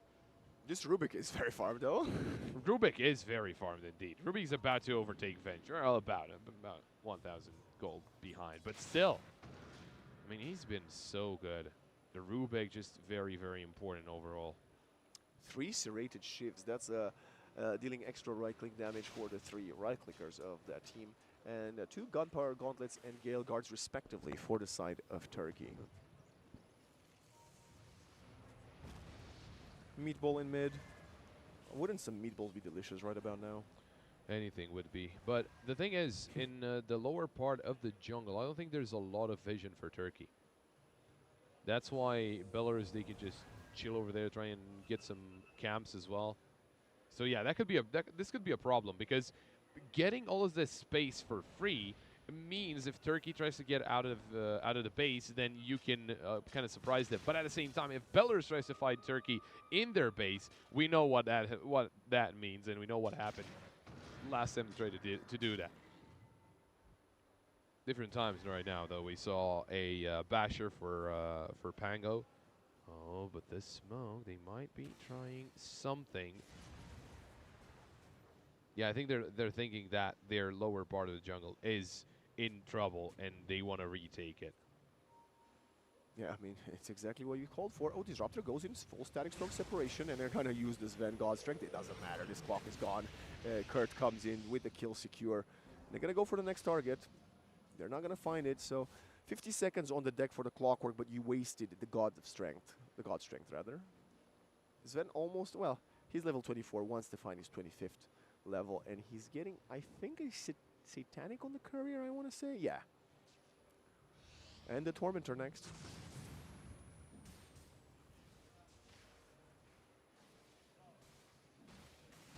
Shard. Picked up a Stoic. Okay. It works much better with this facet than the one we saw last game, by the way. I think he was queuing an Aghanim as well. It's a long way off. I think he's got like money for one component for now. Oh yeah, that's for sure. Oh, a Gem of Through Sight for Disruptor. Bro is not getting an axe. Yeah, he's probably not. Stuff, yeah, because he's not gonna have the money for it. If he's the one to purchase this gem, you know. I mean, we're closing on 40 minutes of this game, so. Refresher. Mars will have the double arena and the magnifying monocle. The smoke from Belarus. They're trying to surprise now. Killing Stoic is the priority here. Glimpse, I think, onto Youngji. It's actually nice 4 steps away. They're trying to cut their losses. Everybody's in this. The dust will connect onto both, and Stoic is going to get caught. He's going to lose the gem. That's a massive pickoff. And now the lasso onto the Invoker swapped right away. That's not the way you want to play them together, but double kill for PO. We have the God Strength from Dingo wanting to find something. His blink gets cancelled. Kurt and Dingo, they kind of need to get out of there. I don't think you can fight in this 2 versus 3. They need to use the arena. Swap doesn't connect, and now they're going to get out. But God Strength used arena and BKB. Belarus, I think they could try sieging. Of course, they don't know that Invoker doesn't have buyback, but maybe just try a little bit.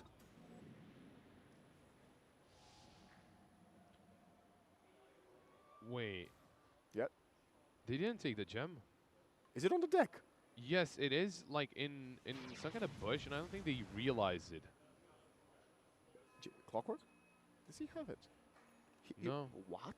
But his courier dies, so they sent the couriers to get the gem. The one of them dies. I think I see a second courier going back to base. I'm not sure if they find it. Okay, there's also a Batrider courier. He has it. They found it with the couriers. But that's a great spot pop. Yeah, it was just shining inside the bush, and I thought they wouldn't have seen it, but obviously they did in the end. Minute 40, 30 all, the scoreline looks. And yeah, it's so risky because obviously any poor move you make means you could lose your game. And both teams will most likely wait for the third Roshan. Third Roshan? I think it's it is the third, yeah. Because in the first one, they fought, and the second one... They didn't. Yeah. Actually, they didn't fight on the first one, and they fought on the second one. I like look at the curvature in this one. That's got some nice curves this game. No? Okay. Yeah, it does. For sure. Daedalus next for the Shadow Fiend. He's got the Satanic himself. Reminding to everybody, this is game 3, upper bracket 1. We will have one more best of 3 following this one. Between Romania and North Macedonia. If this is a banger, I can't wait for that one. And I'm glad we didn't get a wash in game 3, I have to say. This is an actual game of Dota here. Competitive as it gets. Level 20 for the Invoker.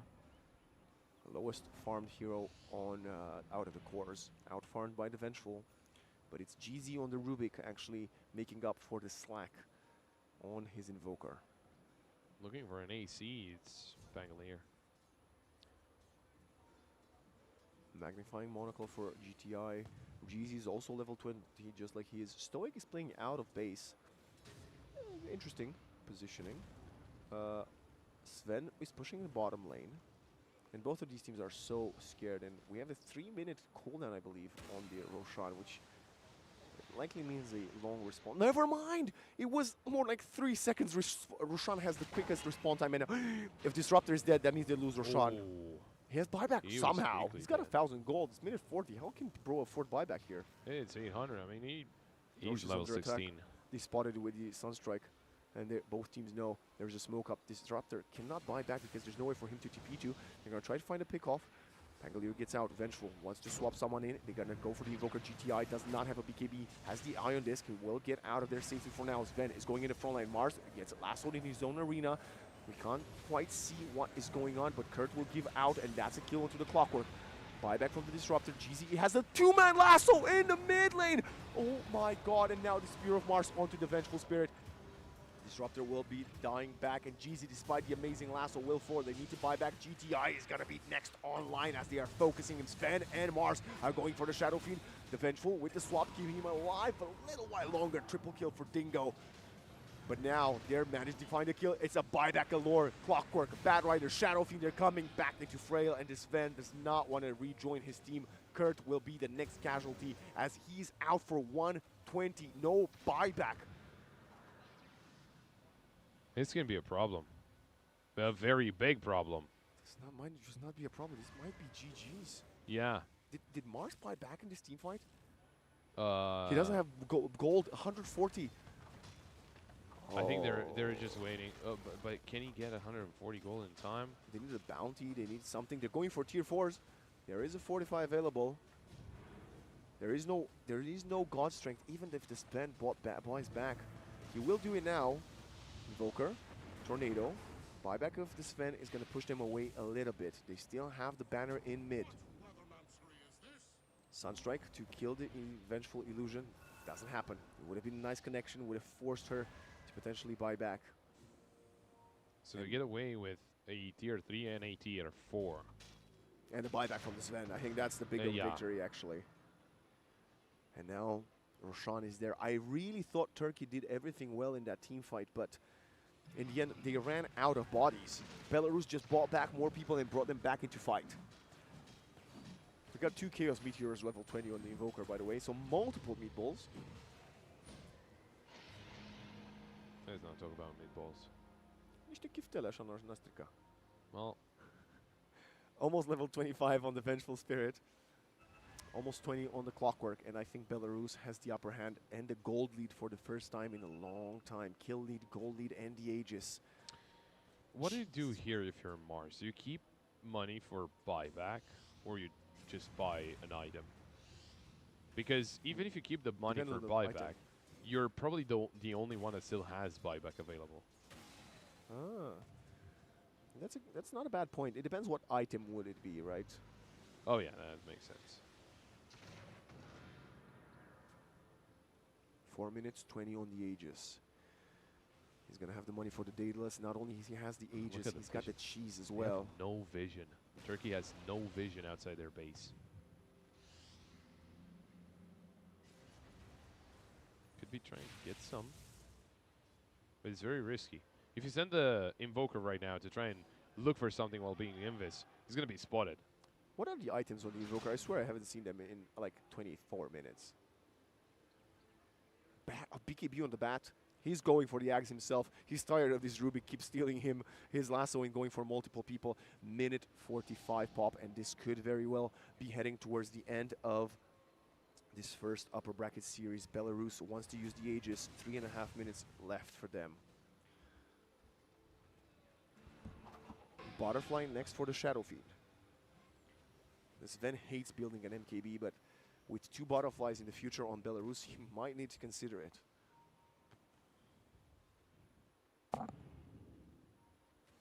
No, I think Disruptor blink out. Hook shot in. Oh, he needs to get away from that. Teammate telekinesis. He will be safe. Hook shot in cooldown for 40 seconds. Right now, kind of a 6k gold lead for Belarus, which is not a lot in after like 44 minutes. Definitely not. It's more about the fact that where the gold is, right? I mean, you mentioned Pango, Venge, and Shadow Fiend have way more gold than Mars and Invoker. Yeah, Oh the my thing is, God. there's a lot of gold onto Rubik. He has like a crazy amount of gold, like fully unexpected. And he's done amazing with that gold, but He was, sure. I feel like we kind of want a bit more damage coming in from the Invoker and the Mars. GTI's courier also fell, and I think he might have had something on it. Mid-range barracks just fell. Nobody was pushing. The creeps just took them. Amplified damage rune spotted in the river. That's going to be very helpful. If SF can get it, that's going to make a big difference whenever they start pushing. But I think Belarus, they're a little afraid to go high ground just because of what happened like 20 minutes ago. I mean, the team fight is arguably on the side of Turkey. Yeah. You got Arena, Static Storm, triple meatball, and then the Sven coming in and whatever Rubik has stolen this time around. You know, it's like, what is this guy going to throw at us? At us? At us. What is going to pull out of his ass to throw at us? That's what I meant. Give it BG. Disruptor playing outside the base with the Glimmer Cape. They would love to jump on someone. They can find it. Ooh, Bad Rider's gone. Swap.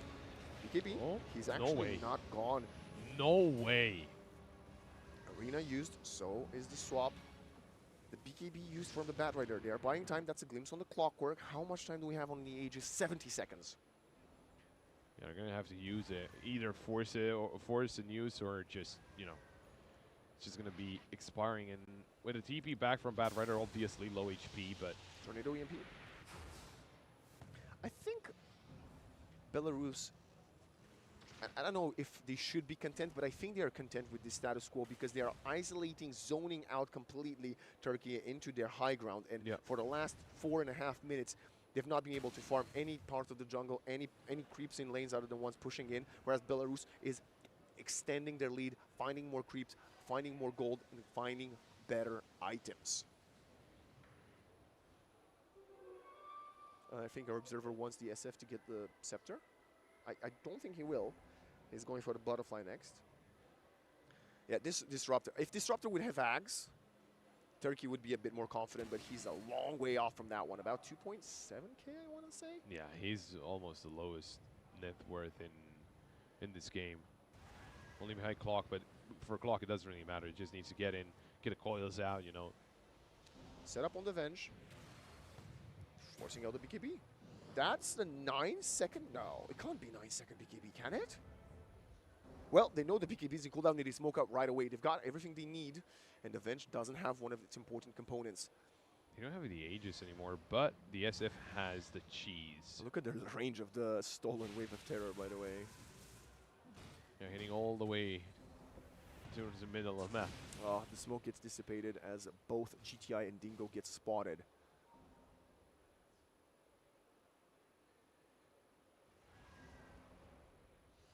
How do you go about this one? Still smoke available on the Look at three the Glimmer. players. He's infiltrating with the Glimmer, but now he's very far out. Stoic gave away his position. He's getting pinged out. Their Pangolier wants to roll on top of him. Wave of Terror will spot him. Clockwork. Look at him fly. It is Jetpack. I feel like he's CJ in GTA San Andreas. There you go. Rocket Man was the way to go to get one. Venge, Invoker, spot each other. They know that BKB is still in cooldown for about another 20 seconds. Jumping in. They found the Pangolier. There's a swap out. And now, who's going to be the target? Nobody. Stolen swap, though. There is a stolen swap there. You need to protect your Invoker, and they're all out. Excellent, excellent play. Getting out of there safely. But now, the Shadow Fiend coming in. Dingo will blink out himself. Sven in the front line will find the Clockwork, and that's one Clock dead. Stuns coming in. No more BKB for the Sven. The swap is in cooldown. You need to protect your Sven, but can you do it? BKB, Satanic, turns around, and the Batrider disappears instantly. Vengeful Spirit, first life will also fall. Interruption, stolen Requiem of Souls from Jeezy. What is this madman doing? Completely shutting down any teamfight attempts from Belarus. The swap yet again. We have Meow with no more mana running towards the opposite direction of his fountain. Gets speared of Mars under the tier 4, and that's a double kill for the Sven. And 4 dead from Belarus. Well, the thing is, Kuro bought back. Everyone else has... So it's 5 dead. Yeah, and everyone else has the buyback available, but I don't know why Kuro bought back already. I mean, if they're scared the game will end, they will all buy back for sure, but might have been a little premature.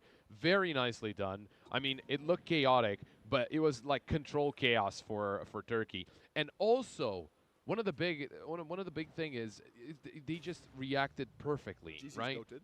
Yeah, they just had perfect reactions, and this was the reason why Belarus were scared of fighting or going into high ground. Because as soon as they did, the same thing happened. Turkey, when they have guests on the high ground, they just throw them out. 45 being used. Now it's their turn to go and maybe poke at the tier 4 towers. Could we see the buyback status? They're going to go in, they find this Sven, buyback from 2 of their heroes. They're going for him. There's a lot of damage. Pio is still there. Lasso coming in. Now Requiem of Soul will not connect. Slightly out of range. Arena of Mars only onto the Vengeful Spirit. She does have a buyback, but she also responds in 10 seconds. She uses it right away. They're coming in for the fight, but the Sven turns around. He has the God Strength again. And the BKB. BKB versus BKB. Carry for carry. Who's going to come on top of this one? And now they realize they need to get out. They're dying. The TPs get cancelled. And Young G finds a double kill as he comes in with a late buyback. But that means Belarus no longer has buybacks. It does, but they could force buybacks from the 3 heroes that they just have taken out. SF still has the cheese, by the way. I don't know when they will find a good moment to use it, but this game is just all over the place. I think you need to wait Roshan. I don't think you can go here. I actually think you need to wait Roshan. Because if you go in the opponent's high ground and they've got their cooldowns and the buybacks, you can just lose the game if you're Belarus. You do, but at the same time, I think you can try and force at least one more. I mean, this is the risk. This is where the captain has to make the choice. Do we want to go and force the buybacks and risk losing the game, or do we want to play it safe? And it seems to be, well, the first choice. The refresher on the Pangolier. Yeah, bro's gonna be rolling, and they're gonna be hating. Tornado. A connection would have procced a proper buyback from the Mars, I suspect. That's a shielded Vengeful Spirit. She's got extra armor. And I think Turkey says, take our barracks. We're gonna keep our buybacks. Buybacks more important than barracks. I think this is the correct Can they choice. take top barracks as well? Maybe. Are they gonna allow them to get Mega? That's the question. No, They're not okay, going for they it. won't try it. But the Disruptor Aghanim. I mean, maybe that's what they were waiting for indeed. And now the ball is in the court of Turkey. They've got the buybacks despite losing 4 racks. Belarus does not. Good timing on the rush spawn for Belarus. We got Rocket Sven. Flare True Sight as well. That's Sven great. and Rubik, they're still down. They cannot contest this. They desperately need the Aegis on Belarus' side. They need to have it here. Refresher Orb as well. Yeah, that's going to be massive. It will get spotted by the Sunstrike, but they're using the scans from both teams. Well, Radiant is using the scan to keep sight on the Roche. They're going to find it. Aegis for the Shadow Fiends. He doesn't have a buyback, but he's got 2 lives anyway. Win probability, I don't know what it is, but I think it should be for Turkey. Double cheese, by the way. So the 3 cores that don't have buybacks will effectively be able to replenish themselves. I don't think. Yeah, I think also SF he dropped his cheese because now he has the refresher shard and the Aegis. Bro's got too many items. Harpoon on the Sven. Someone was building a refresher. I couldn't see who. Swift Blink next for the Shadow Fiend. Invoker with the Octarine core. 113k for Belarus, 103. Minute 55 around the corner, 5 minutes away from the tier 5 neutrals. But I'm going to tell you a little secret. Turkey's not going to wait for those because that means Belarus will have enough time to get their buybacks again. Yeah, that is going to be a big problem. Ghost Scepter. There's something Ghost Walk rather. Spot the Vengeful.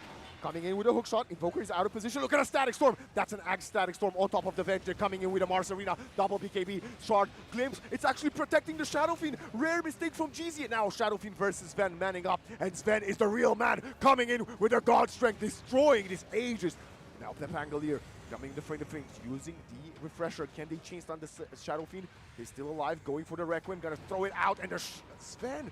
He's the one eating damage, swap out, and they're gonna find 2 kills. Mars and Sven are dead, but we get the buyback coming in from both of them. They know they don't have any other cooldown, so they're gonna go for the defense first, and then try to fight. No Shadow Fiend Requiem, no Lasso, no Rolling Thunder. Everybody buys back, including GTI and his Invoker. Cheese back in the hands of SF, and I don't know if he still has the refresher shard. He might not have used it. I don't think he needed it because he didn't use the Requiem of Souls before going down. So I think he still has it. That could be a massive issue whenever the next fight happens. What an entertaining game we have, ladies and gentlemen. This is Iesf. This is EEC 2025. Turkey, Belarus, putting on a hell of a performance for us. There's an amplified damage rune in the river pop. Is anybody gonna spot it? Oh. Now everyone's gonna be just super careful. I mean, Belarus, their buybacks might be on their way back. That's true. But Turkey, they just have to be careful. They just have to be super careful. They used, so it was Sven, Mars, Invoker buybacks, I think. Yeah, it was, honestly, that team fight, I gotta say GZ, sorry, not GZ, GZ is the Rubik, rather Koro has had a flawless game on the Disruptor. What? No, Koro is the wrong team. Stoic. And he had a bit of that glimpse, I think, kept the Shadow Fiend alive during the first life a little bit longer than he should have been. I think he actually used the refresher shard though. I was looking at, I was looking there, and I don't think he has it anymore. Okay, they're playing as 5. They're actually falling behind 22k net worth. Those buybacks were very expensive, Pop. Oh yeah, he used it. Both teams playing very cautious, and at this rate, we got a disperser from the Pangolier.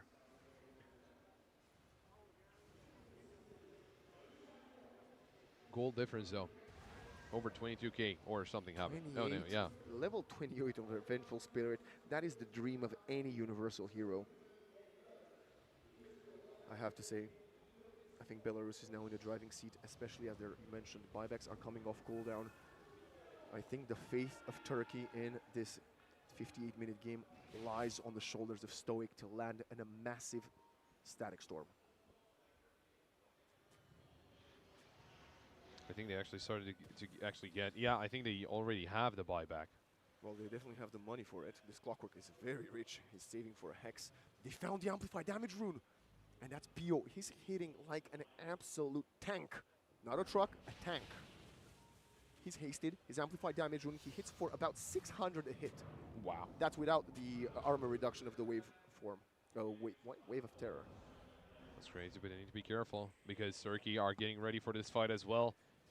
Do remember, AGS onto Disruptor, double arena from Mars. Sentry down, Observer on high. They're gonna use the Tornado. Invoker is jumping in, Static Storm. It catches only the Pangolier, but that's a massive one. We got a lasso. It's a BKB Mars. Now Hookshot coming in. Sven with the Godstring. Can he find anyone? Refresher coming in from Kurt. It's gonna be a 3-man Stormhammer coming in. BKB from Sven and obliterates the Batrider. Doesn't have the buyback. Clockwork next. The supports are down, but the cores are still very much alive. Belarus realizing 3 versus 5, we want to do that. Refresher from the Pangolier, turns back into a ball and gets out. We need to swap out. Pio, you need to use the swap. He doesn't have it, and that means he's probably going to fall. The rest of his team is abandoning him completely. The Vengeful Spirit will be done and out without a buyback still. How much longer until she gets it back? They kill the Spirit form. And Turkey... Maybe he doesn't have the money. The supports had it. She got 4K, I think. I don't know. Where's the buyback? The supports got it just now. 1 second. Okay. Okay. He does have buyback. Now he has it. Okay. Stolen lasso on the Rubik. Again, he's done it. Jeezy, you are unbelievable. Even if you buy back, if 2 of you get lasso, this could be the end. Oh, Aether Lens. He wants to have the longer range for the lasso.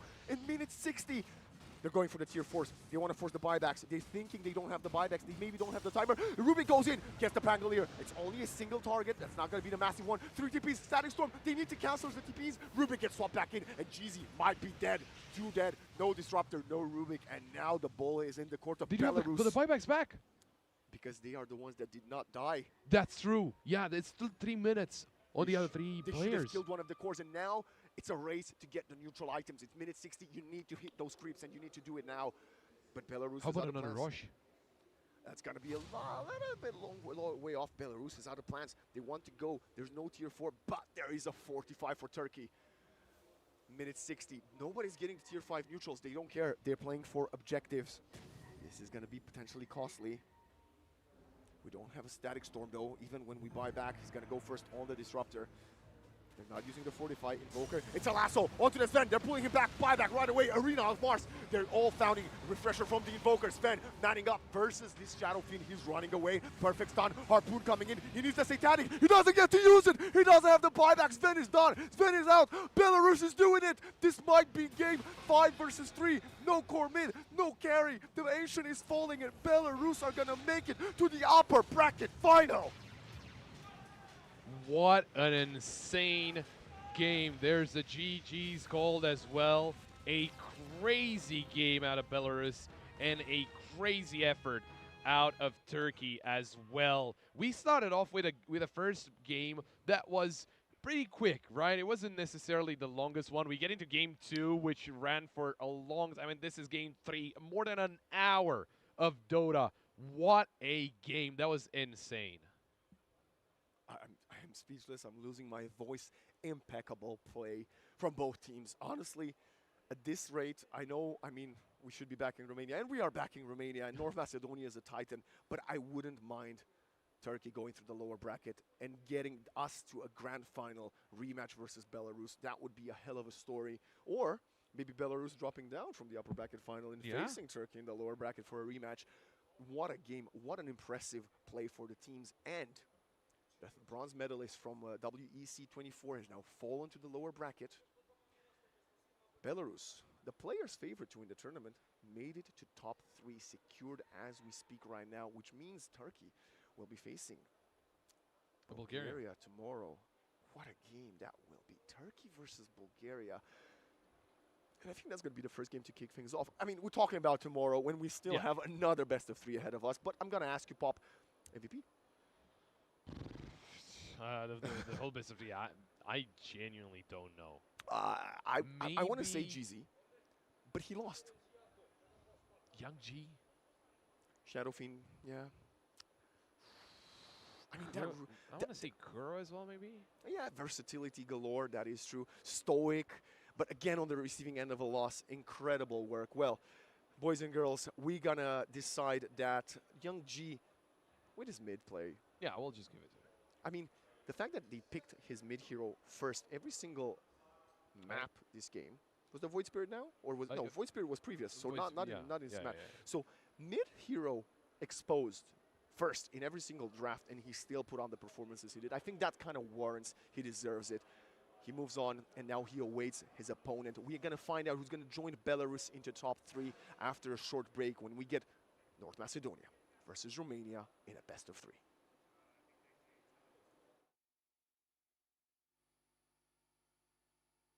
Andra, Sydflak, zemra zjarr. Në Kosovë, aty ku andrat nisën ekranet vogla. Ne u rritëm, por loja në mbetin zemër. Munësh me urzu. Munësh me u thy fituesit. Ata nuk di me odorzu. Ata kapin majat, se synimi është veç nalt. Heronjt I takuem, e heronjt u banëm vet. Në Kosovë, aty ku toka merr frym e andrat marrin hov. Hajde ta djegim arenën. Tash është koha me shkrujt emnin tan.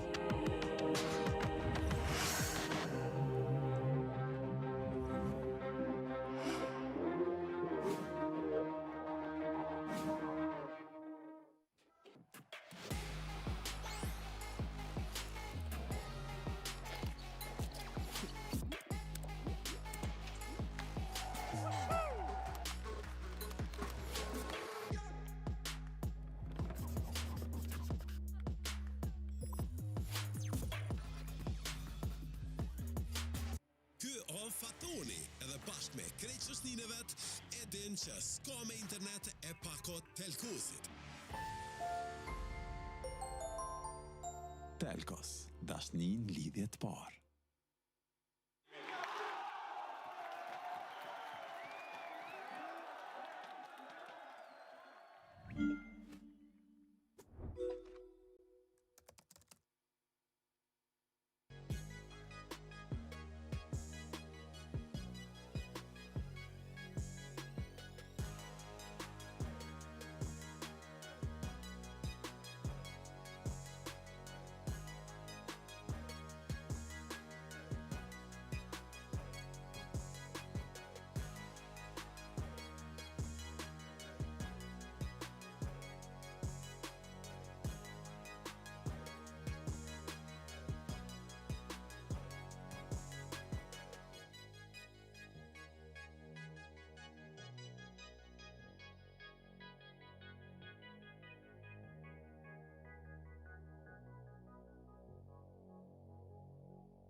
Welcome back to the European Esports Championship 2025 Dota 2. I am Waxen, still Vlad on the screen, and you are Pop. I think this is kind of like an ongoing gag. Yeah, I mean, this is just gag.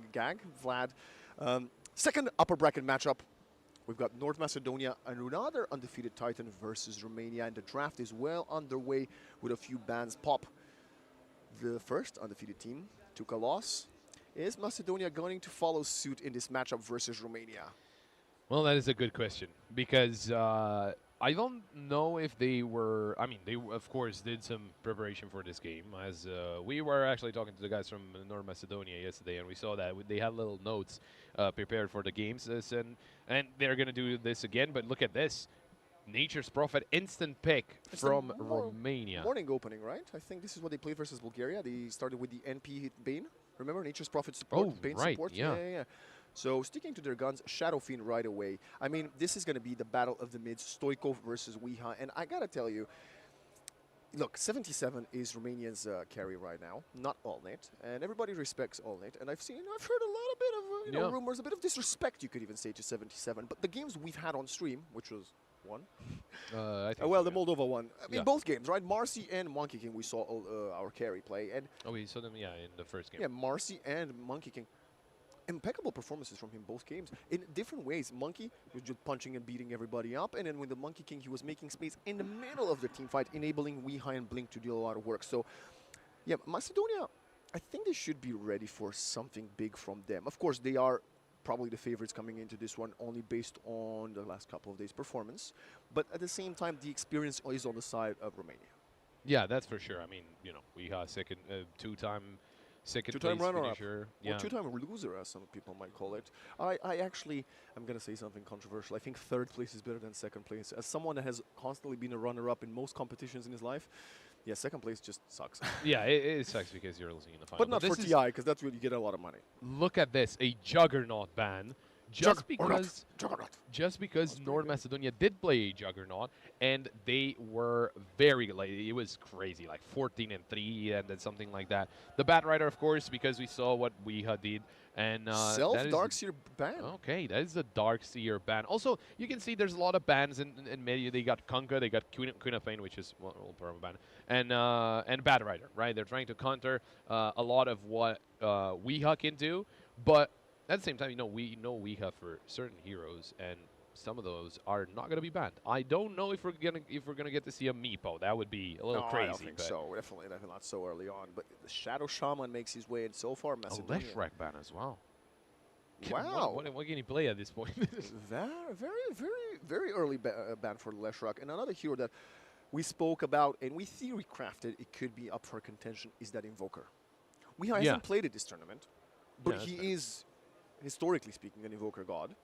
Stoikov yesterday put up a godlike performance on the Invoker. So maybe if not this game, maybe a bit later on, we might get it a bit contested. But for now, Romania is burning time, and they're going to prioritize the Pangolier.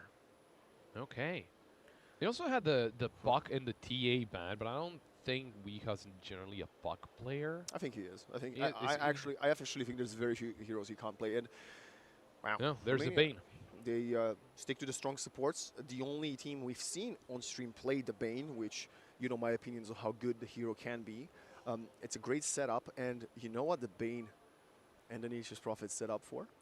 What is it set up for? They can set up for a Marcy IO. Ooh, that would be interesting. The only thing is that would mean you need to play Nature's Prophet as a core. You do, and at the same time, you need an IO. I think you're going to be very squishy. Ooh, the Naga Siren. This is what happens. When you ban the Juggernaut, which is, not really a hero, you let Titans like the Iesf, like the Naga, even the Shadow Shaman. And, Romania's left a lot of openings here for some of these meta heroes that we've seen how oppressive they can be. I mean, it feels like, the Juggernaut and Darkseer, it feels like targeted bans. Because you would never ban Juggernaut, first of all, and then the Darkseer. It's not usually what you go for. The Dawnbreaker TA Puck, they make sense, right? They make a lot of sense. So does the Batrider, I guess, and Axe, and the Kunkka. Leshrac is very out of the left field for me. I mean, it's a good hero, but I don't think it's, something that Romania will go straight for right away. So you're saying it could have been in the last phase of banning? I'm saying I don't think you needed to ban Leshrac at all. Or, yeah, actually. that Especially with also. these heroes, I mean. When we saw Leshrac today, and it was crazy. It was a he position just 4. Yeah, it was a position 4, but he was dealing a lot of damage. Yeah. Just having a lot of impact as well. Macedonia is now spending a lot of time here, and it's going to reveal the Abaddon. Or Abaddon. Yeah, Abaddon, Abaddon, the same way, same thing. And this is a very sustainable lineup, and this is where the Bane falls off. Because Okay. Nightmare and Fiend's Grip both get dispelled by a Aphotic Shield that has a cooldown, I think 4 points in it, 6-second cooldown, maybe 8. So, yeah, this is going to be a bit of a struggle for the Bane. He will need to Nightmare the Abaddon and then Fiend's Grip someone else. He also has to be aware of not getting Fiend's Grip interrupted by the Fear of the Shadow Demon, any of the stuns of the Shaman, or the Song.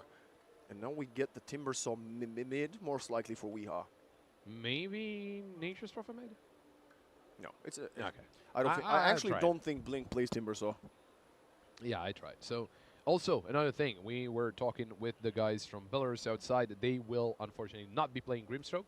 Well, they say that Romania told me Timbersaw's not good, and here we are. Maybe they fooled me. They might have told you they were afraid you're going to Yeah, give see, away their good. information. Secret strategy, you heard it here. Maybe they're going to play Grimstroke Ogre, so they got the double stun, double ignite. Yeah, probably. What to ban now? You need a controller. You need something that is going to be having a lot of presence in team fights.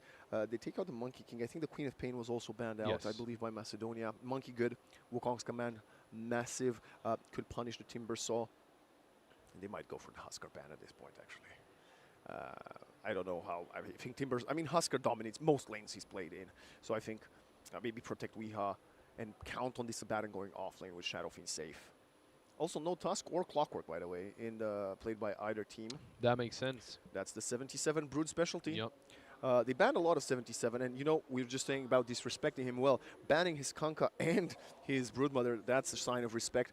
Romania banned the Monkey King themselves, which means, well, he's not going to have that one. And now there is no pairing for the Marcy for him to pull out. What other heroes does he play? We're going to have to wait and see.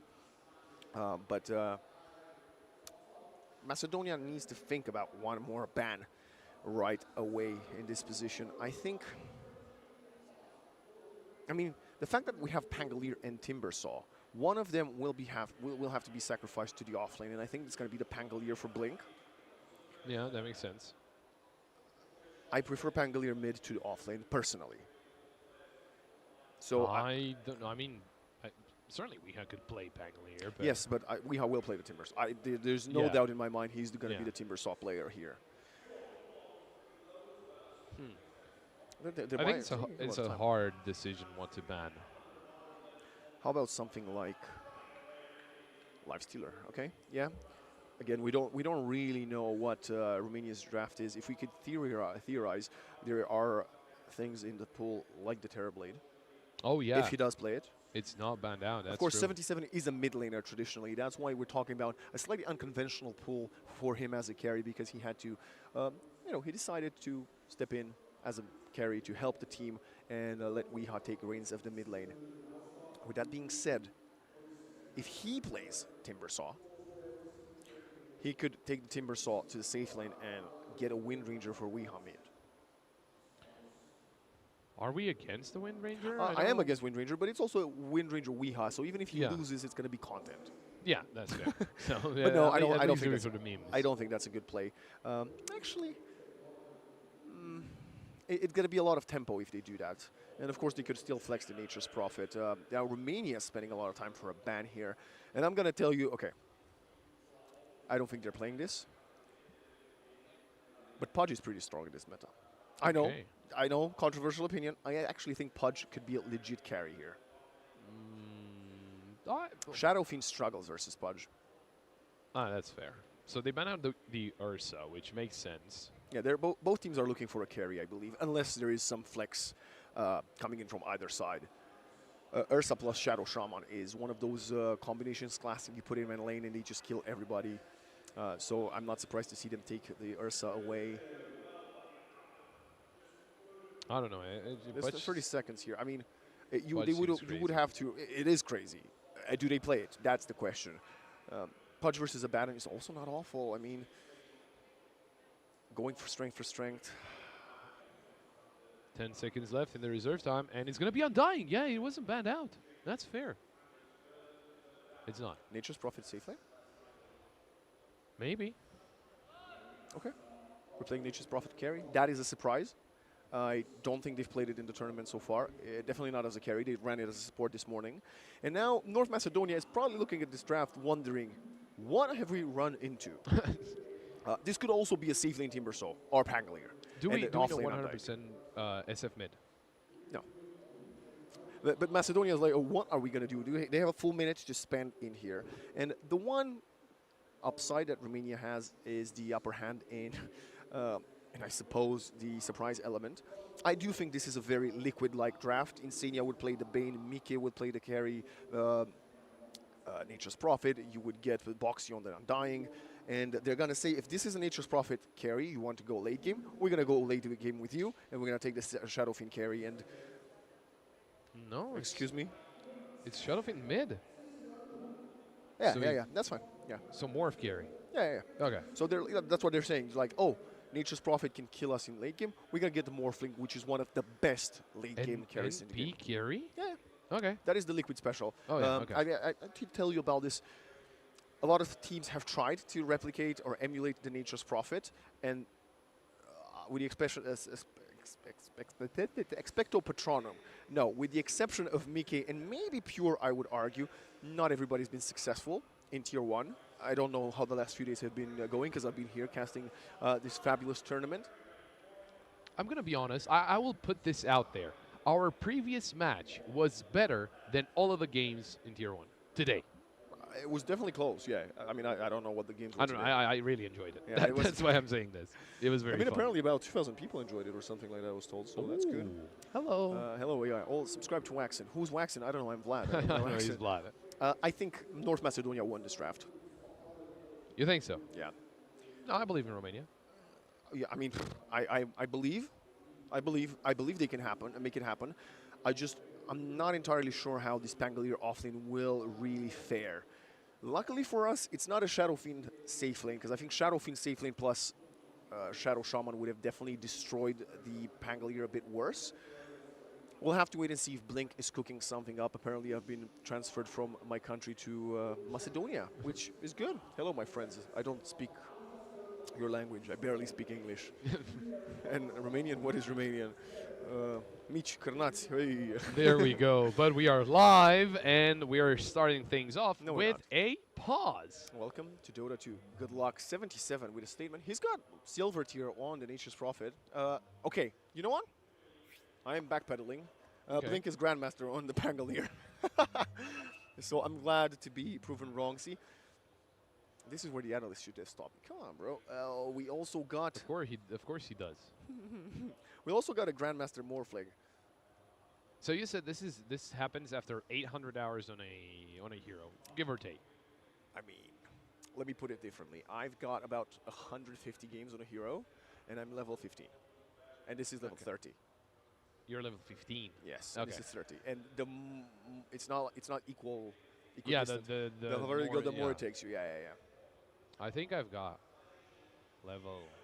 Maybe 5 on 800. Ogre. Maybe 800 might be an overkill, but I think 3 to 4. Yeah. Yeah. Okay. Yeah, that makes sense. But now, what's going on? What's the actual issue?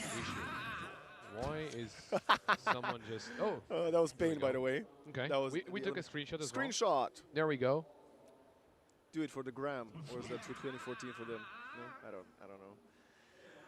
Let's look at what we can expect here. Okay, Flash on the Undying. Maybe the facets. Maybe something unexpected. Yeah, that EBV for the Morphling is the default one. Massive Serpent Word. Oh, it's the one we saw, I think, in every... No, Yeah. all but one. One game we had a cluster Did we get it? chicken, yeah.